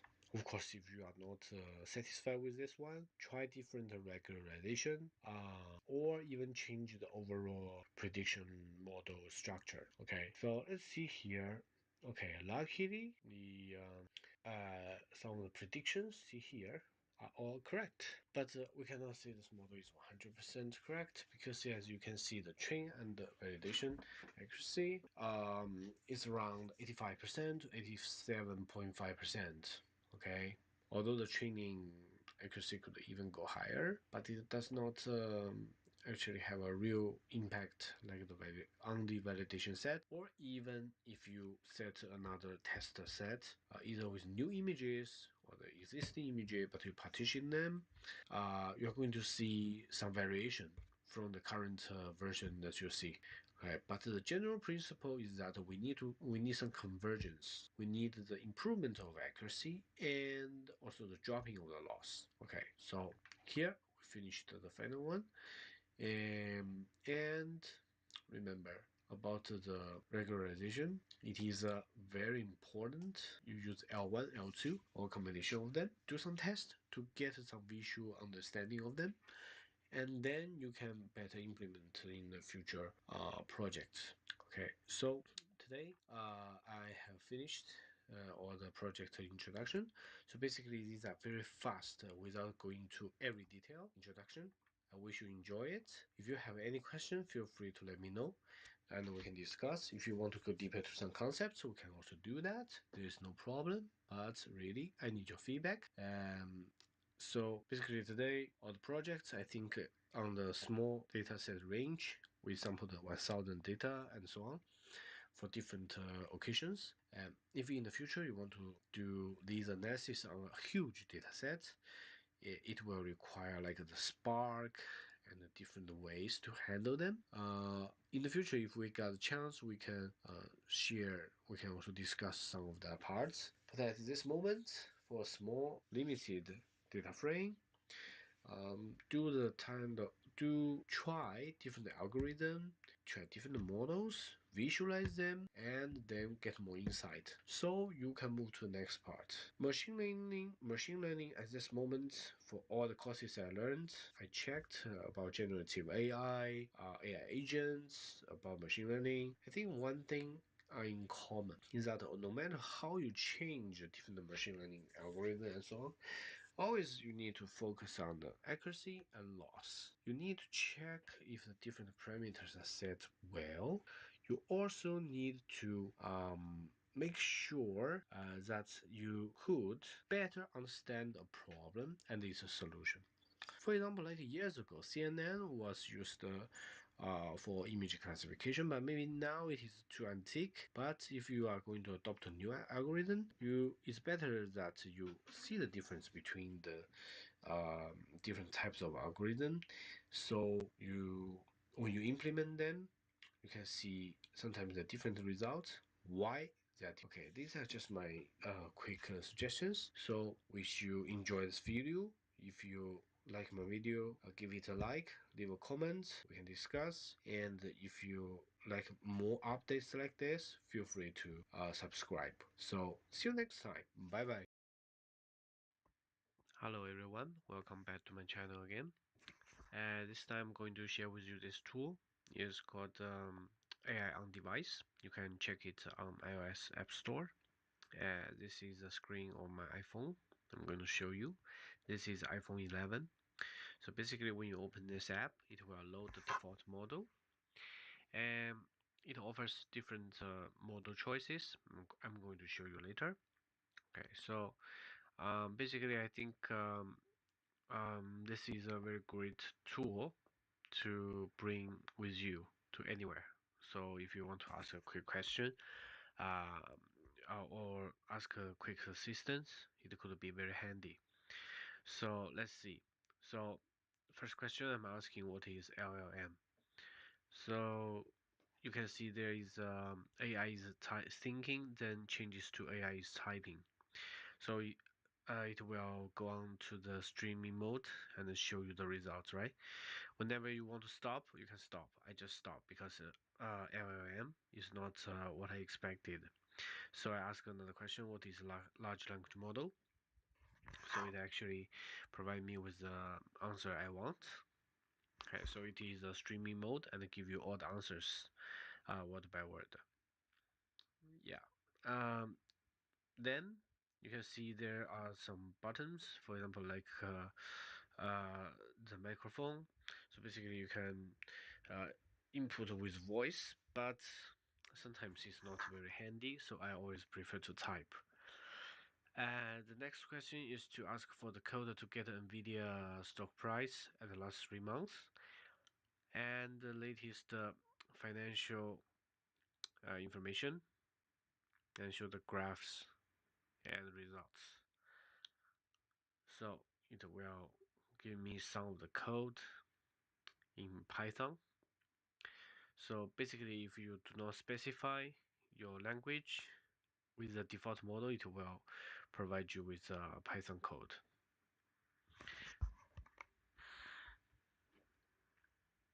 As you can see here, it actually is okay to import different packages and start setting the different variables for further analysis and display. It's not very comprehensive, so you do not see very sophisticated code structure. Mm, but at this step, I think is okay because it shows something. Um, so if you want to improve, you can keep asking questions, like you talk with other language models.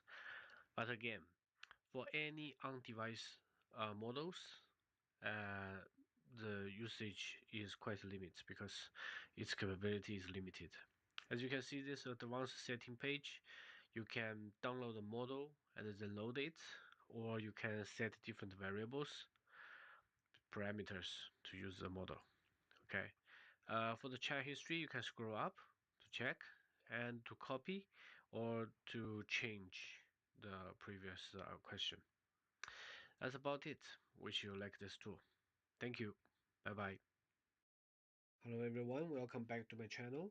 This time I'm going to show you the use case of Gladio, where I use Gladio as a user interface to link with the large language model, especially the local model. And the main purpose is to have the user interface, which I can manipulate in local environment. I can modify, I can use it, I can even in the future to upgrade it. I have already tried like Streamlit, but Streamlit it is a very highly configurable. You can change a lot of parameters, and of course, with the help of large language model, you can quickly create the code and run it. Okay, it's an app, and you can see multiple examples in the Streamlit website. It's very useful. You can also try that.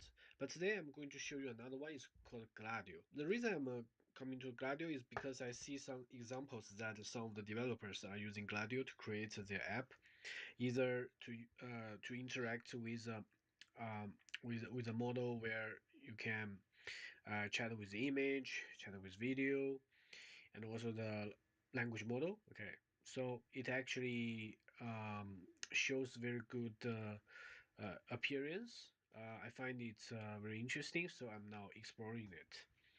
So basically, in my use case, I do not use the Llama interface to link with a large language model. I use the LLM Studio because LLM Studio sometimes I can check the log. Like on the left-hand side, I can check the log, see if there is some problem, I can debug quickly. But it's optional, right? You can change to link with your language model API, okay, with Llama, with LM Studio, is optional. Okay, you can choose based on your use case and your preference. So here I use LM Studio to load the model and be ready. And after the assistance of large language model, I created two applications based on Gladio framework. You can see here is the chatbot and the chatbot one. The difference is that the chatbot version is totally based on the creation of ChatGPT and some manual modification to improve the code and to debug it. The second one is based on the creation of Claude. Okay, Claude. This is also a very popular platform now. But later you are going to see there are some difference. And without going to the detail of the code, first of all, let me tell you how they look like. On the right hand side, the first page is the LM Studio chatbot. The name, of course, is you can name it whatever you want. This one is created by ChatGPT. Okay, so my first prompt is to code to show chosen SP500 stock price trend with chosen time horizon. It actually produced the code, okay, and the answer seems right. You can try the code. If the code is not working, of course, you can iterate the discussion with the model. And on the right hand side, you can see this is a different kind of design. Okay, so the prompts I used to ask the language model are basically very close, except that in cloud environment, I ask it to add some features. First of all, I want to improvement of the UI, user interface, to look better. Second, I want to see the code output. Of course, this is just a test. I know that in order to run the code, you need an environment, you need a lot of things to be set up. Simply on the browser, it just does not work. But eventually I just want to see how it designs the interface. So let's come back to the left-hand side. So basically, their proposal of the code, okay, the structure, are similar, okay, from the GPT model, from the Claude model. Let's see the GPT-1 first. Okay, so the basic setting follows the design of LLM Studio. Okay, how to call the client, how to set the system message, and there is also the function to actually chat with the LLM Studio. Okay, as simple as that. So a good thing with LM Studio locally is that you do not need to mandatorily fix your model. Okay, you change the model you load in the LM Studio app. You don't need to change the code. It is adaptable. You just call it whenever you want with the model you already loaded in LM Studio. Okay, and then like the Gladio chat interface part is very simple, just several lines of code. Okay, so I think after you learn more about Gladio, you can of course change it, like the UI, like the functionality, and so on. Okay, pay attention to the right hand side because at this moment I only tried to submit the prompt and get a result. Okay, um, like undo, retry, clear, retry already tested, it is okay, but like undo and clear, for example, if you already prompt the large language model, I think it's quite impossible to undo the prompt. So basically, I think the undo and clear are very similar. Okay, it's just to clear your user interface because once you prompt the large language model, the record is there. If you see the verbose log, you are going to see everything. Okay, let's see the cloud version. It actually incorporated more modules. Okay, and of course in the first part it actually preferred to do the configuration. Okay, which is quite different from GPT version. It actually set up all these system variables. Okay, either you are using Colab or in local environments. Okay, in some cases it's quite convenient to set the system variable in the beginning. And the format of the history, like the functions are more. Right, it's not just the chat with Studio. The chat part, the function almost always similar. However, you ask the large language model to produce, and it has more functions, right? Like handle the history, execute the code, and to process the message. And this is the interface. You can see now the interface has more details, which make it look better. Yeah, I think to work on the interface, you can work on this part of code and to improve it. And now I really have a problem about the execution of the code. Okay, it actually gave me this part to execute the code. Okay, but it is not successful. So I guess in the future projects, this should be what I work on. Okay, I either to bridge the code generated with some environments and let it produce results. So this is the code and this is the result. Okay, so basically you see I think from my point of view, I think the right hand side UI is more organized than the left hand side. Of course, if you break down to different windows and you need to check the different elements if their layout is meeting your demands. Okay. However, I still think the right hand side seems the fonts are bigger and you see there's highlights of the window title, right? And of course, there's option that you can actually change the window size to display. Okay. And on the left hand side, it's kind of rigid, the design. Yeah, but for the prompt box, of course, you can change. Okay, these are just some details you can explore later. So basically today, I just want to show you that if you want to build a local user environment, user interface to interact with your local models, Gladio is a very good choice. You can try it out. If you have any problem, if you want to discuss anything, feel free to leave a comment. And see you next time. Bye bye. Hello everyone, welcome back to my channel. Today I'm going to share with you one of the projects I have done from the beginning of July.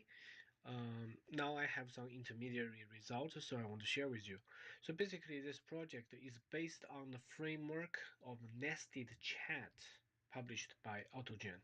So basically, if you go to AutoGen documentation and you check this nested chat page, it will describe to you how the different scenario works with the orchestration of the nested chat.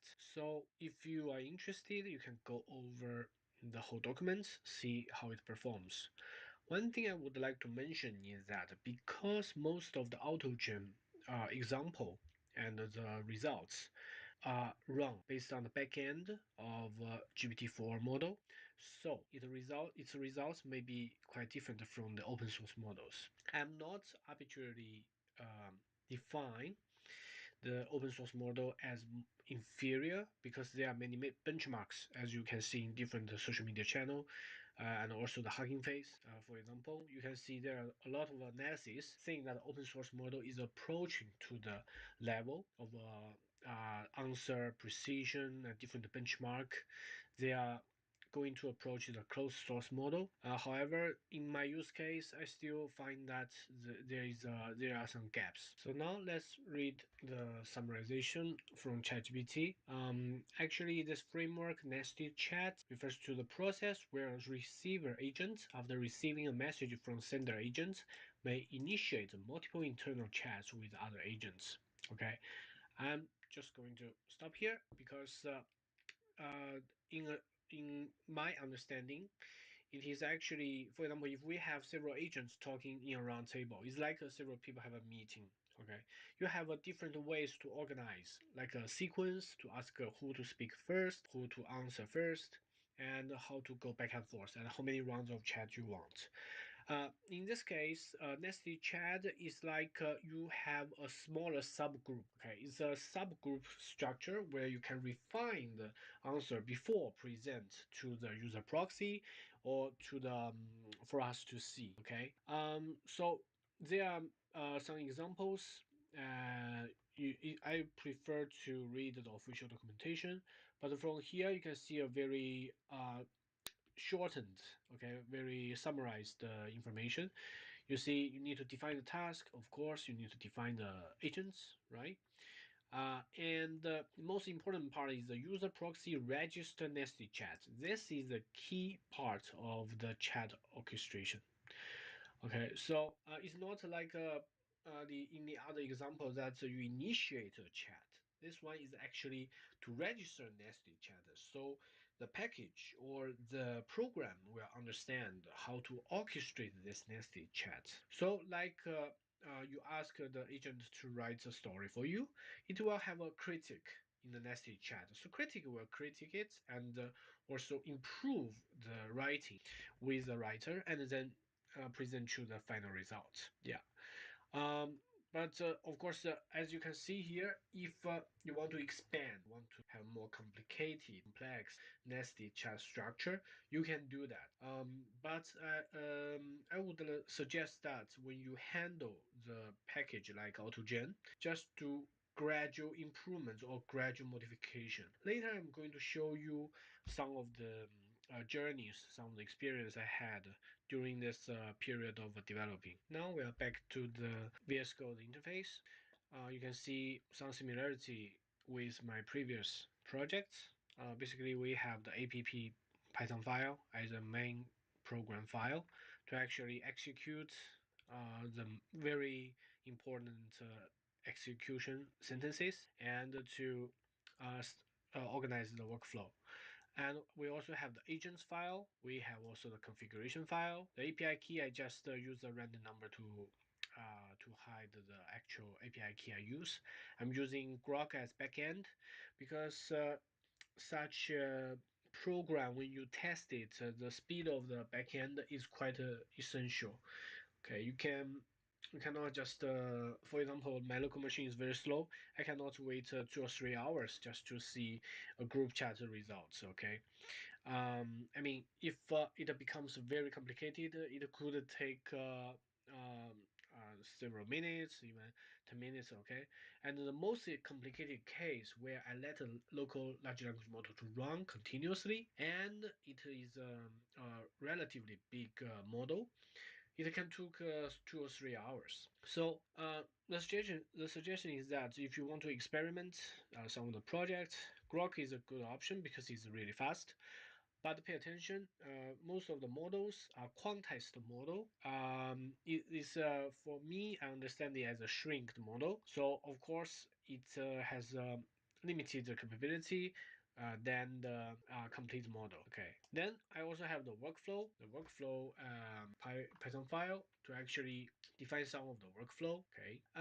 In here, uh, there, of course, if you want to separate it, put it here is okay, or you can just put it in the app.py file. Okay, so let's go back to C. So I'm going to explain mainly on this part. So basically, first part is importing the different packages. Then we define the task. The reason I'm writing some of the predefined task is sometimes I want a quick test without manually input a lot of information. Okay, you can input your prompt however you want. Okay, that is also an option. And then I show this markdown in the page. Of course, now because I add some of the explanation sentences here, you're going to see in the app page. But when you delete, it will be fine. So we also have some sidebar functions to let's choose a model and do a lot of things. So basically, you can also choose the temperature if you set it correctly. Okay, as I said, if you want to interact with the large language model to improve your code writing, it's better to gradually increase the complexity of your program. So, now, I have not done all the tests necessary to make sure that my application is robust, which means are all the functions called, are all the variables called, are all the lists correctly set up. So eventually, if you want to have a very robust program, you need to check a lot of things, test a lot of things. Okay, so that's what I suggest you to do. For example, now I might have some error. Okay, most of the contents are generated by large language model. Of course, I get it step by step. I change some variable, change some sentence. But in general, if you want to publish it, if you want to present this project, please do more checking and test. And of course, there are some additional steps, but here I'm going to say the first important part is to create the agent. So agent has different definitions, have different functions. You always need to define it. Okay, so one way to do this, I can put the documentation description into large language model, say what I want, ask the model to give me feedback of the code. But this code may have some problem. For example, some of the functions are not called. We have some idle sentences. Okay, these such kind of thing are not good for your program. Okay. Then we have the button like the how we initialize this nested chat. Okay, and here for the graphical chats is the chat I really want that the program can do for me. So to provide me with additional graph, financial analysis, and peer review. So far, this part does not work as what I want. So basically, there are some issues here. So if the agent get the code correctly, it can run, okay, can run the code. But to display the graph in the Streamlit interface, I cannot resolve this problem. I cannot display it. Okay, this is a problem I left for the future projects. The other thing is that if you want, like I said, the complexity in the example, official example, is to draft some of the reports and to iterate, use large language model as a critique. So as a critique, I mean it could be like if I'm a person, it's very subjective, right? I can talk, even without some of the fundamental base to back my opinion. So in the official example, you cannot see a lot of variations of the execution of the program. But when you like my example, I go to production, I will see a lot of issues. For example, I would like to say, okay, nested chat has a main purpose actually to get the stock information, analyze, write report. Okay, then I wanted to get a graphical information, financial information, and also do some peer comparison. Okay, it's not very okay. So like I said, one step forward to increase the complexity of the program. I think it requires more expertise over the programming language. So that's what I'm going to improve. Eventually, we have the result processing. Okay, result processing like the summary and output and so on. Yeah, you are going to see the results later. Then you can see here, display financial visualization, conversation history. I mean, mainly the financial visualization, this part is the most difficult part. I have not yet resolved the issue. Okay, for conversation history, and also the channel of the summary, we are going to check later. Okay, so now I'm going to review one of the chat detail and also the result with you. For this one, actually, I ask the application to analyze three random SP500 report stock and to show me the analytical results. Okay, so basically this is what I get from the app, okay, from the web page. And I can see it's a very comprehensive report. You see the title is okay. Unveiling financial landscape, 3 of the SP500 stock analyzed. Okay, so it says it picked Nvidia, Microsoft, Walt Disney. Okay, so because my prompt, if I remember correctly, is not very complicated and does not have many constraints. The main thing I would ask it to remember is that today is September 6, 2024. And please show the citations, show where you get the data, okay? So from the appearance of this report, you will say, okay, this model has, this chart has given me some very useful information. But if you look closely, I already examined some of the data. They are all wrong. This is a hallucination results, okay? And you see, especially in the citation part, is general citation. It's like the model makes it up. Okay, so if, for example, for serious matters like financial analysis, if you have the wrong data, basically it's useless. And let's see the chat result. So basically, the framework will start the chat and chat manager. The first assistant will start the work. Okay, this is my prompt. Okay, analyze 3 random chosen stock in SP500. I want the price, financial, market sentiment, show sources if you say anything, show dates of all data, use latest data available, today is which day. Okay, so my prompt is quite complicated. Of course, in my program, it cannot decipher this task. If you see my previous video, we have it's called agent chat. I remember is you have the free tier and the paid tier usage possibility for that tool. I have tried before. It actually has a very good framework to decipher your task, separate to smaller tasks. So it could be an improvement in the future. But let's see. So basically, the inner assistant starts to work. Okay. So inner assistant, based on this task you gave it, it actually starts to write code, execute code, and so on. Okay. But you see, whenever I see this program actually touch some API key, I know it's a dead end because large language model know some of the successful data retrieving method is to link to an API and get financial data. But this API, if never offered by me, okay, in any of the agent chat, it will not get the necessary information because it cannot just make up this API key. So whenever I see this API key, I know this chat will most likely give a failure results. Okay, so actually as it goes on, you can see, yeah, all the steps are described very comprehensively. You see, even the sentiment analysis, right? Okay, and let's run the code. Yeah, and also error fixing. Okay, also mentioned. So by this step, it actually stopped. Okay, and there is a new chat directly to polish the content and make an engaging and nicely formatted blog post. Okay, so this part is actually directly citing the official documents of AutoGen of Nested Chat. So the assistant actually still acts as a report writer. Okay, so here it does not get any information, any true information that we needed. So it continues to do the job. Okay, so you can see this is actually useless because all the data are fake.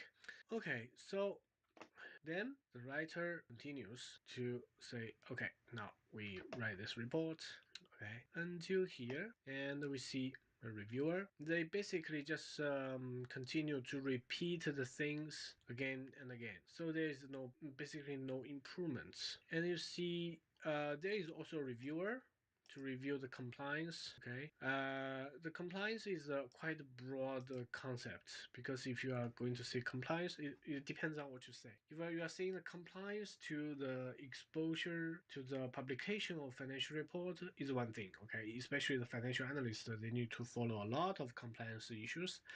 So that is just one example, okay? But in general, the compliance issue, it actually said the regulatory, okay, compliance and so on. It looks good, okay? And it also analyzes the compliance of different tools like the NLTK and the sentiment analysis and so on. Although it did not run that code, okay? But it shows the compliance review. Yeah, so actually this chat continues to polish. I do not see any improvements. Okay, so it just go on, and eventually we get the summarized report similar to the previous chat. Okay, so I'm going to say this is not what I really want. So there are several issues at this moment. I'm quite certain. First of all, my prompt is not optimal for the agent's workflow to understand it. Second, the design of the chat or the roles of the agents should be further improved. So, especially you see, like the critique, how does it identify this information is not actually get from the correct data source? Okay, once I know that you are making something up, can we stop the chat? I think I need to have some safety switch. Okay, and the models are very important, because when you change the model, like this one, I think I used the Llama 3.170B, if I remember correctly. But if you change the model, the results are so many. There will be so many variations. Uh, One example is that when you change to the tool calling version of the large language model, there will be only code. Okay, no description, no summary. Okay, these are just some of the examples I share with you. So let's go and check the other parts. Now let's go to the app interface. So basically the first one I would like to show you is that I manually input this prompt, analyze NVIDIA, Microsoft, Adobe. Today is which date? Show past month's performance, market sentiment, give me an analytical report. You can see in general, we just scroll very quick. You can see this is a very well structured report. But the problem is that the information is not accurate. So in my backend, it was not actually has not actually calculated well the information. Yeah, because I already checked, some of the information are very distant from the actual information. So even if it's a good looking report, it is wrong. Okay, and you see there are also some defects here, like financial visualization and the chart history. Okay, so I guess a conversation history would be better to save in a PDF or in other formats. And of course, nobody will just check all the history except when they try to debug. Okay, financial visualization. I think there is a problem about showing that in StreamMate, because large language model device a code. If you run it in an environment, you get a picture, but how to bring that picture to this page, it is not so easy. If I write a code and run it, directly in the page. I think I needed to improve my front end skill. It could be attainable because I see some examples like in the Streamlit and the Gladio website. There are some interesting examples if you want to check. Okay, but so on. What I know is that okay, this workflow. Okay, I have some very good layout of the app and all reports, but for the accuracy of the data, how to really enforce the model to get actual data and stop if it cannot do it. I think a more robust flow control could be useful. Okay, now let's take a look at another example. This example is that I prompt the program to see when does Microsoft reach the price higher than 400 US dollar, comment on the stock performance, and make a pleasant joke. Okay, it actually checked like the report actually shows that it checked the historical records, but as you see on the left hand side, I write the hard code to get from Y-Finance the data, and you see this March 19. This data is not matching with the report. It's quite interesting because you see the 2024 March 19, for example, you see there is no price matching 414. It's not very different, but it's not 100% matching. Okay, and we see the previous day the open price is 414.25. It's also not matching. So there are still some problem, either hallucination or inaccurate data, right?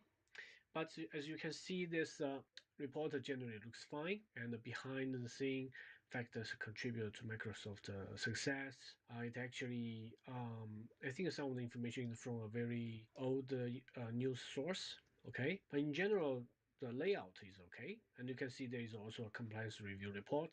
Okay, and the problem is still the accuracy of the data. Okay, so in order to debug this, you need to check all the chat history and see if some of the definition of the roles of the agent workflow is okay. So let's see. This is another example. Pick 10 text stock and analyze. It actually picks some of the stock and also shows some of the information here. Okay, like the revenue and so on. This one I think FB should be Meta, but it missed. It cannot figure out. Facebook now changed the name. I have not yet cross-checked all the data, but from a direct view, if you are familiarized with financial reports, there's uh, no such rounding for all the numbers.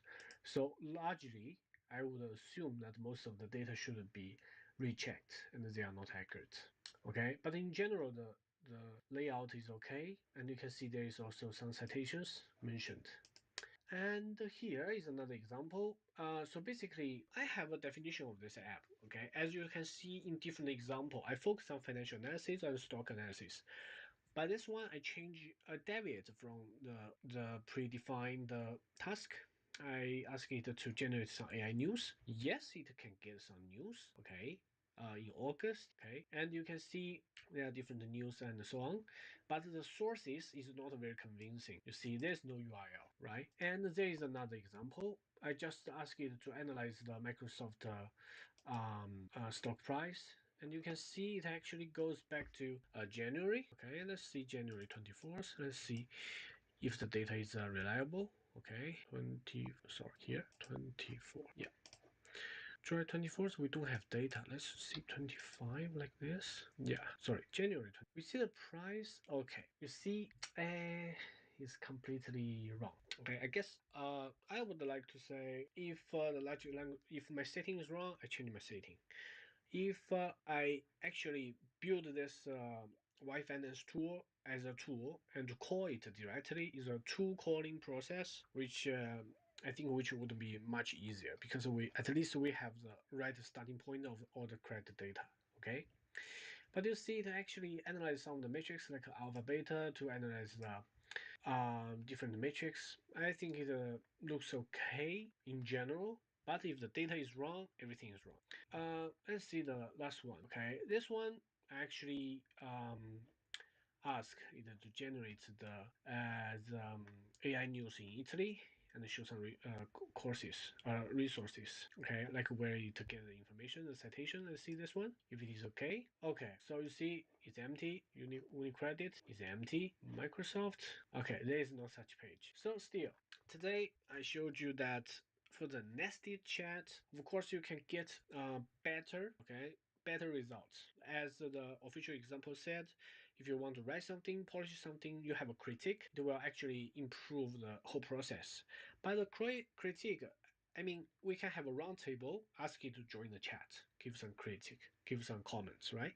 But if we have a nested structure, actually the whole workflow will look better, and you can focus sometimes to debug only a part of the nested chat. Okay, for example, one nested chat is about critique, we can focus on that. I think this is the main advantage. But to actually bring it to production, like I already did, I have many tests and also many trials. The issue at this moment is that it's quite difficult to ask a large language model to directly involve in the development of the Streamlit app and give a very robust results. Okay, like I said, there are several steps we could improve. First of all, we can hard code some of the tools and to call the tool. Second of all, we can re-examine the whole workflow and check the workflow and improve it. The last one is that to incrementally debug or rebuild the tool. So like now as I have the code companion, every time I ask it to build something complicated, it's very difficult for it. Okay, so incrementally, one block at a time, maybe you will get better results. So today I just show you one of the project that I have worked on. I see some results, not perfect, but it could be a very good starting point. I'm going to improve it in the future. If I have some good news to get some better results, I'm going to share with you. Okay, wish you happy coding with large language model and to explore more of the current AI trend. Okay? If you have any question, any doubts, feel free to leave a comment. We can explore them together. Thank you. Have a nice time. Bye bye. Hello everyone, welcome back to my channel again. Today I'm going to show you one of the use case utilizing Crew AI to complete a task. So before I go to the coding part, I'm going to share with you some of the preparation or the tools that I would like to share with you. First of all, I suggest you to have, if you have the OpenAI, ChatGPT, Crew AI Assistant, okay, it is quite useful because it is built, I think, by Crew AI, and you can cite different documentation, ask a question about detail of the design of your program directly here. Okay, it's quite useful. Then is official documentation. Actually, for this part, I use a repo from one of the creator in GitHub. I'm going to introduce to you later. But for the most official part, of course, everything should be already here in the Crew AI. Um, Previously, I find it very difficult to understand the documentation because I always try to quick start with ChatGPT, put every documentation and so on, and create a zero-shot program for me to run. But after this time, I find that maybe my previous attempt to try the Crew AI was not so carefully examined, carefully organized, because there are many details that you need to understand before you go to the coding part. Otherwise, it will not work well. And I also checked some of the YouTubers. They showed you how to use Crew AI, right? Sometimes they use the command line or the other interface, not in the Colab, not in the notebook. So I previously I found it very difficult to start. Okay, but this time I find a very good starting point. I'm going to share with you. But whenever you feel confused or you need to modify some of the components, it's better to read the documentation, right? And here is the documentation about the hierarchical process. I think the hierarchical process is what I'm going to use, and also used by the code that I cited. Okay, I actually cited the code created by one of the creator, and he had two versions. One is sequential process, the other is hierarchical. For the hierarchical, it is basically like the corporate structure, right? So I choose this version to as the first trial to test Crew AI. So just a quick summarization. How I quick start. First of all, I find the sample code in GitHub. Then I utilize ChatGPT Crew AI. Then I query the official documentation for any of my doubts and queries. Okay, so now let's take a look at the coding part. So I'm going to start with the first version, is the failed version. Okay, so before I go to the code, I'm going to share with you this part is about the license. So this time I actually take it very seriously. To first of all to copy the first original creator, Alex Fazio, the his license here, and also mention what I actually changed uh, in my file. And the last part is my own MIT license. Okay, I think it's a good practice to just to show who is the original creator. So basically, original creator just made the cookbook. You can of course go to his website to check. The cookbook is quite high level and it offers you all the options, right? But now I'm going to focus on Grok option. Okay, backend as of the large language model of Grok, and I'm going to modify a lot of things. Okay, so I'm going to go back to the coding part. Okay, this part is about first of all is about some warning settings. I think is not mandatory. Okay, I'm just going to pass it. Installing the dependencies. Okay, so from here, I like the package called Pillow. It was not previously thought or included in the original dependencies, but whenever I run the below code, whenever I think some of the dependencies is necessary, I'm going to add it here. So it is not mandatory for you to run it. Okay, only when you have the debugging process and you see something is missing, you just go back to here and add your packages. This is just my way to do it. Of course, if you want a more clean version, you should integrate all the dependencies in just one code block.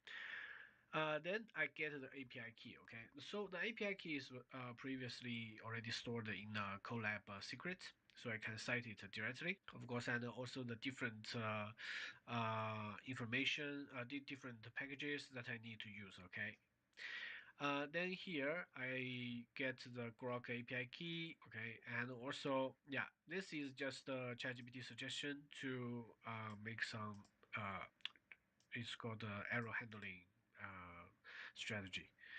So later, I'm going to go to the most important part. First part is about defining the agents. This version, actually, I define the agents very simply. Okay, you can see like the stock data fetcher just retrieves the latest stock data from APIs like blah blah blah. This was created partially by ChatGPT. And also here is a very short backstory setting and also the goal. You have also other information that you want to set, for example, which model to use, maximum iteration, and so on. And the verbose if you want to see the chat records, right? So for every detailed explanation, you can check the official documentation. It's quite clear.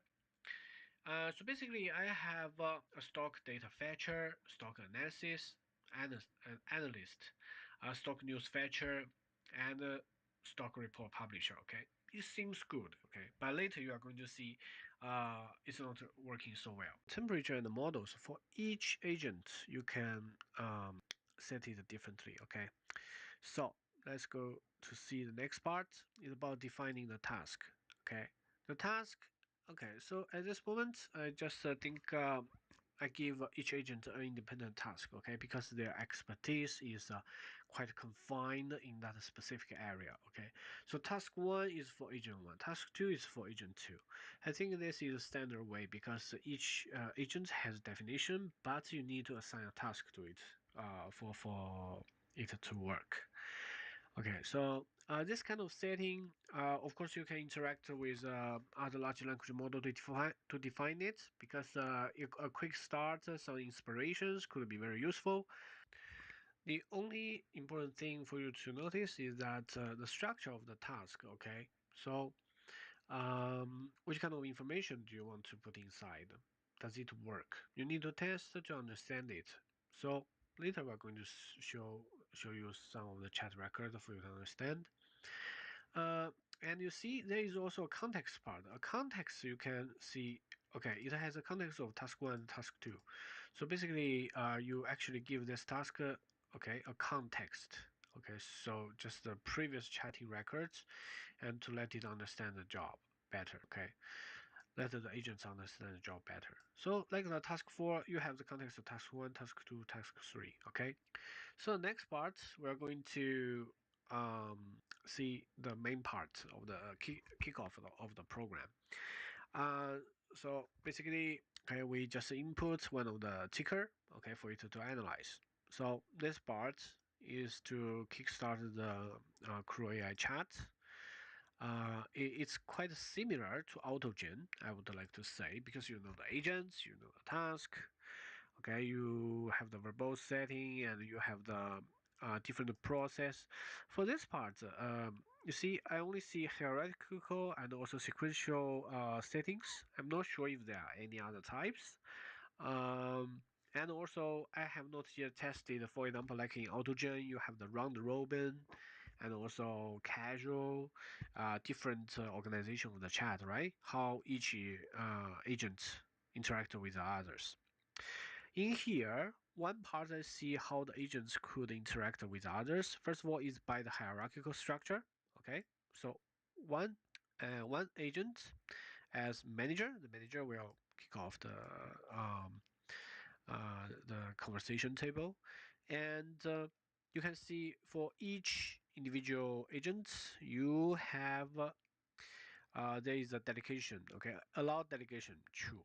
Okay, so according to ChatGPT, okay, the Crew AI assistant, it said actually if you said true, it can better interact with others. Let's see if it's true, okay? So the conversation is very long. I do not repeat to you for every detailed part, okay? But you can see from the first view, here are many errors, okay? I just asked ChatGPT to summarize it for me. So you can see the summarization, okay? So the workflow starts from inputting the ticker, okay? Then there is a delegation of the task to stock data fetcher, okay? But there are many errors. So one of the most common error is that it cannot find the agent. So there must be something about the naming of the agent. So I'm going to debug in the next version. So you can see multiple failed attempts to ask the analyst, of course. Final plan, okay. Despite to use hypothetical analyst plan, okay. Okay, it's good. Okay, so actually agents know some of the ways to analyze a stock. As you can see, let's see if we define here. Okay, yeah, we defined here. Okay, it's not that did not make it up. So it actually follows the instruction that we gave before, but there is no meaningful results. I tell you, in the end, there's nothing. Okay. So also a stock report summary. We can see that yeah, due to tool malfunction. Okay, so what I noticed are two parts here for the first version. First part is that I needed to better define the agents. So when you call somebody, somebody will respond. Okay. The second part is that if the tool calling has malfunction, it means that there must be better with some tool settings. So these are the parts that I'm going to do later. So eventually, let's see the final results. The results, of course, it said required to inform you unable to complete the task. Okay, perfect. This is version 0.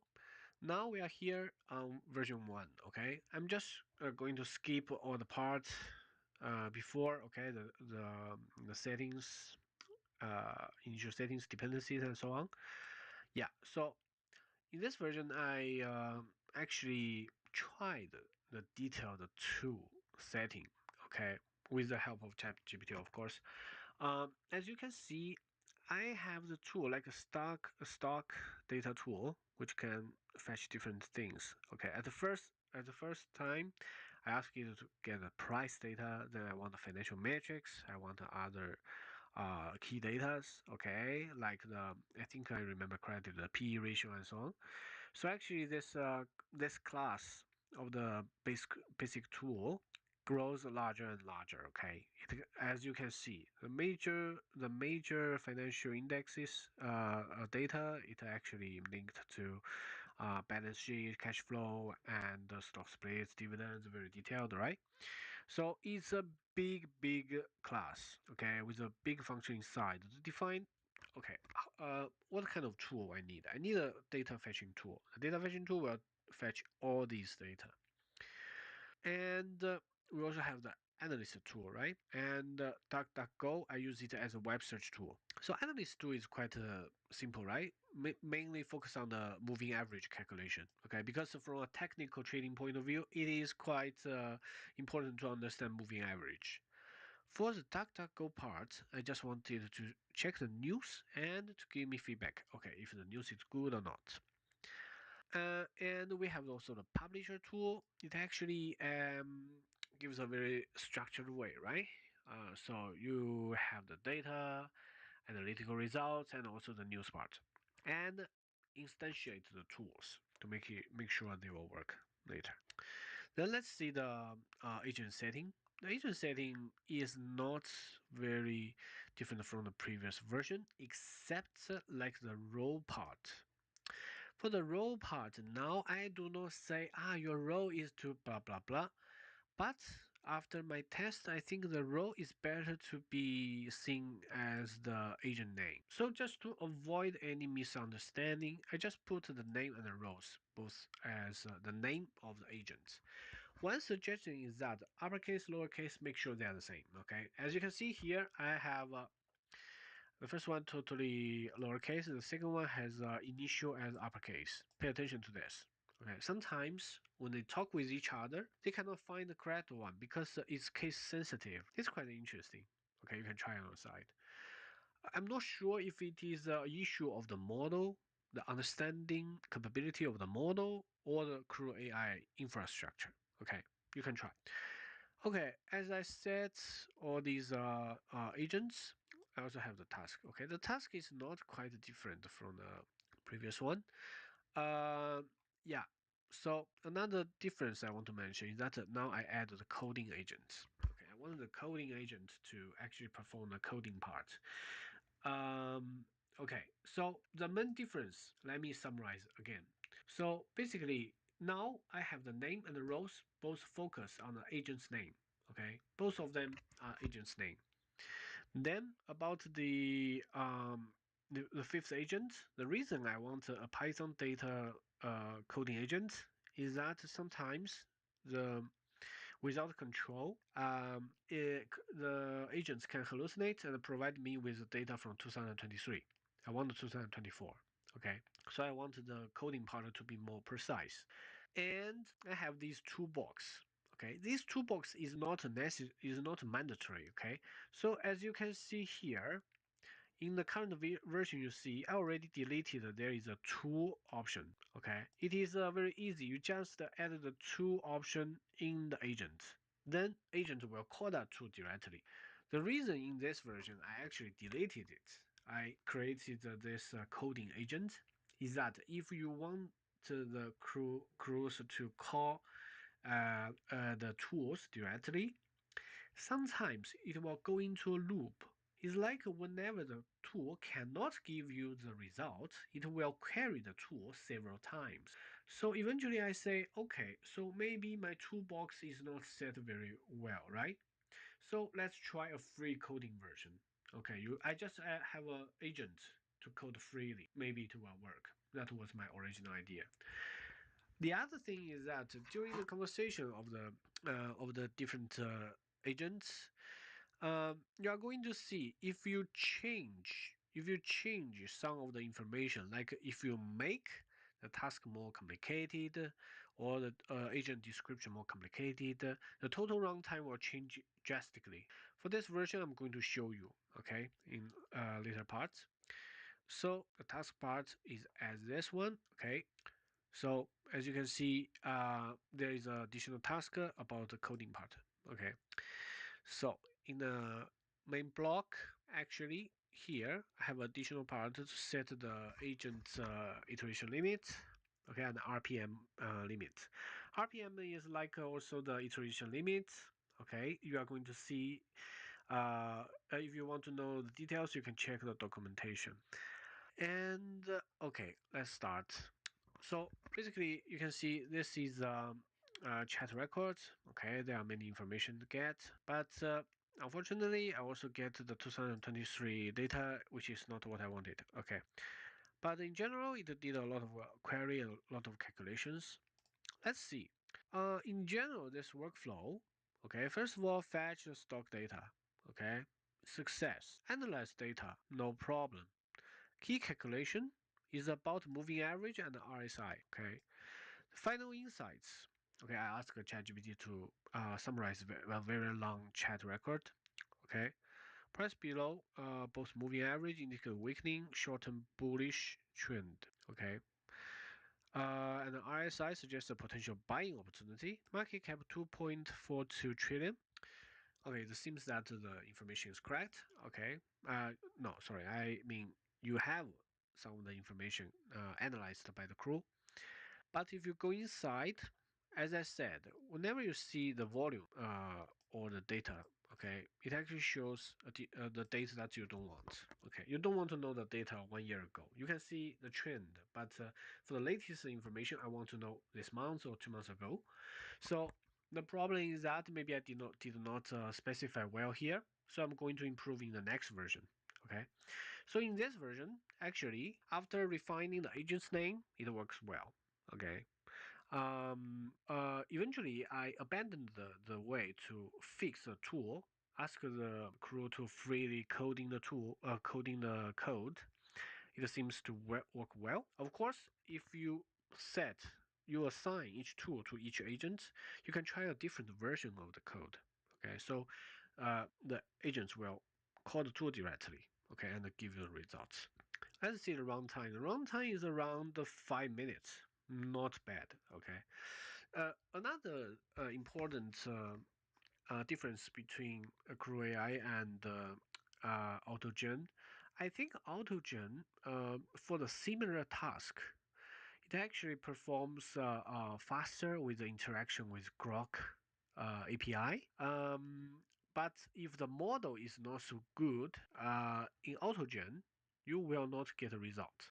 But in Crew AI, it seems that the full flow control is better. Okay, it actually gets whatever the hallucination is, or if the model is good or not good. As you see, I also used Mistral and other models. Uh, it's not so bad. Okay, at this point. Eventually, you have the summarized report. Okay, for this simplified version. It actually said the date is 2023 February 3rd. Not useful, but this result is not so bad. Okay. So let's see the improved version. Improved version, okay, I'm not going to show you everything, okay? So let's go directly to the coding part, to the parts of the change that I made, okay? So let's see. For the agent setting, you see tool calling, I'm not changing it, I'm not using it, okay? For the agent setting, you see now I have a backstory which is longer. I ask GPT to make it more robust, okay? So you give more backstories like job description, okay? And of course you have the goal like the previous version, of course. Then let's see the task. For the task is much more detailed. So we have the description of the task. We have for example, like this one. Your task is to get the price data for the ticker for the past range period. Okay. From which date? Okay. So I want to be precise. The reason for this is that if I do not precisely tell the agents to look backward, sometimes it could look forward. Example is that if I say, okay, now today is which day? I want to see the performance of the stock. okay, over the past several months. Okay, if I don't say past several months, it might look forward. So the more precise you have in the description, the more contained your response will be. So this is just one of the suggestion, is to make sure the task is specific. The more specific it is, we might get better results. We're going to see later. Okay, so I ask open price, closing price, highest price, and so on. Okay, very detailed. Okay, but one of the problem you are going to see later, I have not yet resolved, is that, for example, here, I really would like the agent one, okay, when it solves task one, it will delegate the task directly to the coding agent. However, if you see the actual conversation, if it starts to hallucinate or take some of the information already embedded, I say embedded in the large language model, it will give you some historical data it was trained on, okay, the model was trained on, and will not call the tool. And eventually, when the crew manager actually calls for the coding agent, it will go to a very interesting loop. So let's continue to finish this part. Okay, task 1, task 2, task 3. You see it's very detailed. Okay, so for the setting, for example, if you have this task, you can, of course, if you're already working in this field, just add the information that you think is very necessary. If you are not working in the field, just check some of the reliable sources to see how the task is constructed, okay? So you will get better results. So let's see. Okay, so here, like the coding agent has also a more robust description here. I do the calculation and see the data anomaly. Okay, it's very burdensome. Okay, it's not an easy task. So dependency, like I said before, if I meet some problem running the code, I will come back to install some of the dependencies. Okay, so in the main part, there is a calculation of the start date. Okay, it looks good. Actually, it will better confine my prompt. Okay, to let the team knows that what I want.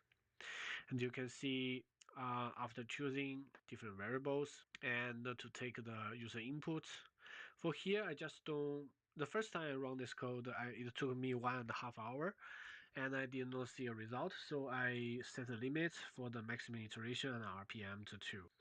And here we can see I put all the inputs, okay, the different inputs here, and the prompt, okay, inputs are going to be fed into the team, and you are going to see, okay, now we're starting the analysis of the stock, blah blah blah. Okay, so here we can actually define, okay, what the user actually input. Okay, these variables are going to be used. Okay, so let's first see here.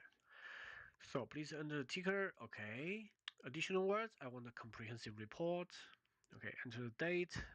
Today is the date, and the information range of my month. Okay, so it starts working. Okay, it will start working, and as immediately you see here, it actually go back to 2022. This is not what I want. But eventually, it goes on talking a lot of things. You see, there is a very interesting loop. You see, whenever it gets some of the information, it will evaluate, not okay, will go back, and so on. So, just to save your time, let's go to the summarization. The response is about 5,000 lines. So, I summarize it into 3 parts. Okay, I take them to 3 parts to summarize because ChatGPT cannot intake such amount of text. So let's see the first part: user input, data verification. Okay, verify the accuracy of the data and so on. Yeah, it's good. Retrieval and formatting. Okay, it works. Okay, especially with the Python data analyst. Let's see of the stock movement. Okay, so yeah, looks alright. Okay, looks better than the previous 2 versions. Okay, let's just not think about the runtime for a moment. Okay, so in general, the quality has improved, but also the complexity you can see also increased. Okay, so the other part is about Okay, so actually in the second part, the agent starts to realize, okay, now we are talking about 2024, September 8th. Okay, so and also there are some key events identified in the news, and I think at this moment when it talks to the agents, not the first agent, okay, not the data fetcher, but the data analyst and so on. There are some additional tasks assigned to different agents. This is not a coding agent. Let's see. Let's see our coding agents. Okay, our coding agent. Yeah, sorry. Our coding agent is Python data analyst. Okay, name is okay. Yeah, so go back and specify the package to use Y Finance to get the data. Okay, looks good. Then historical average data. Okay, perfect. Summarize the report. So just during the process, you see there are some repetition. It's not that we finish one task and move on. It will go back, okay, one way or another.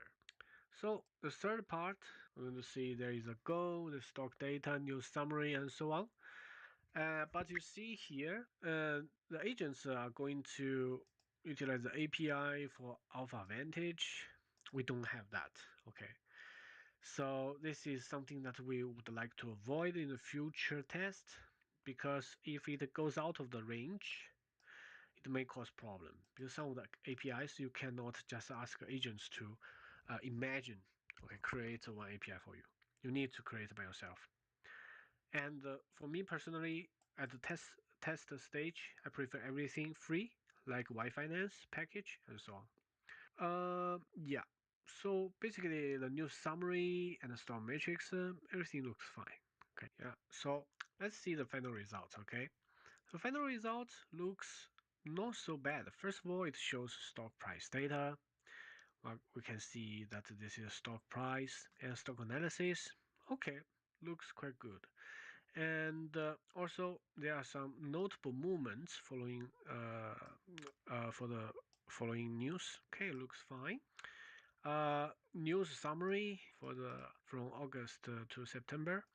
Yeah, you can see this is a sentiment analysis. Okay, in the future, if I get a chance, we are going to explore the sentiment analysis together. Okay, at this part, okay, it does the crew team does the job to analyze all the sentiment. Let's see if it is correct. Let's see this one. Lawsuits, okay? Negative, yes. Apple Card Plus, positive. Okay. If you're interested, you can check the validate all the news here. Of course, if you ask Crew AI to add the source of the data, I think it's possible. Okay, just need to carefully design. About our coding agents, okay, Python analyst, because he also provides some of the outputs. So in the final summary, it actually summarizes all the information from um, different agents. It's like one agent for one part. Okay, it's orchestrated well. So in the future instance, I would like to avoid showing the code in the final report, right? So I would like to say, I just want to see the main part, tell and eventually give me a buy or sell recommendation, and look forward for some future periods. I also checked if Crew AI can generate a graph. It is a very difficult task, as I find in AutoGen. In their official documentation, I can create. I can see that the agent creates a PNG file, a picture file of the stock or something statistic. But here in Crew AI, okay, at the first check, it could do the similar things. Can they show it also in the final output report? I'm not sure. So in the future, we are going to explore them together. So just a quick summary of this journey. So Crew AI is a good tool. I would recommend you to check the official documentation and also check in GitHub like the base the cookbook that I checked for Crew AI. You can get some inspiration to build your own app. And for each of the detail setting, you need to try. Okay. Um, like I said before, some of the parameter you can let loose, okay, give some flexibility, but you will have longer conversation. Or you just give it a very specific tool, like to the agent, but be careful if during the conversation it cannot meet the demand of the agent, it could create a problem. Not necessarily saving time, okay? So there are some balance you can try out. Okay, just do more tests. My suggestion is, eventually, as you can see, I have 3 steps. Okay, I have the simplest version. I see some results. Okay, the workflow is working. Then I improve and improve again. Eventually, as you can see, the last version, of course, it looks very well. Okay, compared to the previous versions. But the key problem here is that the runtime. Let me see if I already marked it here. Yeah, the runtime is around 1 hour. So you need to see if this can meet your demands. Can you wait 1 hour for the report? Okay, and if you have a budget for the API, for example, we are using Grok freely now, but if you are using ChatGPT, you use OpenAI API. What is your cost budget? You cannot always let it go freestyle, right?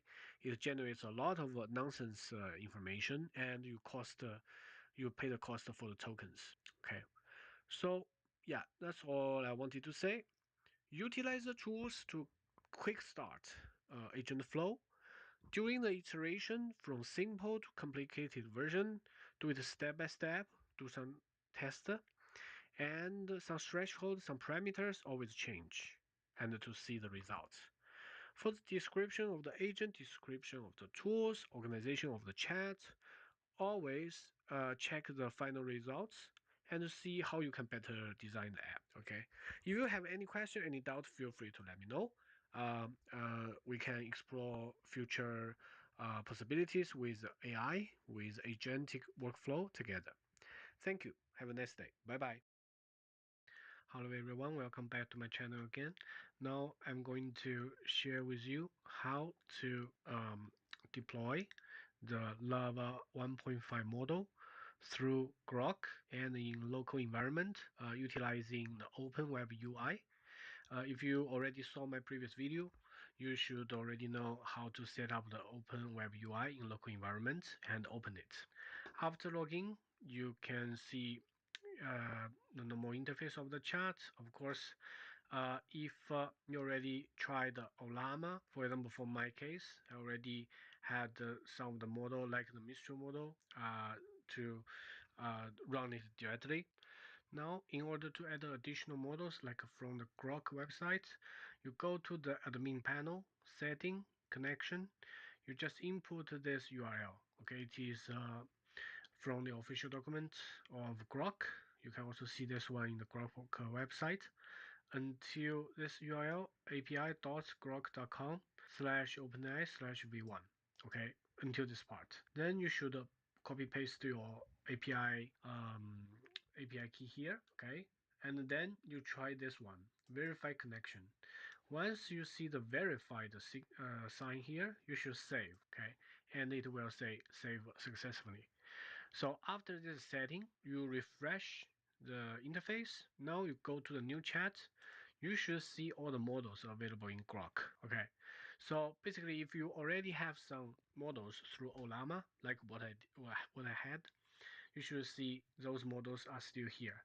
Then you see additional models of the Grok hosted model. Okay, so basically you can see here, if you see this link external, which means it's an external model. Okay, so let's see some example of utilizing the Llama v1 1.5.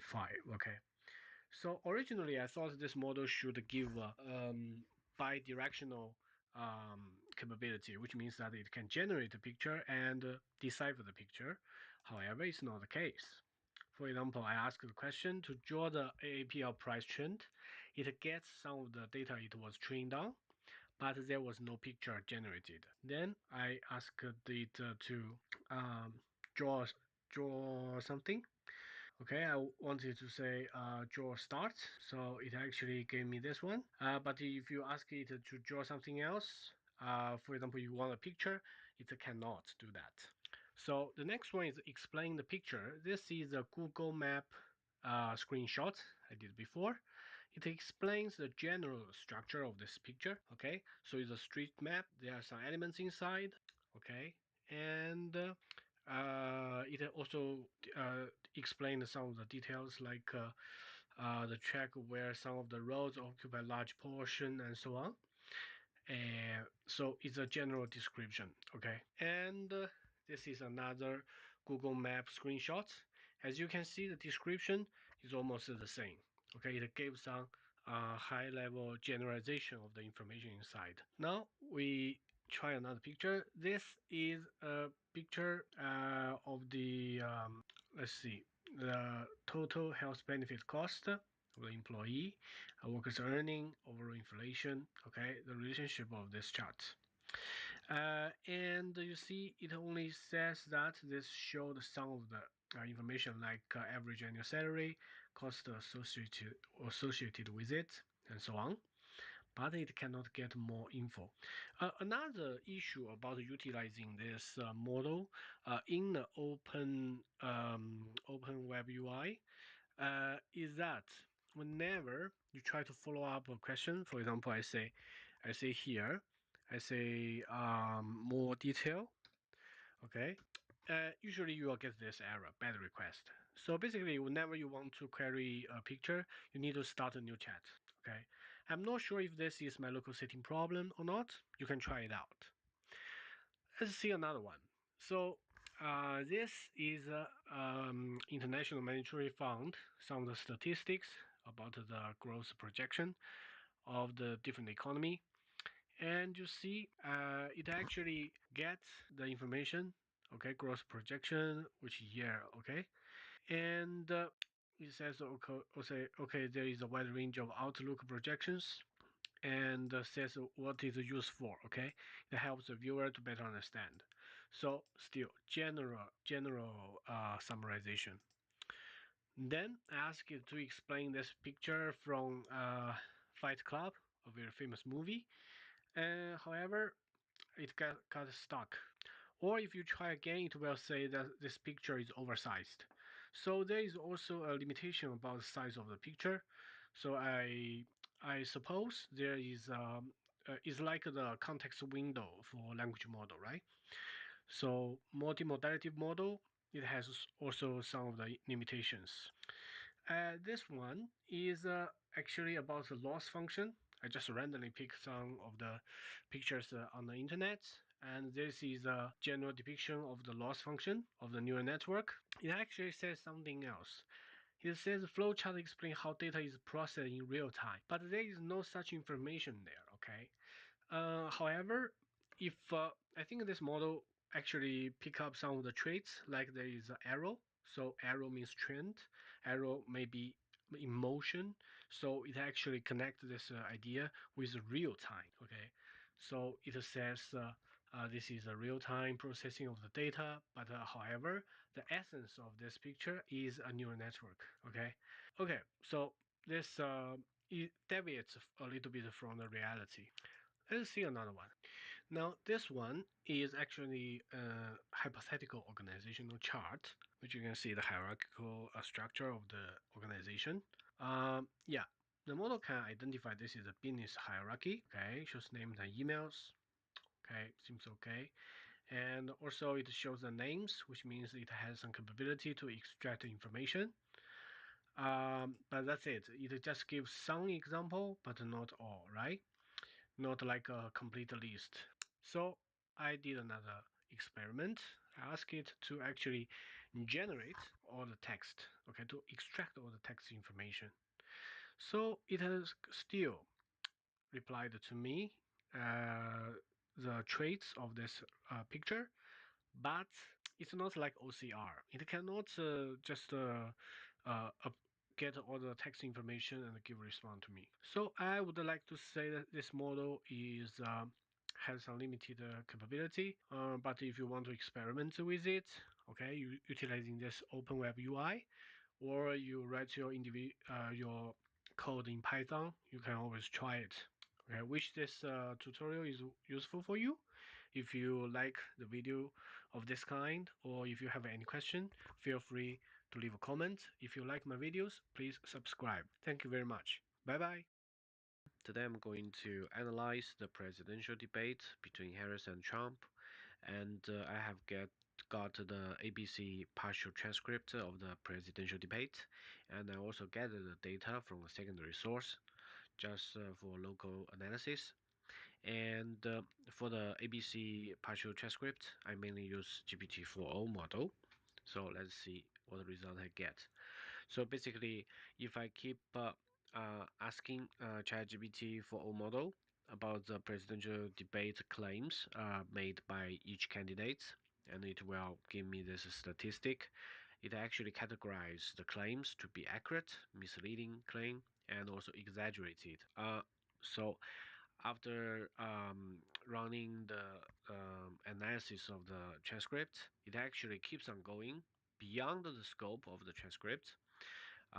So eventually it made around 124 claims extracted from the speech of each candidate. And you can see on the left hand side, Trump and Trump has more claims than Harris. And you can see largely of the Trump claims are exaggerated and false is 25.8%, and the accurate claims only 12%. And there are also 24% of the misleading claims.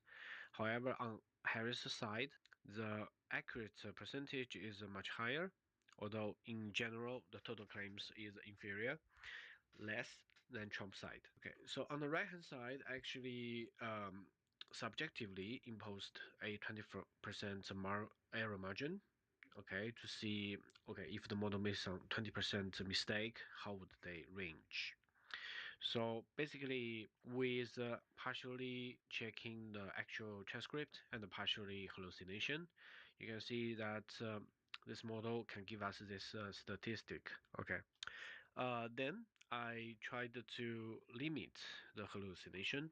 So first of all, I asked another model, Copilot, to actually analyze how many paragraphs in this transcript in ABC website, and then tell the GPT model, okay, there are these many paragraphs. Okay, can you analyze the paragraph one by one? So in this way, I actually give it a limit. However, there may be still some hallucination. It actually has I would say the error margin is around 2 paragraphs. Okay, not many. Okay, but it is still we cannot avoid hallucination still. So we need to guide this model every step forward. However, in this version, we can see the Trump claims are still higher, okay, in percentage view, higher than the Harris claims. And the inaccurate claims made by Trump is still large, okay, 37% of the total claims of both sides. And you can see 27.2% of the accurate claims in the total claims. And the Harris side has accurate claims higher than the Trump side. Okay. And on the right hand side, you can also see the bar chart of the claim counts and also 20% error margin. Okay, so basically, we cannot give a conclusion about whether the analysis is accurate or not. First of all, if it is accurate or not accurate, we need to verify from different sources. As I read one of the posts by one of the professor in university, he actually said now some of the sources like the websites or internet content keeps disappearing. So whenever we do a fact check, now the difficulty has increased. Okay, so basically, if you are going backwards to check some of the facts which are recorded by internet, the difficulty will increase as the time progress forward. The other thing is about the model. Okay, so the first point is that we assume that the model can get all the internet content. okay, but the internet content could disappear. So it is very difficult for the model to verify the claim, also difficult for us.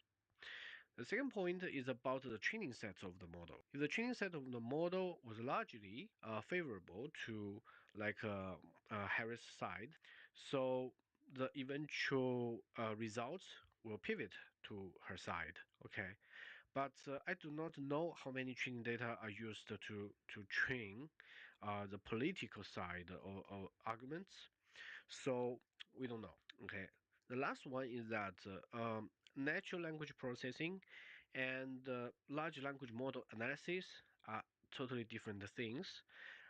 Just like you see in the next page. Okay, so uh, if I tried to do the local analysis on the transcript, but it is very computational heavy. Okay, I needed to use multiple models. So the fastest one to count the words and also to give a word cloud, this is the most direct thing I can do. But if I really want to do the natural language processing, um, it will involve much more efforts. Although I have not done it yet, if you are interested, I encourage you to do also your own analysis. But it is not so easy. So this is a partial analysis made by my side. I wish it could give you some useful information. And if you want to dig deeper in the language processing, please try different tools. Now we are going back to the ChatGPT phase and see how the chat goes. So basically, as you can see, this is the first attempt I tried to analyze the transcript. I actually save it to a PDF format and start to analyze, right? So at first, the model actually just displayed the okay, first of all, he asked me to identify which is the first paragraph I want to start with. I just provide. So it actually goes on to check the fact, but it did not do the function call, like to cross-check with internet content or so on. So basically, the whole chat is based on the training datasets of the GPT. So it keeps on going to check each of the claim, but it does do a good job to separate one paragraph or one piece of speech to multiple claims, so you can view it clearly. And at some point, I ask the model to actually start counting the claim types. So from this point forward, the statistic will start building. And as you can see at first, some of the paragraphs are well analyzed and all based on the true transcript until I think around here, right? Until here, actually the model starts to hallucinate. This is not the actual text because I just search the partial wording. It's not present in the transcript. So the model starts to hallucinate. Okay. So let's keep on going. And eventually we get the statistics and we can ask GPT to analyze, okay, display the data analytical results, okay, as I just showed you before. Okay, this is version number one. You can see that the model hallucinated a lot and we get this results. Then let's see another version. In this version, I actually guided the model to make sure that the response is more accurate or at least statistically more robust, I would say. So this time I also simplified the count to accurate and inaccurate. Okay. Because I want to say I don't want to analyze the emotion, like exaggerate or not. I want to say, okay, is this fact or not fact? Okay, it starts to analyze, and this time I only ask it to show the first sentence, so I can quick check if this paragraph exists or not. And it does the job. Okay, just to save time, I ask it to do 10 paragraphs for each time. And eventually, I think about here, um, the paragraph, if I remember correctly, is around 48 or 46. So it actually go beyond that. So even if in the beginning your prompt actually guide the model through to to make more accurate results, you still need to guide until the end. And with a small margin of hallucination, we get the below results. Okay, so this is just a quick analysis of the Trump-Harris transcript. I wish it is useful for you, and wish this could also be a good start for you or for me to analyze the similar language contents in the future. If you have any question, if you want to discuss anything, feel free to let me know, and have a nice day. Bye bye.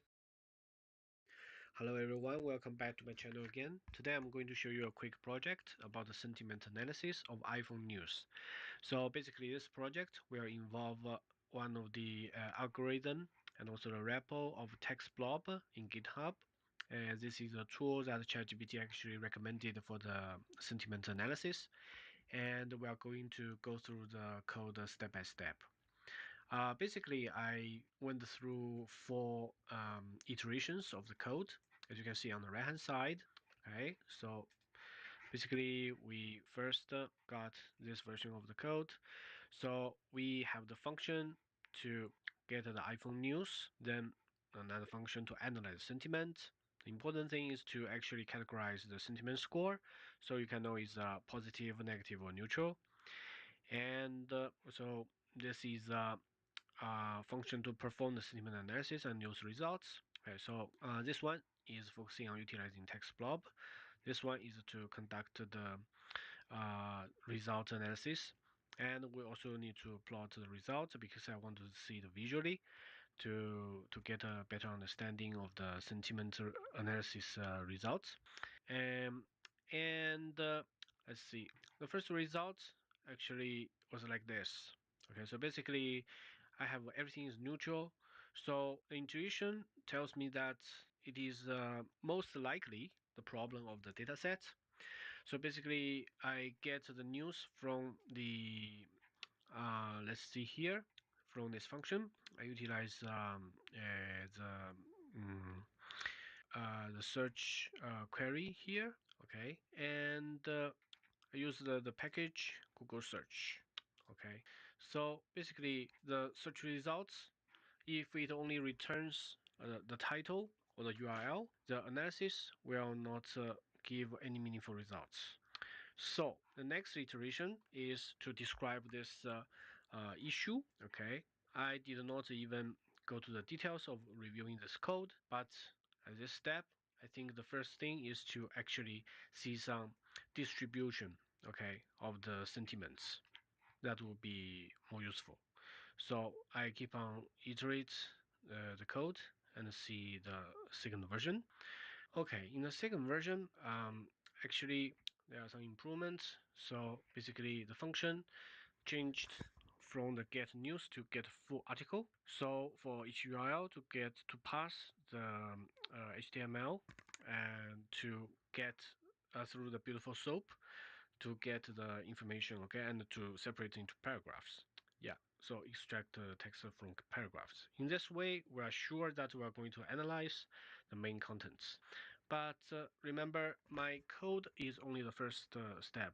So in a more rigorous way, we should actually handle the text message more carefully. Especially we need to do a lot of pre-processing, like what I did some time ago, another project. When I analyze the job description, I needed to eliminate all the punctuations or the different characters, special characters, and so on. But here I did not. Okay, I just do the easy way to build this framework, and the other parts mostly do not change. So let's see the results. Okay, this distribution is more sensible, I would say. We can see here there are mostly positive news, then small amount of negative news, and also some neutral news. Okay, um, so I think analyzing the news about a specific product could be useful to understand the views, the news views to the specific product. Because sometimes it's quite difficult to do a market survey. Although different ways to do this, to collect the statistical data could be biased. in some way. But I would suggest to use more ways to analyze the sentiment about a specific product. So we can see that for each product, yeah, the sentiment analysis result is shown as below. Okay. Also, we can see how many positive, how many negative, how many neutral. But still, for this kind of graphical presentation, I cannot understand the involvement. So it's better that in a later stage, I'm going to see a pie chart or the other charts. Okay. So in the fourth version, I'm going to present also the pie chart. Okay. And here I also notice a problem because for each product, after the search, I get a different news count. So basically, I think the package search results can vary based on the topic I search. So this could potentially bring some bias. Okay, so basically, the source of my sample data is not at equal quantity, and also I need to further investigate how the news were searched. Okay, if I want to be more rigorous. But as the initial results, I think this can give me some indication. Okay, about the sentiment on the news side to this product. Okay, so yeah. Also, for each version, I also posted the GPT comment about the version of the code. So you can see there are many ways to improve. So I just leave it here. Do not go to more details. Okay, let's just go to version 3. Okay, in version 3, actually, I asked GPT to double check about why the article numbers are different. So there is not a direct answer. But I rearrange the graphical representation about the sentiment, so I can have a approximation of the full picture. Okay, but as you can see here, I can only say like iPhone 14, we have 70 positive news, which is higher than the iPhone 15. But since the sample size of each research are not the same, we cannot compare in this way. Okay, so here we have the fourth version. Okay, the fourth version. Let's see the code. Yeah, so basically, in this version, I also added some of the requirements. So basically, I want to see the original website. Okay, so basically, I want to double check. I can see the URL. Okay, this is okay. I get the URL. The information is able to be double checked, and I also want to categorize the channel. For example, if the news channel is from like CNN, like other news source, and so on, or it is from the other source. Okay.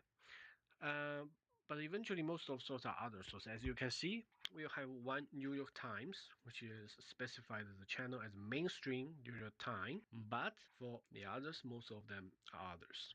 Okay. So it does not make much sense to actually visualize because most of them are other source. So I guess the result is quite scattered in the internet. The randomness seems okay. All right.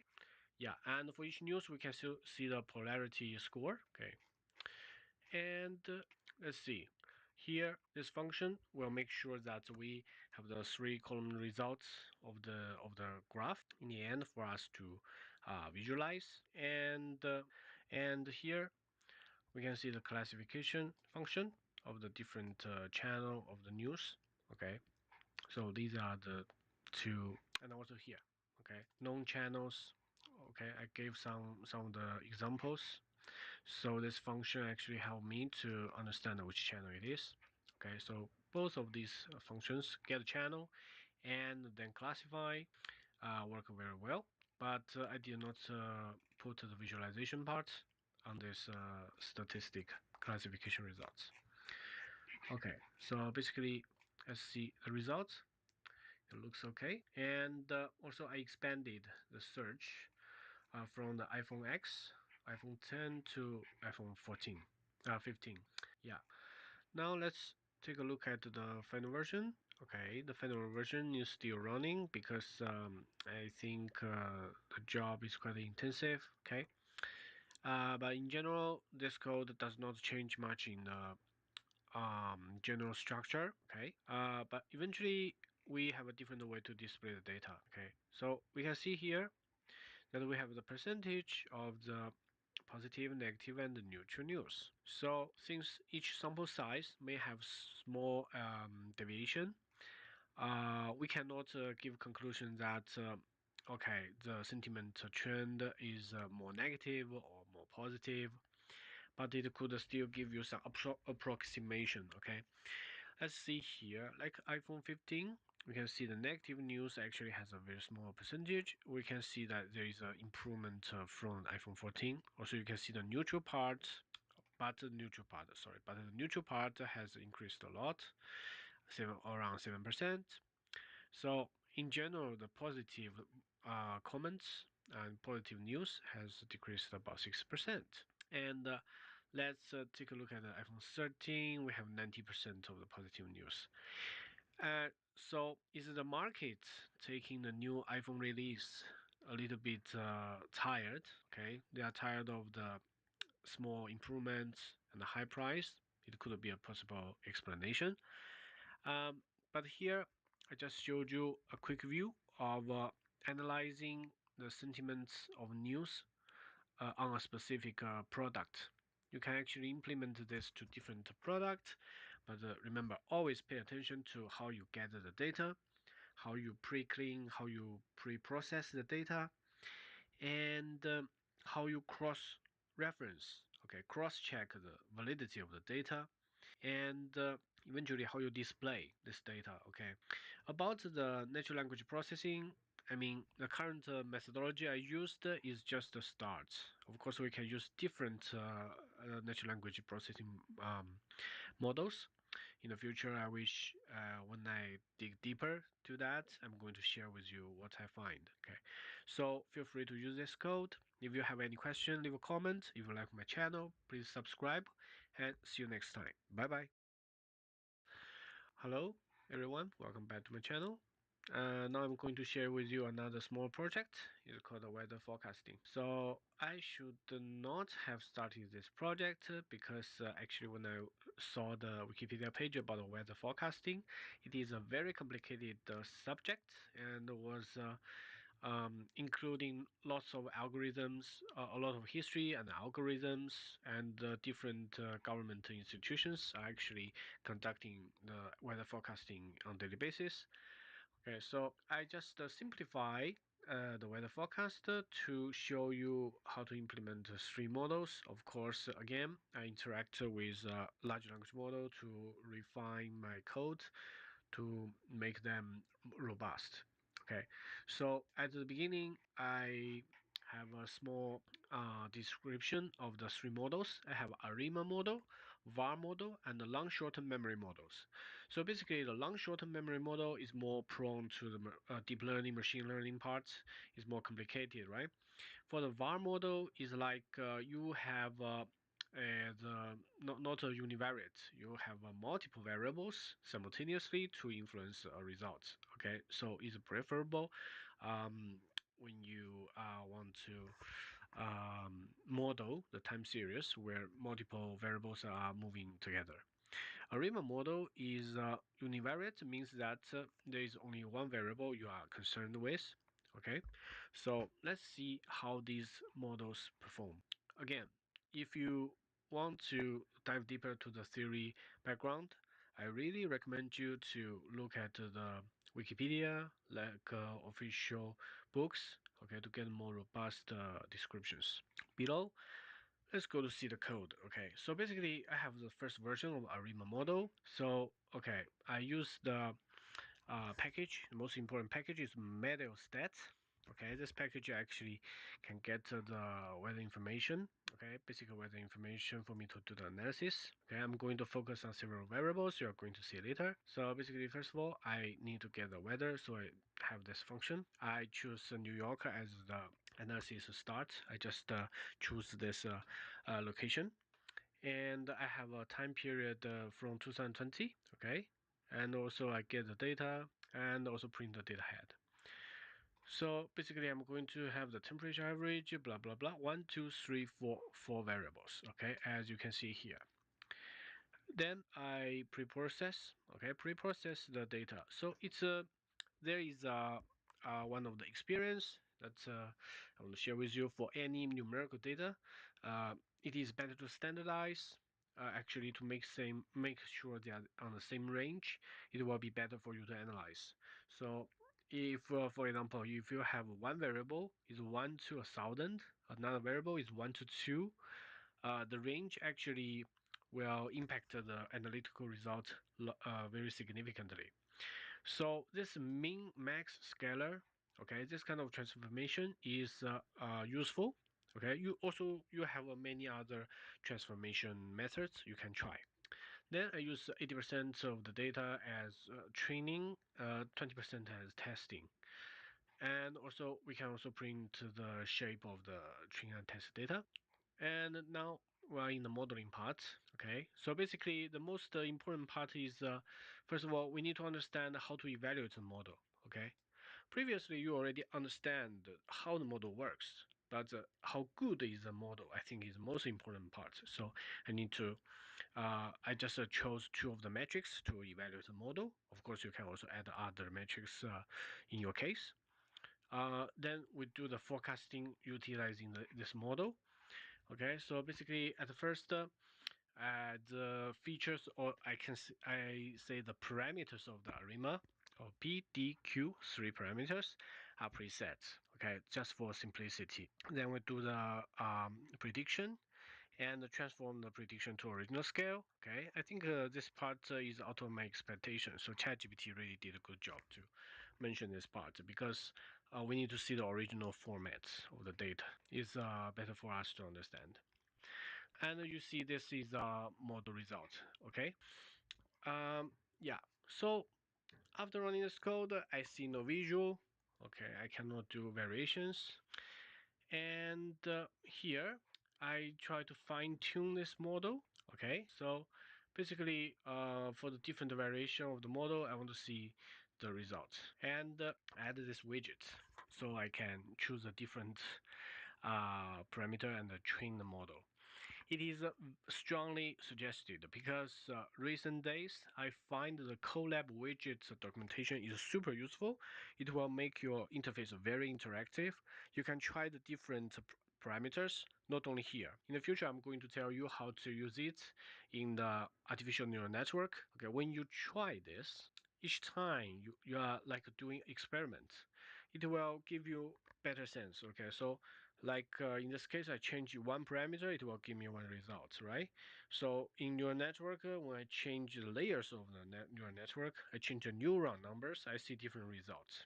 And I can even say, I can see how much training time do I need, okay, computational cost, and accuracy of the algorithm. I can find the balance, okay.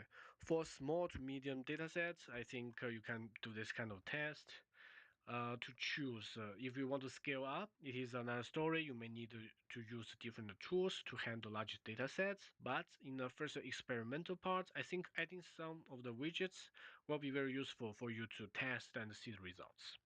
Okay, so the first version, okay, I understand there is a ARIMA model, right?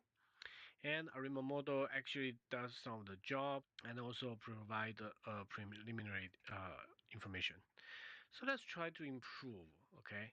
So this part, collection processing, I just leave it here, okay? Then I still utilize the widgets and try to predict. Okay, in this version, okay, I can see different variations, right? Each time when I run this model, I change parameter, it gives me round 1, round 2, round 3. And I also, beside, I can see except I can see this matrix comparison. I can also see the actual and the predicted value comparison, okay?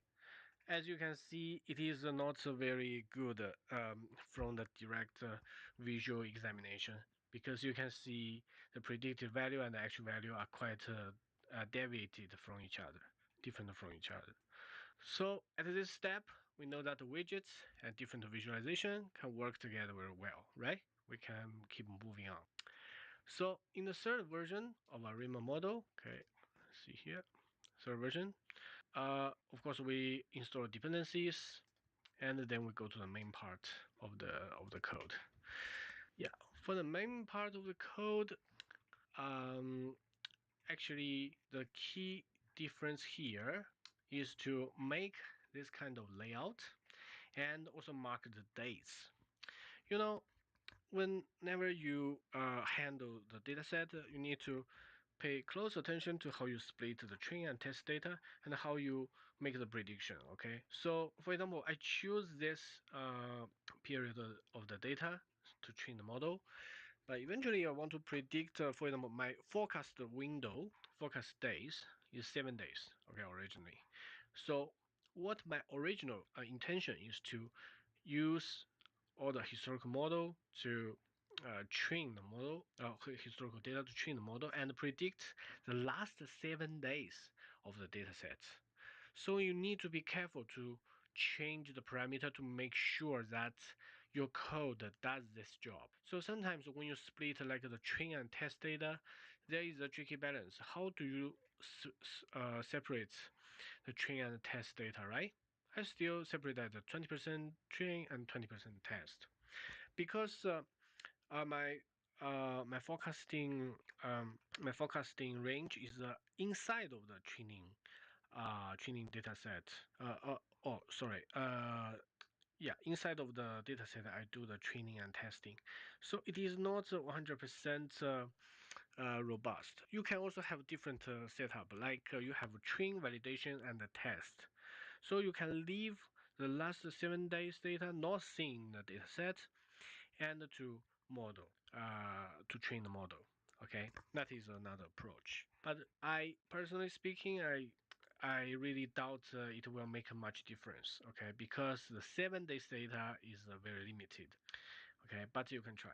Then I can also see in each run, I can see this matrix comparison. Of course, I want the error terms as small as possible. So let's see if I change the parameter here, okay, and I see there is an increase of error. Of course, my choice is a bad choice. Then I run another one, and I can see my error keeps going up. So there must be something wrong. And also pay attention to some of the errors mentioned by the package. It will not stop your program, but it will actually give you some indication to how to improve your model, okay, or algorithm. So you can see the next one here, okay. Okay, so the error actually dropped a lot. I think is good from compared to model 3. Okay, so this just shows you that if you want to experiment and see some change of the graphical representation, I think it's very good for you to understand the different parameter tuning and give you a very direct sense. Okay, not always just look at the pure number or pure description. Okay, so far so good. So now we look at another two models. One is called the var model. Okay, for the detailed code, you can check later. Of course, the main part is about training the model forecast with var. It's very simple, right? Because most of the heavy work is already done here inside of the package. Okay, so let's see. In the end, we still have the widgets to change the parameter, change the sample data range, okay, and to see different results. Okay, it looks pretty good. Okay, for each time you can see if the model predicts these days data, how does it perform? Okay, then you add another run, another run, another run. Okay, so this is a good way for you to test the parameter tuning for any model. I really recommend you to add widgets to your Colab notebook or any of the model you want to learn, you want to try. It is very useful. Okay, so basically the var model is different from the ARIM model because it can handle the movements of different variables together. Okay, I give you a simple explanation here, not an official one, of course. And here let's see the long short-term memory. Long short-term memory actually involved more is more computational intensive because it actually takes more time to train. You can see this one. This one is a long short-term memory model. If I remember correctly, this is from the package of TensorFlow. Okay, whenever we say TensorFlow, it means that we are going to the deep learning area. Okay, we can simply understand like that. Okay, so we have this big function to actually predict, okay, using a long short-term memory model. Okay, so for the detail, I think is similar to other deep learning model. You need to understand the input and the output shapes and the data, and you set different parameters inside of this function. And pay attention, one part is about the verbose. Okay, if you want to see the training process, either in here or the neural network, if you set as 1, you see a lot of training process. If you set as 0, you see only results. Okay, so the other parts basically similar, and let's see. Okay, we still have the widgets, and you can see here is the progress bar. I think it's useful. Sometimes you want to know how much time you are going to wait. For the previous two models, ARIMA and VAR, you see it goes by very quickly. But for long short-term memory, it is very computational intensive, as I said, so you are going to see it moves slowly. This one is also customizable. If you change it, you are going to have the visual you want. Okay, so let's see. Similar as the previous one, whenever we change like the window size and the forecast steps, okay, we can see different results. Okay, so basically the forecast steps means that how many days forward do you want to look, or in our case, how many days of the last days you want to use a model to forecast. Okay, so here we have it. So as we can see, okay, although my choice of the training about the train validation test has some problem, right? Just for simplicity, I just separated to train and test and use this model to actually predict the last several days, okay, directly.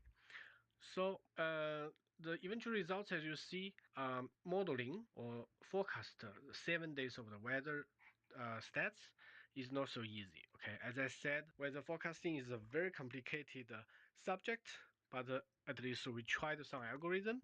They are not working so good. So let's take a look at another way. As you can see, this is the data set I show here. Also, you can try directly with Colab default function to visualize the distribution of different data.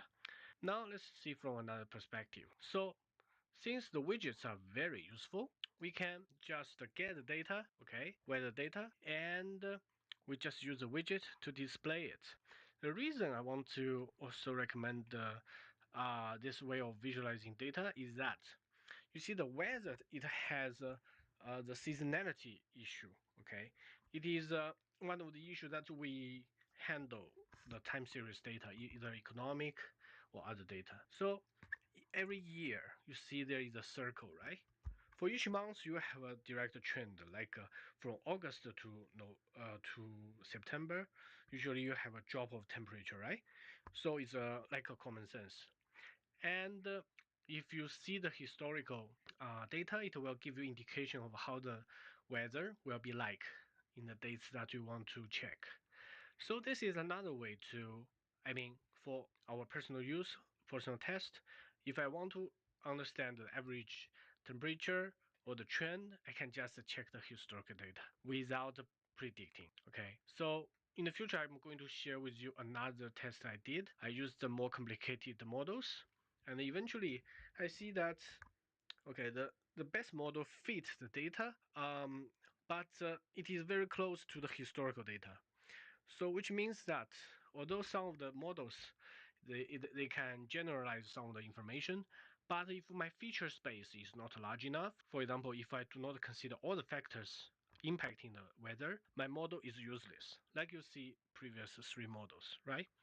So I can either use more complicated machine learning or deep learning models, or I just check the historical data. Okay, there is a famous saying that all the models essentially are wrong. Okay, so as you can see here, in the first instance, if I choose a variable, okay, I can see the several years trend, okay, on specific months, 1st January, February, and so on. Okay, this is the first version. As you can see, we can see some trend, but it's not very clear. So let's see how we can improve. So the second way, I can choose a variable. I can choose multiple years. First of all, it will show me the daily trend, okay, of a specific year of each month, okay. So I can understand, for example, in this month, uh, and compared with other months, how is the general trend of the weather? Okay, for example, in a specific month, you can see, this is December. In December you have a very drastic temperature change compared to others. Okay, of course you can also choose other visualizations. This is just the preliminary version. And you can also see here the trend of 2024, for example, is similar to the previous one. The only issue is that 2024 we only have data until September. Then this one is the error bar chart that we can see the range. Okay, the change of the range of the temperature. For example, this variable is temperature of each year, like the blue line is 2023, orange line is 2024, from which degree to which degrees. Okay, and in which month the situation.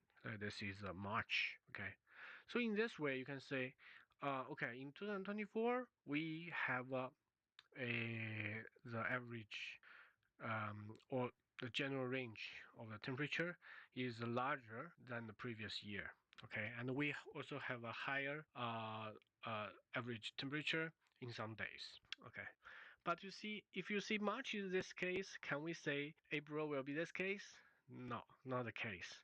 As you can see, April maybe the range actually shortened.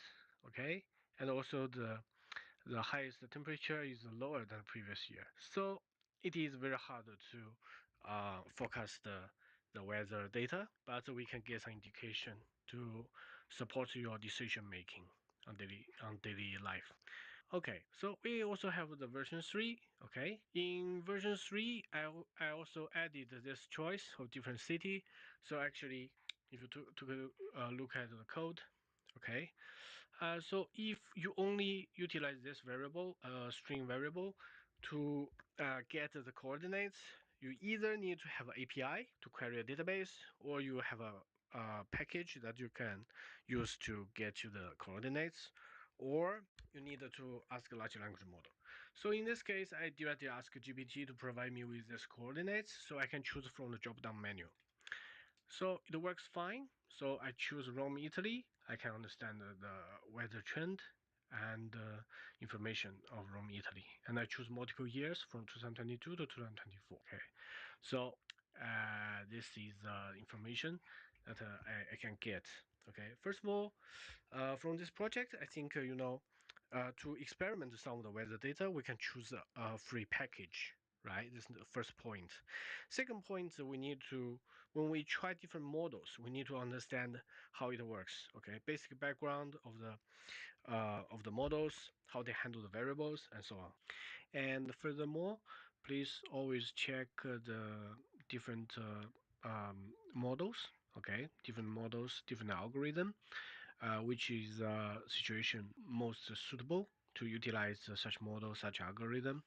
Because if we have different data set, different problem set, okay, which kind of problem we want to solve, we need to choose the appropriate model. Okay, we need to know pros and cons.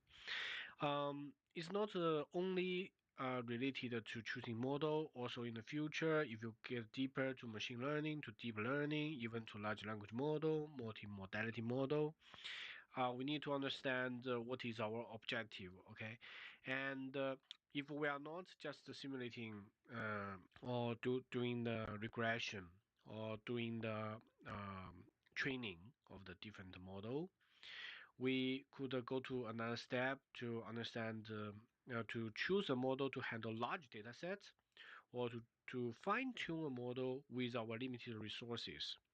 Or even, I mean, if you have a really enough resource, you can also develop your large language model, train your own model, right?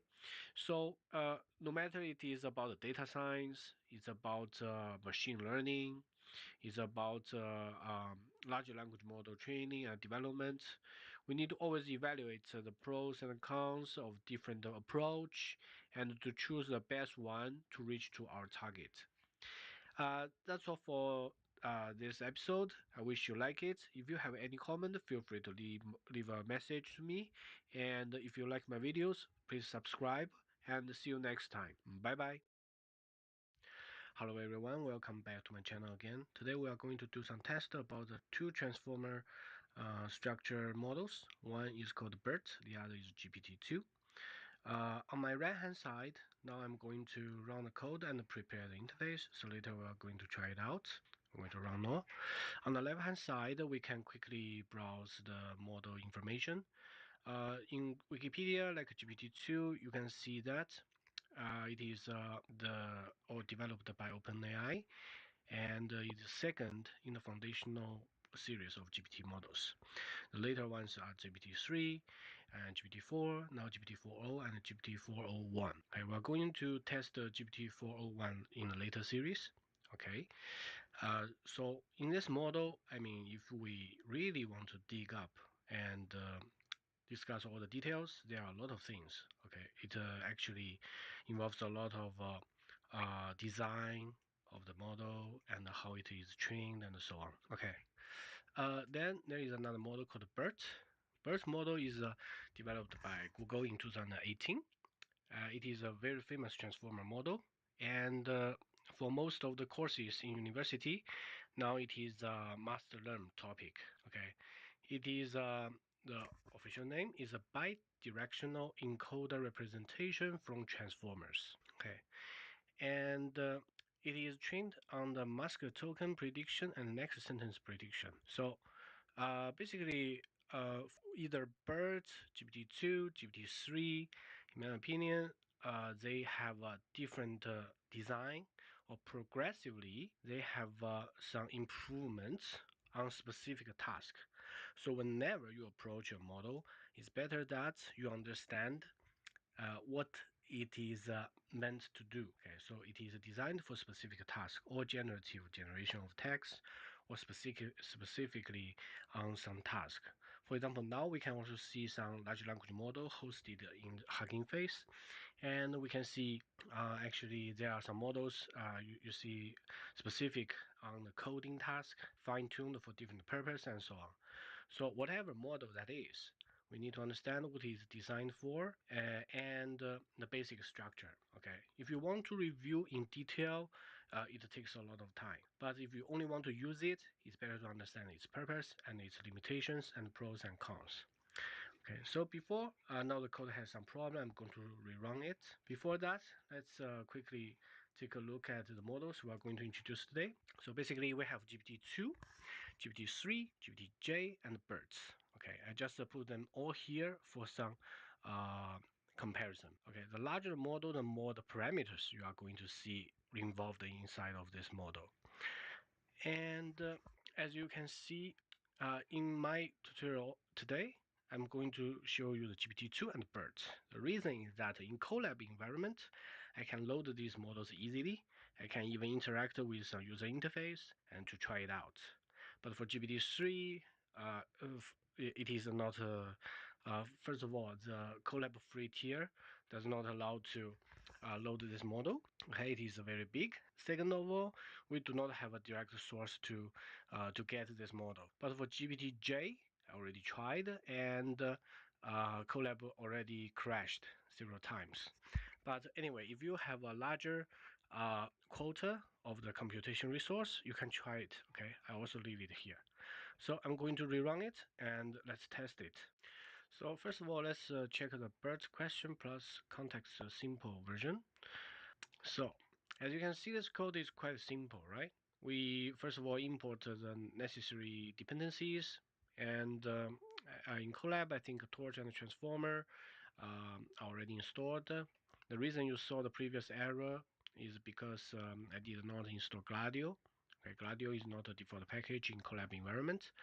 Anyway, here you can see we import different packages and tools, and we specify which is the model we want to test, okay, and also the tokenizer that we want to use, okay.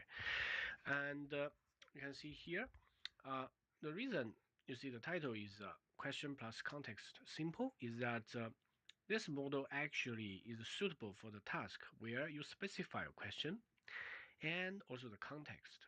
So the model will put your question into this workflow of the model, and to query is like querying the context. And the input the input to the model is actually to tokenize both the question and the context. So tokenize is to break down the sentence to word. If you consider word as a token, it is breaking the sentence to the word level. Okay, but the tokenizer may have different variations. Then perform inference is a step of asking questions. Okay, so this is a part we are going to ask the model, and this part is to use the torch function to actually extract the logics and find the answer span, and then decoding the answer with the last step. Okay, so you can always check which is the exact definition of each sentence. So I'm just going to quickly pass to the test part. So in this case, I already predefined both the question and the context. So this model will do one thing, asking this question with the context that we provided, and the model will output the answer. Okay, what is machine learning? A field of artificial intelligence. We can see here, machine learning is a field of artificial intelligence. This is quite an easy task, right? Okay, let's expand this example. Now we involve also Gladio. Okay, first of all we install the dependency, and we see, okay, this code is almost the same as the previous one. The difference is that now I involve one of the function to script the Wikipedia website about the linear regression. I'm going to ask some questions around this topic. I'm going to see how it performed. Then the bird question answering is similar to the previous one, and also the inference part. Okay. So now, but the inference part, you see the description is ask a question based on the context of linear regression Wikipedia article. Okay, this is just to mention how the question and the context will be linked. Then we launch the interface of Gladio. So let's try one question. What is linear regression? Okay, and we submit. It is a very beautiful AI. I really like it. And you can see also in the large language model playground and the different sources, you can see a lot of application of Gladio. Okay, so let's see how it performs. It's not very quickly. We get an error. So I think it may be influenced by the code that I run after it. So I'm going to rerun this part and launch the application once again. Okay, so I actually deleted my runtime, cleared all the information by here. Okay, disconnect and delete runtime and rerun it. Okay, so I suggest you when you test this notebook, just make sure that you test each part individually. Okay, when you finish this part, you go to the next part, not running everything together. So as you can see, I ask a question, what is a linear regression? A statistical model which estimates the linear relationship between a scalar response and a variable and one or more explanatory variable, regressor or independent variables. Not so bad, right? So it actually query the context that I provided is in the Wikipedia webpage. As you can see, if you ask a more advanced model with the function call to get the online information, the output will be more what can you say, will be more abundant. Okay, the context will be longer, especially when you adjust the temperature. I'm not adjusting anything here. Okay, I just load the model and run it in a plain vanilla way, just quickly to view the effect or how the result is going to be shown. And you can see it is like a quick query, right? Not necessarily quicker than you just search on the browser, okay? But it is doing some of the query. So let's try another question, okay? What are the metrics for evaluating linear regression? Let's see how it goes. As you can see a shadow bar to show the progress. Okay, not so bad. Mean squared error. Okay, is one of the metrics to evaluate a linear regression. You can also have R square and different metrics. Okay. Okay. So far so good. So very quick um, view of the birth model. to query on the context. Okay, you can also try on your side. So now let's try GPT-2. Okay, in GPT-2, the basic structure is also like querying the birds. The difference here is that I now add a widget, okay, to actually make it shown in the output window, so I can input my my query, my prompt. But as you can see, if you use the Gladio, it is more user-friendly, right? Much nicer to look at. So now here, GPT-2 is different because you do not need to give a context, okay? So let's try here. Ask the similar question, okay? What is linear regression? And we click get answer. And we're going to get a response. Yeah, you see, what is linear regression? The answer is that linear regression is a way to measure the relationship between a given variable and its value. It's a way to measure blah, blah, blah. And as you can see here, it keeps repeating itself.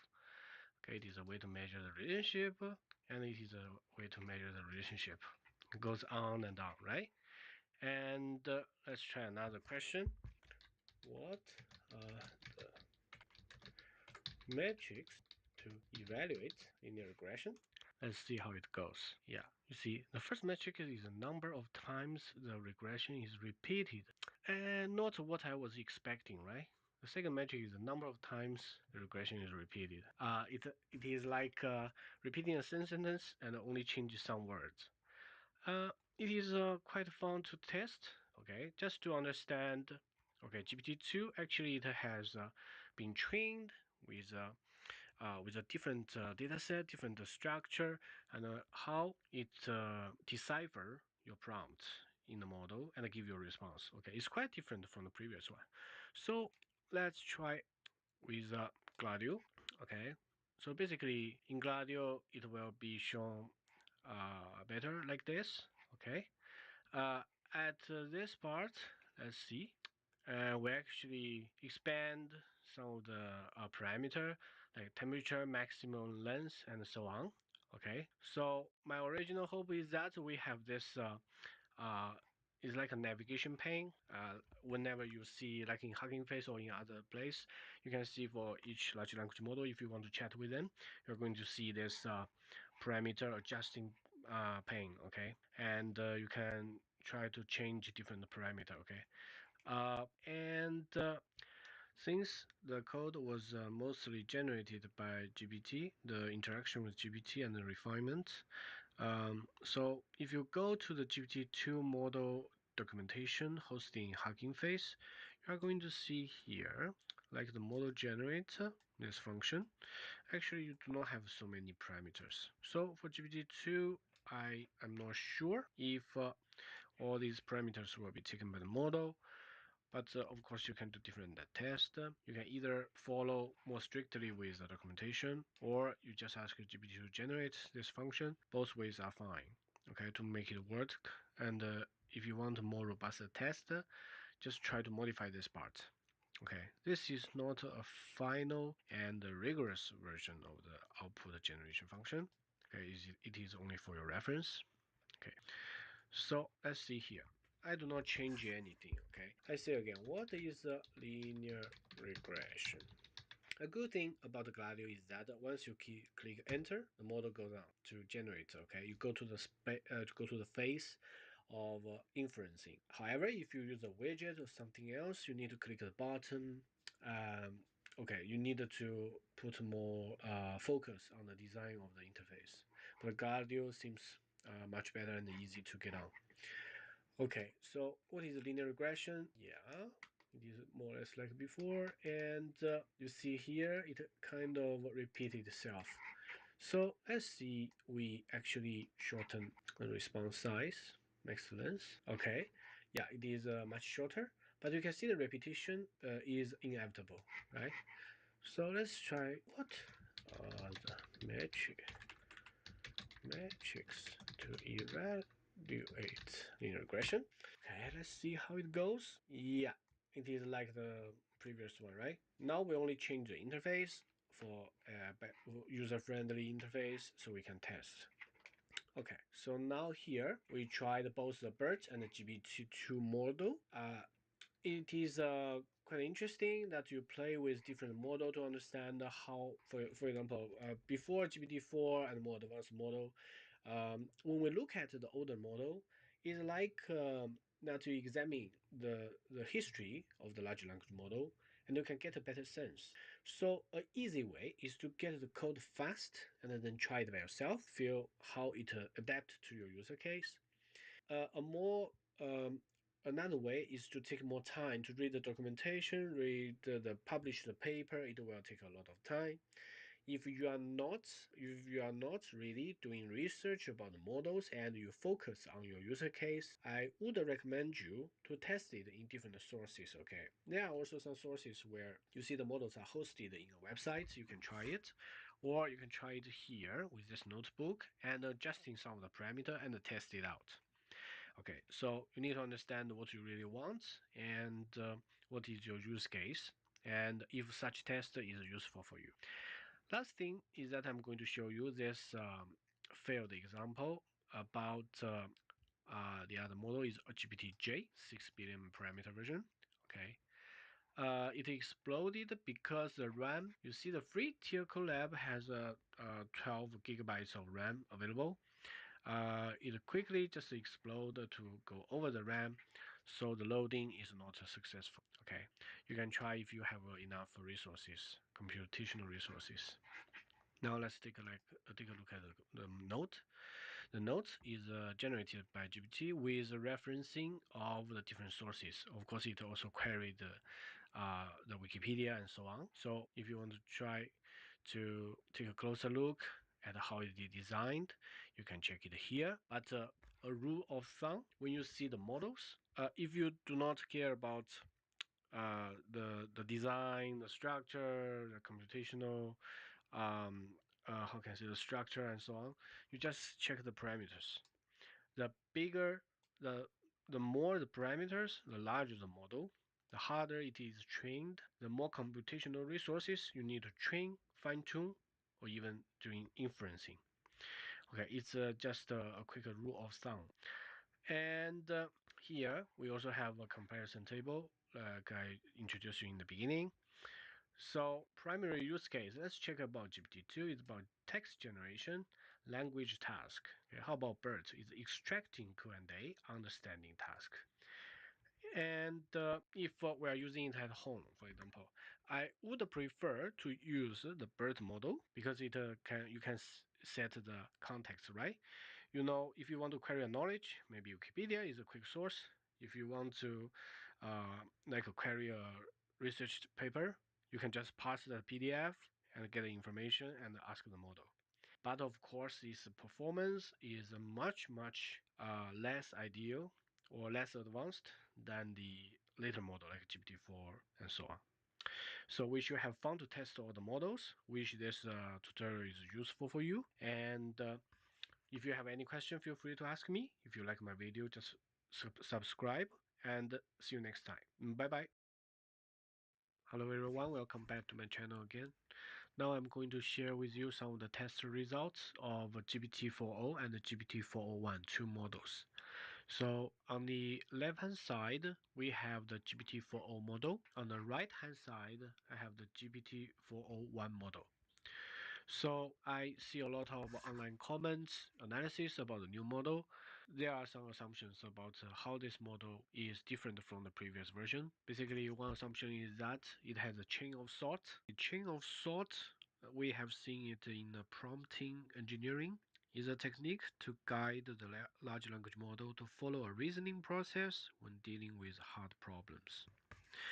And there could also be the chain of thought in the agentic workflow. So now here comes the second assumption that the new model actually has agentic flow in the backend. So there are some agents to organize the workflow and to provide a more detailed response. So at first, you can see on the left-hand side, the GPT-4 model will just break down the different approach first to suggest the approach and also give a sample code for front-end visualization. And yeah, I say I want to build it. It will give me more guidance on how to run it in Colab. So I'm not going to evaluate the intermediary results like this one. Okay, I'm going to go straight forward to the end. So basically, as you can see here, my prompt is to build an app to dynamically show the neural network working process. Okay, so it will it said that there are some features. I'm not going to every sentence it says, okay? But eventually, here, the first workable result is this sample code. And I say, okay, please help me build it. And I want to use Jupyter Notebook, okay, because I want to run it in my Colab environment and also local environment. And here it goes to install dependency and so on, like the routine job. Okay, also give some the detailed code. Okay, so also next step suggestions. So let's now see how the GPT-4o1 works. I give the same prompt, but when I gave the first prompt, it actually breaks down this. It's called a reflection. In my interface is in Italian because of my geolocation. But I can see it's like internal recursive thinking process. Part of it is breaking down this task and also to build a chain of process. So either it's a chain of thought design or agentic workflow design. It works well and make sure that there is a plan to go. Okay. So let's see, clarifying the request. Okay, mapping out the request to nav to dynamic blah blah blah. Pulling together suggestions. Okay, and highlight the visual aids. They actually understand when I said dynamically to show this process so it understands correctly. Evaluating options. Okay, it's good. Then assessing new network tools. Yeah, so it said deep background of interactive visualization. So it's still checking if different tools will meet my demand. Eventually, it will evaluate the options. So I'm not saying that it will evaluate everything in the end, but in every step, you see there are some checking. So I would suppose that in each step there is an evaluation process to actually make sure that each step is more cohesive. Okay, can work in more streamlined model, streamlined way to the end. So let's see. It actually says, okay, if you're interested in an app dynamically show the work, there are some options.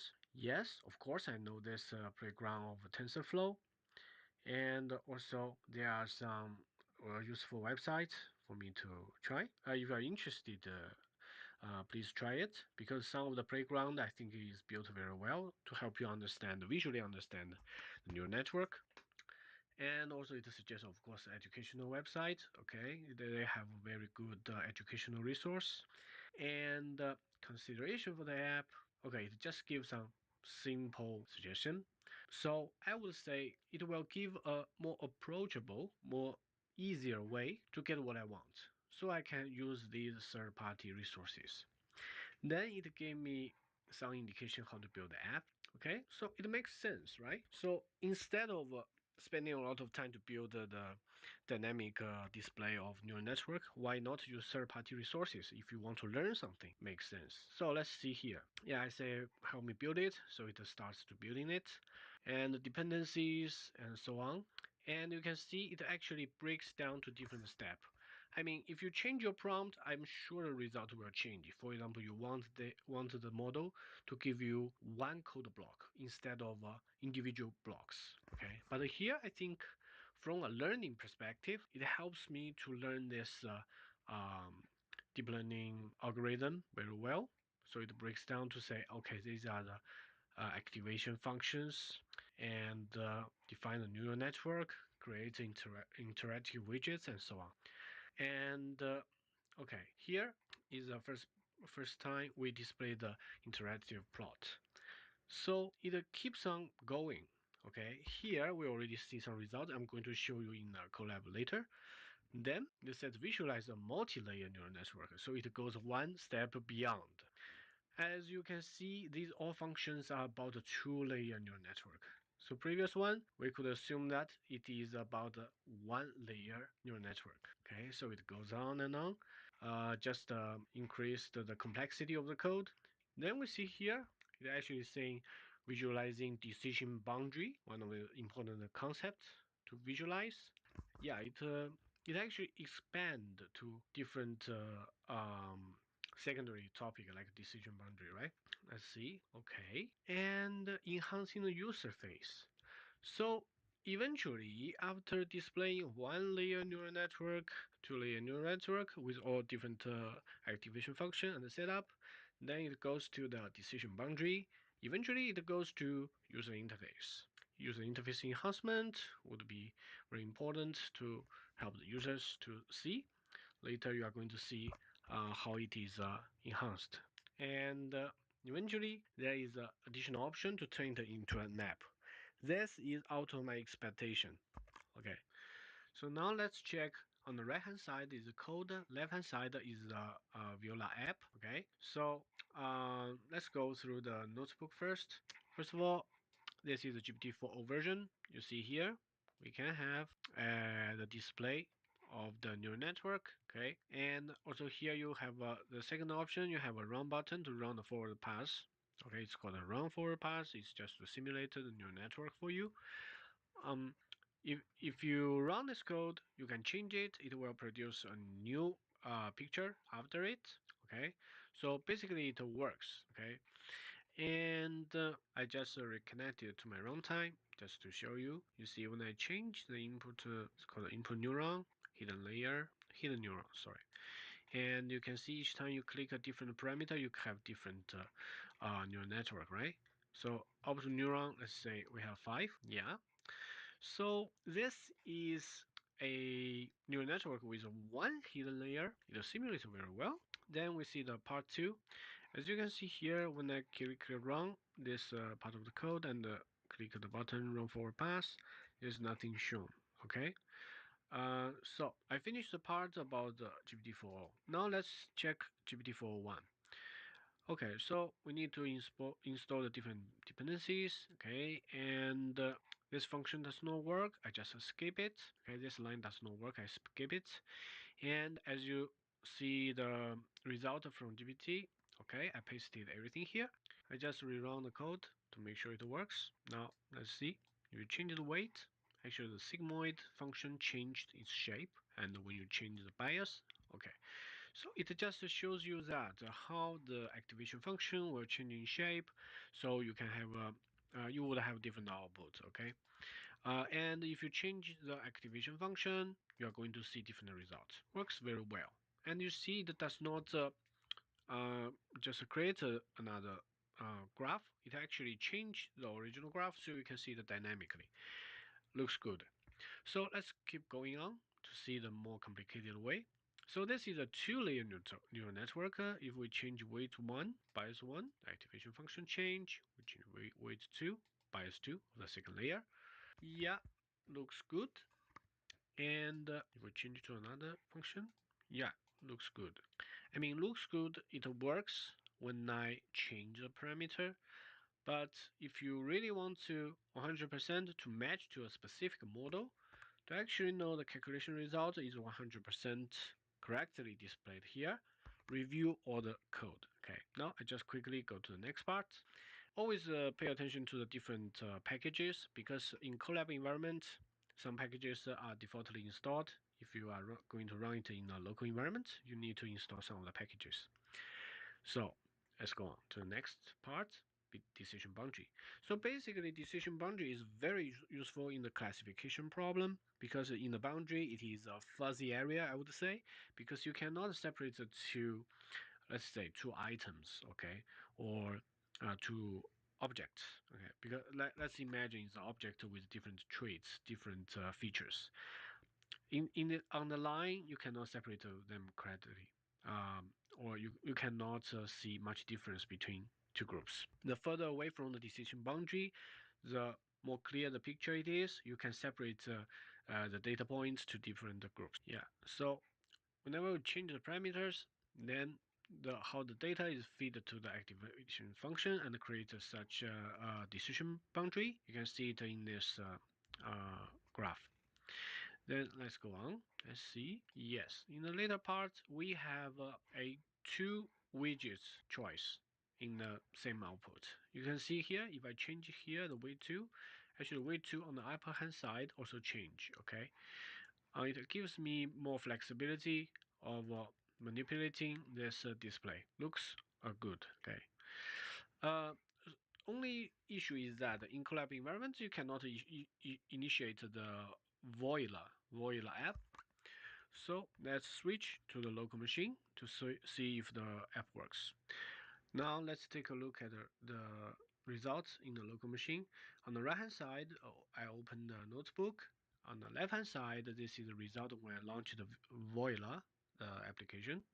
One thing I need to mention is that you see the notebook I saved in Colab cannot be directly run utilizing this application because let's see in the end, it's very important that whenever you run this notebook, you input this command in the terminal, it is going to run all the code blocks in the notebook. So like in Colab, let's see this original version. If we are going to run it, it will go through each block. So if some of the code is going to run well in the Colab, it will not certainly run well in the local machine. So always pay attention. So I created this clean version. I just delete the unnecessary reinstallation of the packages because I already installed previously. Okay, if you run it for the first time, of course you can put it here, but if you run it the second time, it will go through the installation again. It may drag down your runtime. Okay, increase your runtime, drag down your efficiency.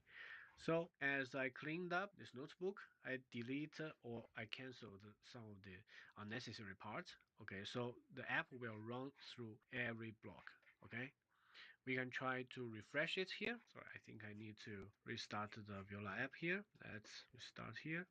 So now we inserted the correct command, Voila, with the notebook name. Okay, the clean version, of course. And we click enter. It will start running the code. As you can see, it will open the browser. I'm going to close the previous version. So as you can see here, it will execute each code block one by one. So again, important thing, because I already modified a lot of things in the clean version. So basically, I canceled all the installation of the package if I already installed. I canceled some of the unnecessary confusing code like the code to be run in Colab environment, right? Cancelled everything, and this app works to execute all the code that can be run locally. Okay, and you can see here, it will also give you some of the indication like this one. This notebook is not trusted. Okay, and so on. So let's wait for the final results. It will execute each block one by one and eventually show the results. And after refreshing several times, I get the result on the left hand side. So one suggestion, when you see the left hand side stop at a certain step and you are sure the code has no problem, refresh, you are going to get a result. So basically this app has shown everything that we have seen in the Colab notebook, and you can see it is very user friendly. Okay, you can change the different parameters. You see the activation function, the change of the result. Okay, so one important thing, remember the activation function, okay, is going to take the weight and bias calculation results and provide this output. Okay, if you are interested to dig into the different activation function, please check their theory background. It is very useful for you to understand neural network. Okay, so let's back to focus on the app itself. Okay, you can manipulate everything, and you are going to see the different result here. It is very clean and well designed. Okay, I'm going to say I'm really surprised about the new model for this specific task. But as I see, some of the OpenAI employee already published in Twitter. They said we cannot expect this model to perform always better than the GPT-4o because on some specific task it may be inferior. Okay, I have not yet tried those kind of tests. If I find anything, I'm going to share with you in the future episodes. Okay, so basically, quick wrap up. So today we tested GPT-4o and GPT-4o1, two models to do the same task. Of course,